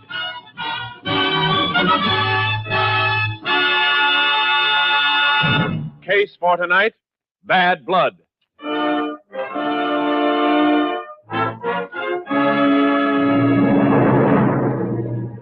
It is 7 p.m., September 14th, 1950. In an isolated house trailer in the fields on the outskirts of Cheney, Texas, Joe Prager, an aircraft worker, is packing a suitcase. There is a knock on the trailer door. Just a second. Howdy, Joe. Oh, howdy, Russ. Ain't you going to ask me in? Yeah, sure. Come on in. See you packing already. That's right. What's on your mind, Russ? Well, Joe, I figured 2 weeks is long enough for old friends to be mad at each other. I come to ask you to shake hands. You know, now that you're here, I can't figure just what we've been mad about. Ain't anybody I'd rather shake hands with than you, Russ. You're my boy. But we ain't never going to talk politics again. Oh, that's a deal. I didn't want you to leave feeling sore at me. Why you going, anyhow? Why you pulling out? Your job's solid. You're needed here. Well, I didn't want anybody to know about it yet, but looks like I'm needed someplace else, too. Huh? Here, read this. Well, going back in the Army, huh? I didn't know you stayed on the reserve list. I'm on it, all right. You talked to him about this out at the plant. After all, you're married now. You got a kid. You're in essential work. Maybe you could get out of it. I thought about it, Russ, but, well, I don't want to get out of it. I got kind of a funny feeling about it, a feeling I've had ever since the kid was born. Like, well, maybe if I go again now, maybe I can help so he'll never have to go when he grows up. Yeah, I can't argue against that. Not with 2 boys of my own, one of them pushing 17. Ella and me are plenty worried about him with this Korea thing. Oh, don't let it get you down, Russ. Boy'll be all right. Say, I was just about to fix me some grub. How about joining me? Oh, thanks, but Ella's expecting me home. Say, where's Marge and the baby, anyhow? Oh, she drove the kid up to her mother's today. I got a week more before I report, but we sort of figured we'd go away someplace together, just the 2 of us, you know, till I have to leave. Yeah, well, when you pulling out of here? Tomorrow, when Marge comes back. Ella'd like to see you and Marge before you go. She's been beefing at me ever since you and me fell out. Yeah, Marge's been bulldogging me about it, Well, too. can't you come and have supper with us tomorrow before you go? How about that? That's the deal. Swell. Ella'll be tickled. Well, guess I better be getting home the old pay envelope. You need any help with anything? I mean, we got a few dollars for... No, thanks, Russ. We'll get by. Well, good luck to you, fella. We'll see you tomorrow. Sure thing, Russ. Say, if they had to draft somebody, why couldn't they take that brother-in-law of yours? Orville? That'd be giving aid and comfort to the enemy. Yeah. I know Orville ain't giving any aid and comfort to his department out the plant. If we wasn't short-handed, he wouldn't last 10 minutes. Well, good night, Joe. Good night, Russ.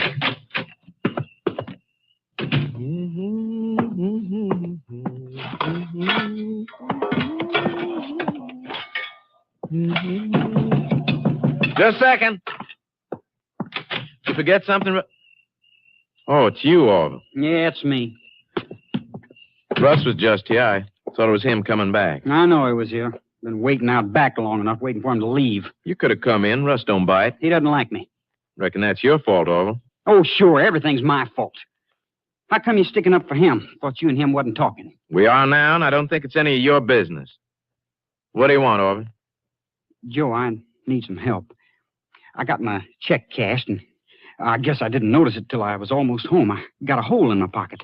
I lost my pay. Do I look like a half-wit to you? Well, I only want... The last time you came to me with that story, you said your pocket was picked.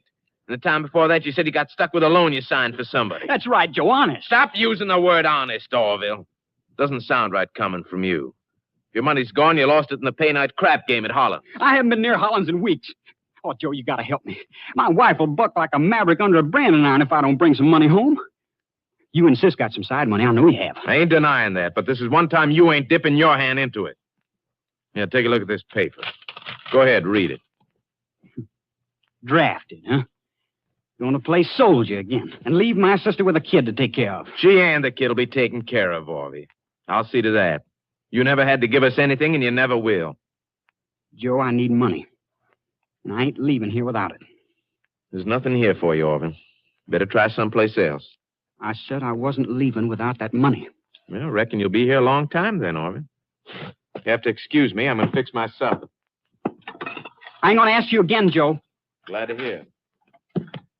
Just going to keep ignoring me, huh? Like I wasn't even here. That's right. Maybe I can make you pay a little attention with this frying pan. Orville, put that down. No, I'm going to help you dish out your supper like this. I wasn't. I told you, Joe. I told you.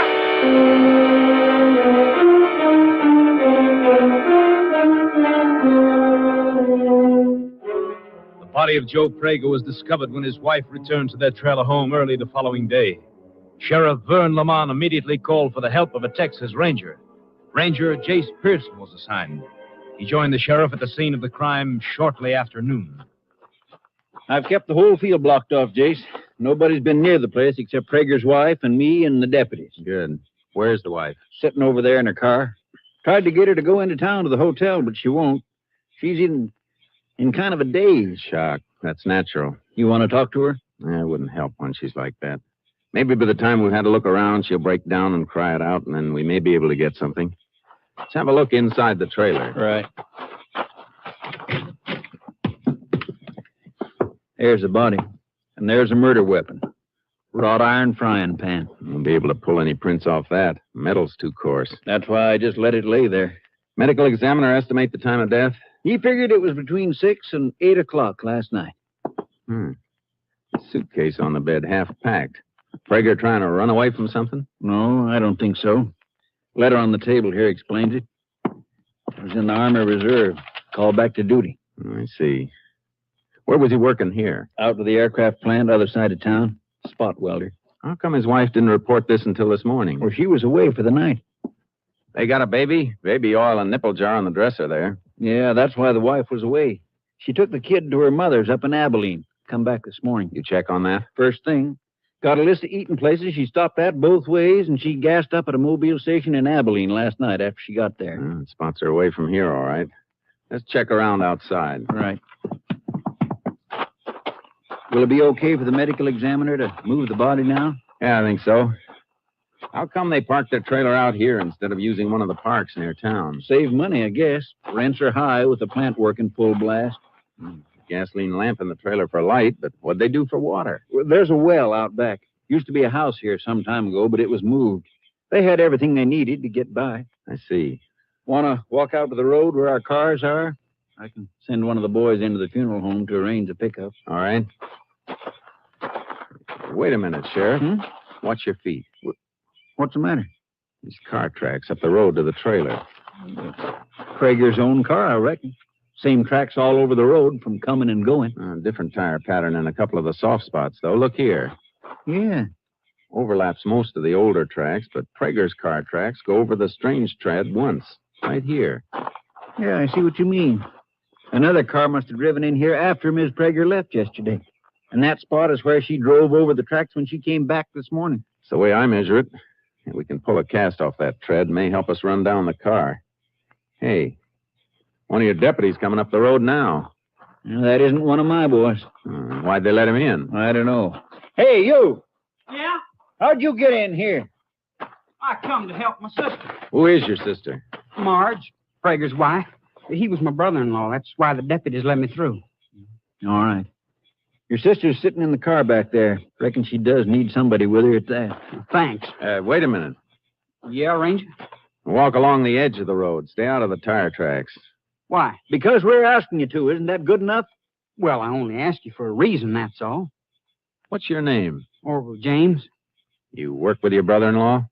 Well, yeah, sure. Out at the plant. Not in the same department, though. How'd you know your brother-in-law had been killed? I didn't know. Until I saw your deputies down by the road, and they told me. Isn't the aircraft plant working today? Yeah, sure it is. It's on the other side of town. What brought you out here now? I got a lift out during lunch to see my sister. That'd just about take your whole lunch hour, and more if you didn't catch a ride back right away. You make a habit of hitchhiking out here on your lunch hour? No, of course I don't. And why'd you do it today? What are you asking me all this for? You trying to pin something on me? Reckon that's going to depend on how you answer. Come on, talk up. Well, I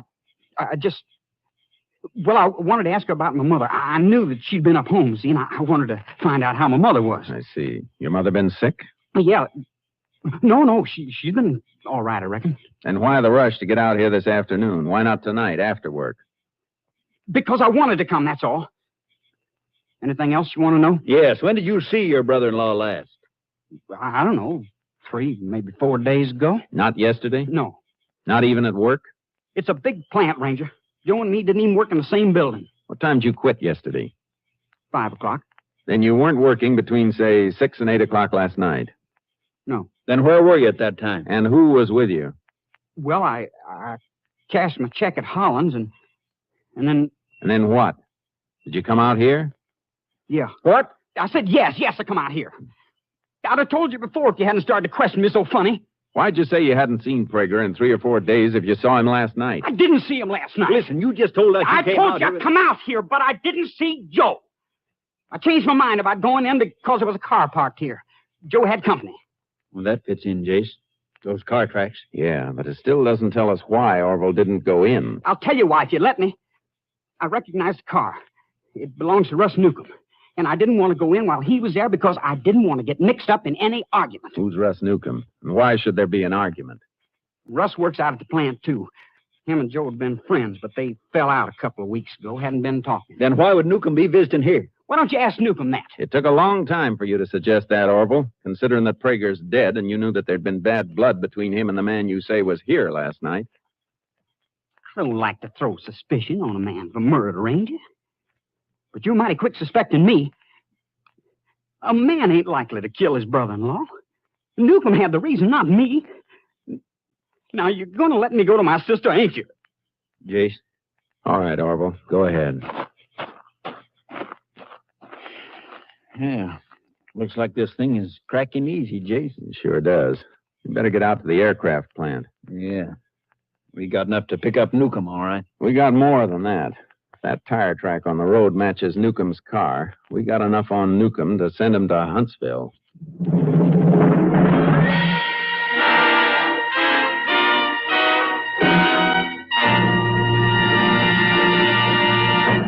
You are listening to Tales of the Texas Rangers, starring Joel McCrea as Ranger Jace Pearson. We continue now with tonight's case, Bad Blood, an authentic story from the files of the Texas Rangers.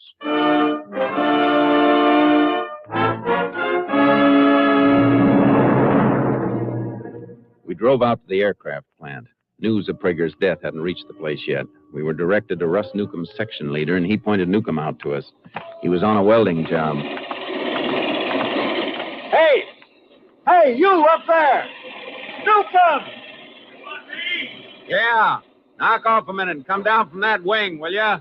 Be right there! What can I do for you? Go into the office where we can talk. Sure, I'll be glad to. Sheriff, what's up? You find the woman who owned that purse? Purse? What purse? What are you talking about? Purse I turned in the office about 2 months ago. Money in it, don't you remember?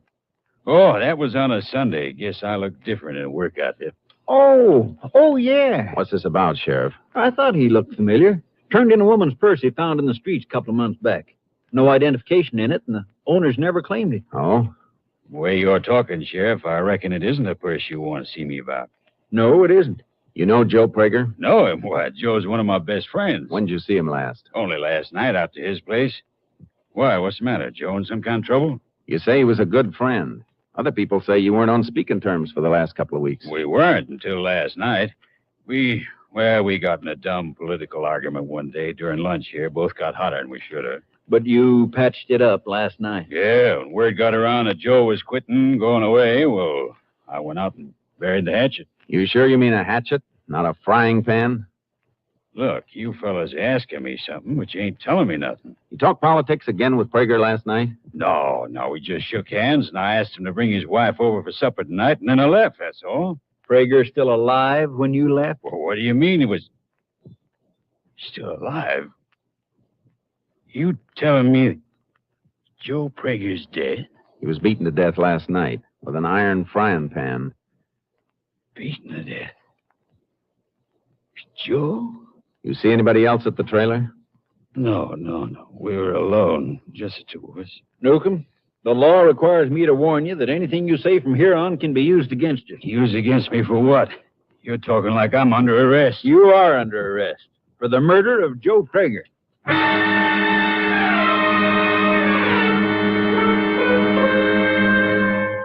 We took Newcomb back to Cheney and locked him up.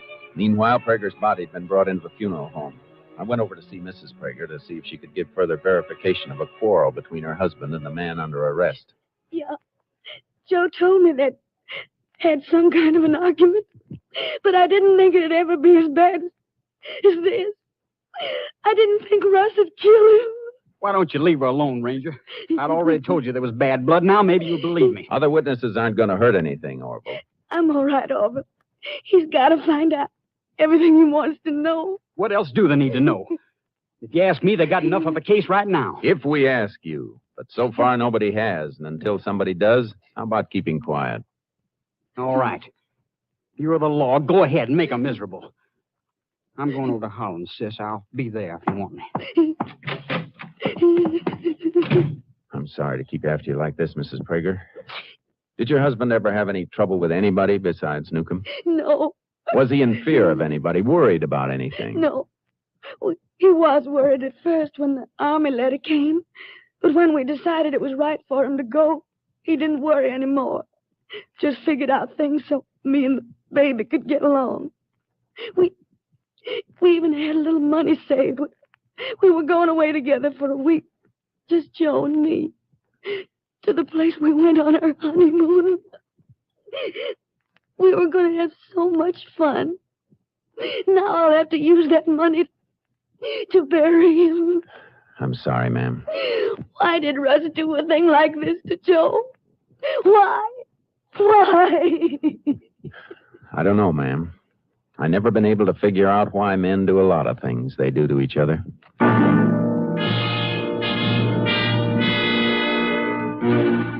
I went back to the sheriff's office. It looked like the case against Newcomb was just about closed, but it opened again. Opened wide when the sheriff showed me the personal effects that had been removed from Prager's body. Look at this, Jace. Bank book, isn't it? Yep, Prager's. It was in his shirt pocket. Take a look at that last line. Drew out every dime he had yesterday afternoon. Mrs. Prager told me they had some savings. They were going to use it to go away. Reckon that's why he drew it out. Yesterday was payday at the plant, too, Jace, so Prager should have had this amount he withdrew, $312 plus his pay. Wasn't there any money on him? Less than $1 in change. I had my deputies go out and comb that trailer. Cupboards, dishes. They didn't find a dime. Newcomb turn any money over to the jailer when you booked him? About $5, that's all. But he had time to hide that money. All we got to do is find out where he hid it. If he did hide it. What do you mean? That purse Newcomb found a couple of months ago, the one he turned into you. He mentioned that there was some money in it. That's right. A little over $100.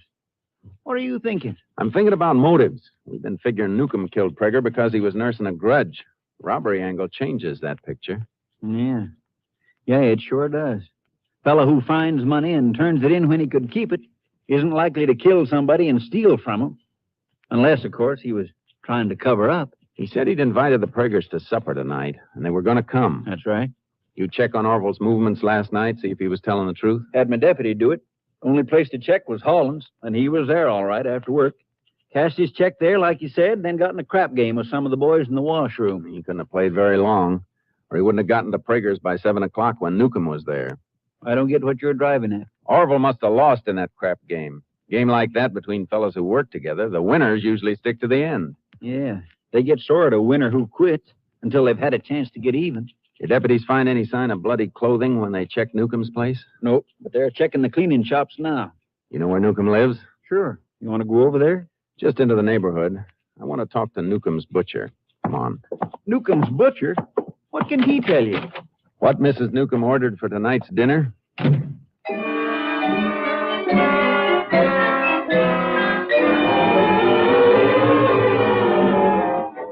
I saw the butcher, and his answer to my question pulled Newcomb back a step away from the electric chair.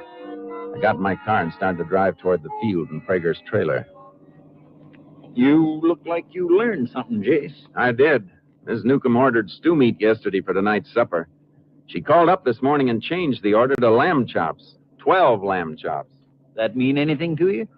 And changing from stew meat to lamb chops sounds like she was expecting company. When she orders lamb chops for her own family, she usually gets 8. I see. The other 4 chops could have been for Prager and his wife, then. I think so. And Prager was dead when she ordered them. Well, Newcomb could have told her to order them for a cover-up. Could have, but it's a little too smart. He didn't strike me as being that clever. Yeah, I'm going to go along with that. I think you're right. But what do you expect to find at the trailer? I don't know. I want to look around a lot more than we did before. I shouldn't have waited this long. Didn't seem to be any reason for it with the case we had against Newcomb. Well, there's a reason now. We need a new case, and I got a hunch which way it's going to point.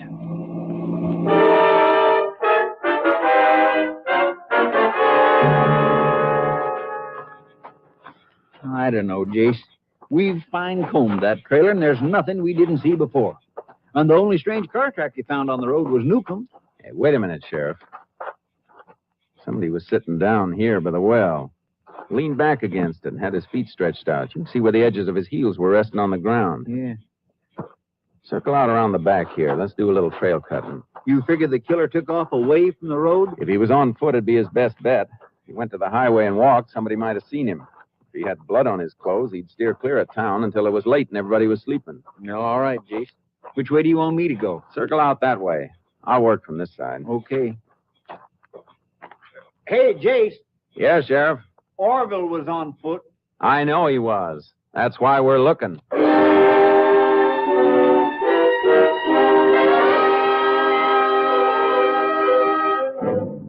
We found the trail just as it was getting dark. It led into open country. I got my horse charcoal from the trailer behind my car while the sheriff went to a nearby farm to borrow a mount. It was dark when he caught up to me. You still on the trail, or you cutting to pick it up? I lost it a couple of times further back, but I'm on it now. You know this country back here? Oh, I've ridden it before. We'll be coming to the Horner River soon, about a half-mile farther. River angles toward town, doesn't it? Sure does. Cuts under that bridge just outside Cheney. That may be the way the killer followed to get back to town. Let's ride for the riverbank and see if we can pick up tracks there. May save us time. Good idea. Dig, boy. Ah, come on, Charky.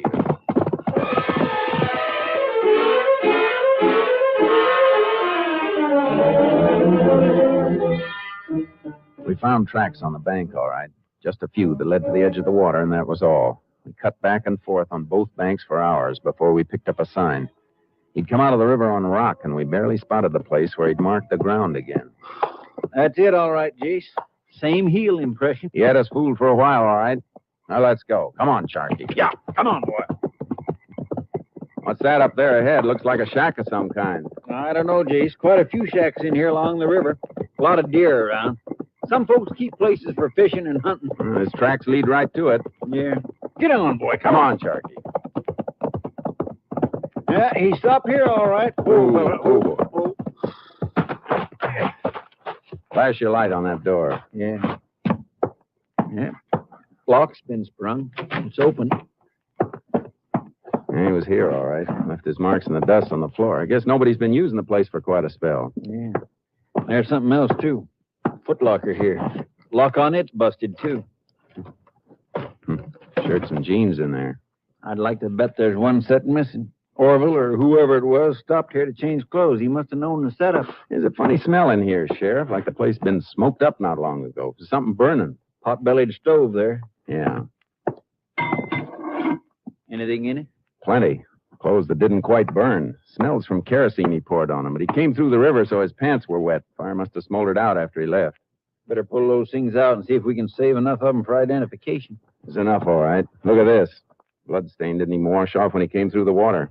We prove who owns these things, and we've got our man. We'll be able to prove it. Look. Shirt was bundled up with the wet pants, just enough to save most of the collar and this. Mm-hmm. Laundry mark. Let's get back to town.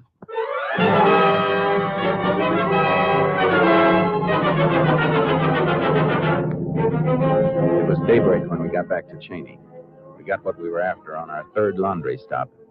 A half-burned shirt belonged to Orville James. We went to his home. His wife was at the funeral parlor with Mrs. Prager, so he was there alone.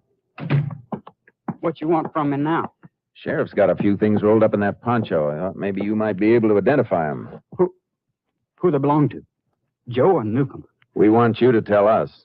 All right, Sheriff, unroll them. Recognize these? What's the matter, Orville? You look kind of sick. I'm just upset about Joe, that's all. I was at the funeral home with my sister almost all night. Well, you ever seen these things before? Yeah.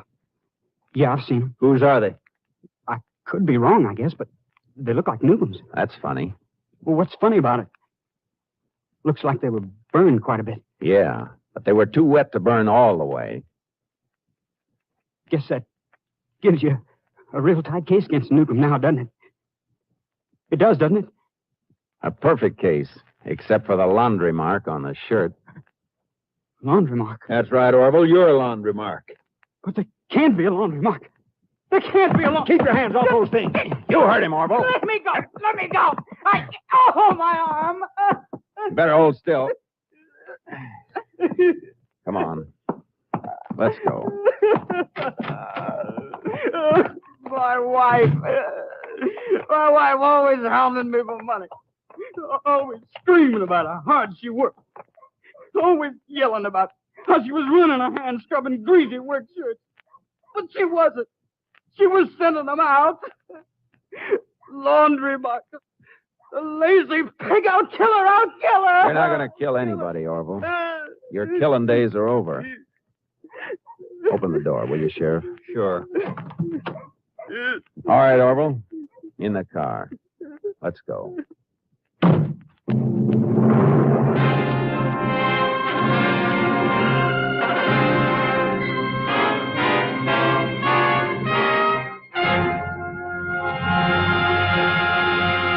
Orville James broke down at his trial and confessed the robbery slaying of his brother-in-law. He was found guilty in less than 20 minutes and sentenced to Huntsville for the rest of his natural life. Next week, Joel McCrea in another authentic reenactment of a case from the files of the Texas Rangers.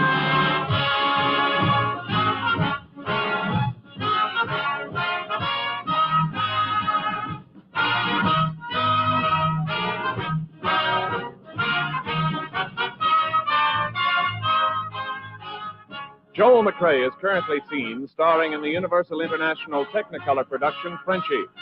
Tonight's cast included Tony Barrett, Paul Frees, Whitfield Connor, Sam Edwards, Parley Bear, and Barbara Luddy. This story was transcribed and adapted by Joel Murcott, and the program was produced and directed by Stacy Keats. This is Hal Gibney speaking.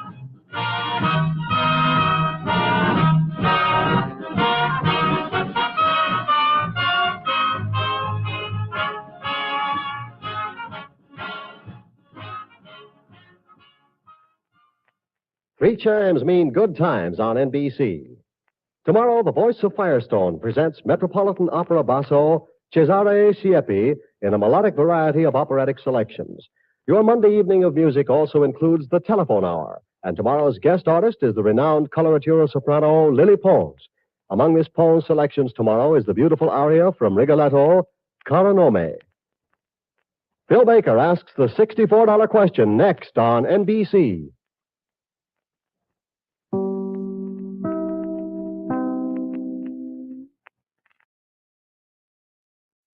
The National Broadcasting Company presents Joel McCrea in Tales of the Texas Rangers. Tonight, transcribed from Hollywood, another authentic reenactment of a case from the files of the Texas Rangers.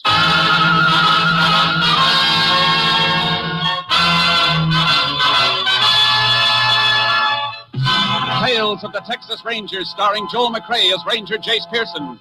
Texas, more than 260,000 square miles, and 50 men who make up the most famous and oldest law enforcement body in North America.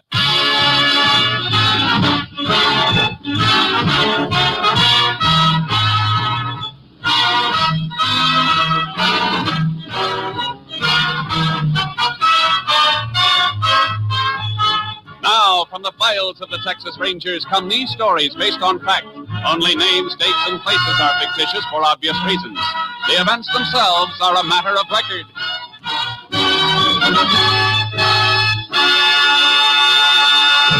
Case for tonight, conspiracy.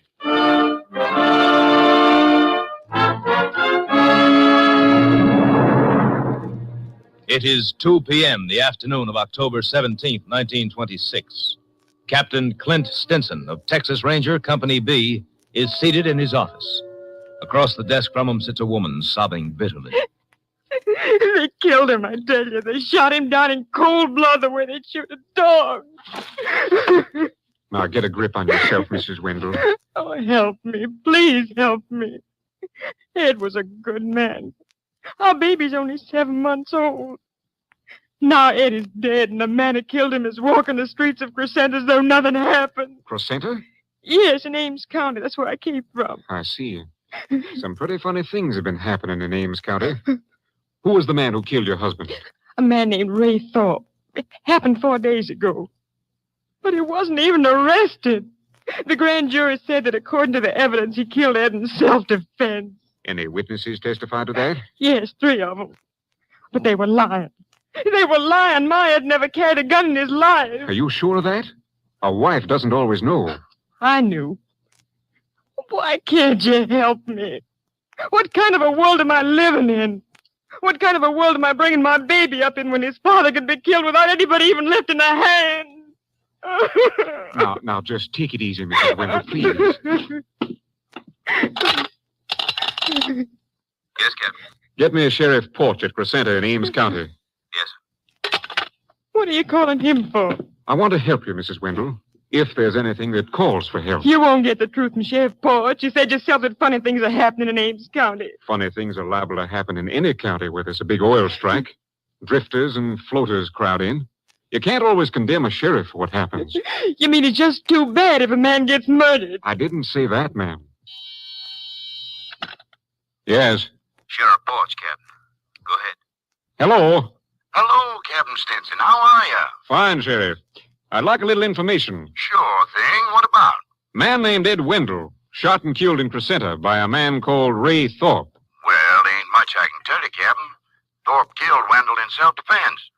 Wendell's always been, well, sort of a hothead, troublemaker. Started to fight with Thorpe and pulled a gun on him. Thorpe had to kill him to save his own hide. I understand there were witnesses. There sure were, 3 of them. And one of the 3 was my deputy. Open and shut case. I see. Well, thanks, Sheriff. Just checking. What brought the case to your mind? You have some sort of a complaint? Wendell's wife thinks he was murdered in cold blood. Well, Captain, you know women. Can't believe anything wrong about the men folks. That happens. Thanks, Sheriff. Anytime. Goodbye. Goodbye. You don't have to say anything. I know what he told you. Mrs. Wendell, I'm sorry, but there's nothing much I can do. He left the house smiling, waving to the baby. And he never came back. They wouldn't even let me see him again after he was killed. What's that? Mrs. Wendell, are you telling me that you never saw your husband's body after he was dead? No, they wouldn't let me. They said it was a law because of the way he got killed. There's no law like that. Are you sure you're telling me the truth? Why would I lie to you? You never saw the body? No, I tell you, they buried him in the county cemetery the day after he was killed.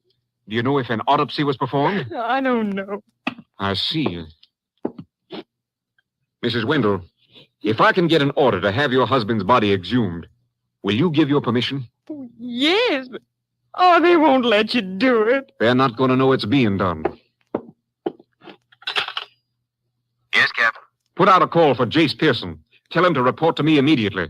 And bring Steve Clark in, too. Then get me headquarters at Austin.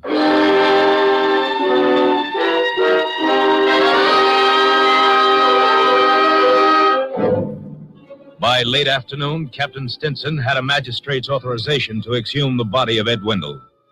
Later the same night, Texas Rangers Jace Pearson and Steve Clark, accompanied by a medical examiner and Mrs. Wendell, were at the Ames County Cemetery, 3 miles from the county seat at Crescenta. Box lid is almost clear, Jace. All right, Steve, hold it. See if we can get the top off now. Want to flash that light down here, Doc? Oh, yeah, sure, Jace. Mrs. Wendell, Yes? maybe you better go wait in the car, ma'am. No, I'm all right. She'll have to identify the body anyhow, Jace. I guess you're right. All right, Steve, let's get the cover off. Right. Yeah, that's got it. Just lift it up over the edge of the hole. Yeah. Yeah. Body's completely covered with a sheet. Yeah. We'll lift it out to you. I got this end. All right, lift. Yeah. Yeah, I can get hold now. Yeah, I'll help you. All right, that does it. Boost me, Jace, and I'll pull you up. Right. All right, now grab my wrist. Got it. Hey, we'll have to replace the cover and shovel the grave in again. We can do that as soon as Mrs. Wendell identifies the body. I hate to ask you like this, ma'am. It's all right. I know he's dead. So what can it matter? Jace, you got a pocket knife. Have to slit this sheet. Yeah, here, Doc. Yeah. Well, Mrs. Wendell? Yes.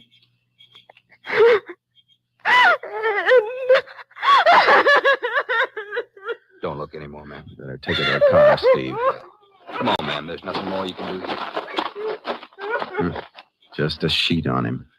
Didn't even bury him with his clothes. Yeah, it wasn't even embalmed. There's something strange here, Jace. Here, let me roll the body over. Pull that sheet down further. Sure. No marks on the head and the chest. Here. Here's what we're looking for. Yeah. This man was shot, all right. Shot in the back.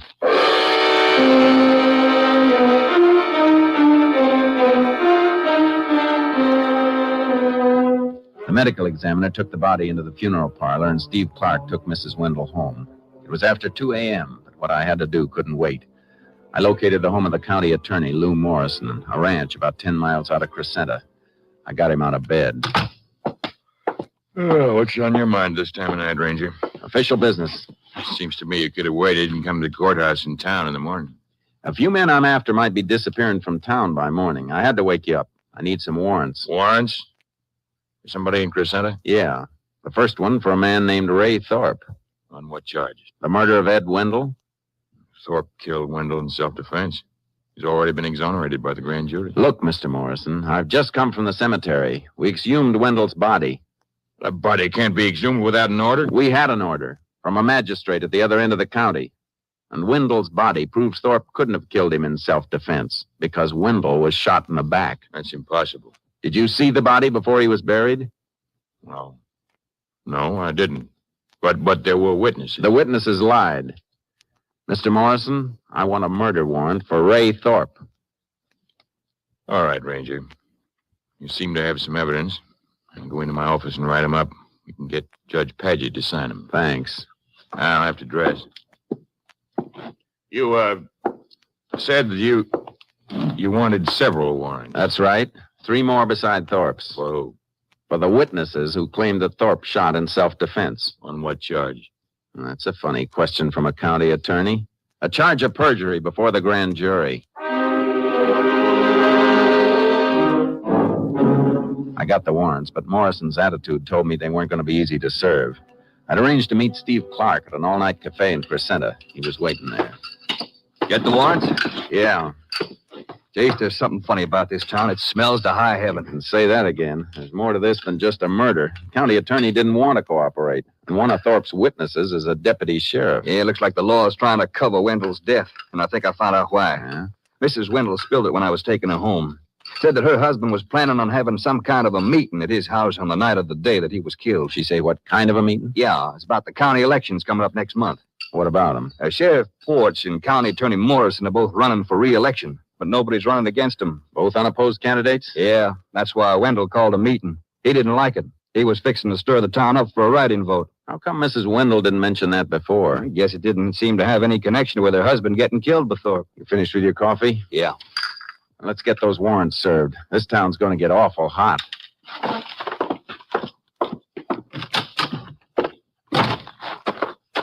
Thorpe works on a ranch out beyond the oil fields. I'll go out there and pick him up while you... Hit the ground, Steve. Where'd it come from?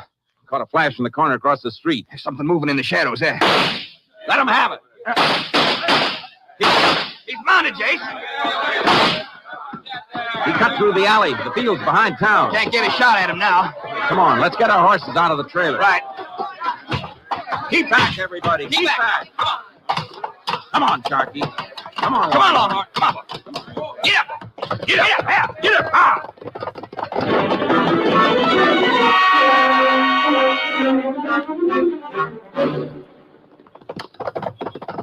There he is, Jace, topping the rise. Not going to go far. His horse is breaking stride. Looks like he's gone lame. Yeah, must have picked up the stone.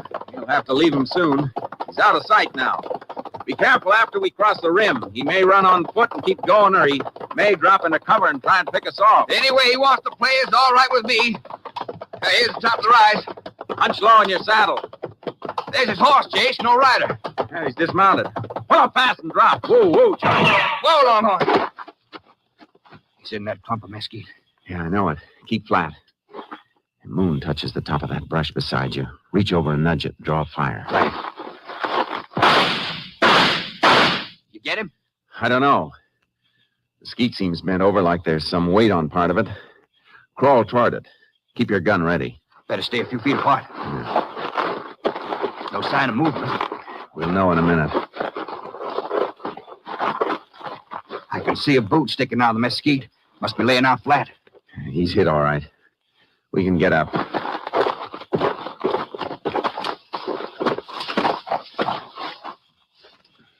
No more trouble with him, Jason.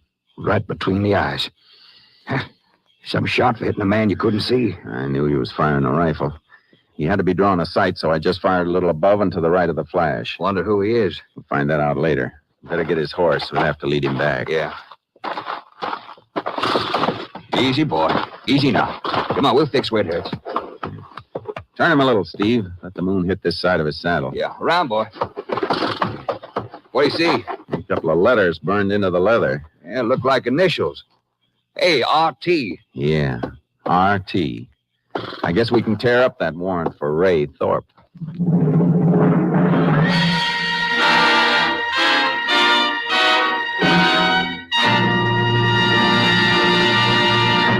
You are listening to Tales of the Texas Rangers, starring Joel McCrea as Ranger Jace Pearson. We continue now with tonight's case, Conspiracy, an authentic story from the files of the Texas Rangers.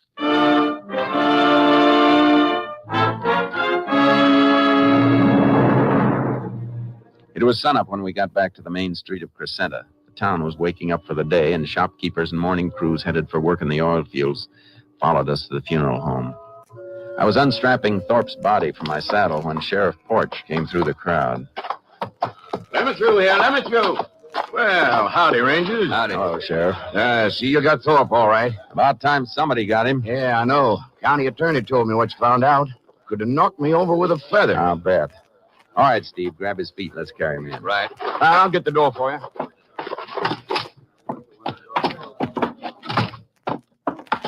Put him down there. All right. Sure is heavy. Tried to fight it out, huh? Tried to ambush us, you mean? And somebody better explain how he knew we were after him. Reckon you can blame me for that, Ranger. What do you mean by that? County attorney called me right after Judge Paget signed your warrants for you. I knew where Thorpe was hanging out when the hot spot's outside the town. Thought I'd go out and pick him up for you. When I told him you was after him, he sort of caught me off balance and bolted. Kind of convenient, Sheriff, especially since you let him out once before, after he'd shot a man in the back. I didn't know that. I never looked at Wendell's body. I was home sick. My deputy handled the case. Same deputy that said Thorpe shot in self-defense? Yeah, same one, Joe Slade. I got a warrant for him, too. I know. That's why I got him locked up in the jail right now. You're getting mighty cooperative, Sheriff. Well, Slade was right with me when I heard you wanted him. I know my job. I'm trying to help you. How about the other two witnesses Thorpe had? Rollo Kane and Arthur Sampson. I still got warrants for them. You'll find them out in the oil field, I reckon. They got 2 operating wells, and they're drilling a 3rd, just past the old stockade north of town. You'll need horses. The road's too muddy for a car. I'll ride out with you. Thanks, but we can handle it. You need a rest. You've been working too hard.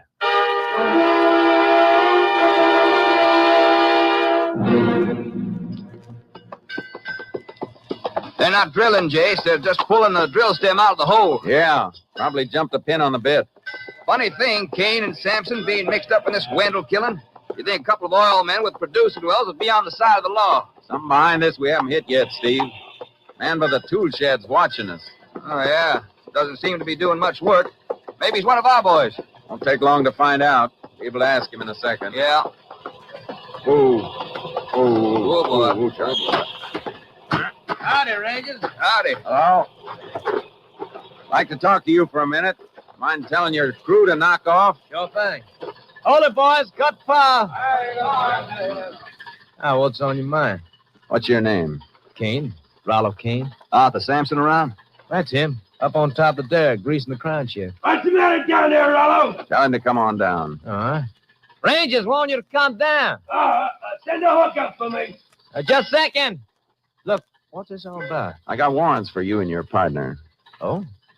What for? Perjury before the county grand jury.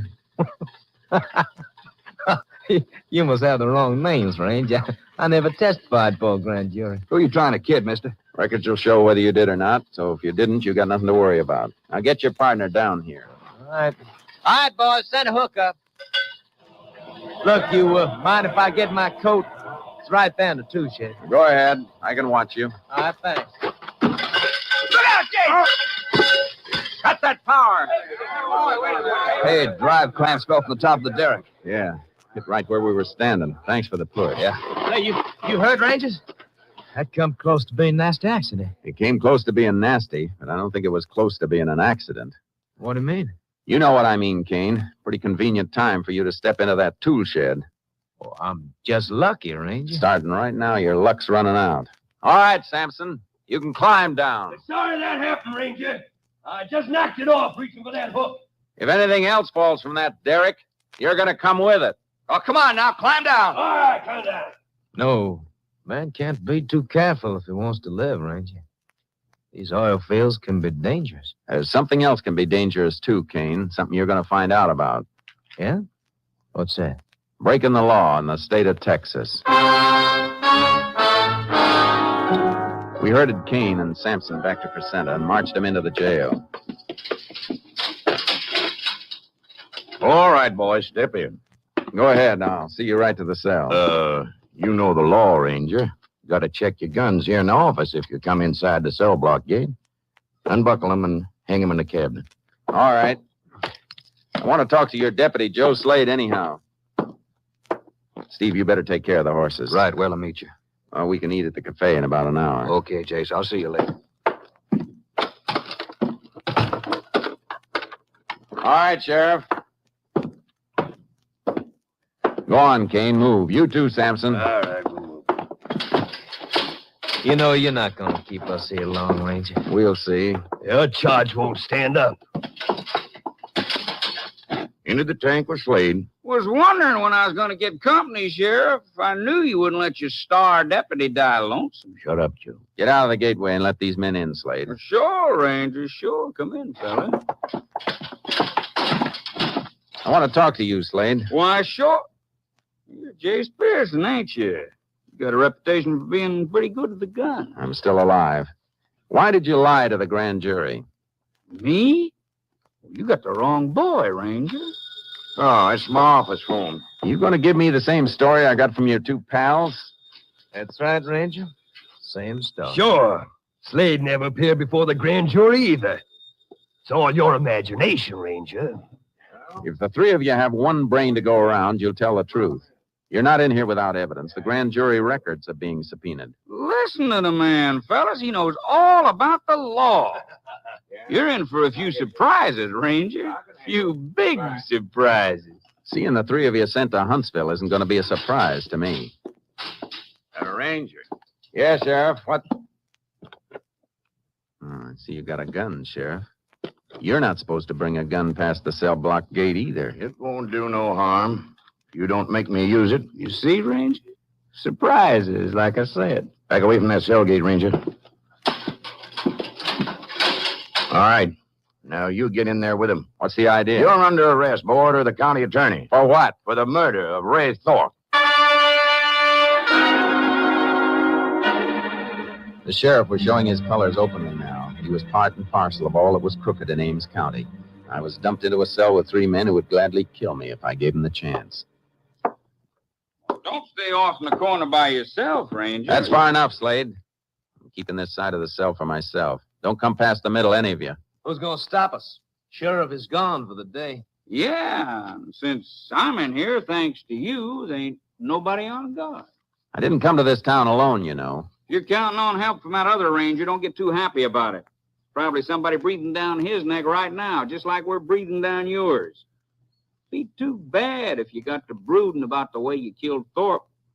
Sheriff forgot to take your belt away, you might hang yourself.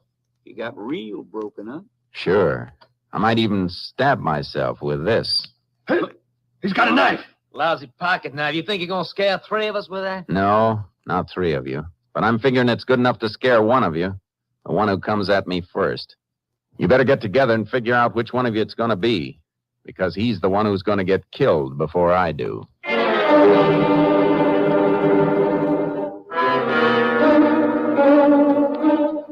didn't dare sleep. I had to watch every move they made. There was no sign of Steve Clark. In the morning, the sheriff came in. He took Kane, Sampson, and Slade out for the arraignment before the judge. When he came back, he didn't bring them back with him. Here's some food for you. Stop playing, Sheriff. You know I'm not going to eat anything you give me. Suit yourself. You may be here a long time. Longer than most of your prisoners stay. What happened to him? If it's any of your business, Judge Paget released him. No evidence. You call grand jury records no evidence? Seems like the grand jury records have been misplaced. I suppose the county attorney took care of that. This town's going to come down around your ears, Sheriff. You can't... What's that? Maybe what I've been expecting. What happened to Steve Clark? Well, how should I know? You mean you don't know whether your men got him or not? Well, you couldn't have gotten away. What's your hurry, Sheriff?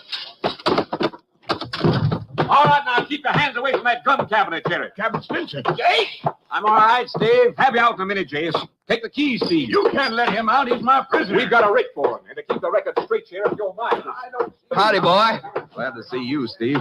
I was afraid you caught one in the back. No, not quite. They tried to take me after I left here, but I got away on Longhorn and outrun them. Had to ride cross country most of the night to get to a phone. Let's go. We got a lot to clean up. Yeah. Captain's got a lot of information on what there is to clean up. Yeah, I sure have. Things that Porch could have told you, Jace. Porch is a rich man, aren't you, Porch? Well, I don't know what you're talking about. I'm talking about bank accounts all over the state. Big, fat accounts belonging to you and to County Attorney Morrison and Judge Paget. I've been checking on you for 2 days. You can't prove nothing wrong about that. Yes, we can, Sheriff. We've just come from the courthouse. Your friends didn't have time to burn all the records. You're getting a little pale, Sheriff. It was just business, that's all. Nice business. You and others like you forming a combine to rob the people of this county. We can convict you on 50 conspiracy counts, along with complicity in Wendell's murder. But killing Wendell wasn't my idea. Morrison ordered it when Wendell started to raise a fuss about the administration. That's all I wanted to hear. Jace, you and Steve go after Morrison. He's not in town. Must be at his ranch. What about the others? We had a shooting match with Sampson and Kane as we left the courthouse. They were making a run in the car. Some of our boys took them to the hospital for patching up. How about Joe Slade? No trace of him, but I got a hunch we'll find him with Morrison. Morrison's accounts show Slade's on his payroll. Probably burning more papers out at the ranch. Let's go.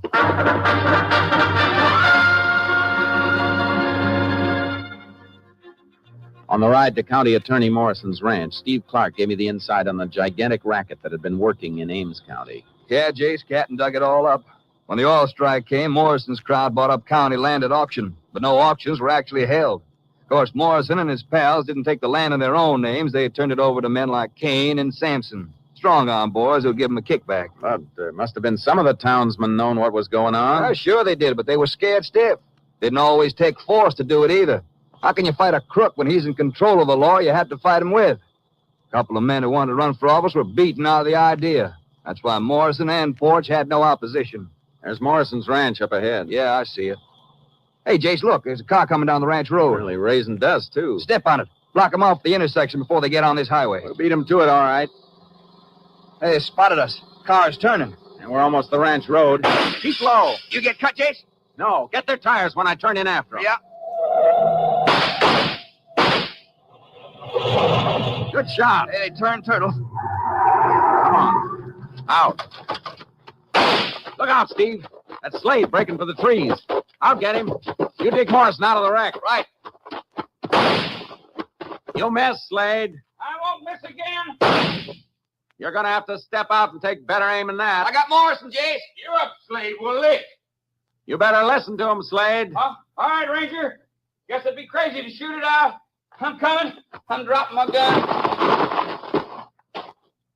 Both hands up. Get that arm from behind your back. I can. I hurt my arm and my back when the car turned. Watch him, Jace! Oh! Come on, Morrison. Still had one rattlesnake trick left, didn't he? Yeah. His last one. We'll send somebody out for his body. All right, Morrison, let's get back to town. My company should have all your friends rounded up by now, including that phony grand jury you stacked. You won't keep us long. I wouldn't bet on that, Morrison. You won't be handling the prosecution this time, and the judge won't be one of your partners. Get moving, mister. You got a long way to go.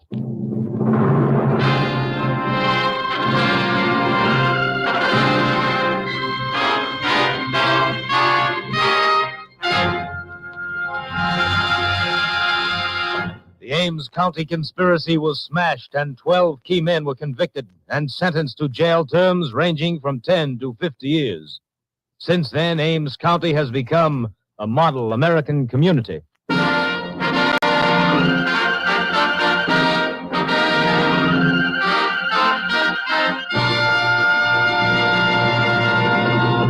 And now, here again is the star of our show, Joel McRae. Texans are mighty proud of their state, and the story that best illustrates that pride has made the rounds for many years. It was started by an old Texas Ranger whose son was going off to war. In parting, the Ranger gave him this advice. Son, you're going to be with fellas from all over the world. There's one thing you must never do. Never ask a man where he's from. If he's from Texas, he'll tell you. And if he isn't, don't embarrass him by asking. Good night, folks. See you next week. Next week, Joel McRae in another authentic reenactment of a case from the files of the Texas Rangers.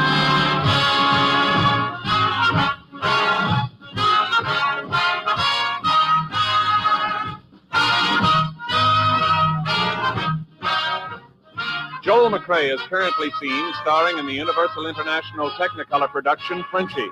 Tonight's cast included Tony Barrett, Lillian Via, Herb Ellis, Ken Christie, Byron Kane, Tom McKee, Lamont Johnson, and Herb Vigran. This story was transcribed and adapted by Joel Murcott, and the program was produced and directed by Stacy Keach. Hal Gibney speaking.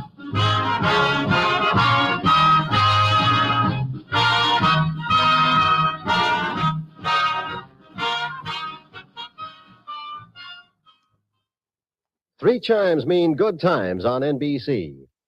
Tomorrow evening, Gordon MacRae sings for you as the Railroad Hour presents a melodic adaptation of One Touch of Venus.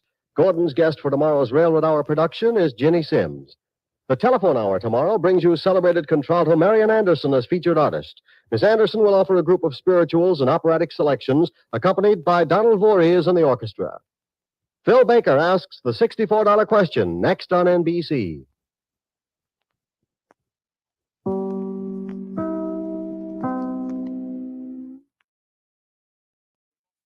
The National Broadcasting Company presents Joel McRae in Tales of the Texas Rangers.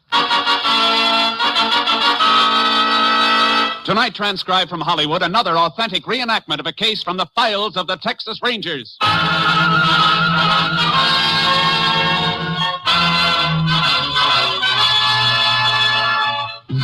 Tales of the Texas Rangers, starring Joel McRae as Ranger Jace Pearson. Texas, more than 260,000 square miles. and 50 men who make up the most famous and oldest law enforcement body in North America.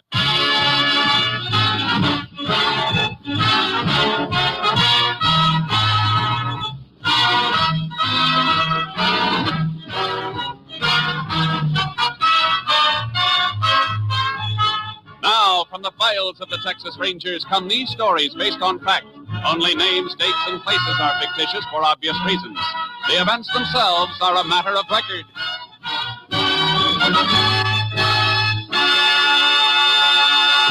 Case for tonight, Can Death.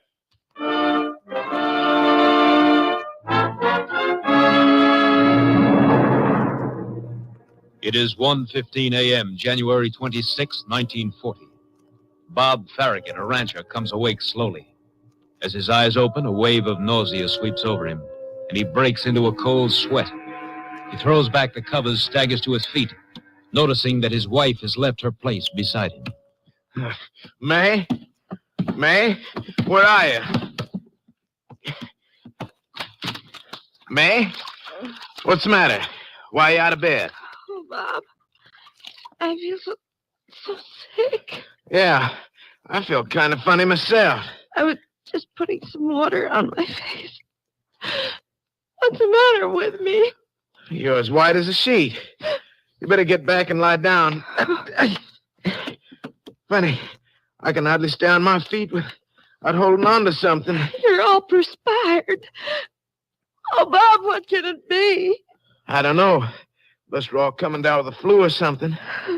Kids acted kind of funny before they went to bed. I was up with them about 11 o'clock. They were complaining about stomach aches. Wait, we better go have a look at them. If they feel like we do, I'm going to call the doc.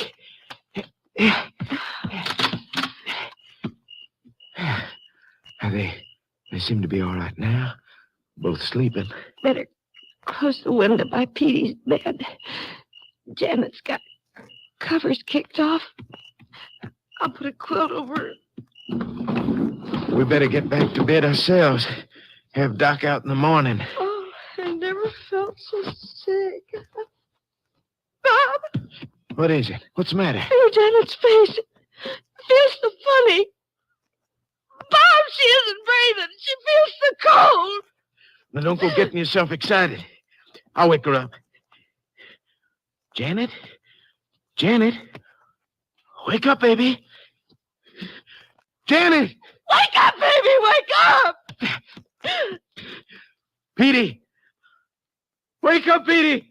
Bob! Petey! Oh, what's the matter with him? Doc. Gotta call the doc right away. Bob! Don't leave me! May!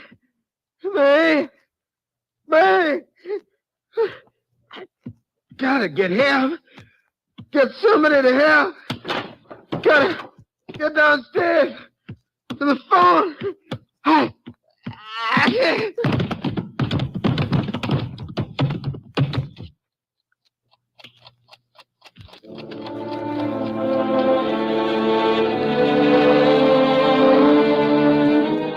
Bodies were discovered 2 days later when a neighbor noticed Farragut's milk cows wandering in pain as the result of not being milked.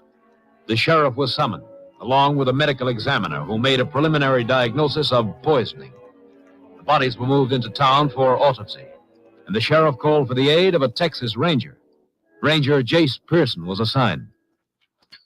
Everything in this medicine cabinet seems to be innocent enough, Jace. Your deputy checked the garbage cans and refuse bins? Yeah, no empty bottle of any kind, just a few cans, vegetable peels, stuff like that. I'll need some wrapping to pack these bottles in so they can be flown to the lab for examination. Probably find what you need downstairs. Jace, I've been in office 9 years, and this is the dirtiest killing I've ever had. You seem pretty sure this wasn't an accident. Not with kids being affected. Farragut's were mighty careful people. Car pulling up outside. Yeah, it must be the doc with the autopsy report. No, Sid Mack. Farragut's partner in this range. Who did it, Sheriff? Sid, if I knew that, I wouldn't be standing here. You got to do something about this. I don't want anybody getting away with it. You can post a $5,000 reward for the killer in my name. Make it 10. Make it anything I got. Take it easy, Sid. I know how you feel. Sheriff tells me you own half this place. That's right, Ranger. How come you haven't been out here in a couple of days? Well, I don't live on the place. It was just an investment to me. I got a hardware store in town, live in there. I see. You know anybody who was packing a grudge against the Farraguts? Against Bob and May and those kids? It'd take a madman to want to hurt them. Oh, Jace, that's Doc Star coming now. Good. Oh, why does everything take so long? Everybody's standing around waiting instead of doing something. There's no point in doing anything until you know what you're doing. When Doc tells us what killed the Farraguts, we'll have something to trace. Oh, I'm sorry, Ranger. It's all right, Mr. Mack. Howdy. Howdy, Doc. You know Sid. This is Ranger Pearson. Hello, Sid. Hello. Hey, Ranger. Yeah, the results of the autopsies are kind of surprising, Sheriff. Death in all 4 cases is accidental. Accidental? No doubt about it. Deaths were caused by botulism. What's that? It's the result of improper home canning. Stomach content showed the Farraguts had made their last meal on green beans, potatoes, and canned sausage meat. There's nothing in that to kill him. Yes, there is, Mr. Mack. The doc's right. Canning meat at home is tricky business, Sid. Should be done under steam pressure at high temperature. If it isn't, bacteria forms, and it's plenty deadly. You sure that's what killed him, Doc? Bacteria was unmistakable, Sheriff. It was the sausage meat. Nothing else. Guess we should be thankful in a way. It's nice to know it wasn't murder. Dead. Just from sitting down to a meal. And they're all dead. Well, Jace, looks like I brought you down here for nothing. I don't know, Sheriff. Looks like we've got a real job on our hands anyhow. What do you mean, Ranger? The sheriff and I have fine-combed the house. There's nothing in there that's home canned and no equipment for home canning. Hey, that's right. All we did find was 1 canning jar on the kitchen drain board. Must have been washed out along with the dishes from the last meal ate. Are you sure of that? Wasn't even a steam boiler big enough for home canning. And a woman doesn't just put up 1 jar. She cans in batches, and the whole batch might be contaminated. Women do pass out samples of their home canning to neighbors and friends. That jar must have been a gift. Quite a gift. Like a stick of dynamite with a lighted fuse. Somebody around here must have a pantry full of poison, and they don't know it. You mean what happened to the Farraguts could happen to somebody else? It will happen to somebody else if we don't find out where that sausage meat came from, and fast. Sheriff, you better get all your deputies and a bunch of volunteers out here right away. We'll need them to make direct contact with anybody in the area who can't be reached by phone. We've got to warn anybody that may have given the Farraguts that sausage meat. I'll call them right away. Ask the phone company to put on a staff and make calls to every listing. Right, Jace. Is there anything I can do, Ranger? You got your car. You can take an area when the sheriff and I map it out. I can help you there. I'd rather use you in another way if you don't mind, Doc. Drive into town, go to the newspaper and the local radio station, ask them to get out a warning. Right. You want me to come back then?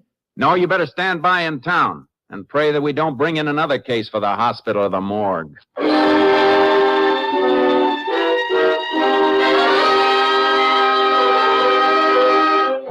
For 5 days and nights, we covered the territory, the shacks and farms and ranch houses without phones, and then doubled back on the phone listings that hadn't answered, running down the whereabouts of people away on business trips or vacations, but we couldn't locate the source of the contaminated meat.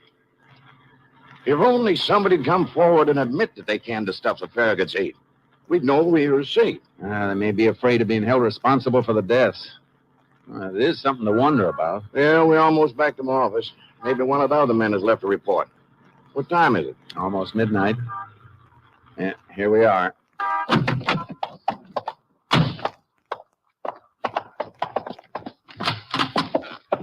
Oh, howdy. Howdy. You Sheriff Kingman? That's right. This is Ranger Pearson. Hello. What can I do for you? My name's Burton. I just came down from Dallas. I'm an investigator for the Midland and Frontier Insurance Company. We understand that you're still investigating the death of the Farragut family. Well, we're trying to find the source of the stuff that killed him, if that's what you mean. Then this isn't a criminal investigation? No. Deaths were accidental. What's your interest, Mr. Burton? Well, Ranger, it is unusual for an entire family to be killed, except for a highway accident or a fire, some natural calamity. And the Farraguts were all heavily insured by my company. I'm just making a routine checkup before we pay the beneficiary's claim of $30,000. $30,000? You say your company insured all the Farraguts? That's right. $10,000 each on Farragut and his wife, $5,000 each on the children. All the Farraguts are dead, though. Who is the beneficiary? Mr. Farragut's partner, Sid Mack. Sid Mack? How long ago were those policies written, Mr. Burton? A little over a year ago, when the partnership was formed. That's the main reason my company wanted to make certain about your investigation. It's a matter of routine for partners to insure each other, but... But this involved Farragut's whole family. Yes. However, since there's no criminal investigation, we'll have to honor Mr. Mack's claim. Thanks for your time, Sheriff. Just a second, Mr. Burton. Yes? If I were you, I wouldn't recommend payment of that claim just yet. But the sheriff just said that there's no criminal investigation. There wasn't a minute ago, but there is now.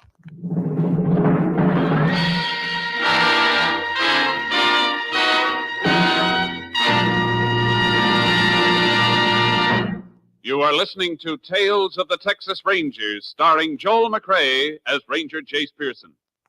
We continue now with tonight's case, Canned Death, an authentic story from the files of the Texas Rangers.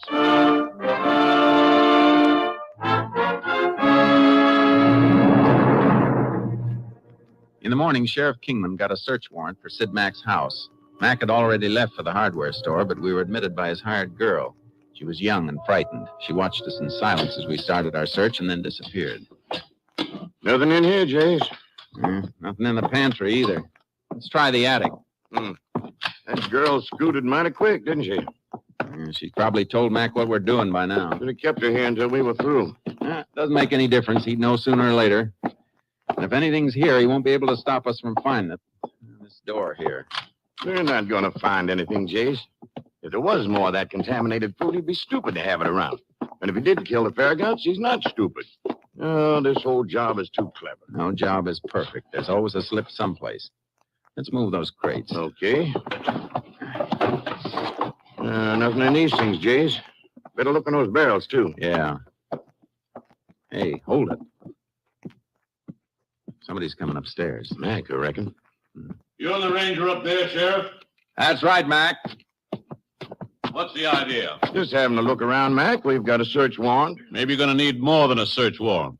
I had a call from an insurance man named Burton this morning. Yeah, we had a call from him last night. That's why we're here. I've got a legitimate insurance claim, but you've stopped it from being paid. It'll be paid in due time, if it should be paid. Is that so, Ranger? Well, let me tell you something. I think the way you stopped that claim constitutes slander. You think of any reason why I shouldn't slap a lawsuit on the two of you? No, Mac. Not anymore, and I can think of a reason why you insured Farragut's wife and 2 kids. Then maybe I'll give you the reason, Sheriff. Farragut knew I had them all insured. You can't insure somebody without them knowing it. The company will tell you that. Farragut was my friend. You understand that? My friend. Sure, I insured his wife. If he'd lost her and been left with the 2 kids, he'd need somebody to take care of them, and that cost money. Farragut could have insured her himself? So I did it for him. And I loved his kids. I don't have any, and they were like my own. The policies I had on them weren't just life insurance policies. They were endowment policies, too, to pay for the education. Now, what's wrong about that, Sheriff? Nothing wrong, man. If what you're saying's true. Ask the insurance man. Ask him. Out at the ranch, before we found out what killed the Farraguts, when we thought they'd been murdered, I offered to put up everything I have as a reward, didn't I? Well, didn't I? Yes, Mac, you did. I'm glad you mentioned that, Mac, because it brought something to my mind. Something that's been trying to register, and you just brought it out. What do you mean? How long you been in the hardware business? 11 years. Why? Because when Doc told us the Farraguts died from food poisoning, from food that wasn't canned properly, he had to draw you a blueprint. You didn't seem to know anything about it. I don't know anything about it. No? Don't you sell canning equipment at the hardware store?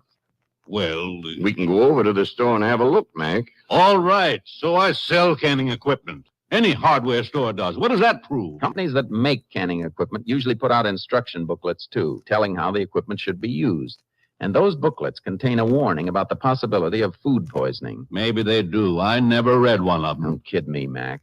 Man who's been handling a line for 11 years has to know the answers when customers ask about the stuff he's selling. If he doesn't last 11 years in the business. You're covering up, Mac. That doesn't look good. So, it doesn't look good. All right, Sheriff. What are you going to do about it? Arrest me for telling a lie? Don't be smart, Mac. I don't even know why I'm bothering to talk to you. You got your warrant. Go ahead and search. But you're not going to find anything here. No canning equipment and no canned sausage meat. So go ahead. Search your heart out.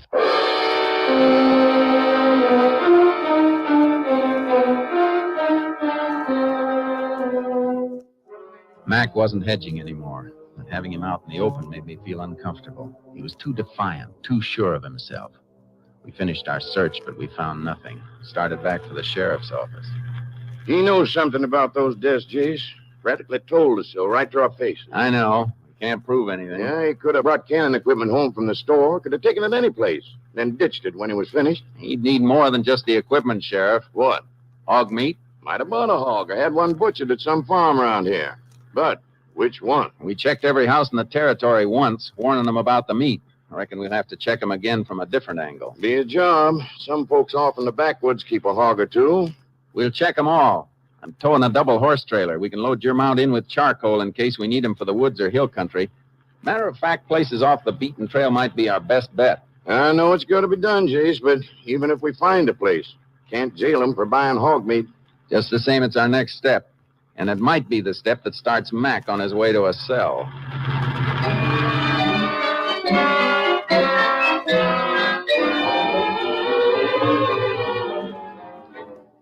It was work. Grim, routine, discouraging work. The game of questions and answers without ever getting the right answer. In 3 days, we checked all the spots that could be reached by car. Then we switched to the horses and rode into the backwoods. These backwoods people are kind of tight-mouthed, James. Yeah, so I've noticed. I guess they figure the world doesn't want to share the trouble, so they hold up back here.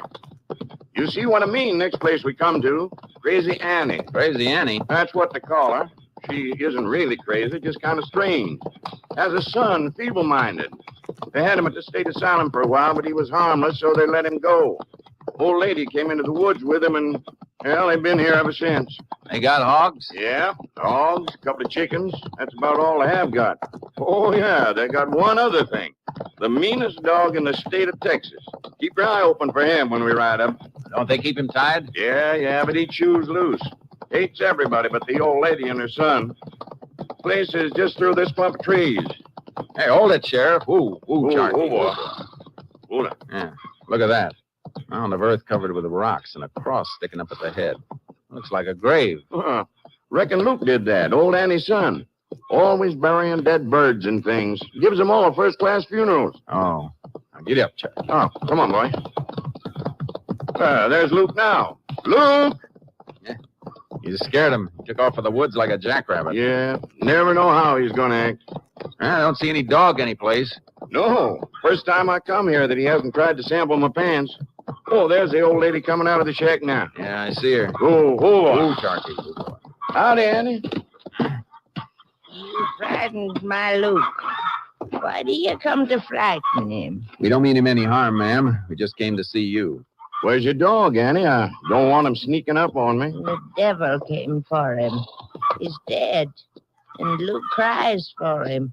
He's afraid in the night without the dog. Maybe you're just as well off, Annie. That hound might have turned on you sometime. How are the hogs coming? See, the sow has a new litter. Yeah, those sucklings ought to make good canning. Maybe you got some canned meat that I could buy. I ain't got nothing canned. Not until we butcher. That's true, Jace. Ford checked her shelves when we were warning everybody. I see. You ever give any canned sausage meat to the Farragut's? I never give them nothing.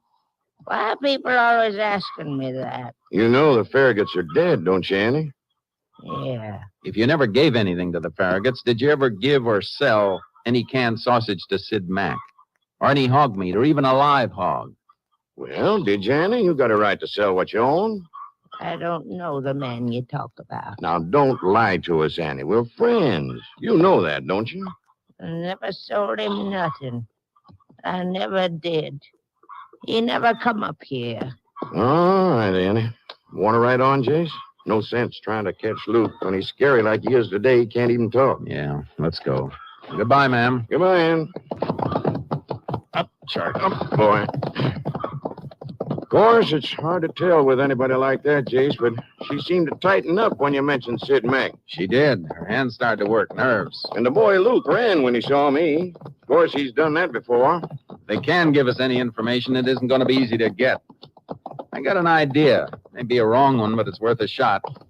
Let's turn back for town. Come on, Sharky. Come on, boy. Come on. You going to tackle Mac again? No. I want to see the doctor.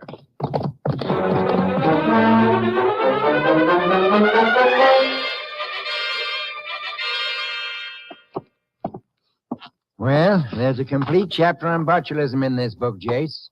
Now, what was it you wanted to know? This food poisoning from improper canning, Doc, does it always happen? I mean, if the batch wasn't cooked the proper length of time, or if it wasn't sealed under the proper steam pressure, would it necessarily be poisoned? No, not necessarily. It could be all right.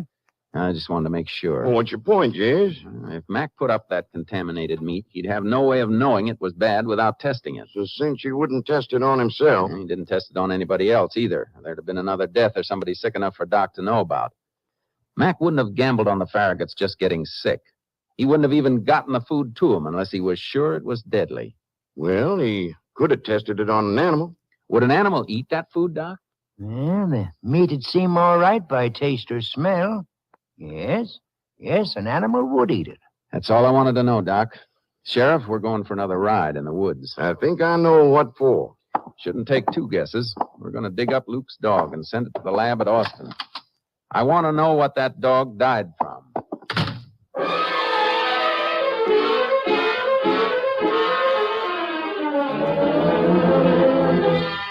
We took Deputy Ford with us to stay on guard and keep old Annie and Luke from leaving their shack. We dug up the dog and sent it to Austin. The answer fit. Death by food poisoning. Sheriff and I rode back to the shack in the woods. Old Annie was white and shaking, and her son huddled in a corner. His eyes enormous and frightened, his lips numb. Annie, believe me, nobody's going to hurt you or Luke. But you've got to help us. You had no reason to harm the Farraguts. We know that. But we're after the man who did have a reason. I don't know. All you have to do is tell us. Was Mac here? Did you sell him anything? Or can anything under his direction? I guess it's no use, Jace. And we can try again when we get to town. Annie, you and Luke will have to come with us. We're taking you in. I don't want to go back. Luke, listen to me. We're only taking you into town. I wouldn't have to do that if you or your mother'd answer my questions. They're lying, boss. They want to take me back there. Mr. Mack says they'd take me back. Mack said? Wait a minute, Sheriff. Where did Mr. Mack say they were going to take you, Luke? You know where. The place where they took me before. They ain't gonna take you, Luke. I won't let him. Yes, I think he means the asylum. That's what he does mean. That's the key to why he won't talk. Wait, I got a hunch. Luke, Mac isn't a good man. He killed your dog. Well, he did, didn't he? No. He was always giving me stuff to feed him. My dog died. He died. You're getting to him, Jace. We don't want to send you away, Luke. Mac lied. He's the one. He wants to send you away. No, he tried to help me. He told me who was trying to have me sent back there. It was Mr. Farragut, that's who. Don't tell him, Luke. Don't say any more. You better let him talk, Annie, because if Mac didn't kill the Farraguts, then Luke did. He didn't. He didn't mean to. He didn't know what he was doing. Mr. Mack said I should be nice to Mr. Farragut and his wife. Then they wouldn't send me away. What do you mean by telling you to be nice? He said I should go and bring him a present. He gave me the present to bring. Something nice for them to eat. Something in a jar? Something canned? Yeah. The same kind of stuff he always kept giving me to feed my dog. And my dog died, and Mr. Farragut and his lady and the little babies, they died too. And that's it, Jace. Making him an accessory to the murder of 4 people. I know. But with Luke's background and with a smart defense attorney in court scaring him and confusing him, Luke's story wouldn't hold up. Mac could get away with it. But what else can we do? Got to find the rest of that food and prove it passed through Mac's hands. He had a batch of it, kept feeding the dog samples until he found a jar that was deadly. Annie, your boy's in trouble. You know that, don't you? Leave him alone. How much of that stuff did Mac bring up here? A lot. They kept it hid someplace in the woods, except in what he fed the dog. He didn't tell us why. And after the dog died, that's when he got the jar from his hiding place for Luke to take to the Farraguts, wasn't it? Luke never knowed what killed the dog till after. No. Mr. Farragut, he thanked me and he gave me $50. And the lady, she smiled at me, pretty. Luke, do you know where Mac hid that food? Did you see him digging any place? Did you follow him? I never knew where he kept it. He always went over the hill, way over where it's all rock. That rock formation across the gully, Jace, about a mile from here. Think he left the stuff there? Yeah, it wouldn't be safe for him to cart around. He had to leave it someplace. Come on. We're going to need more men, Sheriff. We may have an all-night digging party. Ward! Yeah, Sheriff. Just watering the horses. Well, hop on yours pronto and head for the nearest ranch. Get on the phone and call for deputies. Tell them to bring shovels and keep their mouths shut about where they're going. I want them up here right away.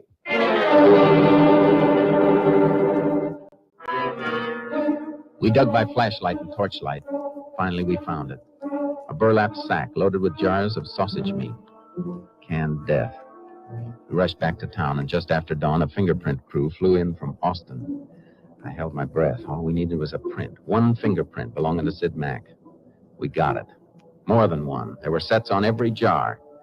By that time, his store was open, and we went for him. Well, Sheriff and the Ranger. What bright ideas have you got this time? Got an idea? We're going to lock you up, Mac. You can drop that smile, Mac. Luke was just as scared of us as he was of you. We know the whole story. Well, guess fellas with your mentality might believe Luke, but a jury won't. You know what the law says about reasonable doubt? We also found a few buried samples of your canning, Mac, with your fingerprints all over the jars. Just yours. So? Like you once said, I sell canning equipment, and I handle the stuff I sell. So my prints were on the jars. Smart, isn't he, Sheriff? Regular genius. Thanks. Sorry I can't return the compliment. You're just like all the smart ones, Mac. You just made one mistake, and it was a real stupid one. About those prints. You had to put them on the jars after they were filled, when the canning was completed. Any prints that were on before would have been boiled off. You go for that claw hammer, Mac. Don't make me put a bullet in you. Because heaven knows, Mac, I'm tempted. Wait a minute, Sheriff. I'm not resisting. I'm not touching anything. All right. Move. Better lock the door, Mac. You won't be coming back.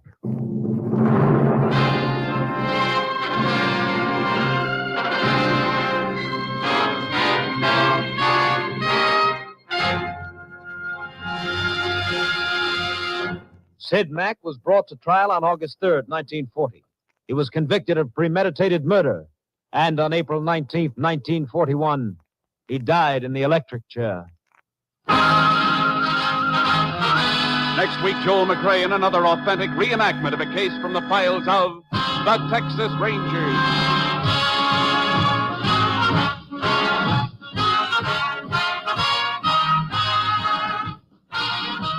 Joel McRae is currently seen starring in the Universal International Technicolor production Frenchie.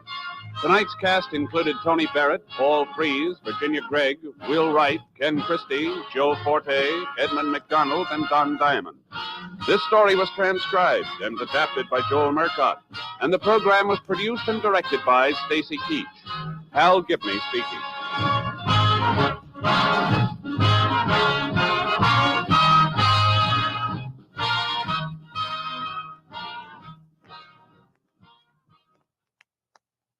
Three chimes mean good times on NBC.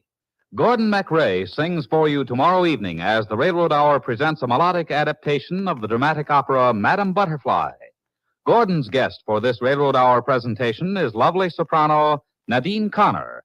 And your Monday of Music tomorrow also includes a concert by the voice of Firestone with guest artist Eugene Conley. Bill Baker asks the $64 question next on NBC.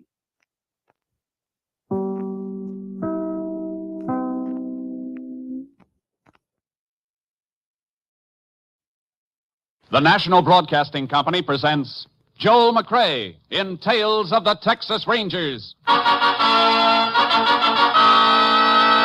Tonight, transcribed from Hollywood, another authentic reenactment of a case from the files of the Texas Rangers.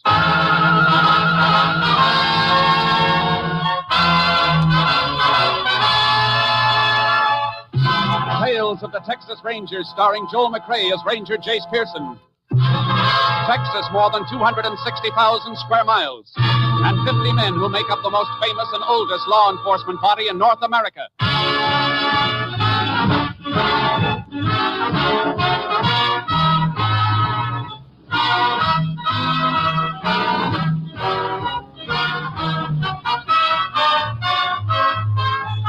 Now, from the files files of the Texas Rangers come these stories based on fact. Only names, dates, and places are fictitious for obvious reasons. The events themselves are a matter of record.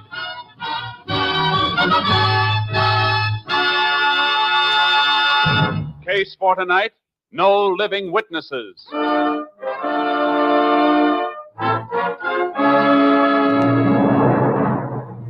It is 11:30 a.m., a Monday morning in November 1939.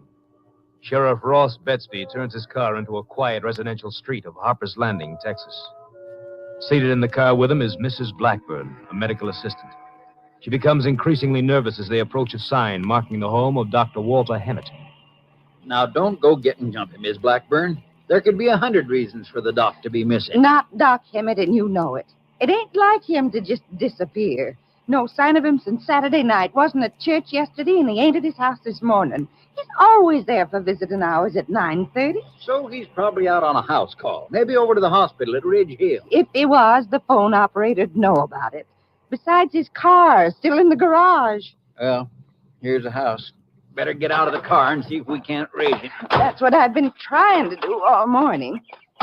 You sure he wasn't at church yesterday? Of course I'm sure. He always gave me a ride home to my place, and I'd always make Sunday breakfast for him before he'd start on his house calls.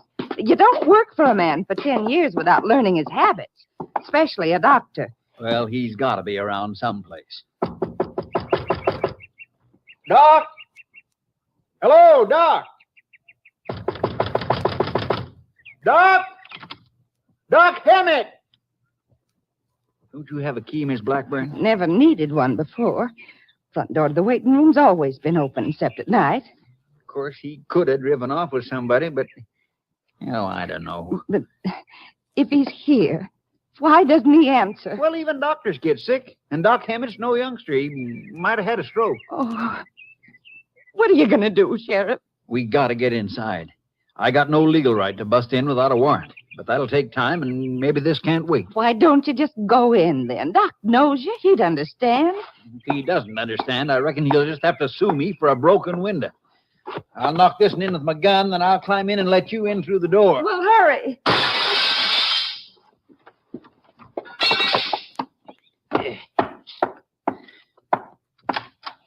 All right, come in.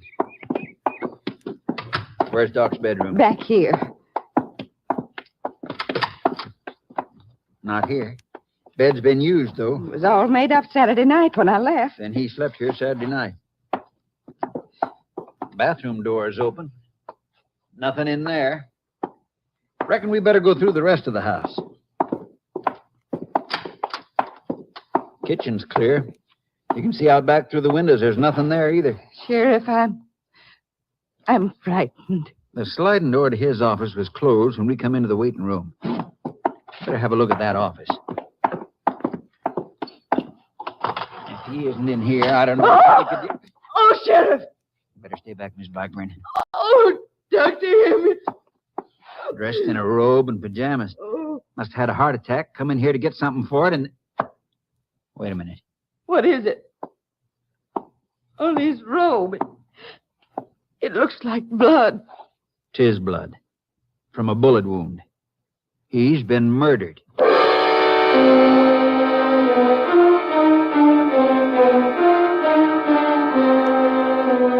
Sheriff Betsby made an immediate request for the aid of a Texas Ranger.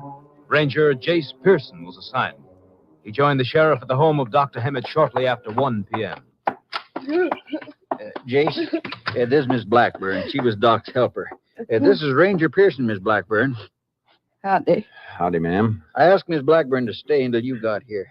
Reckon she knows more about Doc than anybody. I gather you didn't live here in the house, ma'am. No. I have my own place. I don't know just what I'd like to ask you yet until I look around. Would you mind waiting a little longer? I'll stay as long as you need me. Thanks, ma'am. Where's the body, Sheriff? In the office. Through that sliding door. I've been keeping it closed off. Nobody's been in here but me and one deputy. He just took a couple of pictures. Good. Medical examiner been here yet? No, but he'll be along soon. He's driving down from Hesterville. Mark alongside the doc's temple here. Bruise about 2 inches long. It's a pretty heavy blow. Looks like he might have been knocked out with a gun barrel. That figures. Because he wasn't standing up when he was shot. He was lying here on the floor. What makes you think so? Bullet went right through the chest and buried in the floor under him. I moved him a little, and I dug the slug out. Here. 45. Yeah. There's something funny about this, though. Quite a bit of blood on this examination table, almost 6 feet away from the body. Yeah, I wondered about that myself. The instrument tray and surgical dressings pulled up beside the table. There's a couple of hypodermic needles that look like they've been used. Well, Jace, Doc couldn't have been trying to treat his own wound. He never moved after he was shot, or that slug wouldn't have been in the floor right under him. Of course, he might have staggered around before he was shot, after he got hit on the head. It still wouldn't account for the blood on this table. There was no bleeding from the mark on his head. That means the blood on the table comes from somebody else. Medical examiner can type it for us later. I want to see Mrs. Blackburn for a minute. We can use some help from you now, Miss Blackburn. I'll tell you anything I can. Mrs. Blackburn, was it part of your job to clean the doctor's office? Yes. Every day after his final visiting hours. According to the sign outside, his evening hours were from 5 to 7 p.m. That's right. You cleaned the place after 7 p.m. Saturday night? Yes. What time did you leave? Well, the doctor had a few calls to make after visiting hours, house calls. I waited until he got back and fixed his dinner for him. I reckon it was late when I left. After 10 o'clock. Uh-huh. Look through the door of the examination room for a minute. Yes, sir. Is that surgical tray usually in that position? I mean, did you leave it like that Saturday night? No. Everything was put away in the cabinet. How about the examination table? You cleaned that off Saturday night? Yes. Was the doctor expecting any patient after you left, late? No. He said he was going right to bed. And he must have gone, too, Jace. The bed had been slept in. You can see what he was wearing. Poor Doc. I think it'd be all right for you to go home now, ma'am. If I need any more information, we can reach you there. Thank you. Tell the deputy outside that I said to drive you home. I'd as soon walk. Get the man. Yes, well, thanks for helping, Miss Blackburn.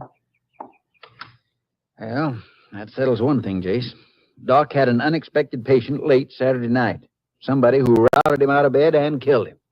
But why? I got an idea. It was to keep the doc from calling you. Keep him from calling me? What do you mean? Whoever came here was hurt, bleeding. So it wasn't a planned visit. Not somebody who came here deliberately to kill the doc. Doc was killed to keep him from talking about the visit. Oh, Doc Hammond would never talk about a patient's business. Only in one case, where the law would require it. He'd have to report it if he treated anybody for a bullet wound. Yeah, that's right, Jace. That could be it.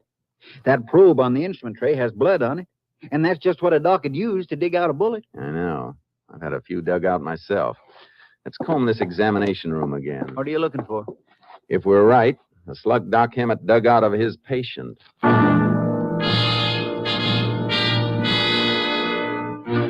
We found it, wrapped in a piece of blood-stained gauze in one of the trash containers. There was something else in the container, too, part of a faded blue denim shirt that had been used to bind a wound. It must have been a bad wound, Jace. That denim was soaked. Yeah, and take a look at this slug.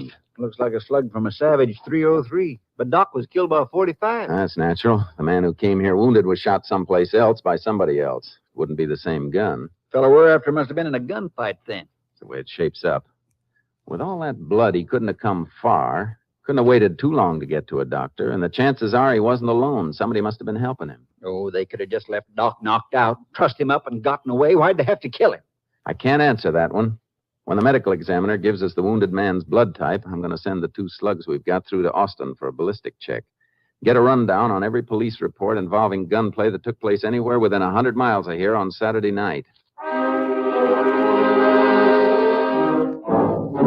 The medical examiner came and after a quick check gave us the blood type of the man we were after. I arranged for the 2 slugs we had to be sent through to Austin, at the same time phoned for a complete report on all shooting incidents that had occurred on Saturday night. Then the sheriff and I started to drive to his office. This looks like a tough one to me, Jace. We got a blood type to check for, but I reckon 1 million people in Texas have type O blood. Yeah, but not all of them are going to have a recent bullet wound they can't account for. You're right. If we find one who's been wounded. But for all we know, the man Doc treated might have got himself shot by accident. If he did, he wouldn't have killed the doc to keep him from reporting it. Guess you got me hogtied on that point, Jace. But all the same, I don't know. Hold it a minute, Sheriff. ADXA to Unit 10. That's for me. Unit 10 to KTXA. Go ahead. Have info you requested on cases involving firearms. None reported your general vicinity for Saturday night. 10-4. There is possible lead, though, Unit 10. What is it? Body of man killed by gunfire discovered a few hours ago on slope of Thunder Ridge, Roebling County, about 70 miles west of your present location. Time of death not yet determined. Waiting report of medical examiner. 10-4. Is another unit assigned to that case? Unit 3 covering. This unit proceeding to join Unit 3 to explore possibility of link between two killings. 10-4. Best approach to scene is west slope of Thunder Ridge. You'll have to leave car, go in mounted. 10-4. Unit 3 making contact by field set. We'll notify Unit 3 if you're coming. 10-4, Unit 10, clear. KDXA Austin. You think that might hook up with us, Jace? It's the only thing that's turned up. Another Ranger unit's there, Unit 3. That's Steve Clark. We can work it together. Suppose I leave you on deck here to cover anything that turns up. Suits me. Just drop me at my office. Even if this fellow you're going to see was killed on Saturday night, Jace, it could still be a coincidence. I know. But it'll stop being a coincidence if he was killed by the same .45 that was used to murder Doc Hemmett.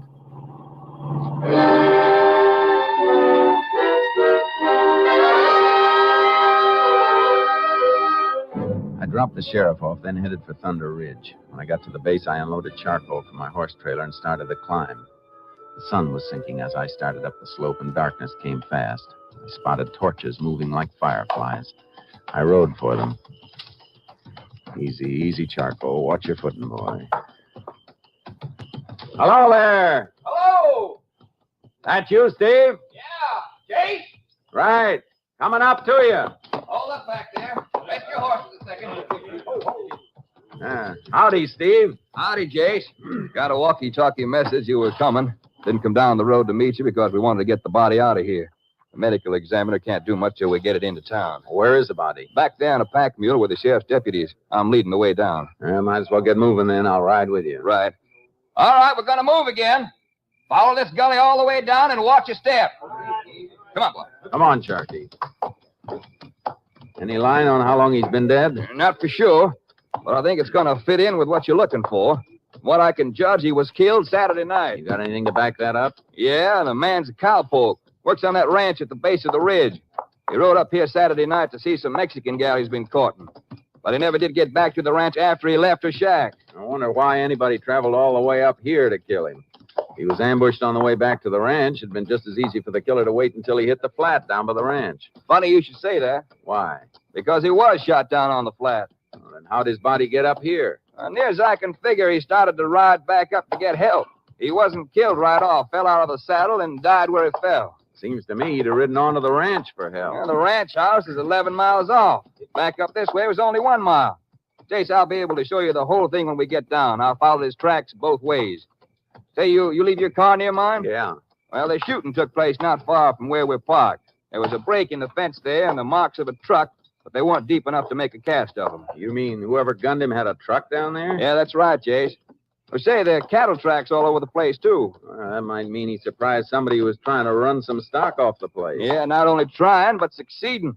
A few white faces that were grazing in that section can't be located. Hey, this fit in with your doctor killing?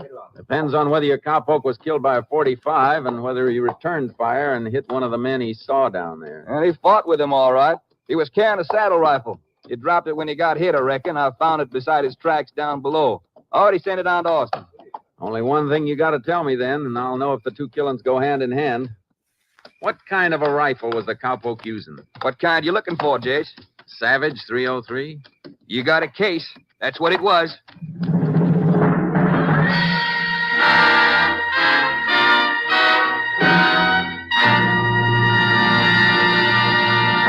In just a moment, we will continue with Tales of the Texas Rangers, starring Joel McRae as Ranger Jace Pearson. 3 chimes mean good times on NBC. We're boasting a little because here at NBC you'll find the roughest, toughest, most romantic crime fighters ever assembled under one network roof. Take Wednesday evening, for example. On Wednesdays, you'll hear action with Mr. District Attorney, The Big Story, and that new daring private eye, Rex Saunders, played by Rex Harrison. So just keep your mystery ear glued to your NBC station every Wednesday.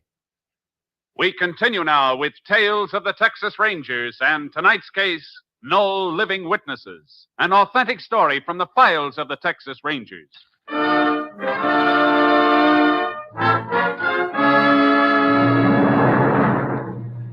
cowpoke and Dr. Hammett had been killed by the same man, all right. Ballistics proved the bullet dug out of the floor from under the doctor was a twin to the .45 taken out of the murdered cowpoke. Steve Clark and I put our horses in the double trailer I was towing and headed for Harper's Landing. Ballistic boys at the lab didn't take long comparing those slugs, did they? I never do. It all fits. They even test fired the cowpoke's rifle. It fired the slug Doc Hammett took out of that patient we're looking for. We're not only looking for him, we're going to find him and whoever was with him. It must be more than one man, all right. What you told me about the blood on that piece of denim shirt, he couldn't have been in any condition to drive by himself, not all the way to Harper's Landing. Yeah, 70 miles. And he must have known he was going to need a doctor. Hey, you look like that gives you an idea. It does. I think it answers a question the sheriff asked me. Why they killed the doc instead of just tying him up. And what's the answer? They killed him because they didn't just happen by his place. They knew Doc Hammett, and he knew them. That's a big conclusion, Jace. It's not hard to reach either. Look, Steve, Doc Hammett's house in Harper's Landing isn't on the main street through town. It's on a side street, not easy to find in the middle of the night, unless you knew where it was. Not only that, but they had to pass through two bigger towns on the way there, towns with more than one doctor. Steve, if you were shot and wanted to keep it covered, but you had to be treated, what would you do? Well, go to my own family doc, I reckon, and hope that I could talk him into keeping it quiet. Hey, you're right, Jace. That means the men we're after must live in or near Harper's Landing. Let's say on a ranch somewhere outside the town, someplace they could have taken stolen cattle. We know the brand mark on those stolen white faces. Say we're going to do some range riding? Until we find them, until they show up for sale at some commission house or auction barn. You think the sheriff will be willing to ride with us? Of course he will. Doc Hammett was a friend of his, and the sheriff doesn't take to killers.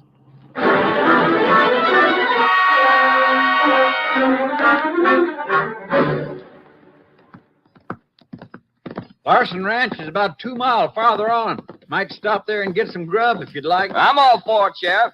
How about it, Jace? Haven't taken much eating time for the past 2 days. Why don't you just grab a handful of range grass? It's loaded with vitamins. You'll be loaded with buckshot if you come up with any more ideas like that. Yeah, come on, Jace, before we get so skinny that a gust of wind will lift us right out of the saddle. Okay. I guess the horses can use a rest. You see there, Sheriff? He don't care about us, just the horses. Look who's talking. I never saw you sit down to a meal without seeing to it that your horse was fed and watered first. I was only kidding, Jace. Let's get out of that Larson place. All right. Get up, boy. Get up, Turkey. I wish we'd find some sign of those white faces. We must have looked over a couple of thousand head without finding a single altered brand. They got to be around, Steve. They haven't been sold through any commission house or barn. All records have been checked back through last Saturday. We better find them soon before too many people know what we're doing. Ranchers who've seen us know we're not riding this range for exercise. Yeah, that the Larson Ranch off there to the right of the mesa? There? Nope, that place belongs to Yancey Coburn and his son, Jed. Yeah, pull up a minute. Oh, boy. Yeah, those cattle are acting kind of funny, Jace. Yeah. Disturbed and excited, milling around. Can't see any reason for it. Wide open range. No sign of a coyote or a mountain cat. There must be something they smell. I've seen them act just that way when a beef has been slaughtered on the range. Blood smell stirs them up and they start bunching just like that. Oh, nothing in that herd to interest us, though, Jace. Can see none of them's white faces. Yeah, white parts might have been painted over. You know, that kind of camouflage been used before. I can't tell till we get close up. We're going to have to check them sooner or later. Might as well be now. Well, there goes our lunch, Steve. Yeah, I guess they eat on the Coburn place, too. Yeah, but Yancey and Jed ain't exactly hospitable. Well, come on. Get up, boy. Yeah. Sharky. Come on. And they're bunching right along Coburn's fence line. That's good. We won't have to cut the fence. We can just tie the horses off there and climb through. They sure are acting up. All right, hold up. Ooh, Sharky.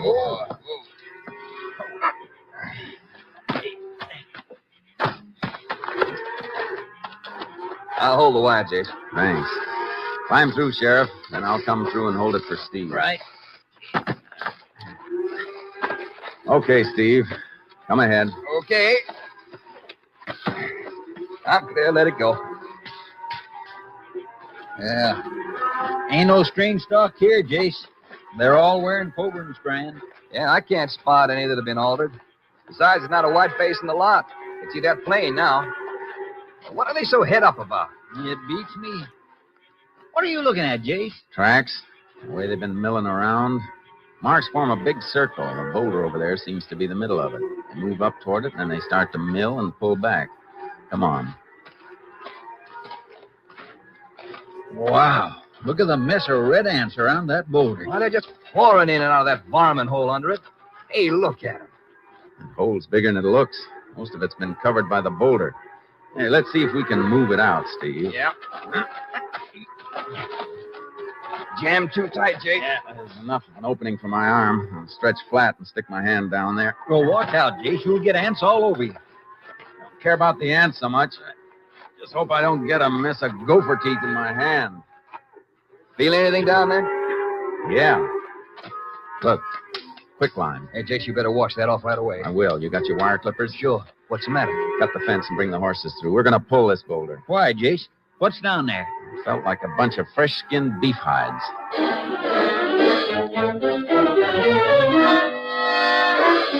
They were hides, all right. Stripped from a half-dozen whiteface. The place where the brands should have been were burned over to obliterate what had been there. Packed the hides on our horses and headed for the Coburn Ranch house. They sure wiped out any proof on those hides, Jace. Yeah. If there wasn't something wrong with them, they wouldn't have gone to the trouble of hiding them. Pretty smart butchering the stuff before they sold it. Probably figured every commission house in the state would be watching for brands. They couldn't risk altering them, and they couldn't risk keeping the stock around. You seen the Coburns lately, Sheriff? Haven't seen Jed for some time, but I saw Yancey only last night at the drugstore in town. Yeah? He buying something? Yeah, he was. A lot of stuff. Bandages, adhesive tape. I saw the druggist wrapping it up. Sounds like the stuff he'd need to change dresses in a bad wound, Jace. We're coming to their sheds. The house is just the other side of them. Ride right into the sheds. Leave the horses there. I don't want them to see these hides yet. Okay. Here we are. Oh, boy. Take a look on that floor there, Jace. Over there. Yeah. One spot cleaned up mighty good. But look at the beam right over it. Meat hooks. A little blood on them. Yeah, must have done his butchering right here. Made awful sure to get that floor clean. Let's go talk to him. There's Yancey now at the back screen door. Howdy, Yancey. What you fellas want on my place? The Rangers want to have a little talk with you. I ain't got much time for talking. I got work to do. So have we. Where's your son? I don't know. What do you mean you don't know? Just like I said, I don't know. Now, anything else I can help you with? Don't get smart, Yancey. You know where Jed is, you better talk up. He took himself a little trip down to Mexico. Suppose you invite us in and tell us all about it. Reckon I don't have to have you in if I don't want you, Sheriff. He's perfectly right, Sheriff. So Steve and I'll just wait here while you ride into town and get a warrant. Then we can invite ourselves in. You want to make us do it the hard way, Yancey? I ain't got nothing to hide. Want to come in? Come in. You keep a gun in the house? Shotgun there in the corner by the stove. How about a 45, Yancey? Never owned one. You haven't slaughtered any beef lately either, have you? Any log in it? Nobody said there was. Stashing the hides away under a boulder is a little bit unusual. You're getting kind of pale, Yancey. There ain't no... What'd you stop for, Yancey? You're about to say there aren't any brand marks left on those hides, weren't you? You putting words in my mouth. Choose your own words, but answer me. Tell the truth. Where's your son, Jed? I told you He's not in Mexico. He's holed up someplace recovering from a wound. The wound Doc Hemmett was killed for treating. I don't know what you're talking about. Jed ain't here, I tell you. Jace, look at that ladder there in the corner. Just a ladder. I was fixing to do some painting. A man who's going to paint usually buys some paint before he brings a ladder in. What's that up in the ceiling? Looks like an entry into the attic. Get out of here. Get out of here. Get out. Get your hands off that shotgun. Oh. That's better. I'll hold this for safekeeping. You might hurt somebody. Keep him covered, Steve. I'm going to use that ladder and see what we got upstairs. I'll help you, Jace. Jed's probably up there, and he ain't the kind to come quiet if he's cornered. That's right, Sheriff. Get cover, Sheriff. Kill him, Jed. Shut up, Yancey. Don't move. Be smart, Jed. You can't get out of that attic. No. But I can blow the head off of anyone who comes up here to take me out. I gotta see you first, remember that. We don't have to come up after you, Jed. We can rake every foot of that ceiling with gunfire. Yeah, that's just a sample. You can make it look like a sieve, and you look like one with it. Now you better get down here with your father while you still got the chance. Come down, Jed. Come down or they'll kill you. We didn't do nothing. They can't prove nothing. How about it, Jed? All right. But my leg is hurt. You have to bring the ladder on to help me down. Sure. Just to make it friendly. Open that trap all the way and drop your gun down here. All right. Yeah, that's better. All right, Sheriff. Set the ladder up again. This is the gun we wanted, Steve. Yeah, 45. All right, Jed.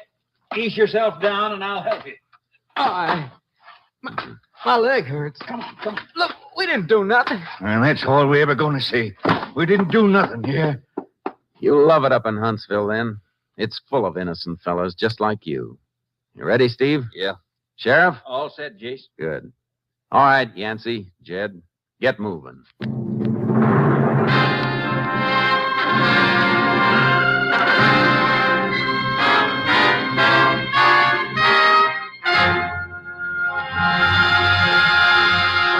Throughout their trial, Yancey and Jed Coben steadfastly denied any crime. However, Jed's blood type matched the blood found in the office of Dr. Hemmett, and ballistic experts definitely identified his .45 caliber gun as the weapon used to murder both Dr. Hemmett and the cowboy whose body was found on Thunder Ridge. It took the jury less than 2 hours to bring in a verdict of guilty. The Cobens were sentenced to Huntsville Penitentiary for the rest of their natural lives.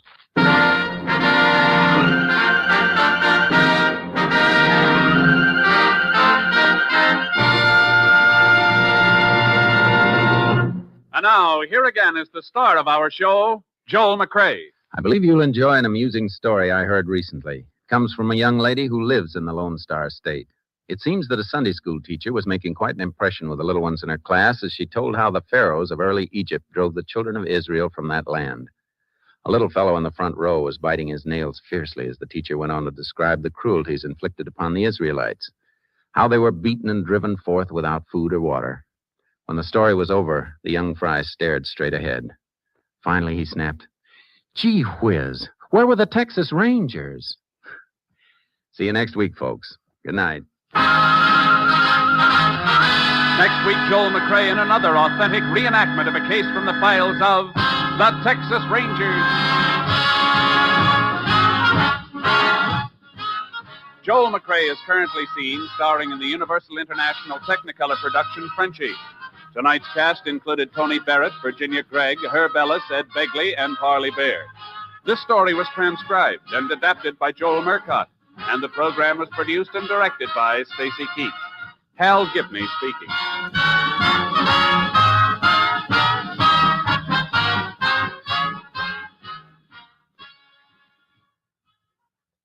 Three chimes mean good times on NBC. Turn back the calendar. Tomorrow evening, the Railroad Hour takes you back to a golden bygone era with a refreshing presentation of the musical comedy High Button Shoes. Railroad Hour singing star Gordon MacRae is joined by Margaret Whiting for this program. And remember, tomorrow you'll also hear a concert by the Boston Pops Orchestra. Phil Baker invites you to join the $64 question next on NBC.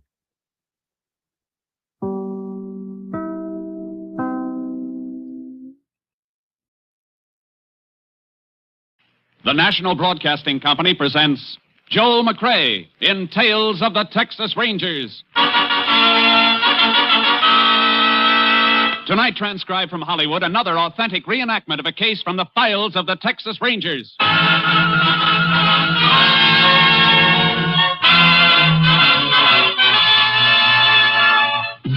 Tales of the Texas Rangers, starring Joel McCrea as Ranger Jace Pearson.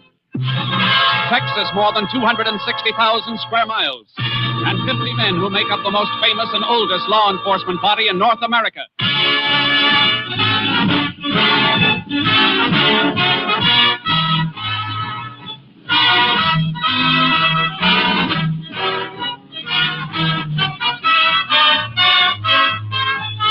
Now, from the files of the Texas Rangers come these stories based on fact. Only names, dates, and places are fictitious for obvious reasons. The events themselves are a matter of record.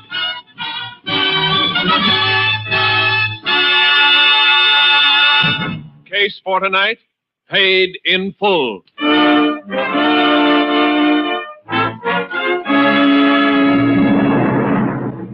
It is 7:45 p.m., August 18th, 1941. Nick Hubbard, a West Texas farmer, is seated at the dinner table with his wife, Min. But Hubbard is not eating. Instead, his attention is riveted on an advertisement in the newspaper before him. Will you stop staring at that thing and eat your supper, Nick? I ain't hungry. You've had your nose buried in them new car ads ever since you got the check for the cotton crop. That lot of good it's doing you. We can't buy one. We couldn't if I didn't have to pay that Mexican for working on shares. You could have made the crop yourself if you wasn't so lazy. You want to shut up or do I have to fetch you a punch in the mouth? It didn't mean nothing, Nick. And shut your trap and keep it shut. $1,100 for my cotton, and I gotta give half of it to that Mexican. Ain't nothing you can do about it, Nick. Don't you go telling me what I can do. Doc took him and his family in, and now fed him, let him live in a shack on my land. Seems to me that's enough for any man to do for me. Worse as salt. Morales didn't chop enough cotton to make into a nightshirt. How can you say that, Nick? You got $1,100 out of his crop. Even half of that's more than you made before doing the work yourself. He knows you got the check, Nick.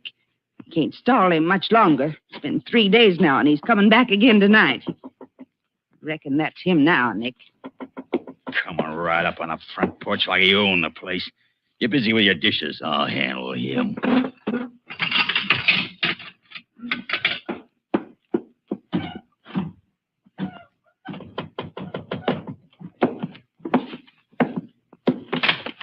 Well, Morales, what you want? Senor Hubbard, I come for my money for the cotton. I told you I'd bring it to you when it come. I ain't got it yet. I can't give you what I ain't got. Please, senor, por favor. I don't like to bother you, but my wife, she's sick. We're going to have another baby. Look, I got troubles of my own, Morales. Senor Hubbard, I know you got the money. I asked the cotton buyer. He tell me that everybody is paid. You checking up on me, you stinking wetback. I am not a wetback, senor. I do not sneak across the border. I am a good citizen of this country. Good citizen. All right, come on in. Now, look, tell you what I'll do, and it's better than you deserve. Yeah. Here's $50. We'll call it square, and you and your brute can get off my land by morning. No, senor, no. You don't give Jose Morales $50. I want my money, senor. All my money. You better pick that 50 up, Morales, because that's all you're going to get. Senor, you do not give me the money. Tomorrow I go to a lawyer in the town. Lawyer? Well, you got no good lawyer, senor. Please let me go, senor. You're going to take that 50 and sign a paper right now. Please. Nick, what is it? You stay out of this, man. Me and Morales just made a deal. Where's that pencil and some paper? In the second shelf. I do not sign any paper, senor. Come back here, Morales. I go to the law, senor. You ain't going far. Nick, no. No, not the shotgun. Let go of me. Nick, you're crazy. Get back. Come back here, you stinking wetback. No. All right, then. That brush ain't going to cover you. Oh, Nick. Nick, what'd you do? Shut up.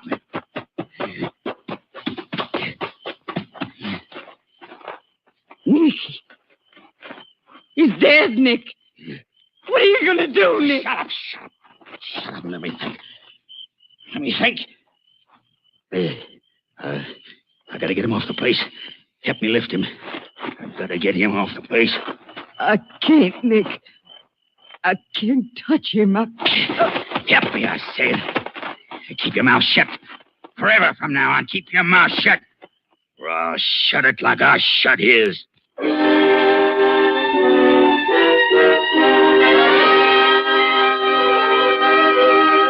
The body of Jose Morales was discovered 2 days later by a field hand. It had been dumped in a thicket in rugged country near a path used as a shortcut to town. The sheriff was summoned, and he, in turn, asked for the help of a Texas ranger. Ranger Jace Pearson was assigned.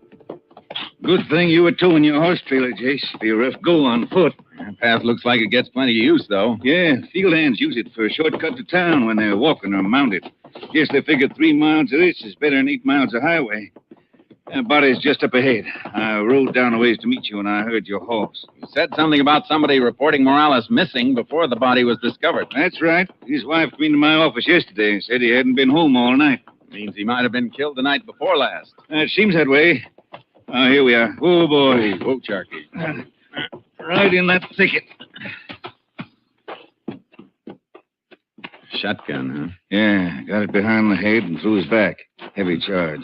12 gauge, probably. He just like he was found? Yeah. Wasn't killed here, then. Not killed here. Why not? We're at the head of the body. That means he'd have been walking this way, through the thicket, when he was shot. And he'd fall forward on his face toward us. That's right. All right, now look at the thicket behind his feet. Direction he would have been coming from. What about it? It hasn't been disturbed. He couldn't walk through that thicket without breaking some of it down. Besides, he wouldn't be walking off the path. I see what you mean. He must have been on the path when he was shot then. Whoever gunned him carried the body over this way and dumped him into the thicket. Let's have a look at that path around here.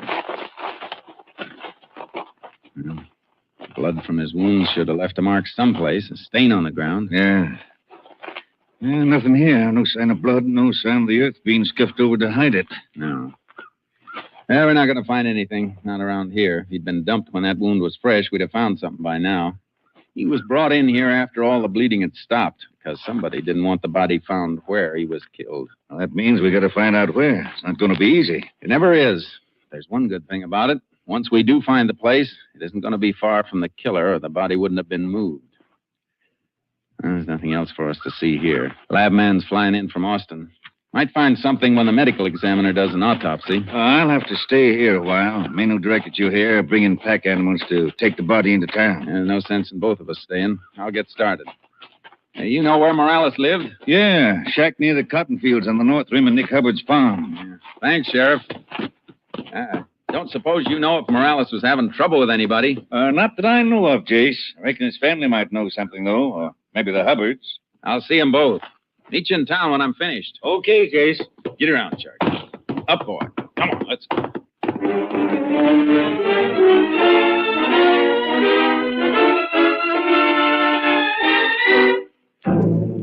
I got back to my car, loaded charcoal into the horse trailer, and drove to the Hubbard farm. Hubbard wasn't there, but his wife was out back scrubbing clothes. She was trembling and kept wetting her lips as she spoke to me, and I could see that she'd been crying. Yes. We heard about it maybe an hour ago. Somebody called on the party line to tell my husband. Where's your husband now, Mrs. Hubbard? He drove out to the Morales shack to tell Mrs. Morales and see if maybe there wasn't something he could do for her and the kids. Morales worked shares for us, you know. And so the sheriff told me. I don't know what his woman will do now. How far is the shack Morales lived in? A little over a mile. Our place goes back quite a ways. Land ain't too good.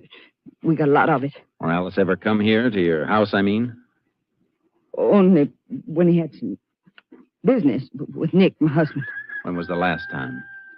I don't rightly know, Ranger. Like I said, he'd come to see Nick. He'd probably be around when he came, though. When was the last time you saw him? I can't say for sure. I'm too upset to think. Oh, there comes Nick now. There's his car coming across the field. Good. Maybe he'll know something. I'd like to know if Morales was here the night before last. Nick will know for sure. He'll tell you. Howdy, Ranger. Howdy. Saw your car here as I was coming across. Mighty slick looking. Puts my old bust to shame. Nick, the ranger wants to know some things about Morales. Well, I could figure that for myself, man. What else would he want to know about? Yeah, I just left his widow. This thing's hit her kind of hard.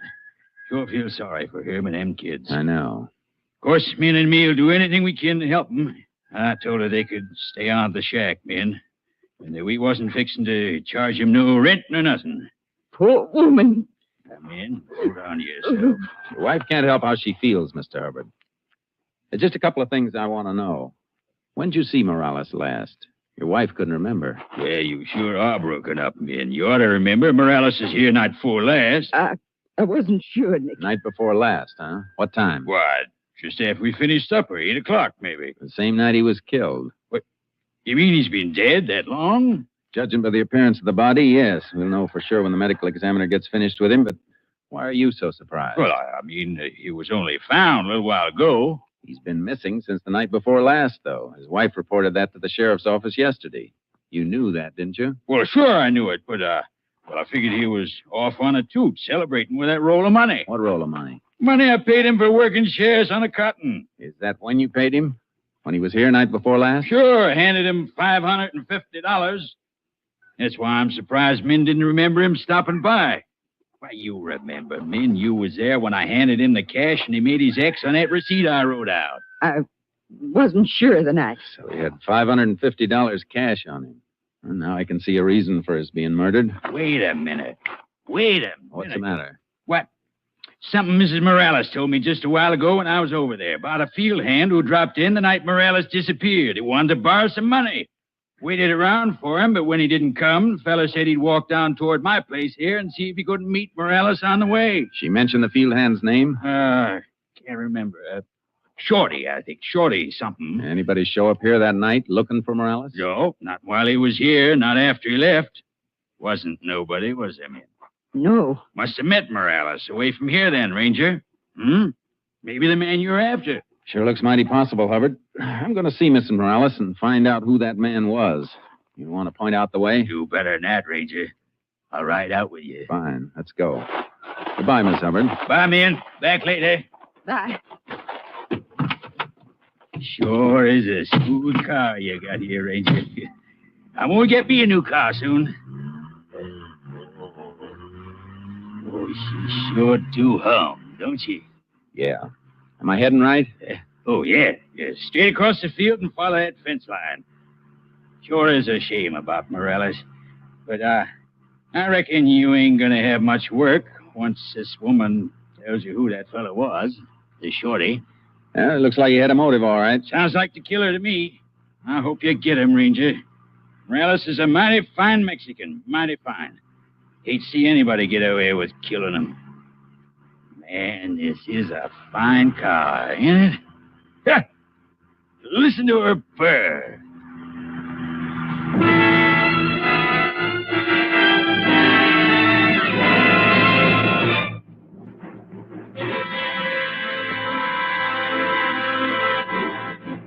In just a moment, we will continue with Tales of the Texas Rangers, starring Joel McRae as Ranger Jace Pearson. But first, here is an important announcement. Next Sunday, over most of these same NBC stations, you will hear Tales of the Texas Rangers at a new and earlier time. Yes, beginning next Sunday, listen 1 hour and a half earlier for this program. This new earlier time will bring you Tales of the Texas Rangers immediately following the Phil Harris-Alice Faye Show and right before Theater Guild on the Air. Remember, next Sunday, tune in 1 hour and a half earlier for Tales of the Texas Rangers. We continue now with Tales of the Texas Rangers, starring Joel McRae, and tonight's case, Paid in Full, an authentic story from the files of the Texas Rangers.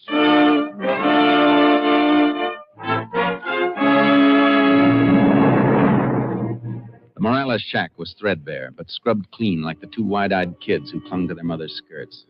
There was heartbreak in her eyes. She kept it smothered for the sake of her children, till she sent them outside so we could talk. Go. Play in the back. Papito, help Rosa find her dog. I try not to cry when they are near me.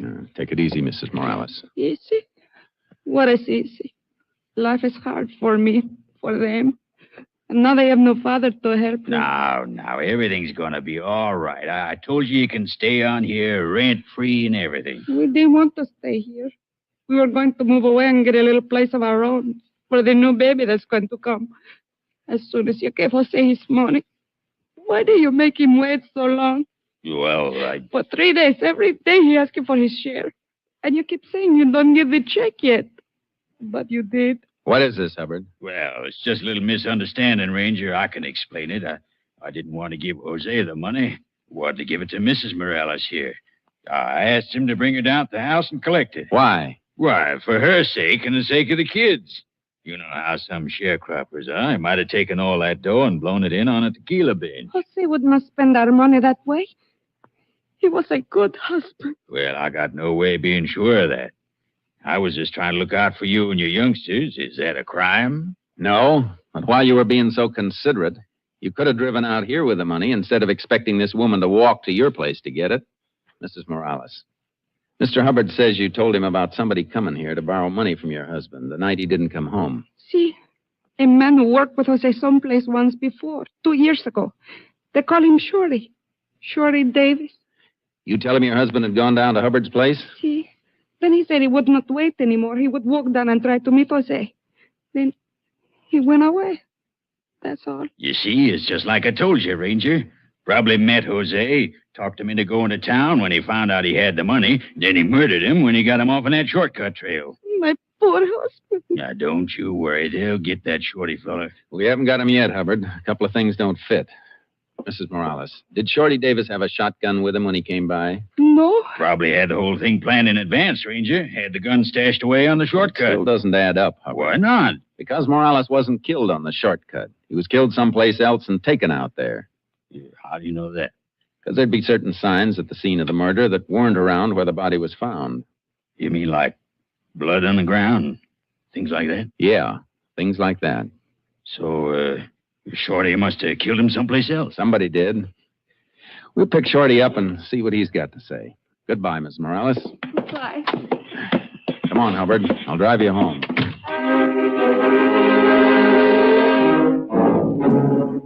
When I got back to the sheriff's office, it was late afternoon, and the medical examiner and our lab man had finished. The sheriff had a complete report. Hoping this speaks to your approval. Oh, the report's right there on my desk, Chase. That top folder. Thanks, Sheriff. Yours very truly. I'll sign it later, brother.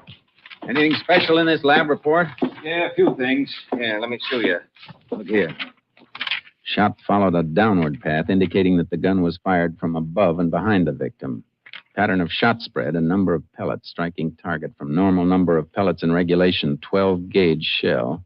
Further indicates that shot came from approximately 20 yards behind victim with gun muzzle at high level. That's pretty interesting, isn't it, Jace? Plenty interesting. Means that Morales must have been shot by somebody who was standing on something above the ground level, or maybe somebody mounted. That's the way it shapes up. You know anything about a field hand named Shorty Davis? Yeah, I've been around here for quite some time. You know where to find him? He doesn't live any place regular, just grubs around. Got hurt in an accident before the cotton season and never had a chance to put any money by. I reckon he's mighty hard up. Why do you want him? Tell you while we're looking. Let's find him.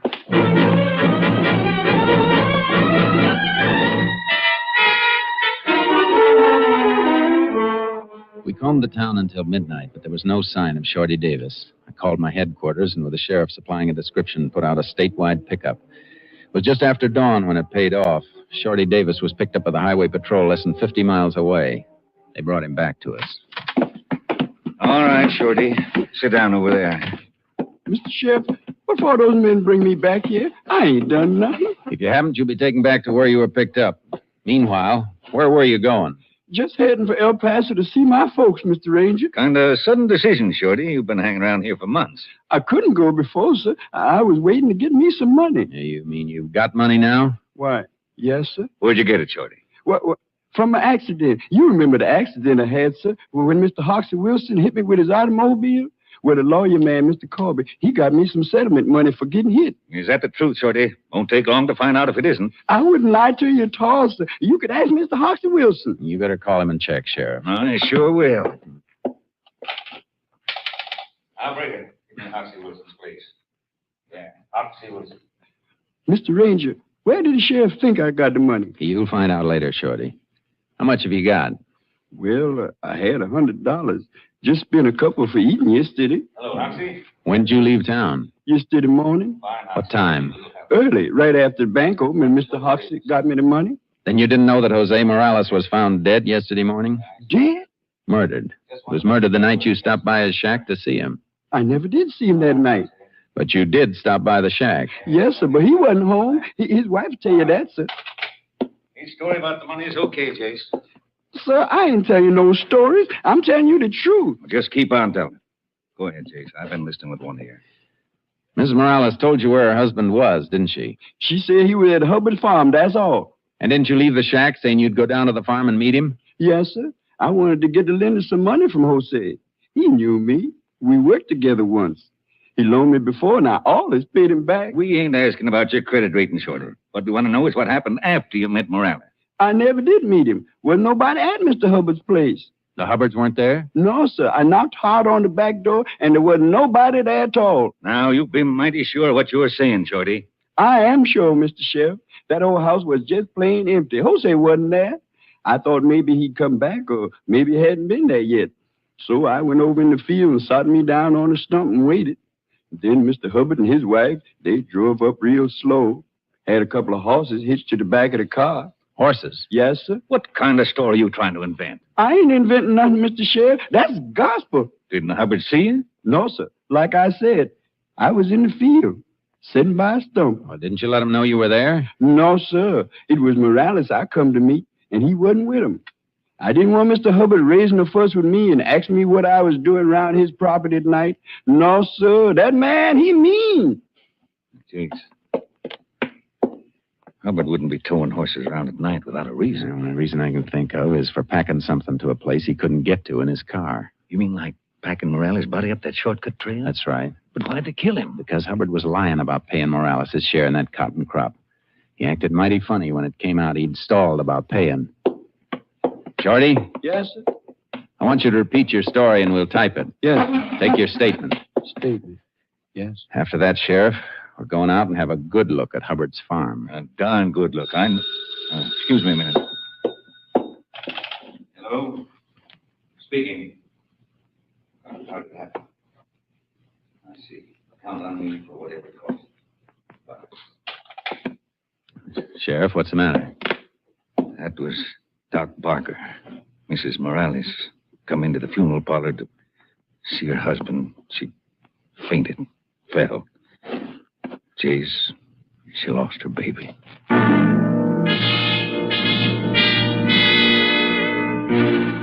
We headed for Hubbard's farm, but we parked off the road about a half mile away and cut across the fields on foot, hoping we could check around outside the house without being spotted. We were in the cover of some trees, and we saw Mrs. Hubbard come from the back of the house carrying a wash tub. What the devil's she doing with that wash tub, Jace? I don't know. Don't let her see you. Hey, she's dumping it by the brush. Yeah. Why didn't she dump it in back? I never saw a woman carry a laundry tub around to the front of the house to dump it unless she was growing something. A lot more than one tub full has been dumped in that spot. Look at that ground. It's soaked. Come on. Gonna let her see us?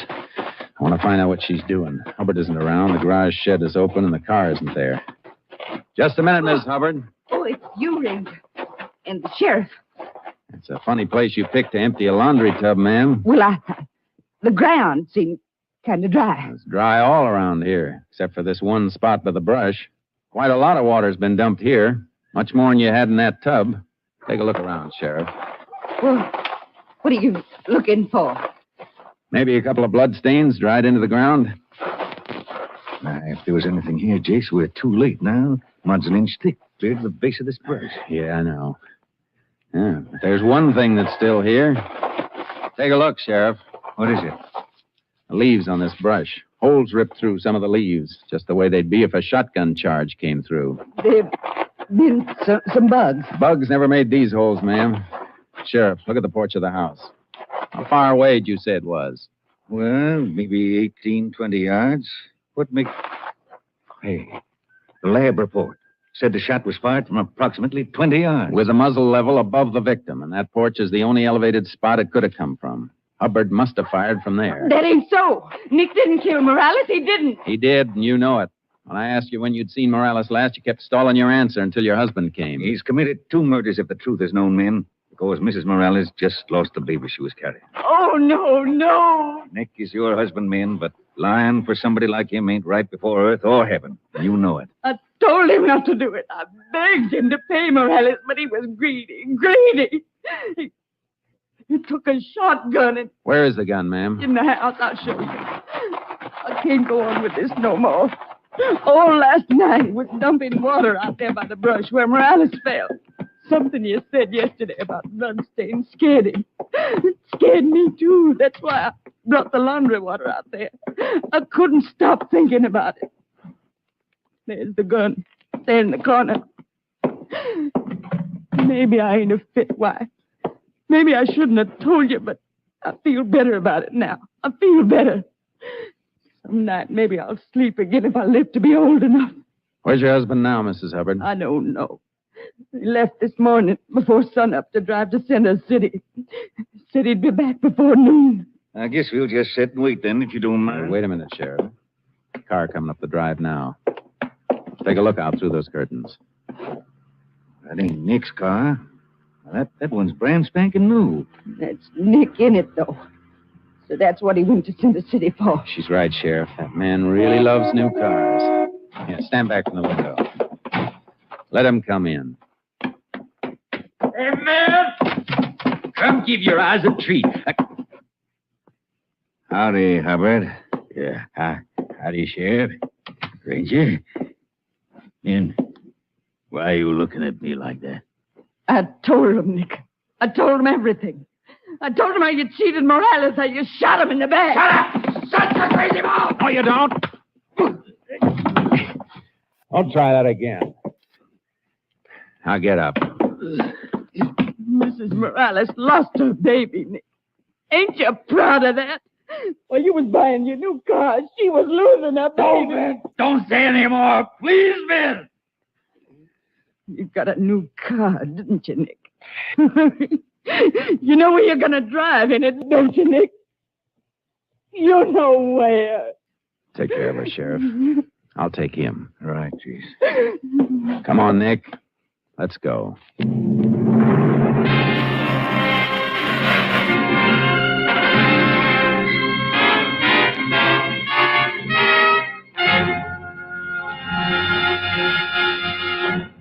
At his trial, Nick Hubbard broke down and confessed to the murder of Jose Morales.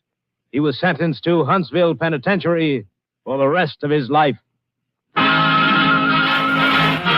Next week, Joel McRae in another authentic reenactment of a case from the files of the Texas Rangers.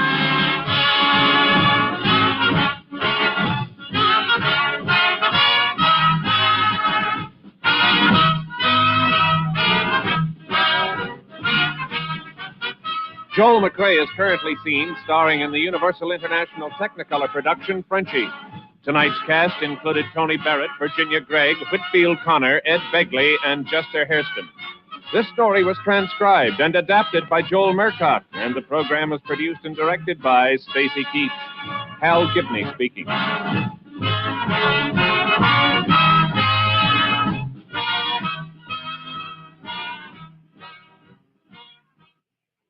Three chimes mean good times on NBC. Remember, next Sunday over most of these same NBC stations, listen 1 hour and a half earlier for Tales of the Texas Rangers. And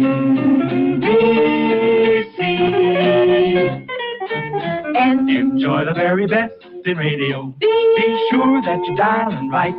Seems like the very best in radio. Morning, noon, and night is from this station. Morning, noon, and night, NBC. Phil Baker invites you to join the $64 question next on NBC.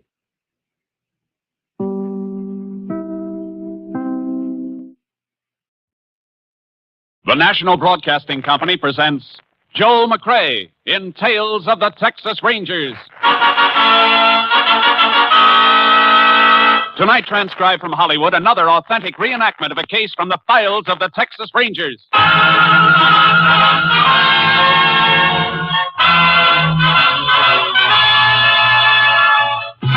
Tales of the Texas Rangers, starring Joel McRae as Ranger Jace Pearson. Texas, more than 260,000 square miles, and 50 men who make up the most famous and oldest law enforcement body in North America.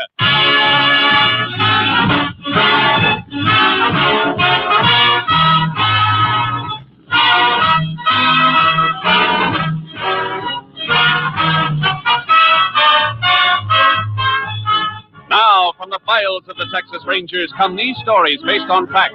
Only names, dates, and places are fictitious for obvious reasons. The events themselves are a matter of record.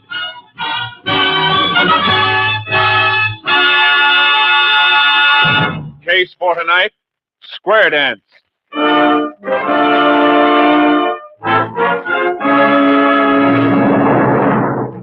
It is 9:50 p.m. Saturday night, October 14th, 1949.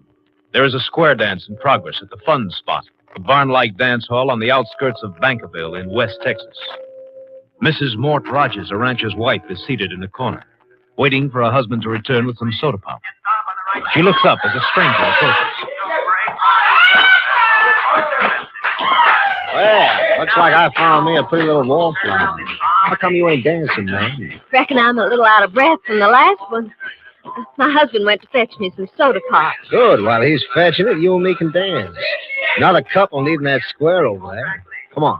No, thank you. But I'd rather wait for him. Oh, you're just going to waste sitting there. Come on. Oh, please, I'd rather not. No, I ain't the kind of a man who takes no for an answer, especially from a pretty gal. I told you I don't want to dance with you. Let go of my arm, please. Come on. What's going on here? What's the matter, Harry? Oh, Mort, I was waiting for you. And I just happened by and asked her for a dance, that's all.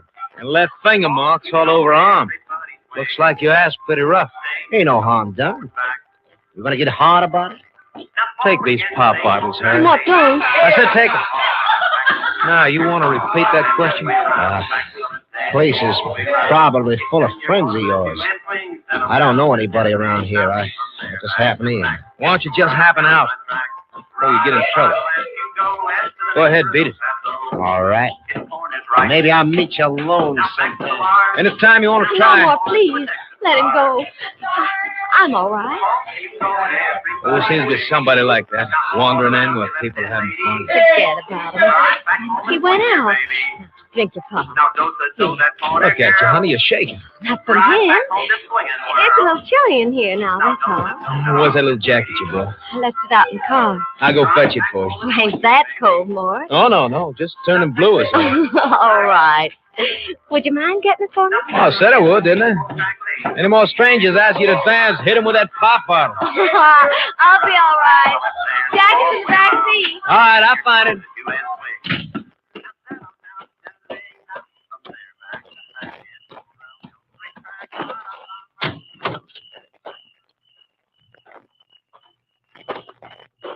Huh?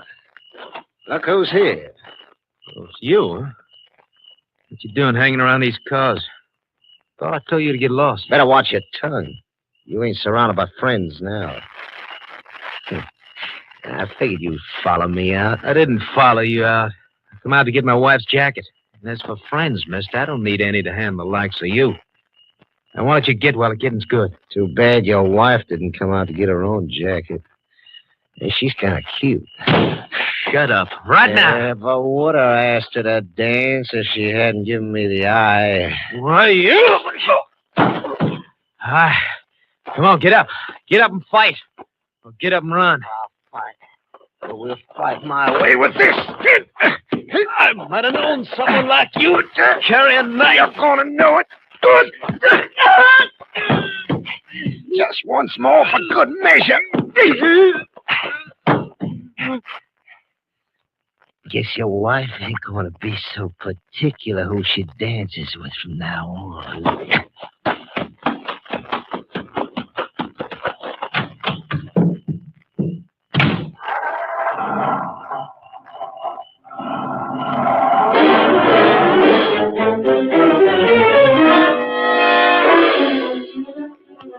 When Mort Rogers failed to return to the dance, his wife came out to look for him. Her screams as she found the body brought dancers streaming from the hall. Somebody summoned the sheriff, and he in turn called for the help of a Texas Ranger. Ranger Jace Pearson was assigned. He arrived at the parking lot outside the fun spot shortly after midnight.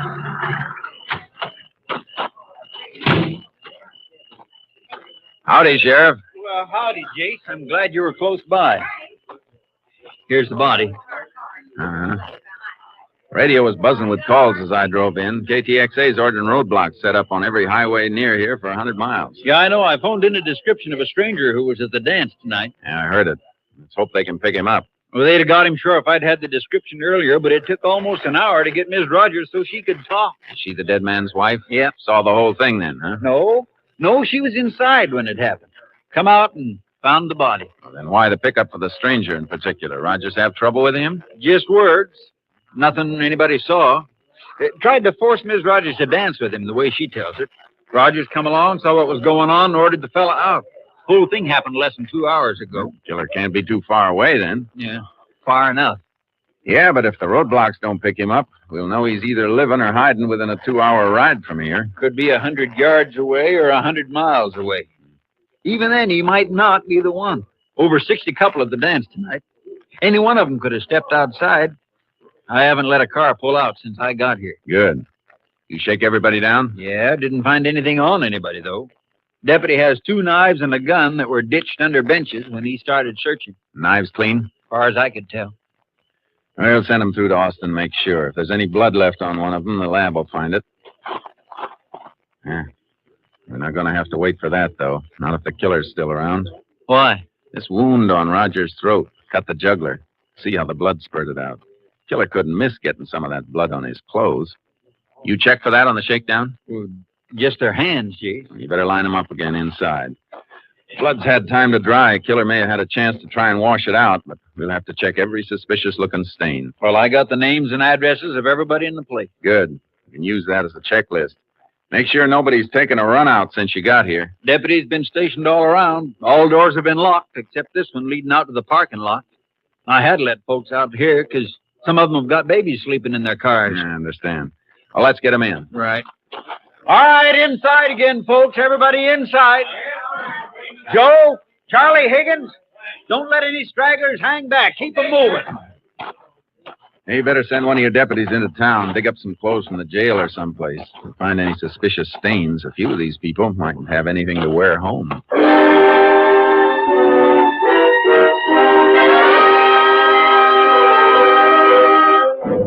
The sheriff's list checked out 100%. Nobody'd run. A couple of cowpokes had stains on their shirts and jeans. We took their clothes and sent them through to Austin for analysis. Next morning, I got my report. A long-distance call from my chief, Captain Stinson. Austin lab just finished with the stuff you sent through, Jace. Both the knives were clean. I see. How about the clothing, Captain? Well, there was human blood in one of the shirts. A small stain. According to your report, the cowpoke you got it from said he'd cut himself and got a little blood on it. Lab says the blood stain is type O. Type O, huh? That's right. Well, he's not our boy, then. Medical examiner did an autopsy on Rogers during the night. Rogers' blood was AB. Everything keeps pointing to the stranger who got away. You think Mrs. Rogers gave a good description? I think so. She gave me the same rundown she gave the sheriff. Claims she'll never forget what he looked like. Do you think she'd recognize a photo of him if she saw it? I'm sure she would. Good. The boys at Austin are going through the gallery, pulling shots of all known criminals who fit that description, especially the ones who are too free with a knife. I'll bring the photos down myself. Let Mrs. Rogers go over them. While I'm waiting, I think I'll have a look through the ranch area around here. All we know about the man we're after is that he got away. We don't know whether he was in a car or on foot or mounted. A few cowpokes did come into the dance on horses. I see. Fellow we're looking for might be a new hand, just drifted into the territory. I got charcoal in my horse trailer. Sheriff's getting his mount. It'll keep us busy until you get here, unless you have another idea. No, Jace, you go ahead. I'll see you tonight. Right. Bye, Captain. Bye, Jace. Ready, Sheriff? If you are, my mount's all saddled. Yeah, I'll get charcoal out of the trailer. Let's go.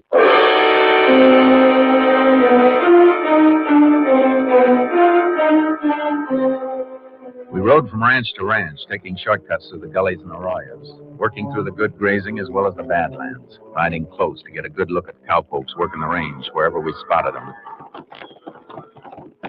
We're on Brubaker's land now.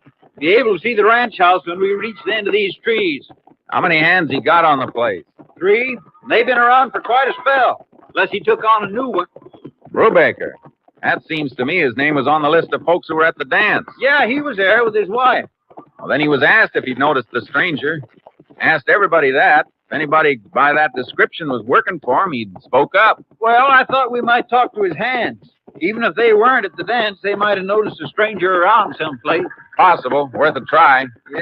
Hey, there's Brubaker now, climbing into his tractor, there by the tool shed. Hey, Brubaker! He sees us. Howdy, Sheriff. Ranger. Oh, boy. Oh, Sharky. Well, howdy. Howdy. Glad to see you, Sheriff. Matter of fact, I've been thinking of phoning you.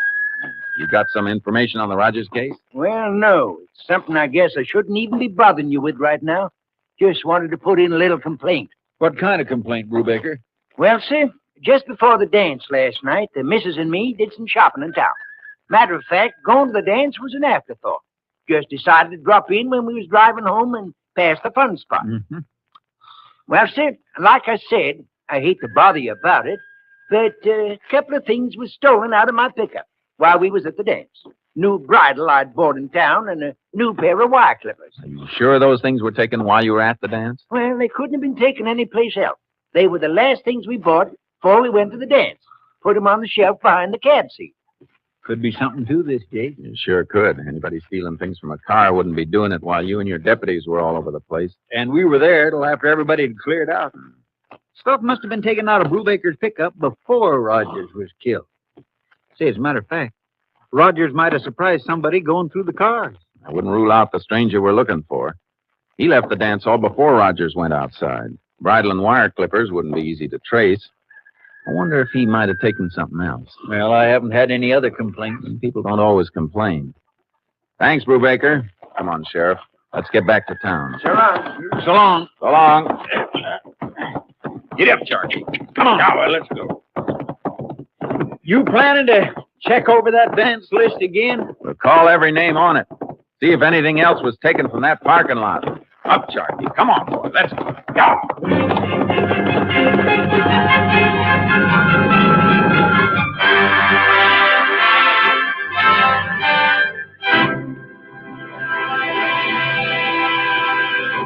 In just a moment, we will continue with Tales of the Texas Rangers, starring Joel McRae as Ranger Jace Pearson. 3 chimes mean good times on NBC. Tonight, over most of these NBC stations, Theater Guild on the Air will feature Raymond Massey and Shirley Booth in Ethan Frome. Mr. Massey also starred in the play's original production in 1936, while Miss Booth is well known for her dramatic performances on radio and the Broadway stage. Remember to hear them on the Theater Guild on the Air presentation of Ethan Frome tonight. We continue now with Tales of the Texas Rangers and tonight's case, Square Dance, an authentic story from the files of the Texas Rangers.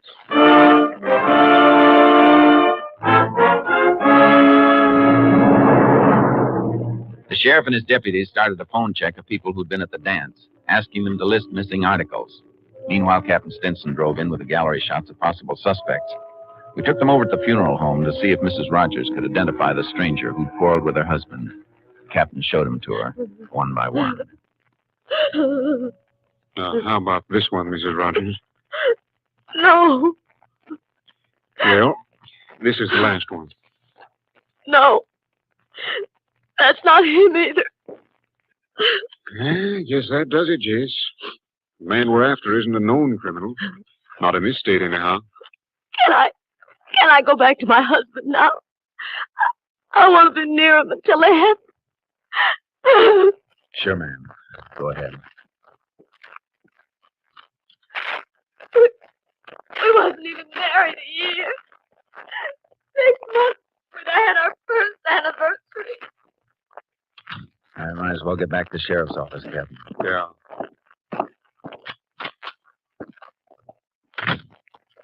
Young bride like that. And a nice future the killer left her. We gotta get him. I'll stay on until Jay, Captain. Well, there's the sheriff now. Looks like we've hit something on that phone check, Jace. Deputy just got a call from Perney Richards. Not the old man, but Perney Jr. Something missing from his car? Yeah. Ladies' Hamilton wristwatch. Perney bought it for his gal's birthday. Left it in the glove compartment of the car. Was fixing to surprise her with it today. Yeah, that's gonna help, Jace. Plenty. New purchase like that, the jeweler will have a record of the serial number on the watch. Killer might try to sell it or pawn it someplace. He might just give it to some gal. I don't think so. Man we're after doesn't sound like he'd have a gal of his own. Come on.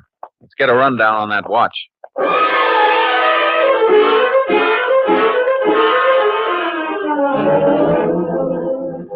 We got the serial number and put out a bulletin to jewelers and pawn shops, all the logical places where a man might dispose of a watch. Because it was Sunday, we had a break. The bulletins would be on file before the killer had a chance to unload. Meanwhile, Captain Stinson was in phone contact with Austin, digging up another angle. Yeah. Yeah, that's what I wanted. Well, thanks. No, not necessarily. Mightn't mean anything, but it can't hurt us. I'll call you later if I need anything else. Right. Goodbye. I have anything? A little. I asked them to check open files, unsolved cases of petty theft, especially things taken from cars in dance hall parking lots. Must be plenty of cases like that. The same man wouldn't be responsible for all of them. No, but a couple of cases follow a pattern, Jace. I've written them down. Now, look here. Portable radio stolen from a car a week before last, outside of Elderton. Roadhouse there was having a square dance. And here's a constable's report. Same night, same place. Man answering the description of our stranger got in a beef. He pulled a knife on a fella. Didn't get a chance to use it, though. And ran before the law could get there. Hey, that's good. Now, here's another one. Also a square dance. South of here at Pa's Crossing. Happened a month ago. Manager at the dance hall ordered some fella out for bothering a woman. Again, the same description. Fella went outside and threw a rock through a window and got away. Cars had been looted. That's our boy, all right. Yeah, but we still don't know who he is. Something we do know, though. Look at this county map. He's been here in Bankerville, west of here in Elderton, and south of here at Parr's Crossing, all within a month. Yeah, that's right. Means he must be living in this area or hanging around at some place. Draw a circle around the 3 spots he's been seen at. Gives us a radius of about 40 miles in any direction. And that fits, because he wasn't picked up in the roadblocks. I don't know, Jace. He's been a stranger in all 3 places. And they're the only towns around here. Most of the area in the middle of your circle is hill country and badlands. And not many ranches he might be working on. No, but there's a lot of prospecting going on in those badlands, Captain. Big new kick. Not gold or silver anymore. Uranium. Hey, not many people would see a prospector. Not unless he had a habit of wandering into some town on a Saturday night with a yen for square dancing. All right, Jace, I'll buy it. What's your move? Thought the sheriff and I might do a little prospecting, too. Uranium? No. A man with a knife.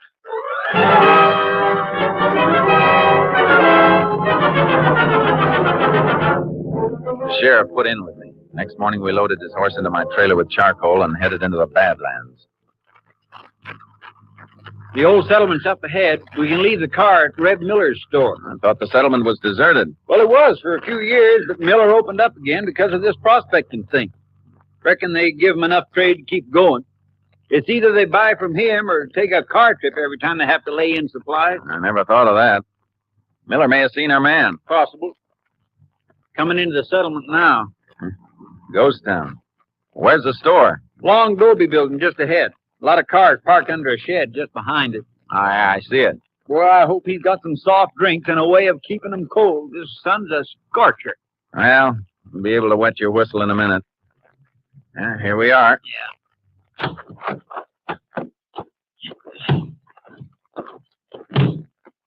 Hardly think Miller could make a living here. Well, there's just him and his old lady. I reckon they don't need much to get by. Looks like we'll be his only customers. Hello? Anybody here? Oh, well, lad. Howdy. Howdy, Miss Miller. This here is Ranger Jace Pearson. Hello, ma'am. Where's Reb, Miss Miller? Oh, now he's just plain gonna die 'cause he missed you, Sheriff. But he drove up to Ellerton to see the doc. She's back again. Oh, that's too bad. But he'll be back for supper if you can stay. We might have to. Depends on whether or not you can help us. Somebody here can help us, all right? What is it, Jace? Take a look in this showcase. Well, I'll be.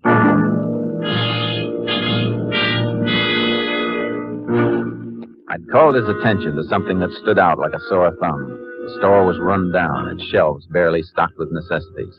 But there, before our eyes, in a dirty showcase with cracks running through the glass, was a brand new Hamilton wristwatch. Reb is stocking some mighty fancy merchandise, ain't he, Miss Miller?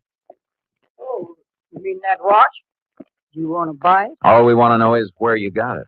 Well, Reb took it in trade from a fellow who run a bill here. What's his name? Why, Carp's his last name. Don't know his first one. That watch ain't stolen, is it? We can tell you that in a minute. Get it out of the case, Sheriff. Right.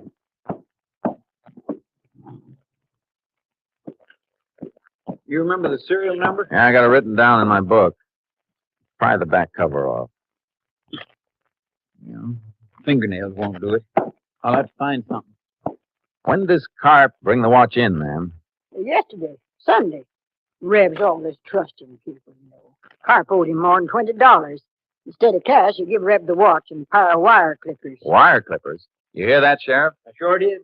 I'll have this watch case open in a minute. Oh, I told Reb not to trust nobody. Reckon Carp wouldn't even trade here if he had cash. Couldn't give Reb no money. Oh, no, but when he come back yesterday, he had a new bridle for his horse. Reckon he had to pay cash for that someplace. You're reckoning wrong, Mrs. Miller. You got that bridle the same way you got the watch and wire clippers. Yeah, that does it. Here's the number, Jace. H427991. H4279. That's it, all right. Carp's our boy. Where is he? Well, he's out in the hills, I reckon. He saddled up and rode off after he brought our car back yesterday. He had your car? Oh, Saturday night, Sheriff. You know Reb.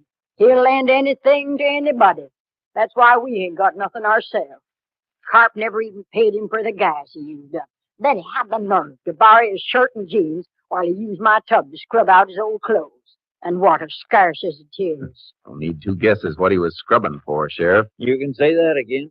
Come on, Sheriff. Let's get the horses and move. Well, look here, don't you want to know what he looks like? Thanks, ma'am. But that's something we already know.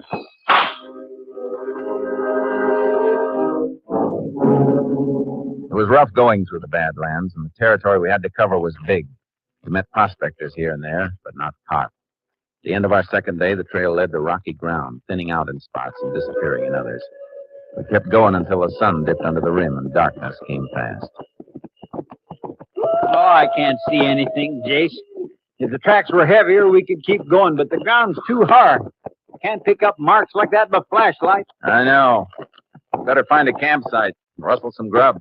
You can do the eating. All I want is a place to rest my bones. We'll find a spot when we get on level ground. Up, Charlie. Come on. Come on, up, boy.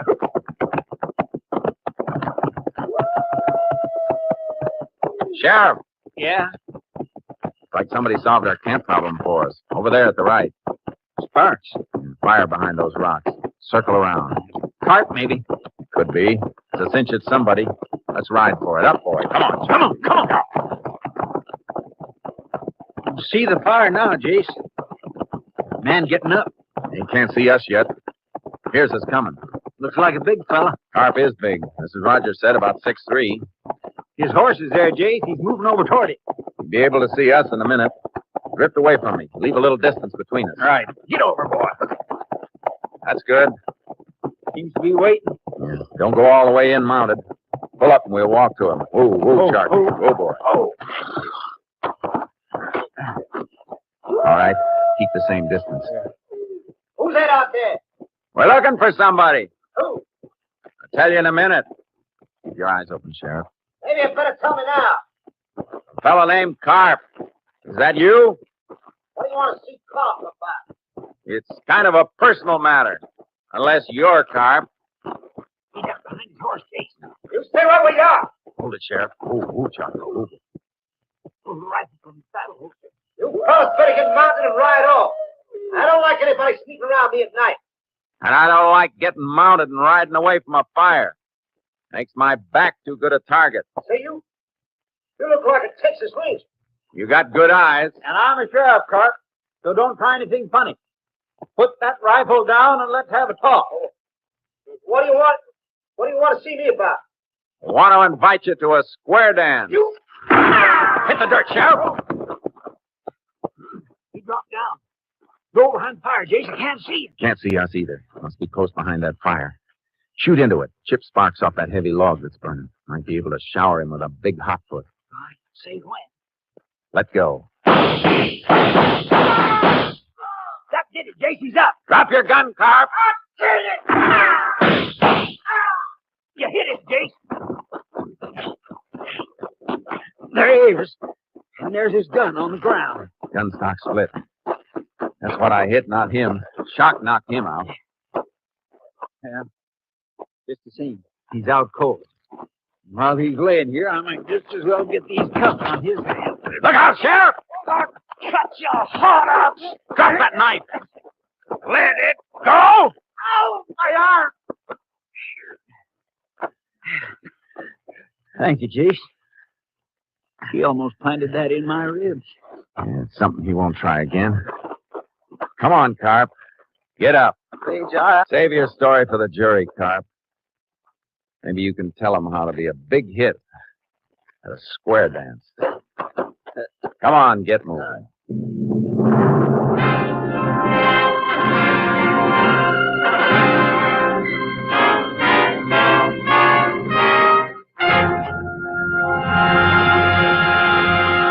Randolph Karp was tried and convicted for the murder of rancher Mort Rogers. The final piece of evidence against Karp was a bloody fingerprint on the steering column of the car he had borrowed from storekeeper Reb Miller. It was Karp's right thumbprint, and the blood specimen matched the type of the slain man. Karp was sentenced to Huntsville Penitentiary for a term of 99 years.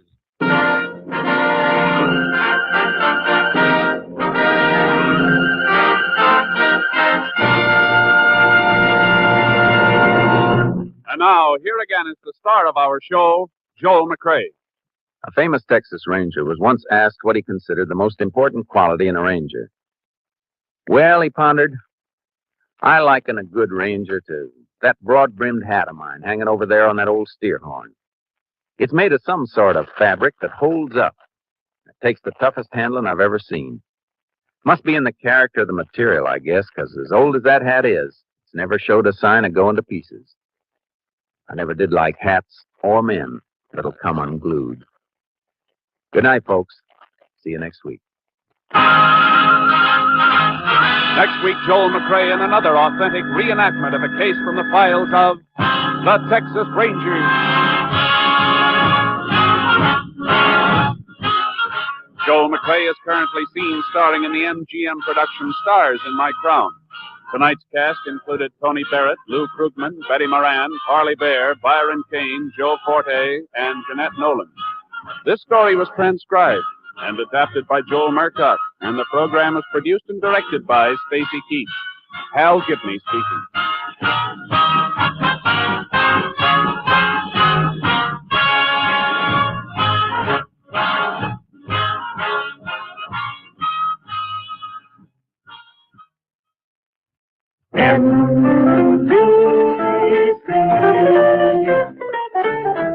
Enjoy the very best in radio. Be sure that you dial it right. Seems like you ought to hear Bill Baker every Sunday night. The $64 question. Every Sunday night, NBC. Raymond Massey and Shirley Booth and Theater Guild, next on NBC.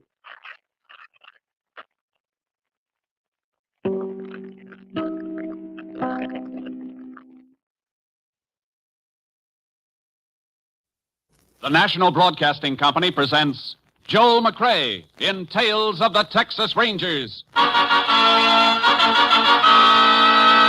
Tonight, transcribed from Hollywood, another authentic reenactment of a case from the files of the Texas Rangers.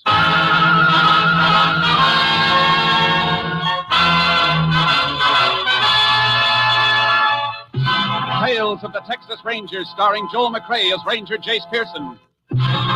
Texas, more than 260,000 square miles, and 50 men who make up the most famous and oldest law enforcement body in North America.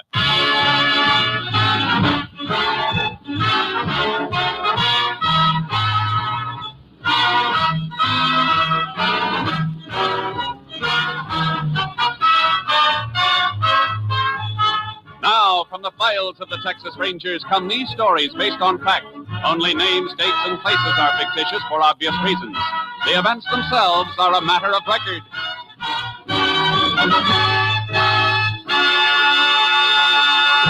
Case for tonight, Joyride.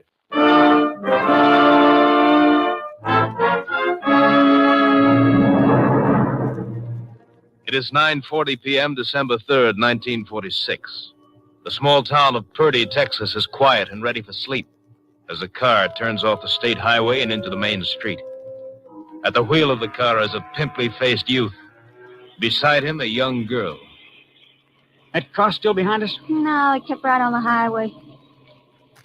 What are you so jumpy about? The way he was tagging us, I thought it might be the highway patrol. You are getting chicken, ain't you, Chuck? I ain't fixing to go back to no reform school, that's all. Oh, stop worrying. This car ain't even reported stolen yet. You saw the owner go into the movie, didn't you? Okay, Ruby, okay. Fine joyride. Thought we was going to have fun. Ain't even got anything to drink. I ain't got any money. Didn't have no car either when we started. You ain't like you used to be, Chuck. We used to have lots of fun. Till you turn yellow. Don't you go calling me that. I ain't got a gun, that's all. I got one, Chuck, right here in my purse. Where'd you get it? Lifted it from my old man. What difference does it make where I got it, long as I got it? It's a liquor store up ahead, Chuck. See the sign? I see it. Can't hardly have a joyride without something to drink. It's late. They roll up the sidewalks in a town like this. The place must be closed. If it was closed, sign wouldn't be lit. Gonna stop or ain't you? Sure, I'm gonna stop. See? Storekeeper's still there. He's seen through the window. Counting up money from his cash register. Could have a real party with something to drink and some money. Stay here. Keep the motor running. Give me the gun. No, I'm gonna come in with you. I can handle the gun. You crazy? Suppose he's got a gun, too. Look, he's an old man. He wouldn't dare do nothing. Come on, Chuck. We can't just sit here. You better not get rattled. Look who's talking. You're coming or ain't you? All right, I'm coming. But be careful. I always wanted to do something like this. Shut up. Oh, howdy. Howdy. Well, we're just fixing to close. Heard your car pull up outside. I thought it was my old lady coming to get me. What can I do for you? I'd like a fifth of that bonded bourbon. Oh, you would, huh? How old are you, son? 21. 19 would be closer, wouldn't it? Maybe a year less than that for your lady friend here. I said I was 21. All right, boy. We'll say you're 21. And we'll also say that I'm closed for the night. Now you can just run along. 20, 19, 20. We ain't running any place, mister. Now you just get... What? Where'd you get that gun? I made it out of old bottle top, stupid. He told you what we want. It's on the top shelf. Get up on the stool and get it. All right. Just don't go getting nervous with that thing. Get the money out of the register, Chuck. You got the money. You ain't going to be happy about this when you see the inside of the jail. Thanks for telling us. Because here's something you ain't going to be happy about. No! Ruby! Ruby, you killed him! I know, Chuck, I know. Come on, we got to get out of here. No, that's what we come for. Grab a couple of bottles. Ruby, are you crazy? You're afraid, ain't you, Chuck? Get the bottles. All right. Now, let's go. Come on.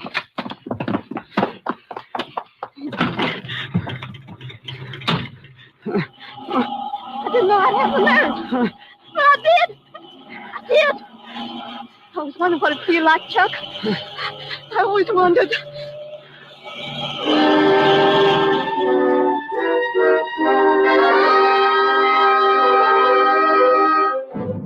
The body of Malcolm Barnes, proprietor of the liquor store, was discovered by his wife less than 5 minutes after the killing.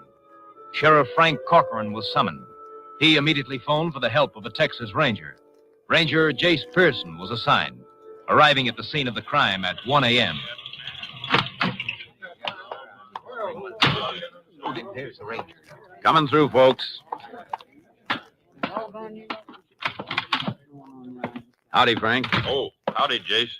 Was hoping they'd send you. Here's a body. He the owner of the store? Yeah, Malcolm Barnes. Wife found him just like he is at about 10 or 10. Usually closed just before 10. She'd always come pick him up in their car. Doc figured it couldn't have happened more than just a few minutes before she got here. Where's the doc? Drove over to see about the funeral parlor. Body will be taken there for autopsy when we finish. I've had everything photographed. Cash register's been rifled. Uh-huh. Shot through the back 3 times. So watch out for that broken glass. Yeah, I'm watching. Place sure smells with all the bottles smashed.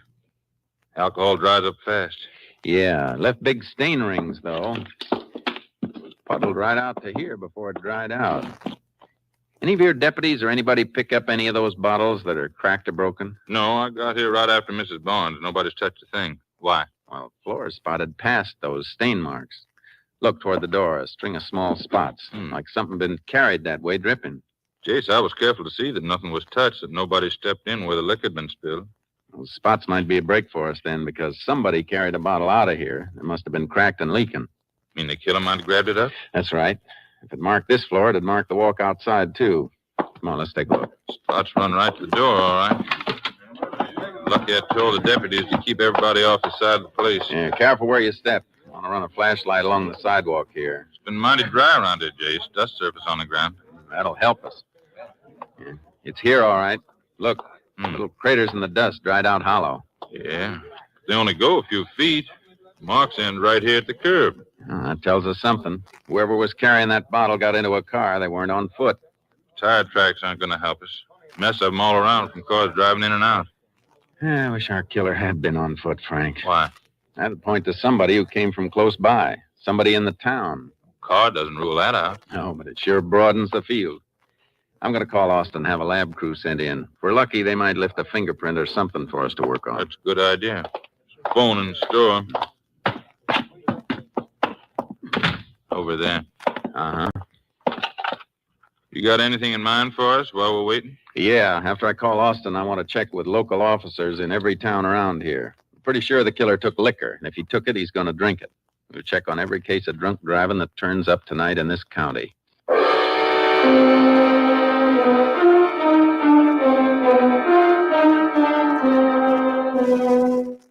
Lights burned in the liquor store all through the night as the lab crew checked.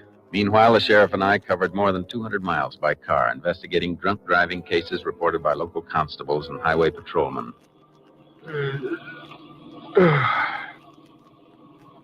Sun's coming up, Jason. We sure spent the night running into blind alleys. None of those drivers we saw could have been anywhere near Purdy at the time of the killing. Well, our alibi's all checked out. Maybe the lab crew will have a lead for us when we get back to the liquor store. Didn't you get some kind of report on the shortwave before while I was dozing? I can't remember you talking. Yeah. An order to phone headquarters for a ballistic report. Barnes was killed by a 38 police special. Well, that's our first lead. We need more than that before we can... KTXA to Unit 10. Yeah, that's us. KTXA to Unit 10. Unit 10 to KTXA. Go ahead. Highway Patrol Unit 109 requests Unit 10 to proceed to junction of Ranch Road 23 and State Highway 19 west of Bartonville to examine stolen car recovered at that point. 10-4.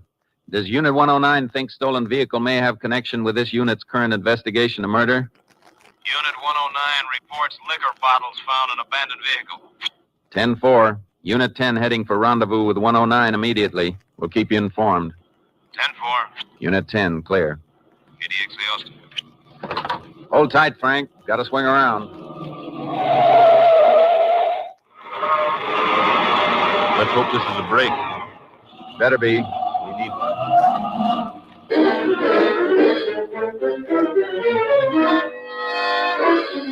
Highway Patrol Unit 109 was Tommy Manuelo's unit. We spotted his car, and he flagged us down near the junction of the ranch road. The stolen car he'd located was parked off the road in a small grove of trees. I found it just before sunup, Chase. I was making the turnoff. My headlights reflected on the chrome. Just barely saw it. Then when I checked the license number, it was on my hot car sheet. Number came over by shortwave last night.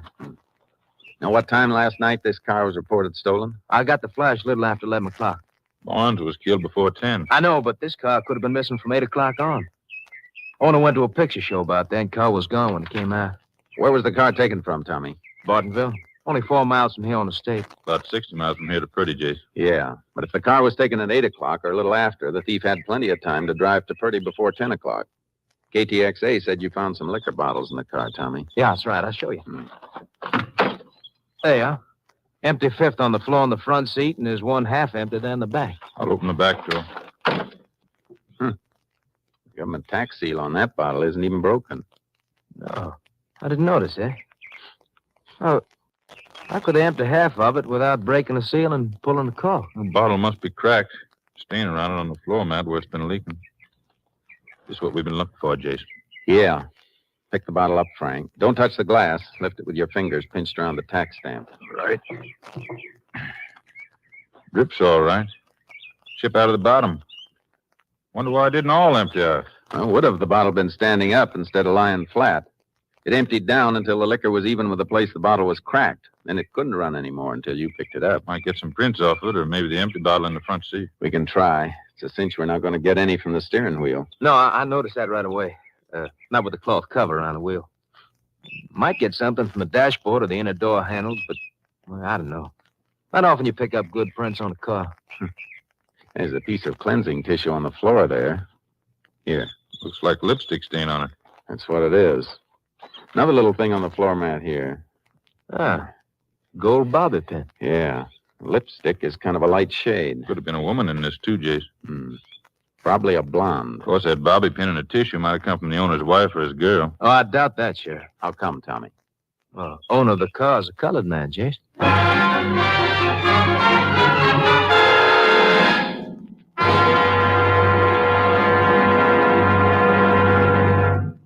In just a moment, we will continue with Tales of the Texas Rangers, starring Joel McCrea as Ranger Jace Pearson. 3 chimes mean good times on NBC. In a short while, Theater Guild on the Air brings to radio listeners a delightful adaptation of Ring Lardner's famous comedy of the baseball world, Elmer the Great. Starring in the title role will be Hollywood favorite Paul Douglas, as a pitcher whose skill on the baseball diamond is exceeded only by his good nature and ability to attract trouble. That's later today for Elmer the Great, starring Paul Douglas, presented by Theater Guild on the Air. We continue now with Tales of the Texas Rangers and tonight's case, Joyride, an authentic story from the files of the Texas Rangers.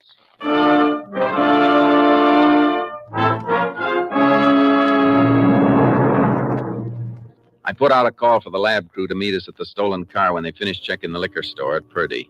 They joined us within 2 hours. Nothing had been found at the store that would help us, and it didn't take long to realize that we weren't going to get any evidence from the car or the bottles either. Doesn't look like they're going to find anything, Jace.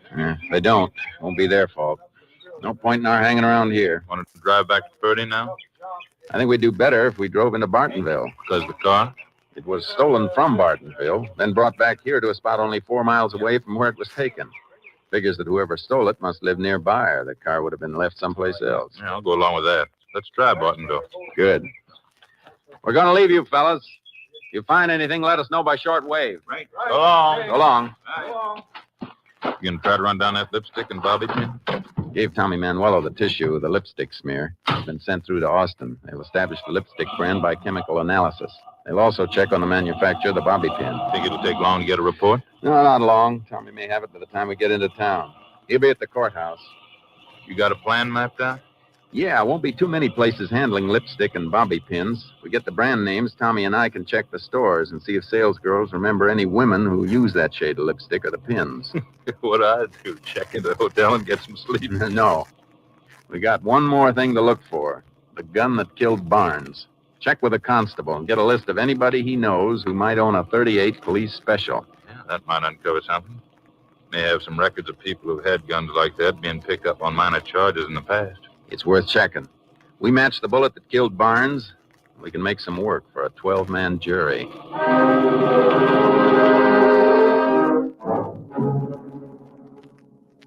Tommy Manuelo had the information on the lipstick and bobby pin examined by the Austin lab. We started the check of drugstores and general merchandise outlets that carried the items. We couldn't get any concrete information from salesgirls or clerks. Well, another drugstore on the next corner, Jace. Oh. You know, some of these sales clerks don't seem to have very long memories. You can't blame them. Things we're tracing are both cheap items. Girl on her feet all day gets so she can't remember much except bunions. I guess you're right. Well, I sure hope the sheriff is doing better than we are. I hope so, too. Hey, Jace, Tommy, wait up. Hold it, Tommy. Here comes Frank now. I've been tracking you for 20 minutes. You finished checking already? Yeah.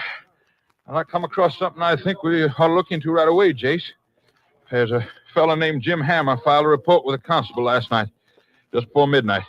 Said a gun been stolen from his house, 38 police special. Hey, isn't that what Barnes was killed with, Jay? Yeah. Get any information on this Jim Hammer? Yeah, sure did. He's night watchman around the cattle pens over to the auction barn. Told the constable he'd missed a gun when he was getting ready to go to work last night. Couldn't find it in the drawer he keeps it in. You get Hammer's address? Yep, 214 North Spruce. Tommy, you keep checking the stores. We'll meet you at the courthouse later. Right, Jace. All right, Frank. I left my car on Main Street. Let's go.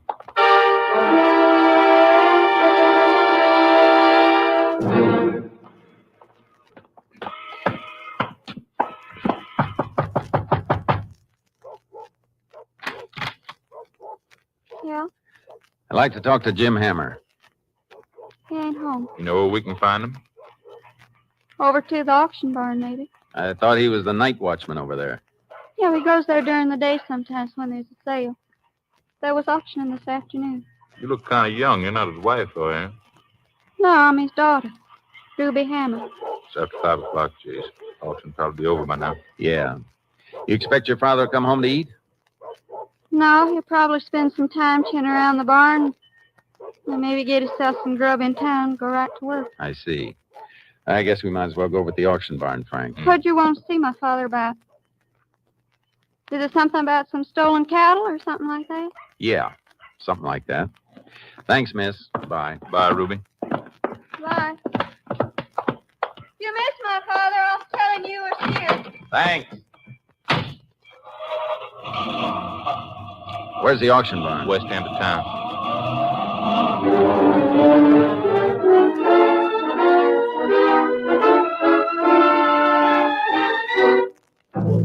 Jim Hammer wasn't hard to find. He was pointed out to us talking to cattlemen who'd bought stock at the auction and were waiting for a chance to load their purchases on their trucks at the end of a chute. We called him off to the side. Well, Sheriff, Ranger, what can I do for you? Constable says you had a gun stolen from your home last night. Oh, that. Gun wasn't stolen at all. Huh? Reckon I just didn't look sharp enough last night. Found it this afternoon, but in a different drawer from where I usually keep it. Is that the gun you're carrying right there in your holster? Yeah. You mean to say you just took a look in one drawer last night before coming to work and reported that gun stolen without being sure? Well, I was sure last night. I reckon I just overlooked it, that's all. It's pretty hard to overlook a 38 police special. You couldn't have looked very hard. Well, I all but emptied the bureau out. I was in a hurry to get to work. I guess I just plain missed it, that's all. Ain't no reason for you to jump on a man. You reported to the constable when you thought the gun was missing. Now, how come you didn't let him know you'd found it? Well, I suppose I should have. I didn't think it was no rush. Besides, what's the harm? It's my gun, ain't it? Let's have it. Well, sure, Don't you pull it. Just turn around. I'll take it myself. Hey, what? He said turn around. Okay. When'd you fire this gun last, Hammer? I can't even remember the last time. Ain't had no call to fire it. Haven't, huh? Smell this, Frank. Yeah, it's been used all right not long ago. You're crazy, I tell you. I ain't fired that gun in months. Somebody has. You better come with us. Come where with you? To the courthouse, Hammer, until we check on a few things. Check on what? A liquor store owner named Barnes was killed last night in Purdy. Shot 3 times through the back by a 38 police special. Are you trying to frame me for something? I was nowhere near Purdy last night. We know you filed a report with the constable around midnight, Hammer. But where were you between 9 and 11 o'clock last night? I was home, sleeping. My daughter can tell you that. Well, go ahead, Hammer. What are you stopping for? My daughter wasn't home. I just remembered she went out about 7 o'clock. And nobody saw you during those hours, huh? No, nobody. But I was home, I tell you. You gotta believe me. That gun ain't been fired. If we're wrong, you got nothing to worry about. Come on. Yeah, have to get that gun to your lab, Jace. Regular flight to Austin goes out in about 45 minutes. Good. Boys in ballistics can test fire it and check the slug with the ones taken out of Barnes. If this is the murder weapon, they'll tell us. I tell you it can't be. Our lab doesn't make any mistakes, Hammer. If you're telling the truth, there's a little test you can volunteer to take. We have a lab crew working nearby right now. I'll give you a diphenylman test. What's that? Just a matter of pouring a chemically treated wax on your hand.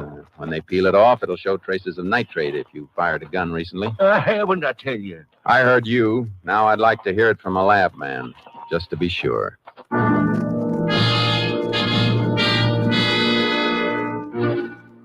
We got the gun on the night plane to Austin. The stolen car had been brought into a garage in town.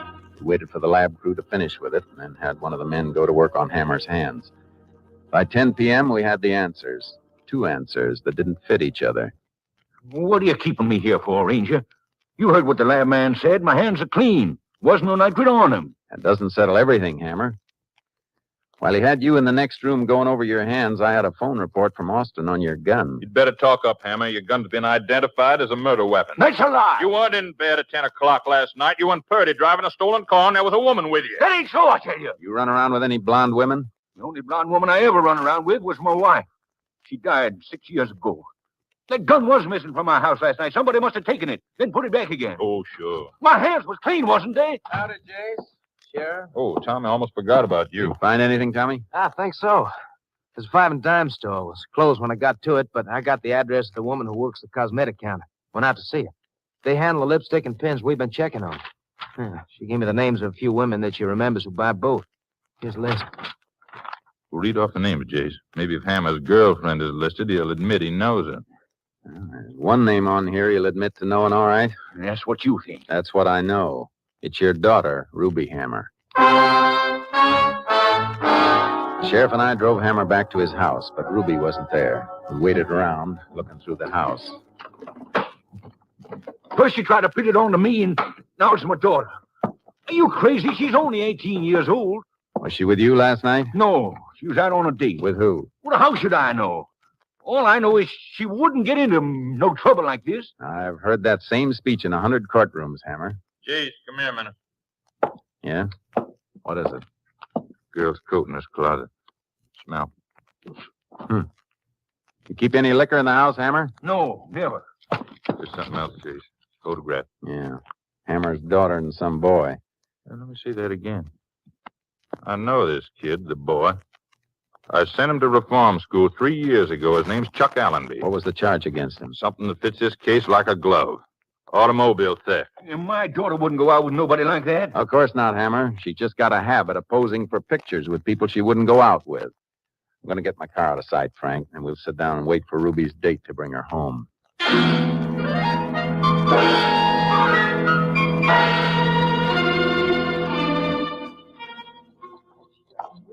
Somebody's coming down the street, Jace. Yeah, I hear him. It's after midnight. They'll think you're at work, Hammer. They may come in, so keep quiet. Hear me?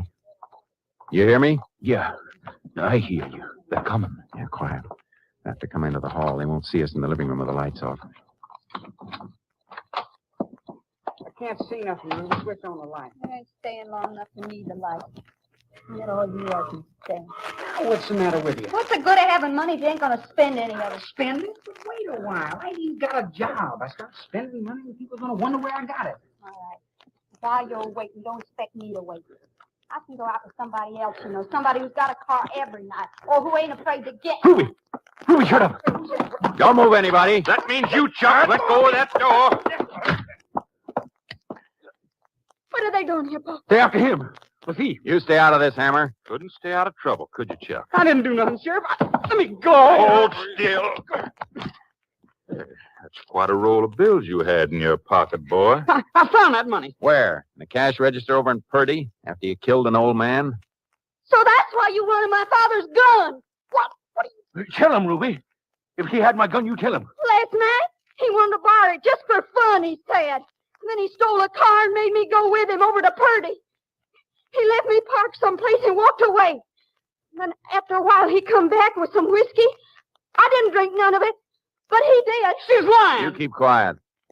You say he didn't park near the store? No, he walked from where he left me. I don't even know what he done. You're lying, Ruby. When the old man was killed, whoever gunned him ran out of the store with a dripping bottle and got into a car not more than 10 feet from the entrance. And I didn't shoot him. She did. He's lying. Ruby's only a little girl. You can prove he's lying. Give him the same test you give me on his hands. What kind of test? Well, they pour wax on your hands. You can tell if you fired a gun. Ruby, come back here. Hold still, Chuck. Get away from that stove, Ruby. No, Ruby, don't. Come away from there. Oh, Ruby, why'd you do it, Ruby? What'd you do it Better for? save that, Hammer. If you got any butter, get it fast. Yeah. No sudden move, Chuck. I won't try nothing. What you do, Jason? Ran into the kitchen here and pulled the lid off the cook stove and jammed her hand into the hot Here. coals. Here's the butter, Ray. Here's the butter. Thanks. Oh, Ruby. I can fix that burn a little with this, Ruby. Doc can fix it for you better later on at the jail.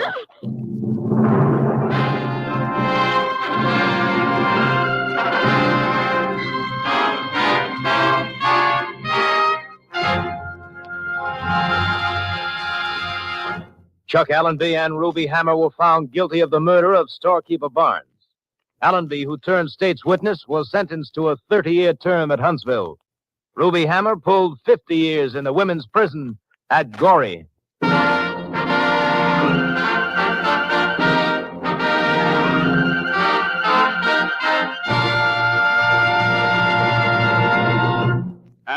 now, here again, is the star of our show, Joel McRae. Folks, tonight marks the concluding performance, for a while at least, of Tales of the Texas Rangers. We've really enjoyed bringing these stories to you and hope that someday we'll be back with you again.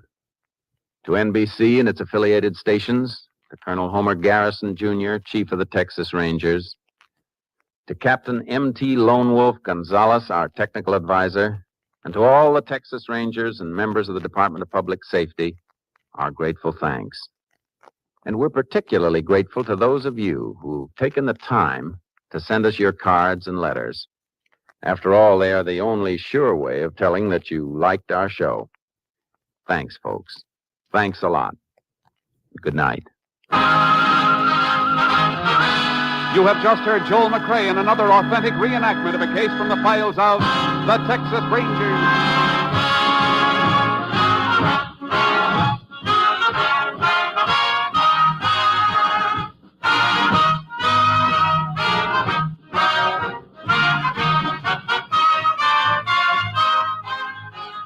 Joel McRae will soon be seen starring in the Universal International Technicolor production Cattle Drive. Tonight's case included Tony Barrett, Sam Edwards, Peggy Weber, John Frank, Barney Phillips, and Bill Johnstone. This story was transcribed and adapted by Joel Murcott, and the program was produced and directed by Stacy Keith. This is Hal Gibney speaking.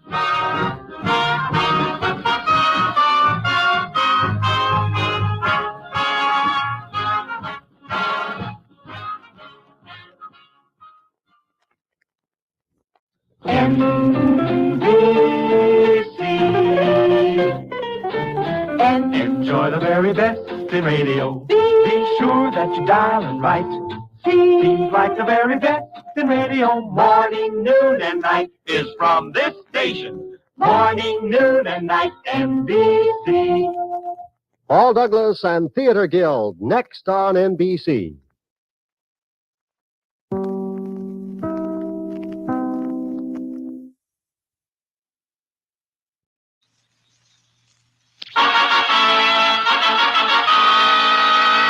From Hollywood, another authentic reenactment of a case transcribed from the files of the Texas Rangers. Tales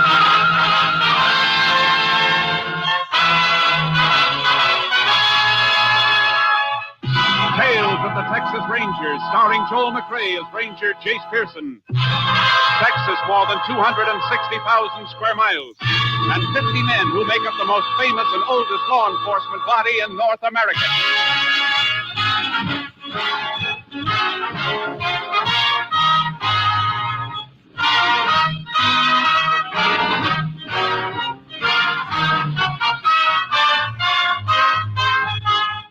Now, from the files of the Texas Rangers come these stories based on fact.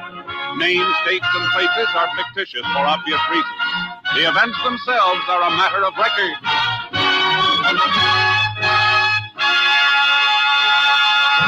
Case for tonight, Death Shaft.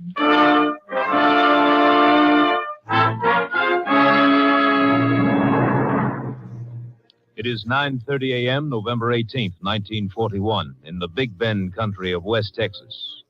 J.C. Wilford of the Bureau of Mines and Fred Blaisdell are winding up a narrow dirt road toward Blaisdell's abandoned mine in Black Hawk Canyon.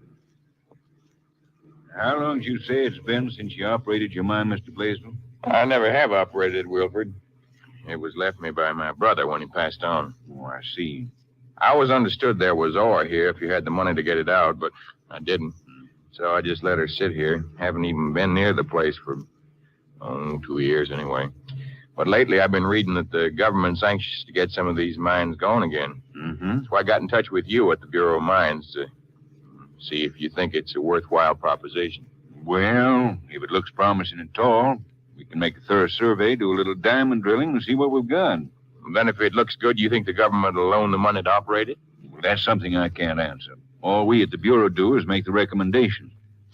Hey, pretty desolate country around here, isn't it? Yeah, I see. Yeah, here we are.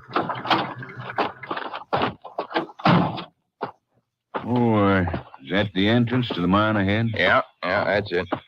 All boarded up. And padlocked. Guess my brother put that door on the entrance to the shaft when they quit working the mine. Yeah, I got my key. That's funny. What's the matter, Blaze? Key doesn't seem to fit. Well, you sure it's the right one? Yeah. Hey, this isn't the same lock on here. What? Well, there was a master padlock on here before. Now it's just a cheap one from a dime store, looks like. That's strange. Who'd want to switch locks? Why? I don't know.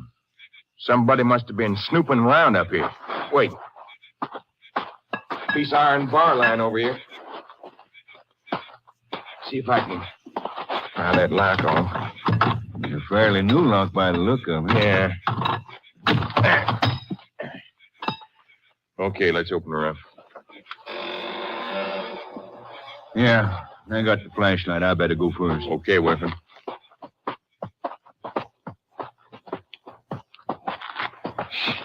Sure wet in here. Yeah, these drifts collect a lot of moisture when the mine's not in use. Blaisdell. What's the matter, Wilford? Look, they're on the ground in front of us. Holy smoke, a skeleton. The clothes just about all rotted away. And a different padlock on the entrance. Looks like somebody didn't want this skeleton found, Wilford. Yeah, and if you'll take a look at the skull, you'll see why. Hey, it's all bashed in. It sure is. The club or a rock by the look of it. Yeah. Whoever that was, looks like he was murdered. The two men notified Sheriff Benson, who requested help from the Texas Rangers. Ranger Jace Pearson was assigned to the case, joining the sheriff and two men at Blaisdell's mine. Pretty damp, Sheriff. Sure is. You men touch anything in here? Not a thing, Ranger. After I pried off the new lock, we come inside, but just as soon as we saw the skeleton, we got out in a hurry and called the sheriff. Isn't that right, Wilford? Yeah, that's right, Ranger. Well, there it is, Jace. Yeah. Skull sure is bashed in. It's pretty hard to tell how long he's been dead, Jace. Yeah, remains would deteriorate pretty fast in this dampness. And as far as telling who it is, clothes are all rotted away, so the same would go for any papers he might have been carrying. Just a minute, Sheriff. Look, these loose rocks on the side here. Right. Looks like a leather wallet. It is. Pretty well preserved, too. Sure. It was a little higher than the skeleton, up out of the wet. Yeah, pretty lucky for us. Looks that way. Any money in it? No. Just some papers. Might have been robbery. Killer took the money, then tossed the billfold away. Can you make out the writing on any of the papers? Gilbert W. Madden. Madden? Name mean anything to you, Blaisdell? I was just trying to think. No, I don't remember ever hearing it before. How about you, Mr. Wilford? Being from the Bureau of Mines, you probably spend a lot of time around this part of the state. You ever hear the name before? Madden. It sounds a little familiar, but I can't seem to place it, Ranger. I'm sorry. Okay. I guess that'll be all for now. Let's get back outside. We want signed statements from you. You can drop around the sheriff's office and make them. I'll be in this afternoon, if that's okay. Sure. See you then, Blaisdell. Come on, Wilford. I'll give you a lift back to town. Right. You through here, Jace? Not quite. Take this broken padlock along. I want to look at this hasp on the door. I doubt if you can tell much from that. It's all scratched up where Blaisdell pried off that padlock. Yeah, I know. There's one thing sort of puzzles me a little, Sheriff. What is it? This new lock isn't rusty enough to have been out here in the open for very long. What do you figure that means? I won't know until I can get some idea of the approximate time of death. Come on, let's get back to town and start checking on Gilbert Madden. See if we can find out how long ago he was murdered.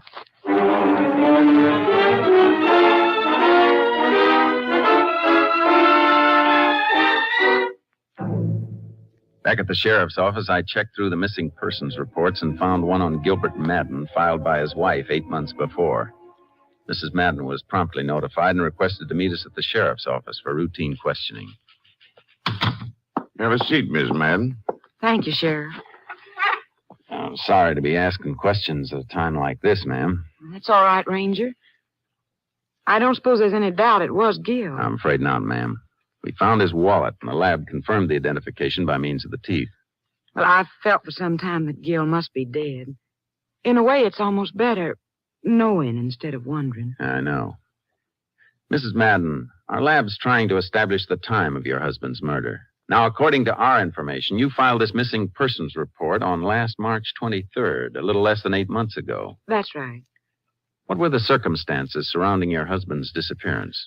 Well, Gilbert was a mine broker. He made trips in the mining country every now and then. He planned to be away for 2 or 3 weeks, so I decided to visit my relatives in Kansas while he was gone. I see. When was that? Right around the 1st of March, as I remember. And how long were you in Kansas? 3 weeks. Did you hear from your husband during that time? Oh, yes, I did. I got a letter from him just a couple of days before I was to return home, saying he would meet my train. But he wasn't at the depot when I arrived. Called all over town trying to locate him, and then when I couldn't, I got worried. The next day, I filed a report with the police. Well, let's see. That'd make it about the 20th of March when you got that last letter from your husband. That means he was alive up until the time he mailed it, anyway, which would be about the 18th of March. Come in. I left my statement with your deputy, Sheriff. Anything else? Oh, I reckon not. Mrs. Madden, is Mr. Blaisdell. How'd it do? Miss Madden? Mr. Blaisdell owns the mine where your husband's body was discovered.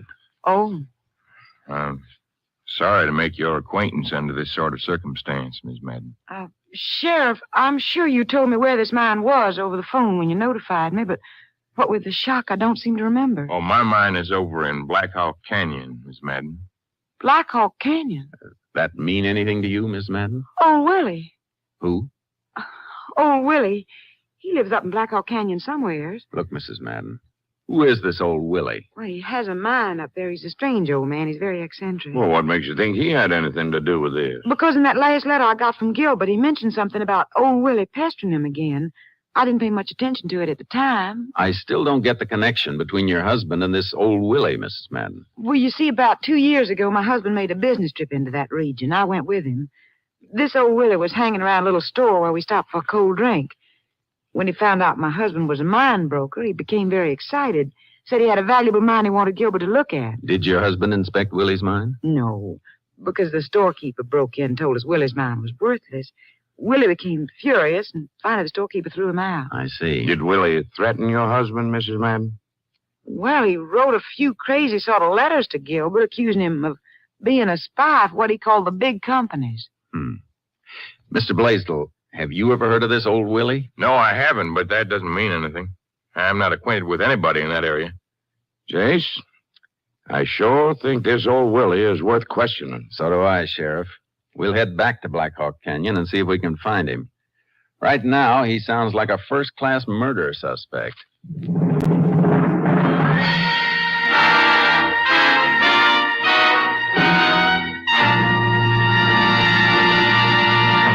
In just a moment, we will continue with Tales of the Texas Rangers, starring Joel McCrea as Ranger Jace Pearson. It's the Silver Jubilee on NBC. Here's great news for all of you Western fans. Beginning next Friday on most NBC stations, Roy Rogers, the King of the Cowboys, and Dale Evans, the Queen of the West, will bring you the new Roy Rogers Show. Yes, beginning next Friday, be sure to listen for Roy Rogers, Dale Evans, and Trigger in New Adventures in Paradise Valley. It's the Roy Rogers Show, Friday, on most NBC stations. Be sure to listen. We continue now with Tales of the Texas Rangers, and tonight's case, Death Shaft, an authentic story from the files of the Texas Rangers.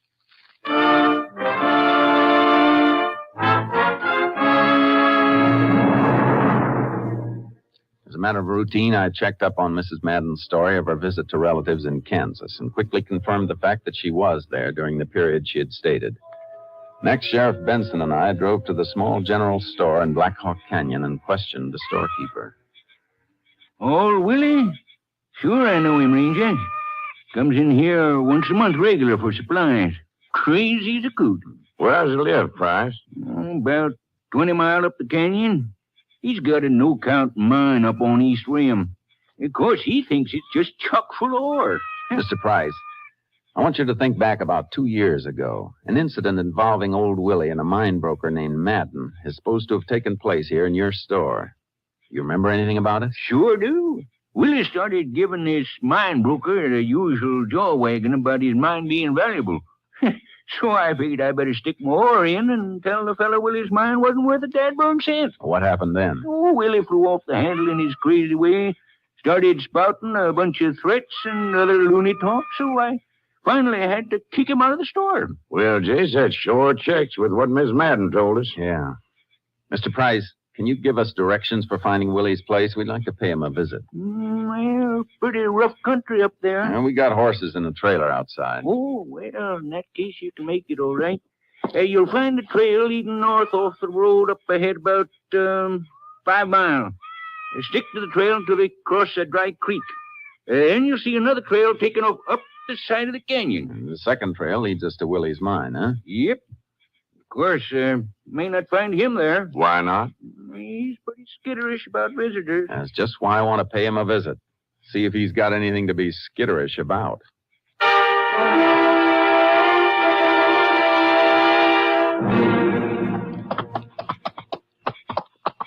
We should be just about there, Sheriff. Yeah.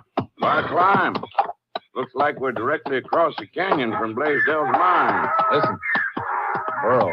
Must be Willie's. We're close, all right. Once we get around this bend in the trail, yeah. It looks like some diggings up ahead there. And just take a look at that shack there. Someplace. Galvanized iron, tar paper, cardboard. I wonder what keeps it up. Probably that stovepipe sticking up through the center of the roof. Yeah, it's smoking, too. Willie must be home all right. Ooh, charcoal. Oh, boy. Would you look at the junk he's got hanging on the outside wall? Pieces of barbed wire, tin cans, keys, bottles. Looks like Willie's hard pack rat. The door's open. Nobody inside. Inside looks like the outside, only more so. Wonder where... Hold it.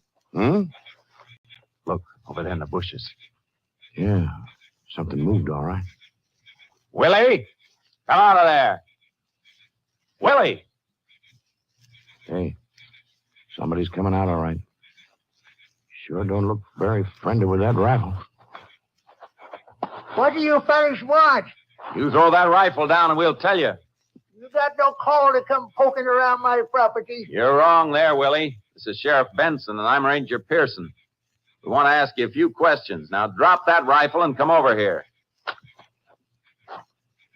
You think I'm going to tell you about my mine, don't you? Yes, and I'm not. Now, just a minute, Willie. You want to get it away from me just like all the rest. You're spies for him, that's what you are. You come poking around here trying What to are you get... talking about, Willie? Spies for whom? For the big companies. They all want my mine because they know it's right smack dab on the biggest vein in the county. That's why they send spies snooping around here, like you two. I don't know, Jace. Willie, have you ever been near the Blaisdell mine across the canyon from here? It ain't as good as this one is. Answer my question. Have you ever been near there? Yeah, maybe. How long ago? Oh, a couple of days. What were you doing over there? Patrolling. What do you mean, patrolling? Oh, I patrol all over. Gotta watch for the spies. Ever hear the name Gilbert Madden? He ain't gonna never get my mine. All I need's a little money to operate. I asked you a question, Willie. Have you ever hear of Gilbert Madden? You heard him, Willie. Yeah, maybe I have and maybe I ain't. You fellas come up here spying just like heat. Just like who? Madden? Think you're pretty smart, don't you? But you're not going to trap me. He had his chance to get me money for the mine, but he wouldn't. That why you killed him? Yeah, you think you're going to get me confused with your smart talk, don't you? Well, you ain't. I ain't got too much on my mind patrolling to worry about killing anybody. Yeah? I wonder. We got a witness that you had a fight with Madden. And furthermore... Just a minute, Sheriff. What is it? Just happened to notice something hanging on the outside wall here. Just a bunch of old rusty keys. Yeah. But this one isn't as rusty as the rest. Well, let me see. Jace, that key's the same make as the lock Blaisdell pried off the entrance to his mine. That's right, Sheriff. Come here, Willie.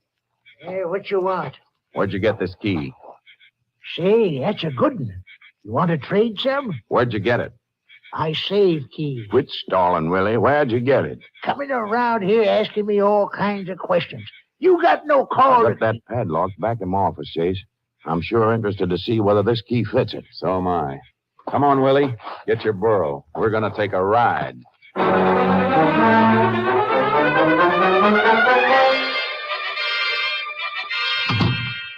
Making me come down here with you fellas. You think I'm not wise to you? Padlock's in my desk here. Get me down here while one of your other spies snoops around my mind, takes ore samples. Here it is. Let's have it. Okay, now I'll try this key in it. Fits.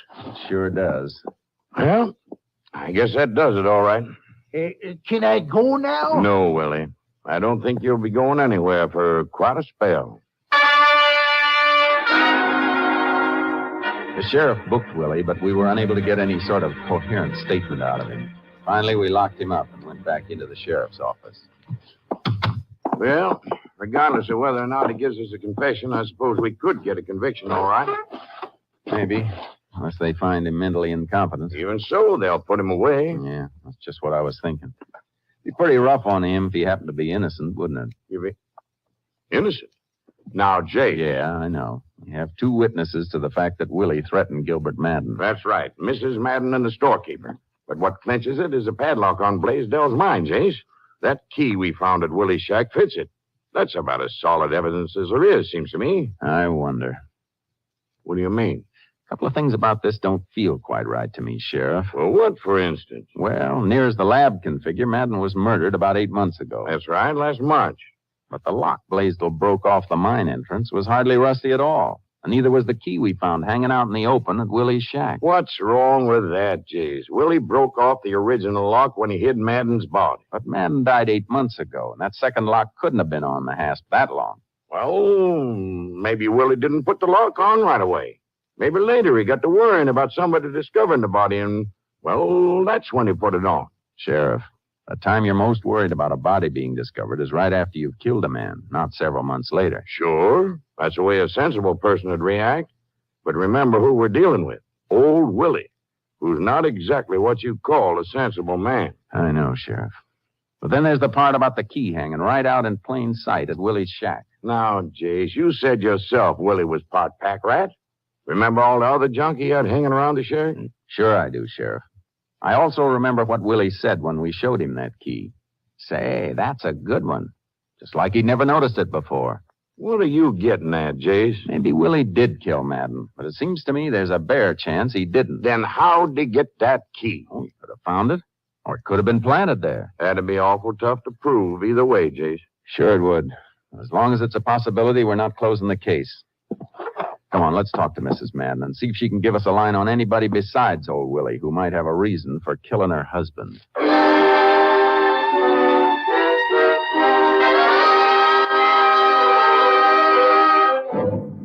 We drove out to the Madden house, but Mrs. Madden was unable to give us any new information. She suggested we go through her husband's business records, which were in a spare room he'd used for an office. So the sheriff and I started in.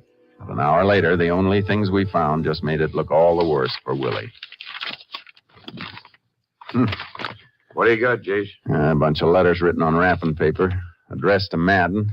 Crazy, threatening letters. Who wrote them? You guess. Willie? Yeah, Willie. Listen, you better watch out. I ain't going to let you steal my mind. That's Willie, all right. Rest of them like that? Yeah. All 6 of them. Yeah, Jace, it looks all the worse for Willie now. We've been through just about all Madden's records and papers. These threatening letters are all we come up with. Yeah, and from the looks of it, Madden kept records of just about everything. Well, we might as well put these papers back, I guess. Okay.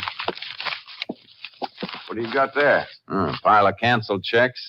Hand them over, and I'll stick them here in the drawer. Okay, just thumbing through them. I guess there's nothing here. Hey. What is it? Sheriff, look at this check. It's dated 2 years ago. Let's see. Well, what about it? It's just made out to cash and signed by Madden. Yeah, but take a look at this pencil writing up in the corner. Pencil writing?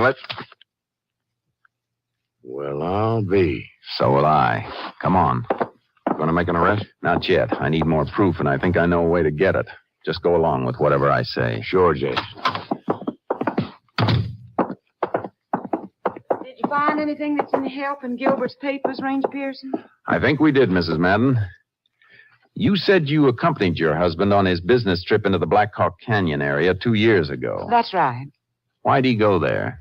Well, just to size up the situation, find out what mines were for sale. I see. He didn't actually transact any business, though. No. Of course, this Willie wanted him to come up and see his mine, but when the storekeeper told us the mine was no good... Yeah. And you stayed right with your husband the whole trip? Yes. Okay. Thanks, ma'am. You say you found something in Gilbert's papers? We don't know for sure, so I'd like to give you a receipt for these canceled checks. I want more time to examine them. Here you are. Canceled checks? Yeah. It looks like one of them's going to take the wrong man out of jail and put the right man in. Come on, Sheriff. I see. Well, I'm glad to hear it. If there's anything more I can do... We'll let you know, Mrs. Madden. Goodbye.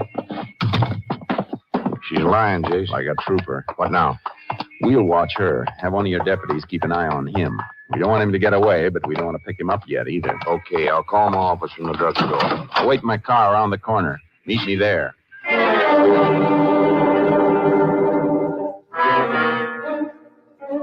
The sheriff made his call and rejoined me. We sat in my car waiting. Then a little after dark, Mrs. Madden's car pulled away from her house, heading out of town. We followed, keeping well back. 2 miles out of town, she pulled off the highway, parked behind another car, got out and headed into the brush. The sheriff and I worked our way slowly and quietly in the direction she'd taken. Should be around here somewhere. Yeah. Keep it as quiet as possible, Sheriff. Reckon she come out here to meet him? Looks like. Listen. Yeah. I hear him talking. Look, they're not clearing ahead. Yeah, let's ease up a little. You little fool. You must have overlooked something when you went through those records. No, I'm sure I didn't, Fred. I found the entry he made where you paid him for appraising your mine 2 years ago. I tore it out. There's nothing in those records to show the two of you knew each other. You're wrong there, ma'am. Hold it real steady, Blaisdell. Pierce. Yeah. So the two of you didn't know each other until I introduced you, huh? You've been in it together ever since you met 2 years ago. Clara, you little fool. You were tricked into coming out here so they could catch us together. They didn't have any proof of anything. I got proof right here in my pocket that you lied when you said you didn't know Madden, Blaisdell. Yeah, what kind of proof? Something you overlooked, Mrs. Madden. A check made out to cash. What?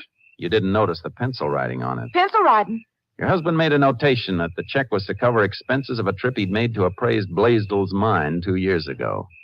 You told me you were with your husband the whole trip, so you lied about not knowing Blaisdell. Clara, you stupid little... Right. You gotta listen to me. I didn't want any part of it, but Blaisdell forced me to. What's that? I'm in the clear. I was in Kansas when it happened. Blaisdell killed my husband. Oh, that's how you stick by me, is it? Why, you little... Hold it, Blaisdell. You're not going to get away free, Clara. I guarantee that. Sure, I killed Madden Ranger, but it was her idea. That's a lie. Right from the start, it was her idea. How to go about it. Put the body in my own mine and change locks. He's lying, Ranger. Plant the key at Willie's shack, pretend she and I didn't know each other, and produce the body so she could collect on the insurance. All of it was her idea. You shut up. You shut up. I'm not half finished yet.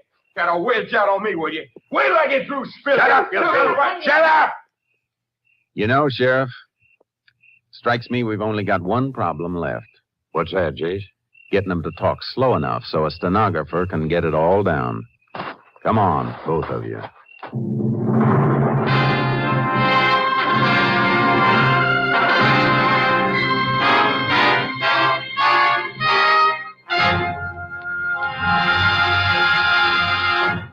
Fred Blaisdell and Clara Madden were indicted and placed on trial for the brutal murder of Gilbert Madden. For her part in the crime, Clara was sentenced to 50 years in the women's prison at Goree.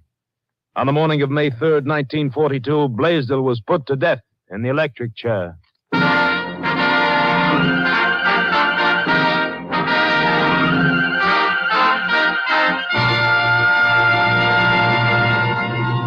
And now, here's the star of our show, Joel McCrea.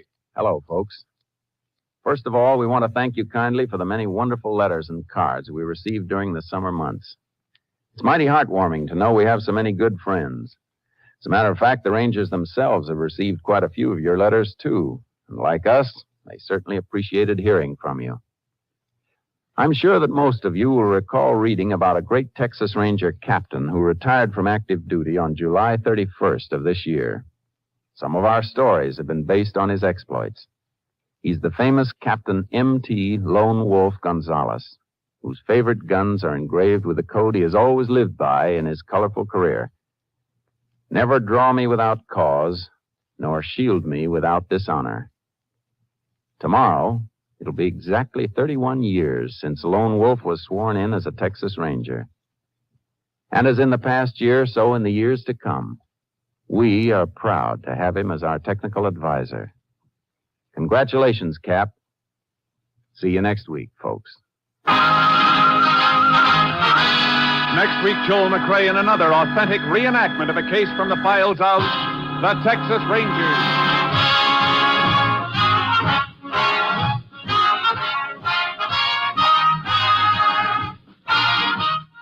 Joel McCrea is currently seen starring in the Universal International Technicolor production Cattle Drive. The cast included Tony Barrett, Bill Johnstone, Lamont Johnson, Ken Christie, Betty Lou Gerson, and Brad Brown. Technical advisor was Captain M.T. Lone Wolf Gonzalez of the Texas Rangers. This story was transcribed and adapted by Bob Wright, and the program is produced and directed by Stacy Keith. Hal Gibney speaking.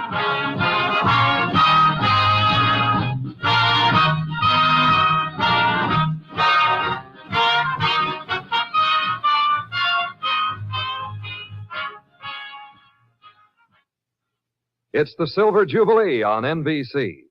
Today, hear the glittering premiere program of The Big Show, broadcast from London and featuring Sir Lawrence Olivier, Fred Allen, Beatrice Lilly, and your unpredictable hostess, Tallulah Bankhead.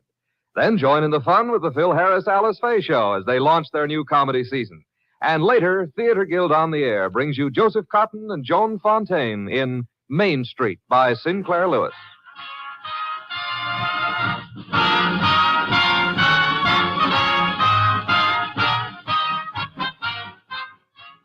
Ladies and gentlemen, the program You Can't Take It With You, starring Walter Brennan, is now heard at a new time and day. That's Friday on most NBC stations. Stay tuned for The Big Show and Tallulah on NBC, the national broadcasting company. The National Broadcasting Company presents Joel McCrea in Tales of the Texas Rangers. From Hollywood, another authentic reenactment of a case transcribed from the files of the Texas Rangers.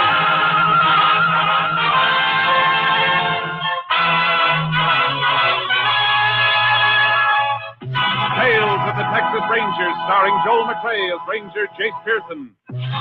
Texas, more than 260,000 square miles, and 50 men who make up the most famous and oldest law enforcement body in North America.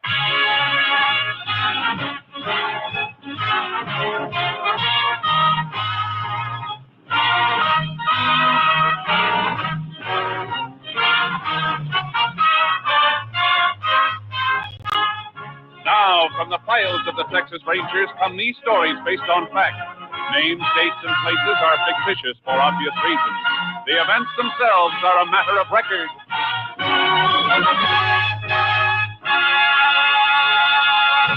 Case for tonight, wheelchair killing.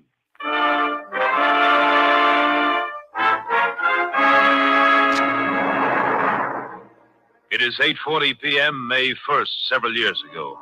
Colby, Texas, near the edge of the Great Piney Woods, is unusually crowded as several hundred young men from a nearby CCC camp have converged on the town to spend their monthly allowance. In the office of Sheriff Pete Saunders, the sheriff and his deputy are standing by in case any emergency should arise. I don't know why I'm so groggy, Sheriff. Not even 9 o'clock. If you're that tired, Reg, I don't think there's any need for you staying any later. I can handle things. Why don't you go home? With all them young bloods in town? Oh, they seem to be all right. No sign of any fuss. I walked down Main Street a while ago. They were behaving. Just the same. Camp is new. It's the first payday they've had around here. Man can get pretty high with $30 in his pocket. They don't get the whole 30, Reg. They only get 5 of it. Government makes them send the rest home. Oh, I didn't know that. Sure, that's the whole idea. Wait till I get this. Sheriff's office. Sheriff Saunders speaking. You'd better go to the old house on Log Hill. You'd better go there right away. Old man Swain's place? Yes. Yes, hurry. Go there quickly and bring a doctor. Why? What's the matter out there? Who is this? Well, I'm just calling, that's all. You better go right away. You better give me your name if you... Hello. Hello. Yeah, what's the matter? She hung up on me. Come on. Something wrong with old man Swain's place? Something plenty wrong or somebody's idea of a joke. Mile and a half out to Swain's and he hasn't got a phone. That call must have come from someplace else, then. Yeah. See if you can trace it. Then pick up Macker and Carl and follow me out to Swain's. I'll get the doc on the way.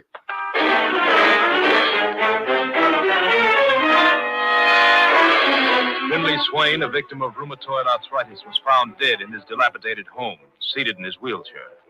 An inquest was called and an autopsy ordered. He had not died from natural causes. The sheriff called for the help of a Texas Ranger, and Ranger Jace Pearson was assigned, joining the sheriff at the funeral home. Body's in here, Jace. Uh-huh. He's a pretty old man. Pressing, ain't he? Crippled up bad the last 20 years or so. Hadn't been for that phone call, I'd have figured his heart just gave out. Guess the doc would have, too. Good thing you asked for a coroner's inquest. Let me see the autopsy report. Yeah. He died about 8 last night. Ruptured spleen, concussion. Doc says he was beaten to death. Funny. No marks on the body. No, all the damage was inside. Whatever he was hit with, it didn't leave any marks on him. Length of rubber hose, maybe. Something like that wouldn't leave a mark. You find anything like that? Didn't have much chance to look, Jace. Maybe my deputies will run across something, though. I left 3 of them out at Swain's last night. Why 3 of them? I may need more than that when he gets around that the old man is dead. The place will be loaded with vultures. What do you mean? Well, it's kind of a funny thing, Jace. The old man was kind of peculiar, living off by himself in that big old house, not even a cleaning woman to help him. Started some crazy talk a long time back. Rumor got around that he had a lot of money stashed away at his place. You think there was anything to it? Nope, because I know what he was living on. Got a check for $70 every month from some insurance company. Annuity? Yeah. Too bad everybody didn't know that. He probably killed by somebody trying to force him to tell where he hid the money people think he had. That could be a motive. On the other hand, might be other reasons for killing him that we didn't know about. I doubt it, Sheriff. When a man comes into a place to kill with nothing else on his mind, he does it fast. This beating took time. Come on, I want to look at Swain's place.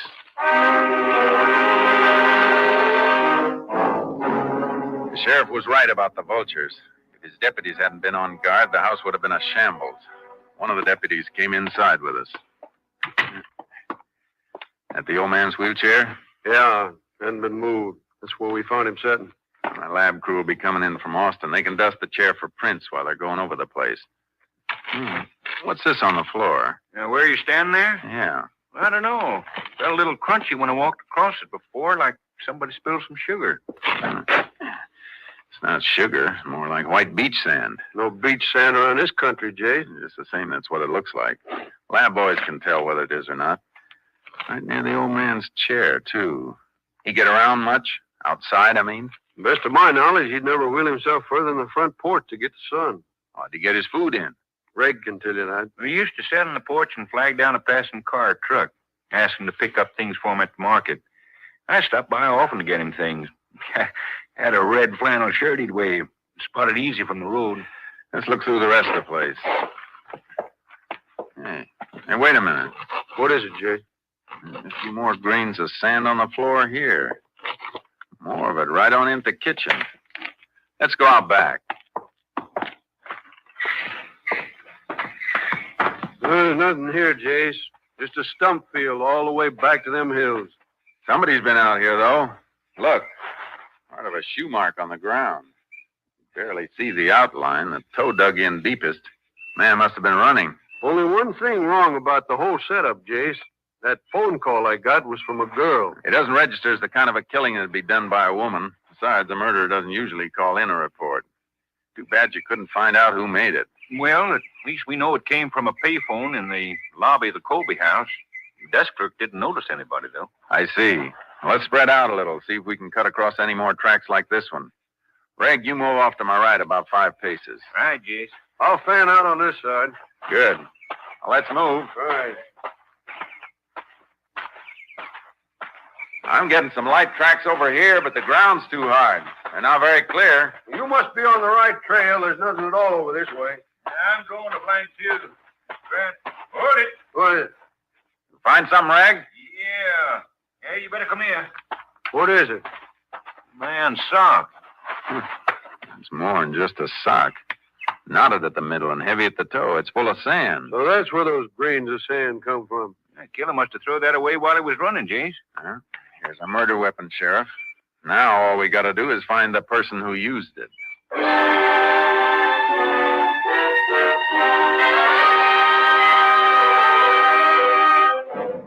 trail behind Swain's house petered out past the stump field, and we lost all trace a mile into the thick foliage of the piney woods.